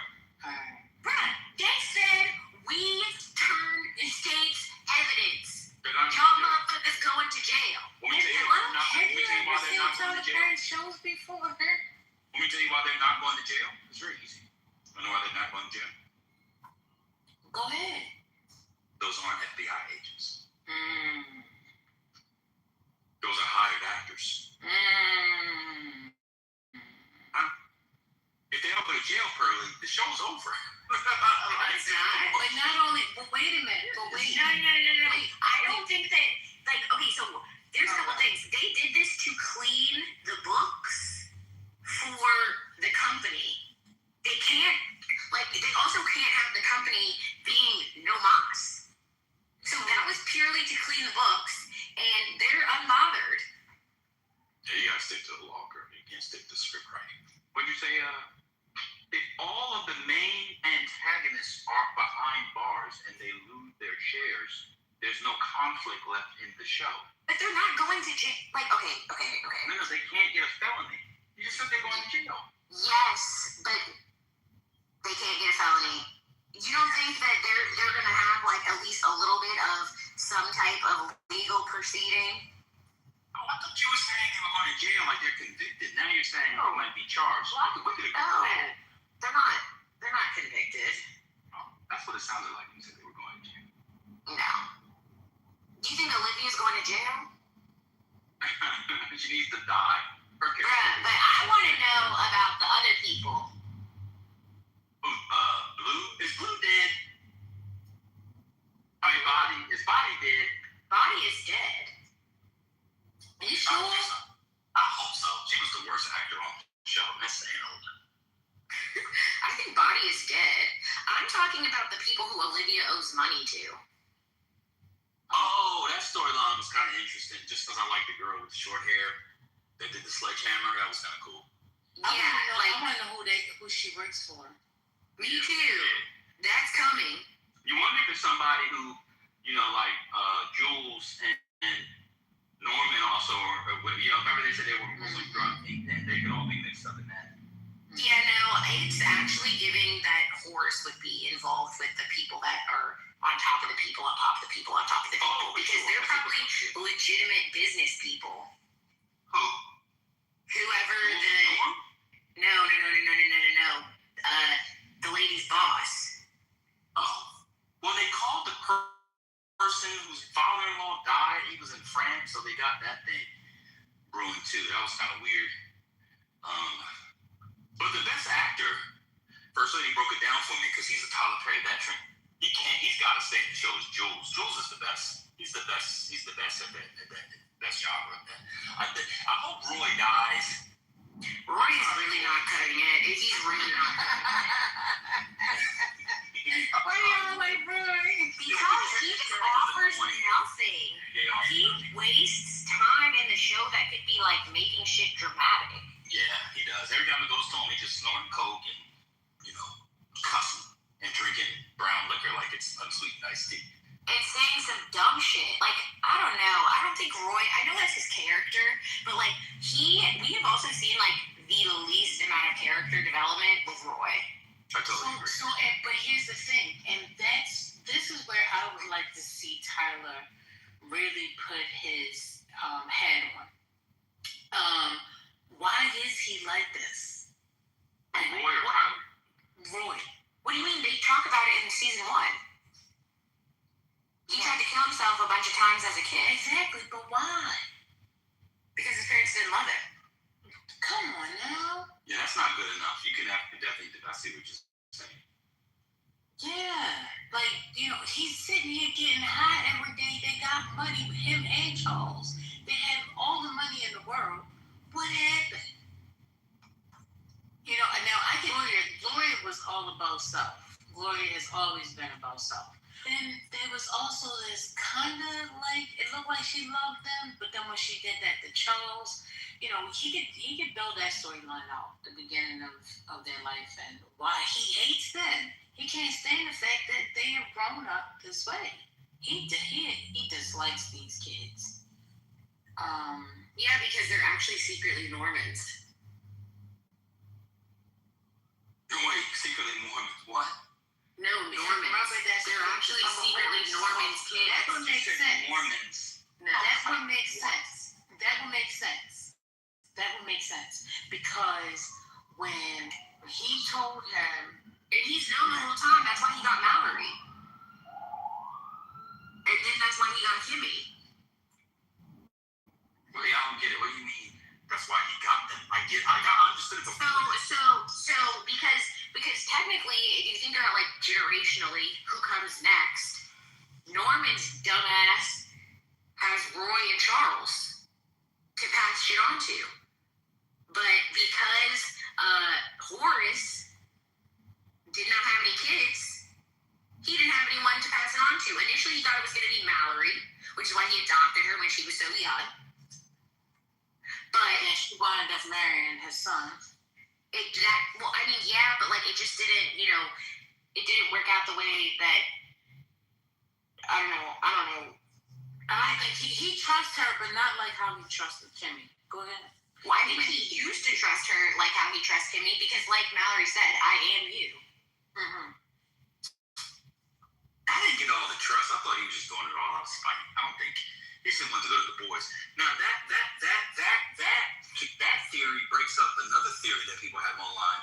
Is he's actually Mallory's father? Huh? Yeah, there's a theory that Horace is actually Mallory's father. Which would be really, you know what that's giving, don't you? A kind of black Game of Thrones, huh? Cersei and Jaime, huh? No, because like they wouldn't actually be related. They never had sex. Mallory and Horace. No. Mallory is his. No. Her and Roy would be Cersei and Jaime. Yeah, except they wouldn't have any relation because Norman is their father. I know that's the way out, possibly. But I'm just saying that's another one that's going around about Horace is actually Mallory's dad, and that's why he took her. That's why he did what he did when he found out she was a dad. Look, it's Tyler Perry. If a Uzi can be in a random side of a chair, all things are possible. The Barack Obama screenwriting. That's a fact. That shit was crazy. Did you watch Fatal Seduction? Fatal Seduction? Yeah. Which one is that? Is that the one with Megan Good? No, it's South African. It's wild. It ends up being as goofy as Beauty in Black, except, what would you say, firstly, like more beautiful, better shot, and less ghetto. Just complete different vibe. Complete. I think that it's shot pretty well. Okay. Like, the show doesn't give low budget to me. Oh. It just gives Tyler Perry. Okay. I feel like it's a step up from Medea. No. Like, did you see Heaven Headlights? You didn't watch Heaven Headlights. No, I started watching one of them though. Did you watch the Tyler Perry where like they're in a cult or whatever? In a cult? No. Yeah, that one was terrible. Root? You talking about Root? Oh yeah, that shit was. I don't even fucking know. No, I don't know nothing about that. I didn't watch The Oval. Wasn't that another one of his? Yeah, The Oval was another one. I didn't watch that. I didn't watch any of his music. Right, Ruthless. After he left me hanging with Haven't Had Nights the way you did, and the one that was on during Haven't Had Nights was If Loving You Is Wrong, something like that. That's the one where Jules plays a husband and a police officer in that one. I think that was the first time I saw him. After those two, I said I'm not watching any of his,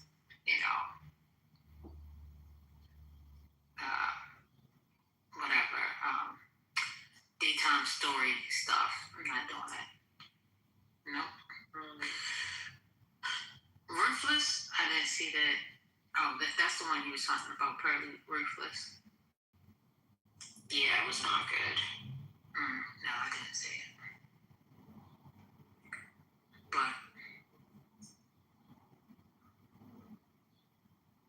I don't know, Tyler crazy. Oh, so did you think Kimmy was a good actress? Pearly? I'm just glad they took those eyelashes off of her because it was too much for me in season 1. You know what I disliked? I hated the fact that they were in the same outfits for like 6 episodes. That really bothered me. Really? I didn't even pay attention to that. Oh my God. Rain was in a robe for like 8 episodes. And then once they got her out of the hospital, she had on a robe and some pants. And that was for another 4 episodes. I was like, God darn, can they put some clothes on? Yeah. So that was some of the things that aesthetically I was just like, yeah, I wish she could change. What show you talking about? Black. Beauty and Black. Yeah, I heard Kalisha. I couldn't speak at the time. I heard Kalisha say she thought it was well shot. But you gotta stay off the weed, girl. If you thought that shit was well shot, you gotta stay off the fucking weed. I said in comparison to his other shit. Well, that's just because Netflix gave him a digital camera.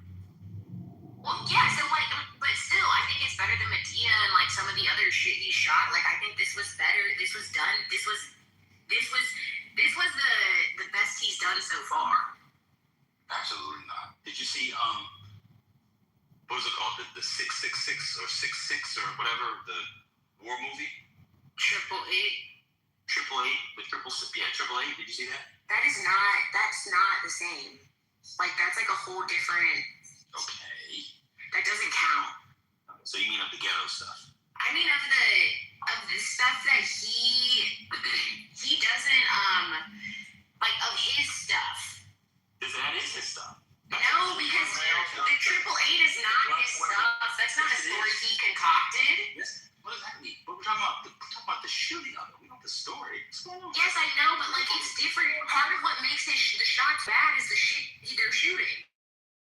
Okay, you move. This is actually moving the goalpost. But I'll give you some other ones. The Family That Prays Together is shot better than this. I don't remember. That movie came out in like the early 2000s. You should go back and rewatch it because it's actually, this don't sound strange. It's actually a pretty good movie.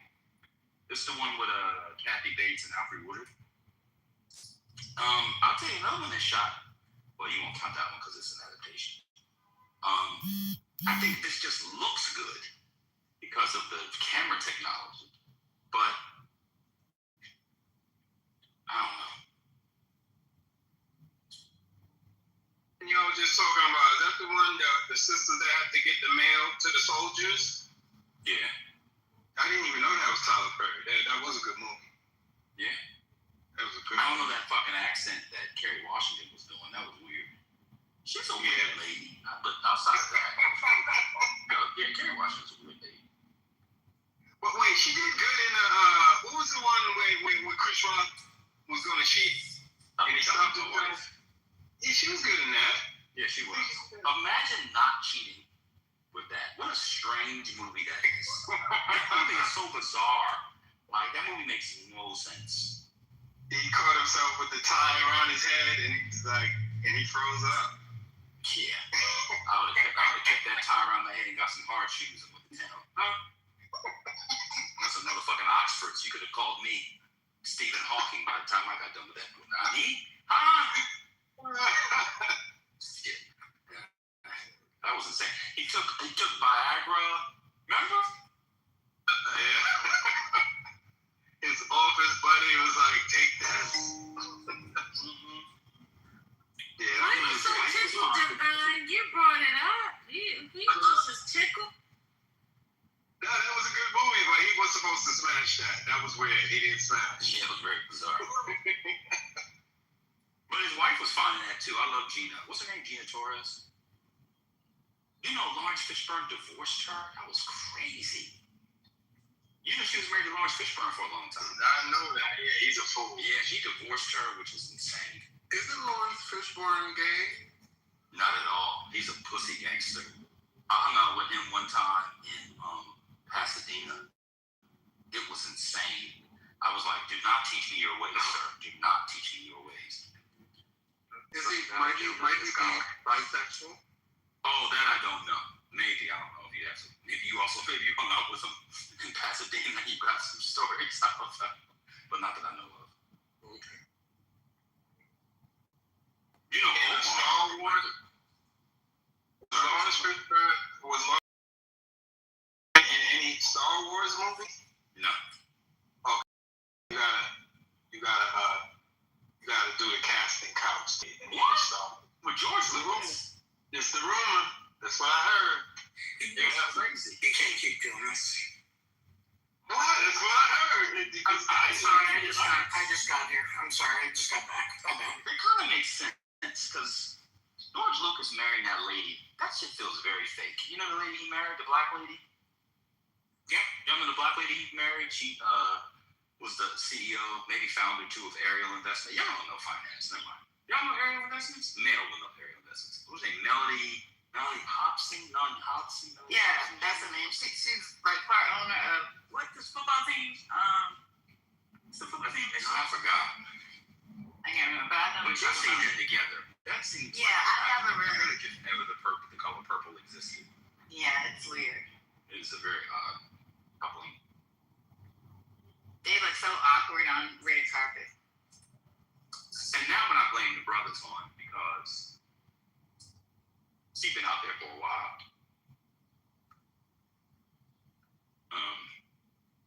Anyway. Y'all remember Omar was in I Think I Love My Wife? That scene is hilarious. Remember Omar or Michael T. Williams? He was in I Think I Love My Wife. I did not know that they were divorced though. Yeah, they got divorced. He got a snow. She got a polar bear. She said, "Fuck these things." She's very good in Suits. Did y'all see her in Suits? Yeah. She's excellent in Suits.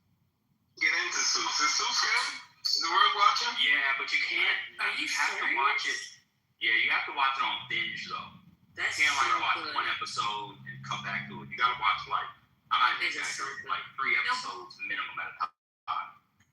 Who was the character y'all was speaking about that was on Suits? Gina Torres, the black lady.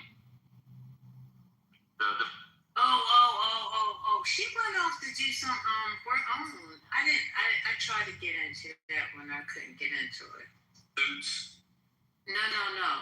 After Suits, like she broke off and tried to do like a continuation of Suits, a different thing. Oh, really? Yeah. I didn't know that. Yeah. She's great. I like her a lot. Wait, there is LA Suits. You're talking about that first lady? She was in I don't know the name of it. what's the movie that it was a movie with Megan Good where she dated the young guy?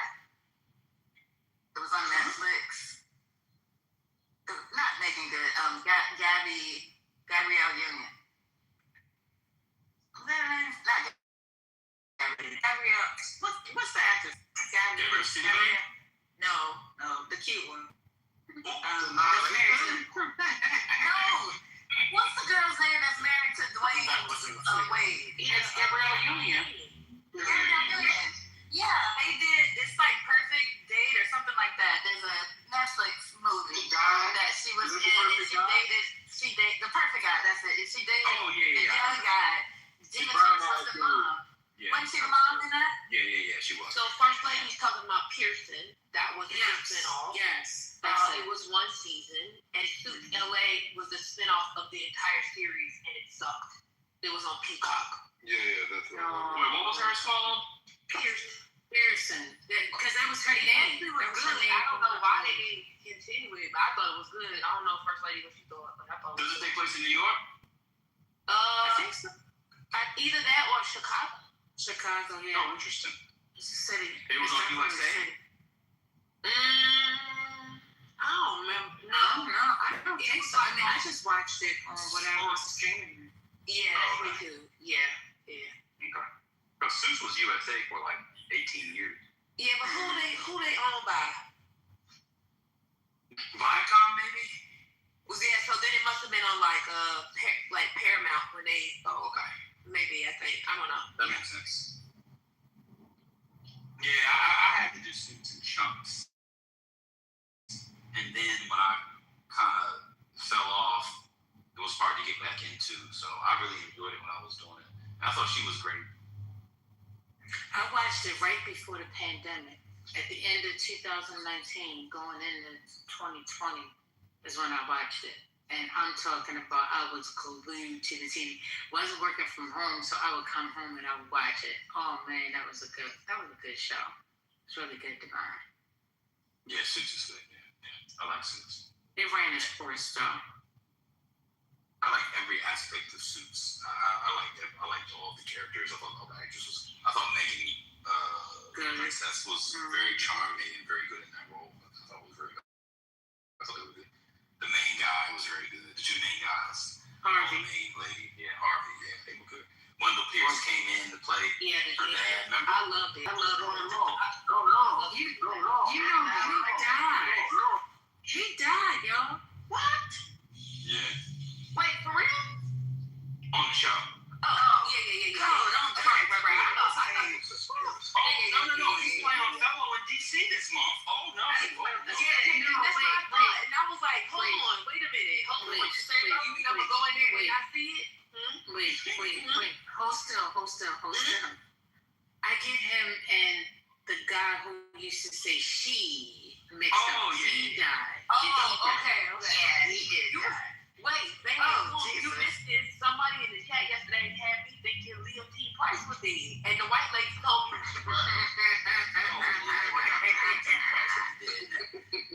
Poor your mama. Oh, man, I just wanted to hug you. She was so hot. He gonna tell me. That's crazy. He gonna tell me a half-learned Negress about who? I said, Negress.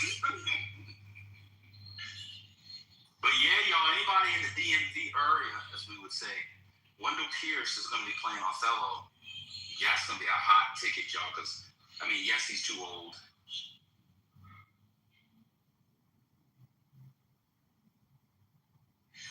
First lady, what you think about Good Wife while he is on mute? That was my diabetic son. Yeah, I was saying he's going to be Othello. Everybody will see Othello in DC if you're in the area. Yes, he's too old to play Othello. Yes, he's too rotund to play Othello. But he's a world-class, arguably, the all-around greatest living actor if you take the film and stage. So everybody should go see Wendell Pierce. I'll be there. What did you think of his performance in Waiting to Exhale? Yup, he's brilliant. But that's what I'm saying. He can do everything. He gonna kill that white girl, y'all. At the end of Othello, he gonna kill her. He gonna kill her dead. No spoilers. It only came out 450 years ago. I apologize. He played in. Did he play in that movie? That show, Your Honor. First, you want to go see it? Yeah. Oh yeah. Let's do a politically correct trip with me, you, and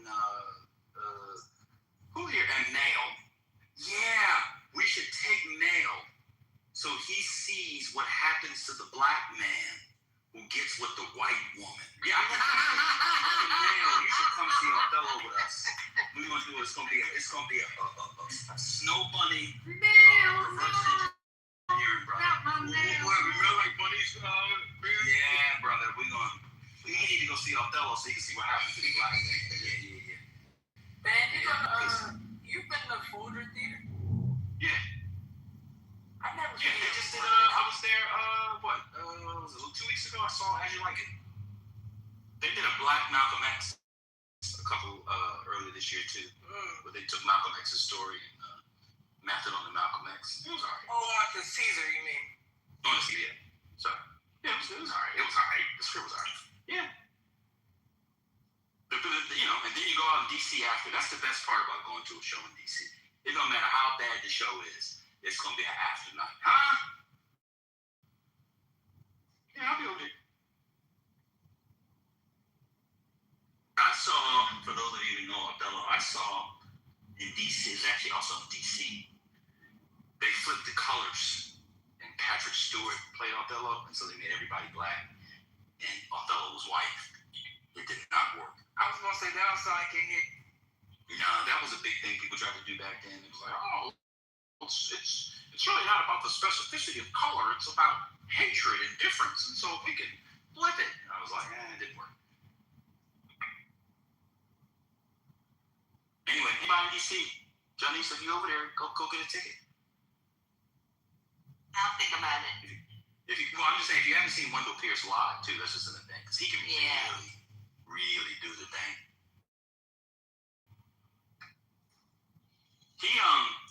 He turned in. Have y'all ever seen him talk about when he opened up grocery stores in New Orleans after Katrina? Has anybody ever seen him talk about that? He was like, I wanted to help my people. They didn't have grocery stores. And then I realized them niggas steal all the time and profit margins was less than 2%. Close that shit. Ain't no money in grocery stores, man. That was the thing. He was like, they would steal all the time. I was not making no money. I closed it. He has a really good Ina Garten has. I'll end here because I can talk about Wendell Pierce and Ina Garten forever. But he has a really good Be My Guest with Ina Garten. He goes on her show, and they like cook and eat together and talk. He's a real good brother, man. I mean, Wendell Pierce. Y'all remember him from The Wire? If y'all don't know who talking about, it's Bunk from The Wire, the cop from The Wire. He was in Wait and Exhale, the one who was Leela Rashawn's boss or co-worker, and then she curbed him, and then y'all remember Wendell Pierce. Get on the bus. He's in Tremaine. The Tremaine. Yeah. He was in what's the Power series? Is it Kane? Raising Kane? Oh, he's in a Power series? Yeah, he plays. He's planning to run for mayor. He's real crooked now. He's really a good crooked guy. Right. Oh shit! I'm gonna watch it just for him. Wasn't he on Law and Order?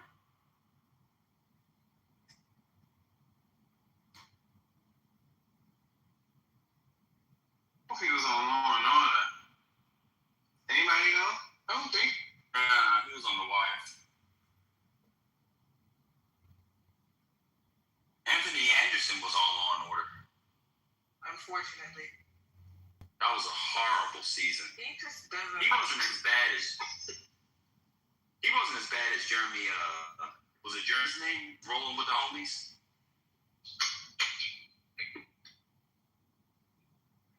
Yeah, you should be a critic because you keep it a buck. You might ruin some careers, or fuck it, they'll pay you. Fuck it. Nah.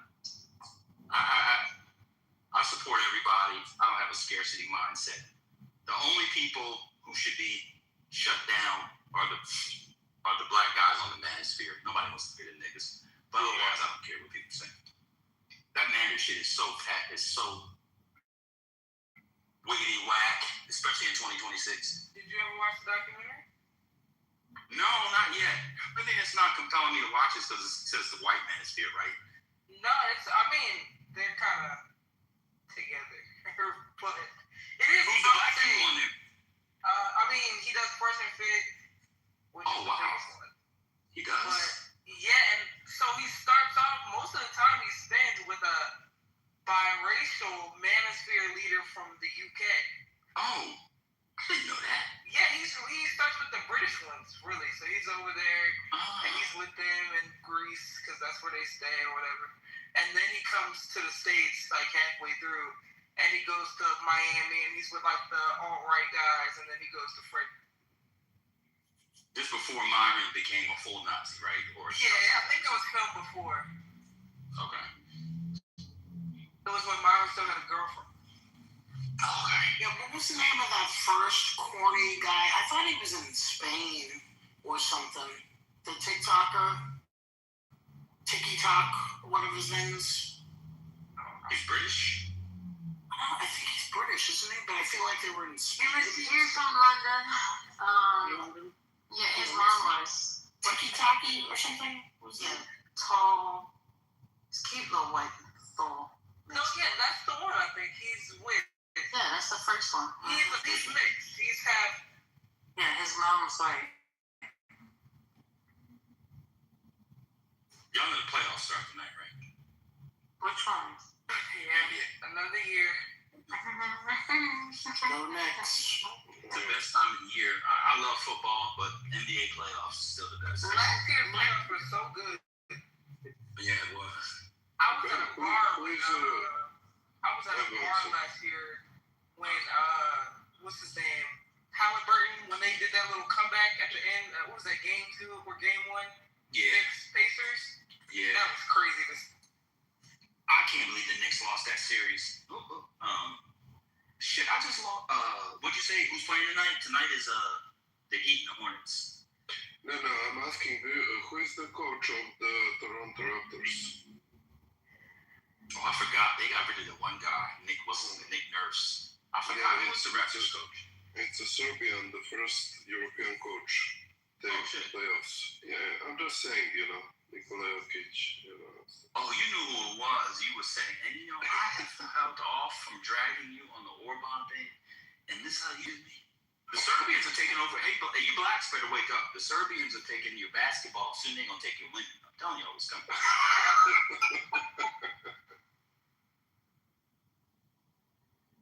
No, I can't wait. Playoff is something that NBA playoff is something that I like. What do you do, Igor? Do you record it and then watch it later, or do you just stay up and watch it live? No, I watch all night. I don't sleep at night.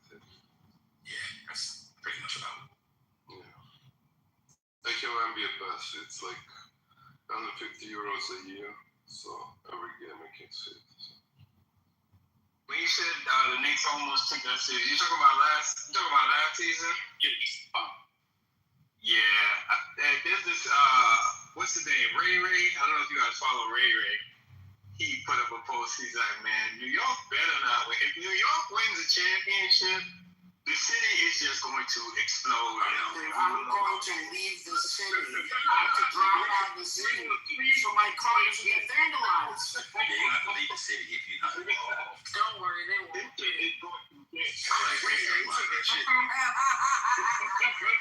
See how I'm trying to be fucking quiet on.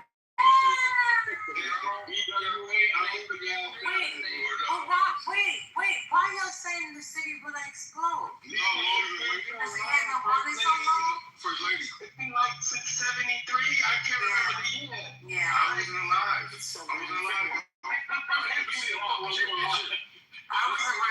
was around then. Can't give me no championships, man. And then went to 2 in my lifetime, 9th grade and 12th grade. So I remember 12th grade, that was prom night, when they fucking lost to the Spurs in San Antonio. Yep. Certain teams we can't overcome right now. It's who just spanked us? The Raptors spanked us, bro. Everybody spanked us closing the season out, bro. This shit is the Knicks are either good or they shit. It's like going between right now, man. Oh, I know Quinn ain't come on this stage to talk about no basketball. I know he ain't come on here to talk about accident. I thought he hit it by accident. I brought it. It is him. Yeah, man. Knicks. What up? They can't even act right today. They're not acting right today. It's 85 degrees today. They can't act right. Imagine if they win a championship and it's over 60 degrees. It's over. I'm driving out of the city. It don't matter if it's fucking 10 degrees outside, bro. Motherfuckers are gonna be wild out. And I proved that message. What do you mean? You know what team I hate? I hate Brooklyn Knicks when they... Yeah, well, Brooklyn Knicks. They're not Knicks, they're Knicks. And they're not... Sorry.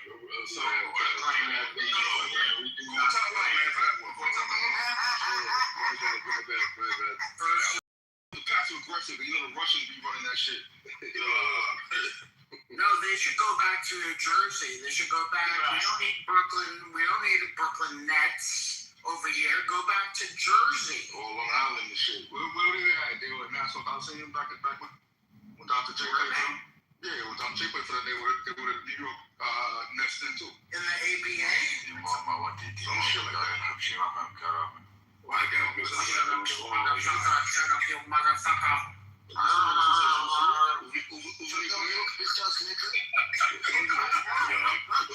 say, nigga, your mother wants some soup? You are a stupid nigga. Stupid nigga. And you say, nigga. But are you searching at the person? I mean, do you feel better when you do this? Gotta tell me. Fuck you. Gotta tell me. Is that how you feel? Is that really how you feel? Did what? Y'all just full of hate. Fuck you, good. No, but it's funny. Like, what? Do you really? Yeah, why are you full of hate like that? Like, what's going on? They can't even. Shut up. They can barely Okay, we are the black people. We are the black people. Guys.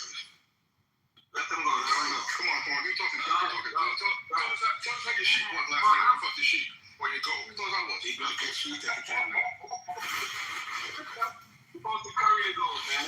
Nah, they be fucking it, though. They don't be currying it. They don't know how to fuck it up. They fuck it instead, yo. ما ادري هوا عندهم ما ادري وين.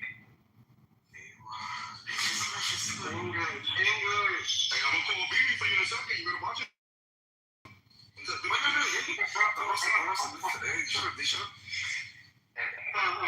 Actually,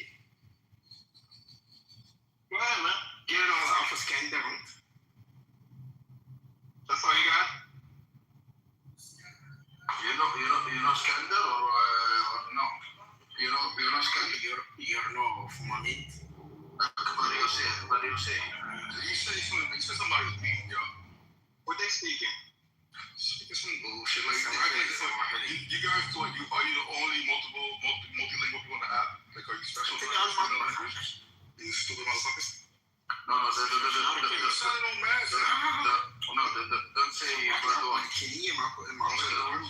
don't say Badon. Shouldn't you be hard to bunker right now? Seriously, shouldn't you worry about a bunker right now, being in the bunker? Look, I don't understand you.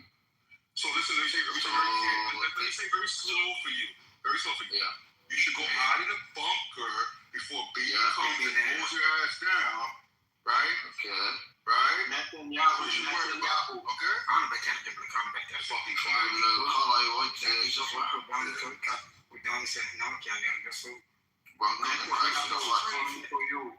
Wait, you got like mad bull do this shit, yo. Wait, what? Hey, what? Is that you in the picture? Is that you in the picture?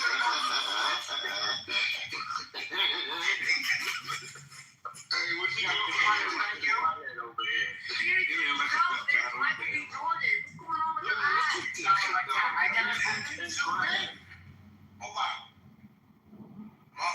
Okay, there you go.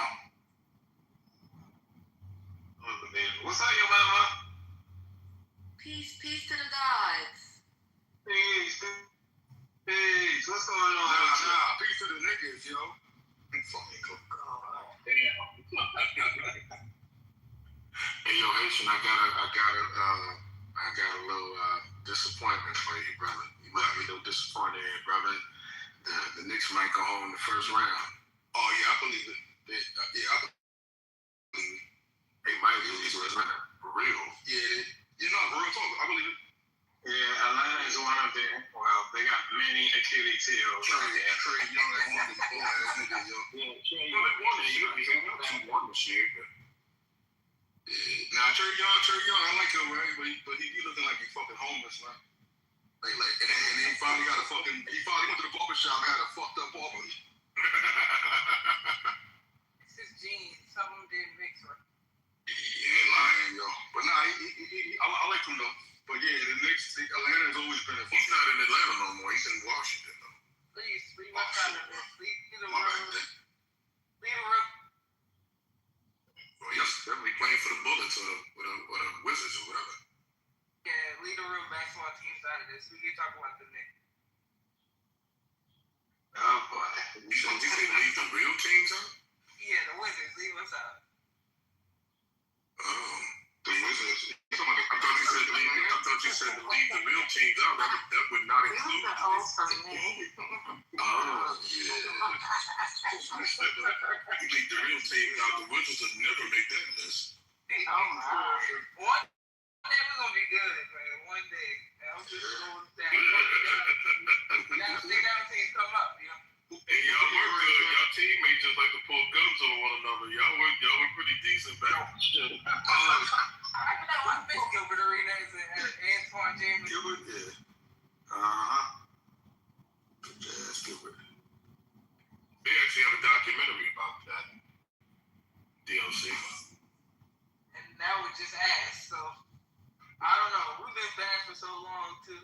They just redid the stadium, so maybe there's some motivation. Maybe they'll get. Takes time. John Wall got hurt 10 years ago. That's how long we've been at. Y'all were ass then too. Oh my, please, we were in the Eastern Conference Final. When John Wall was, who else was on that team? Bradley Beal. Was that one? What's his name? Bradley Beal wasn't playing for y'all when John Wall was there. Yes, he was. They had overlap. It had to be like his rookie year. Yeah, it was probably like his sophomore year, rookie year. Yeah. They just did a whole ceremony when they retired his jersey in DC.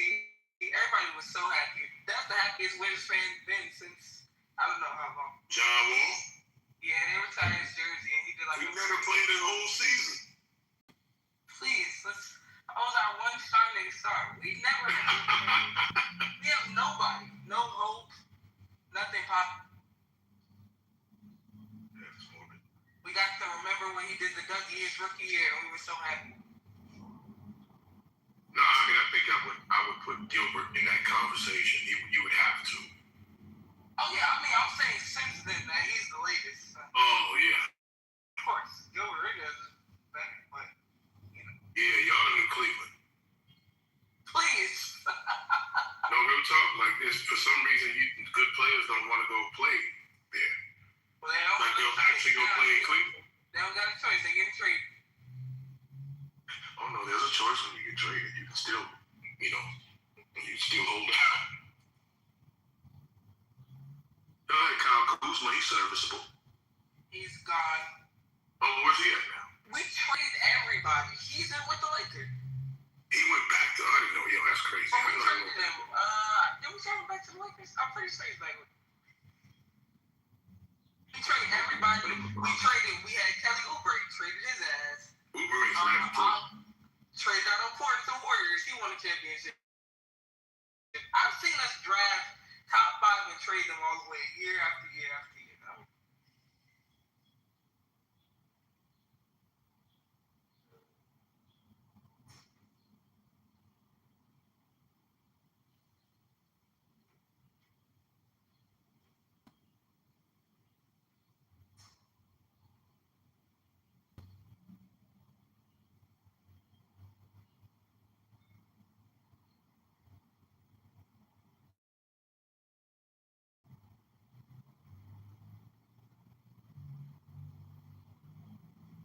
HR said Kyle's with the Bucks. Yeah.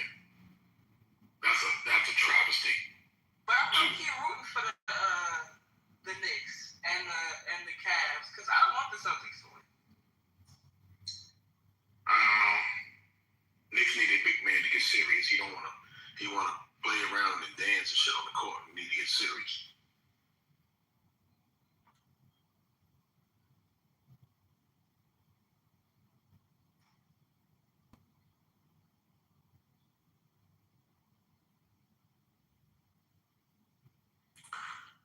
Well, that segment was brought to you by basketball. Sports ball. Balls of sports. So yeah. What was it called? The championships? The playoffs. Oh, it's the playoffs. Playoffs.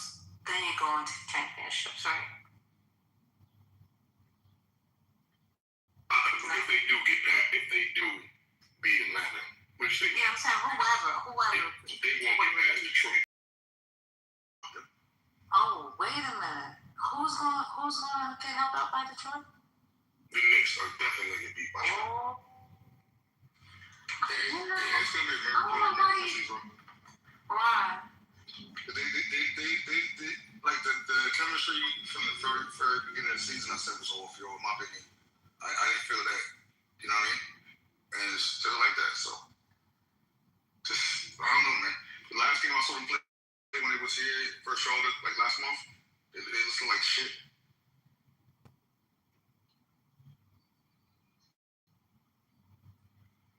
Britt says it's that time of the year again where the West shows that they're the best. I don't know about that. I don't know about nobody in the West that I'm like. And I'm a Lakers fan, so. Right. How are the Lakers doing this year? We suck. I know. Oh my god. Oh my goodness. All this hate about the West, all this hate about the West, you know, it's very. Are you talking about the Midwest? No, I'm talking about the whole Western Conference. Aren't you from Texas? Yeah, in the Western Conference. Yeah, the Lakers play. You know, the Mavs might not be in for nothing, but you know, the Spurs, they rise. Yeah, they rise. Yeah, they would be. I would say would probably be the best team out the West. The Lakers are fourth place in the West for the record. After what's his name? After what? In Milwaukee? They made the playoffs. I don't know the playoffs at all. You're talking about Giannis. You know, used to have Denver with Jokic. You know, I mean, Denver's Everybody hates them. It's like scary. And the MVP. Oh, in the conference. Gotcha. And aren't the current reigning NBA champs from the Western Conference? Yeah, I mean, like, you know, everybody always wants to hate on the West, but, you know. There was no hate. Nobody was talking about no, I'm talking about in the chat. They had nothing since 2023. Like, we literally won last year. Best conference, hello. Okay, she's going to be tough to do. They don't have the same attack that they did last year, but they probably, when it comes down to it, it's going to really come down to who's healthy. When it comes down to it, but I think OKC I would pick to come out of the West. OKC or San Antonio. Okay. I don't think anybody's afraid of Boston. The Knicks do it. The Knicks get it together. They can actually make a run. Yeah, because they beat the Spurs in the bullshit tourney this season. Indiana's not a threat.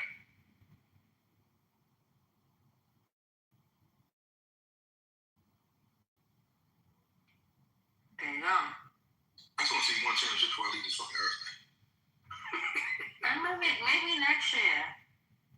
But see, that's the thing. You can't go in, but when you hear people like Quinn start speaking, you gotta cast that down. But you don't start agreeing with them. Oh no, I'm a realist though first. You be real, or you be real to yourself. Cause he knows. Not out loud. He should know he's real assessments. But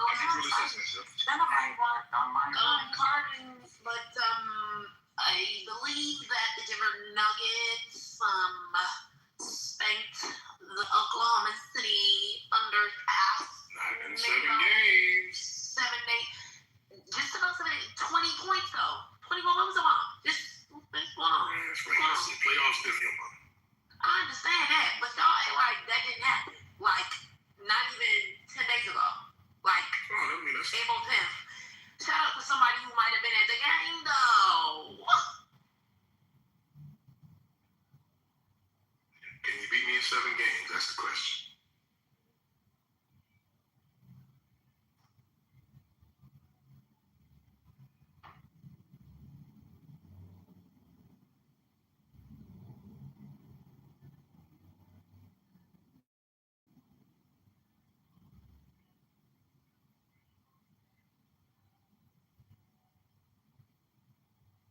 Wait a minute, what's your name back here? He won't be back until if they made the playoffs, he would come back.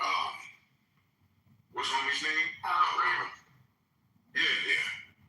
After that, he is gonna be out a year for sure. That's the playoff.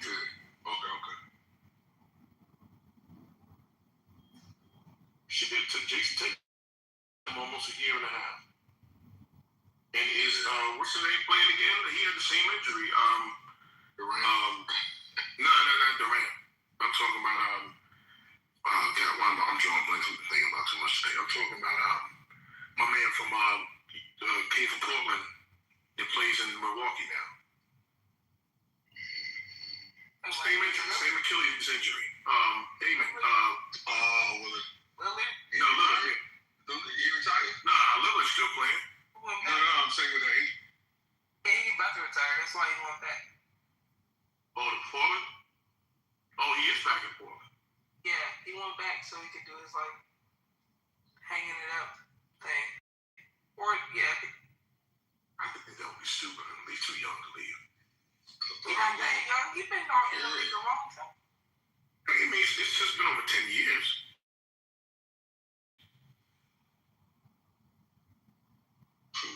LeBron going back to. Nah, man, he needs to retire in LA. Yeah, they got drafted in But he going back. It's been over 10 years, huh? He going back though, right? You made that announcement though? I saw that shit somewhere online. Unless it was. Nah, he wouldn't say that. Not out loud.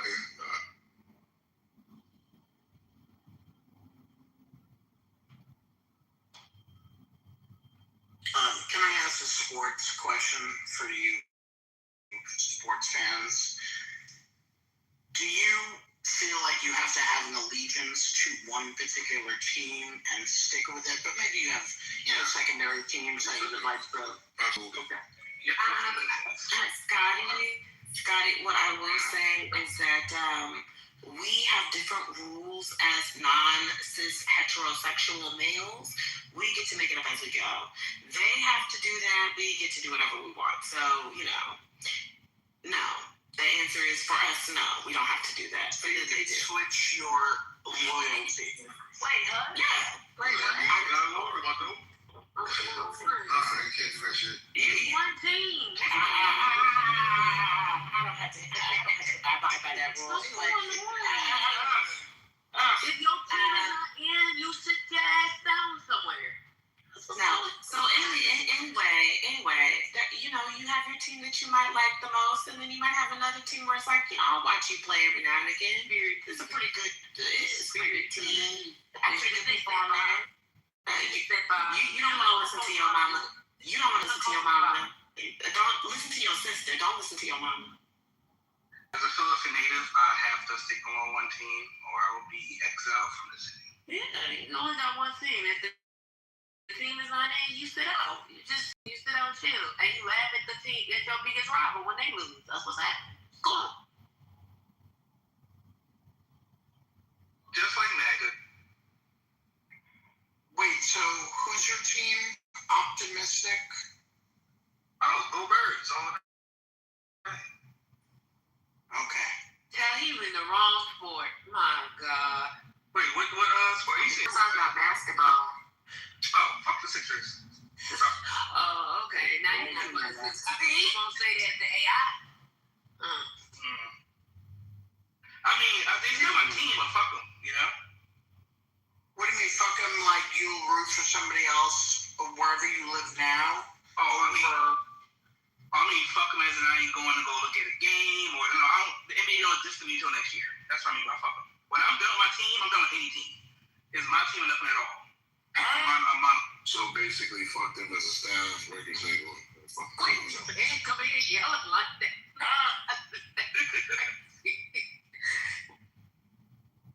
Serge Ibaka, Chewbacca, Waka Flocka. Thunder in 5. Something PTR. Yeah, that shit is. I put in the chat earlier. It's foul. It's foul. It's foul. And it's FOUL and it's FOWL. I love her. It could be foul. It could be on the wings of an owl. It could be a sound. Thunder in 5. Your mama is such a troll. It's the I biggest know. troll. That's why I hate it, First Lady. I hate it. But the thing is, Like that. like the My thing, mama like that. Oh, listen.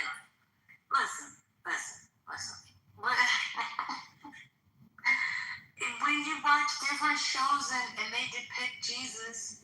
I don't watch none of them. I don't watch none of that. Oh, okay. Because you was not there when they crucified my Lord. Yes. Oh my. But wait. I'm like, So you didn't watch what was that called? No. With Mel Gibson? No. What was that called? The Crucifix. I don't know. Was the Crucifix? Passion of the Christ. Oh, yeah, Passion of the Christ. No, I didn't watch that trash. No. Okay. You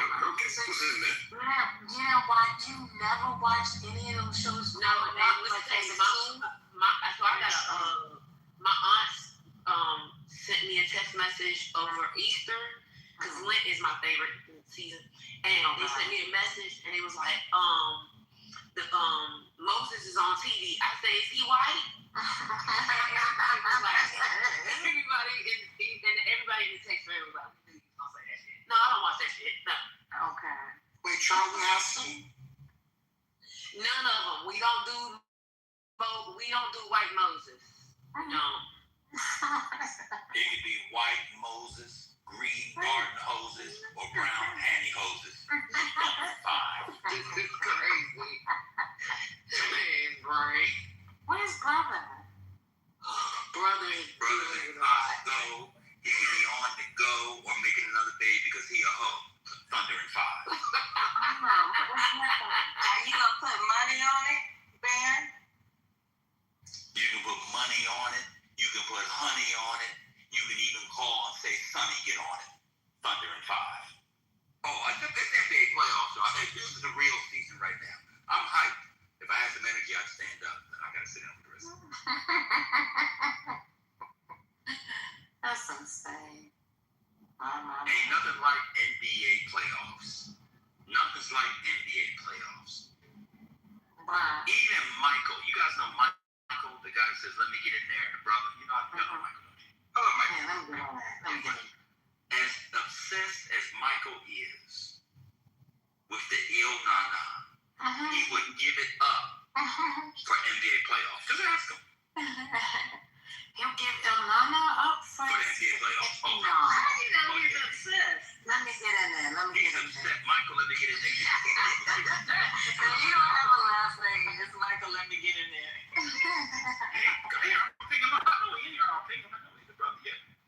He right there next to Maya. Oh, yeah, he having an existential dilemma. He having a dilemma right now because he knows it's true.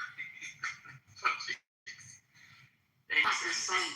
He ain't sleeping. Well, he might be in the ill time as we speak. You know, these brothers, these old men, they got to do it before 8 p.m. Otherwise, they ain't got to do it. That's why he should be smashing at lunchtime. He can't do it after 8 p.m. And they listening to us? He died, bro. All day. They're listening to us? White noise. I'm saying you have to navigate your schedule sometimes. You know what I mean? So just get it where you get it. You can't do it after 8. Wait, you eat first, boy? You want in here? Wait a minute. That was so white. You need to come up with a new nickname for him because that is not. I'm reading his thing. Spiritus, you weren't in here. You said white noise. That's not. You were definitely in here. He was choosing between lunch and ass, and he chose ass. I got lunch fast. You don't remember that day he did that? I asked for lunch. No. That was insane. Oh, no.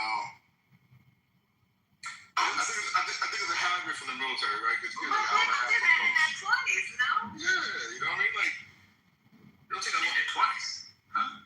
Yeah. People in their 20s don't go to lunch. That's middle-aged people stuff. I did. I went to lunch. You've been middle-aged since 12. But in my 20s. And what did you do at lunch in your 20s? What did you do at lunch? A lunch quickie. Oh, she wasn't playing. She told us. See? So that's what happened when you dated the coworker. Johnny. Oh, shit. Johnny. What? I'm not apologetic about my 20s. I made some good decisions, though. That's why I'm almost in my 50s. That's why the binder clips was always slippery. Wait. Y'all in the supply Now, room. we didn't work out of the same office. Y'all in the supply room getting it on. Y'all still work? Anybody still supply some work? I got some Post-its. Go now. Anybody was still printer paper? No. Oh yeah. I'm looking at it right now. Y'all don't watch the compliance videos? They don't talk about paper. Clearly, I need that for emergency. I might have taken home a pen or two, but wait, but you're not taking. You can't take whole reams of paper. You can take like chunks, right? You take a whole package. Yeah, like you're like, oh, let me just grab a few of these, or like all the colored ones, you know, the different whatever, and the different like stock, the different weight that I'll do. But you can't take like an unopened like whole thing of paper. Like that's wrong. Yeah, and like when you're taking like the hanging files and the file folders, that's a little suspicious. Yeah, like Sharpies, a little pad of Post-its, some paper clips, because I never can find them in my apartment anyway. Yeah, shit like that, and then some, regular paper. I'm about to be on the court. That's the reason why, exactly, and that's the reason why y'all can't get raises now. A little bit at a time. Just a little bit at a time. A little bit at a time. What am I supposed to do when I'm working from home? Because, I'm supposed to use my own stuff when buy your own supplies and get reimbursed. Thank you. No, it doesn't get reimbursed. What is it, 1985 or something? So when I do in New York, we have 3 floors of like break room, and they have like half hour every like Thursday. I bring 2 bags.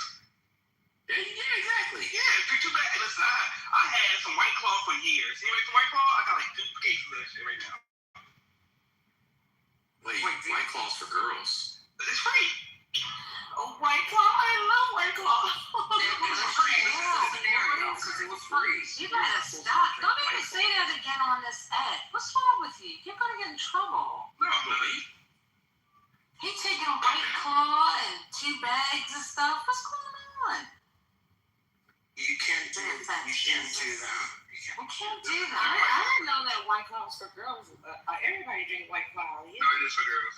It's for girls. In San Diego, everybody drink White Claw. No, if your balls are shot, you can drink. I'm proving my point. Okay, say that here, Ben. Come to San Diego and say that. I'll be in the Get District. Gas lamp. Gas District.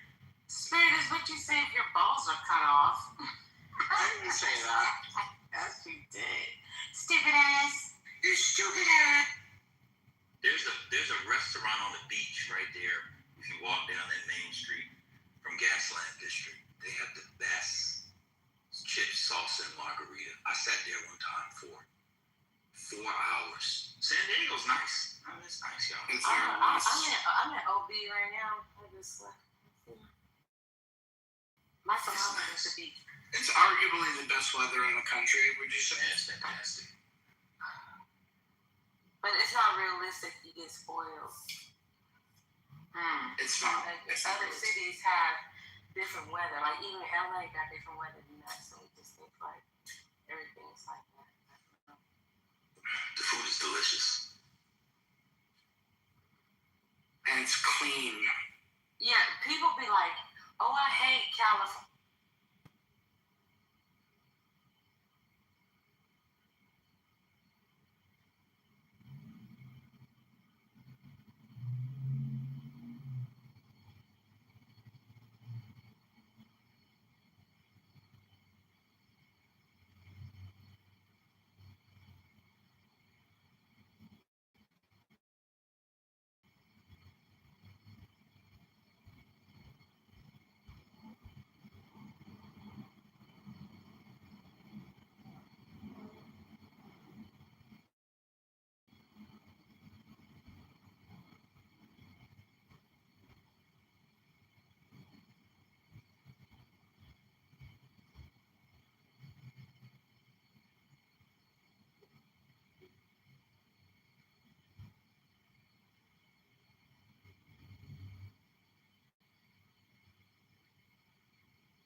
Episode was that on the Chappelle Show when he was talking about when he was playing basketball?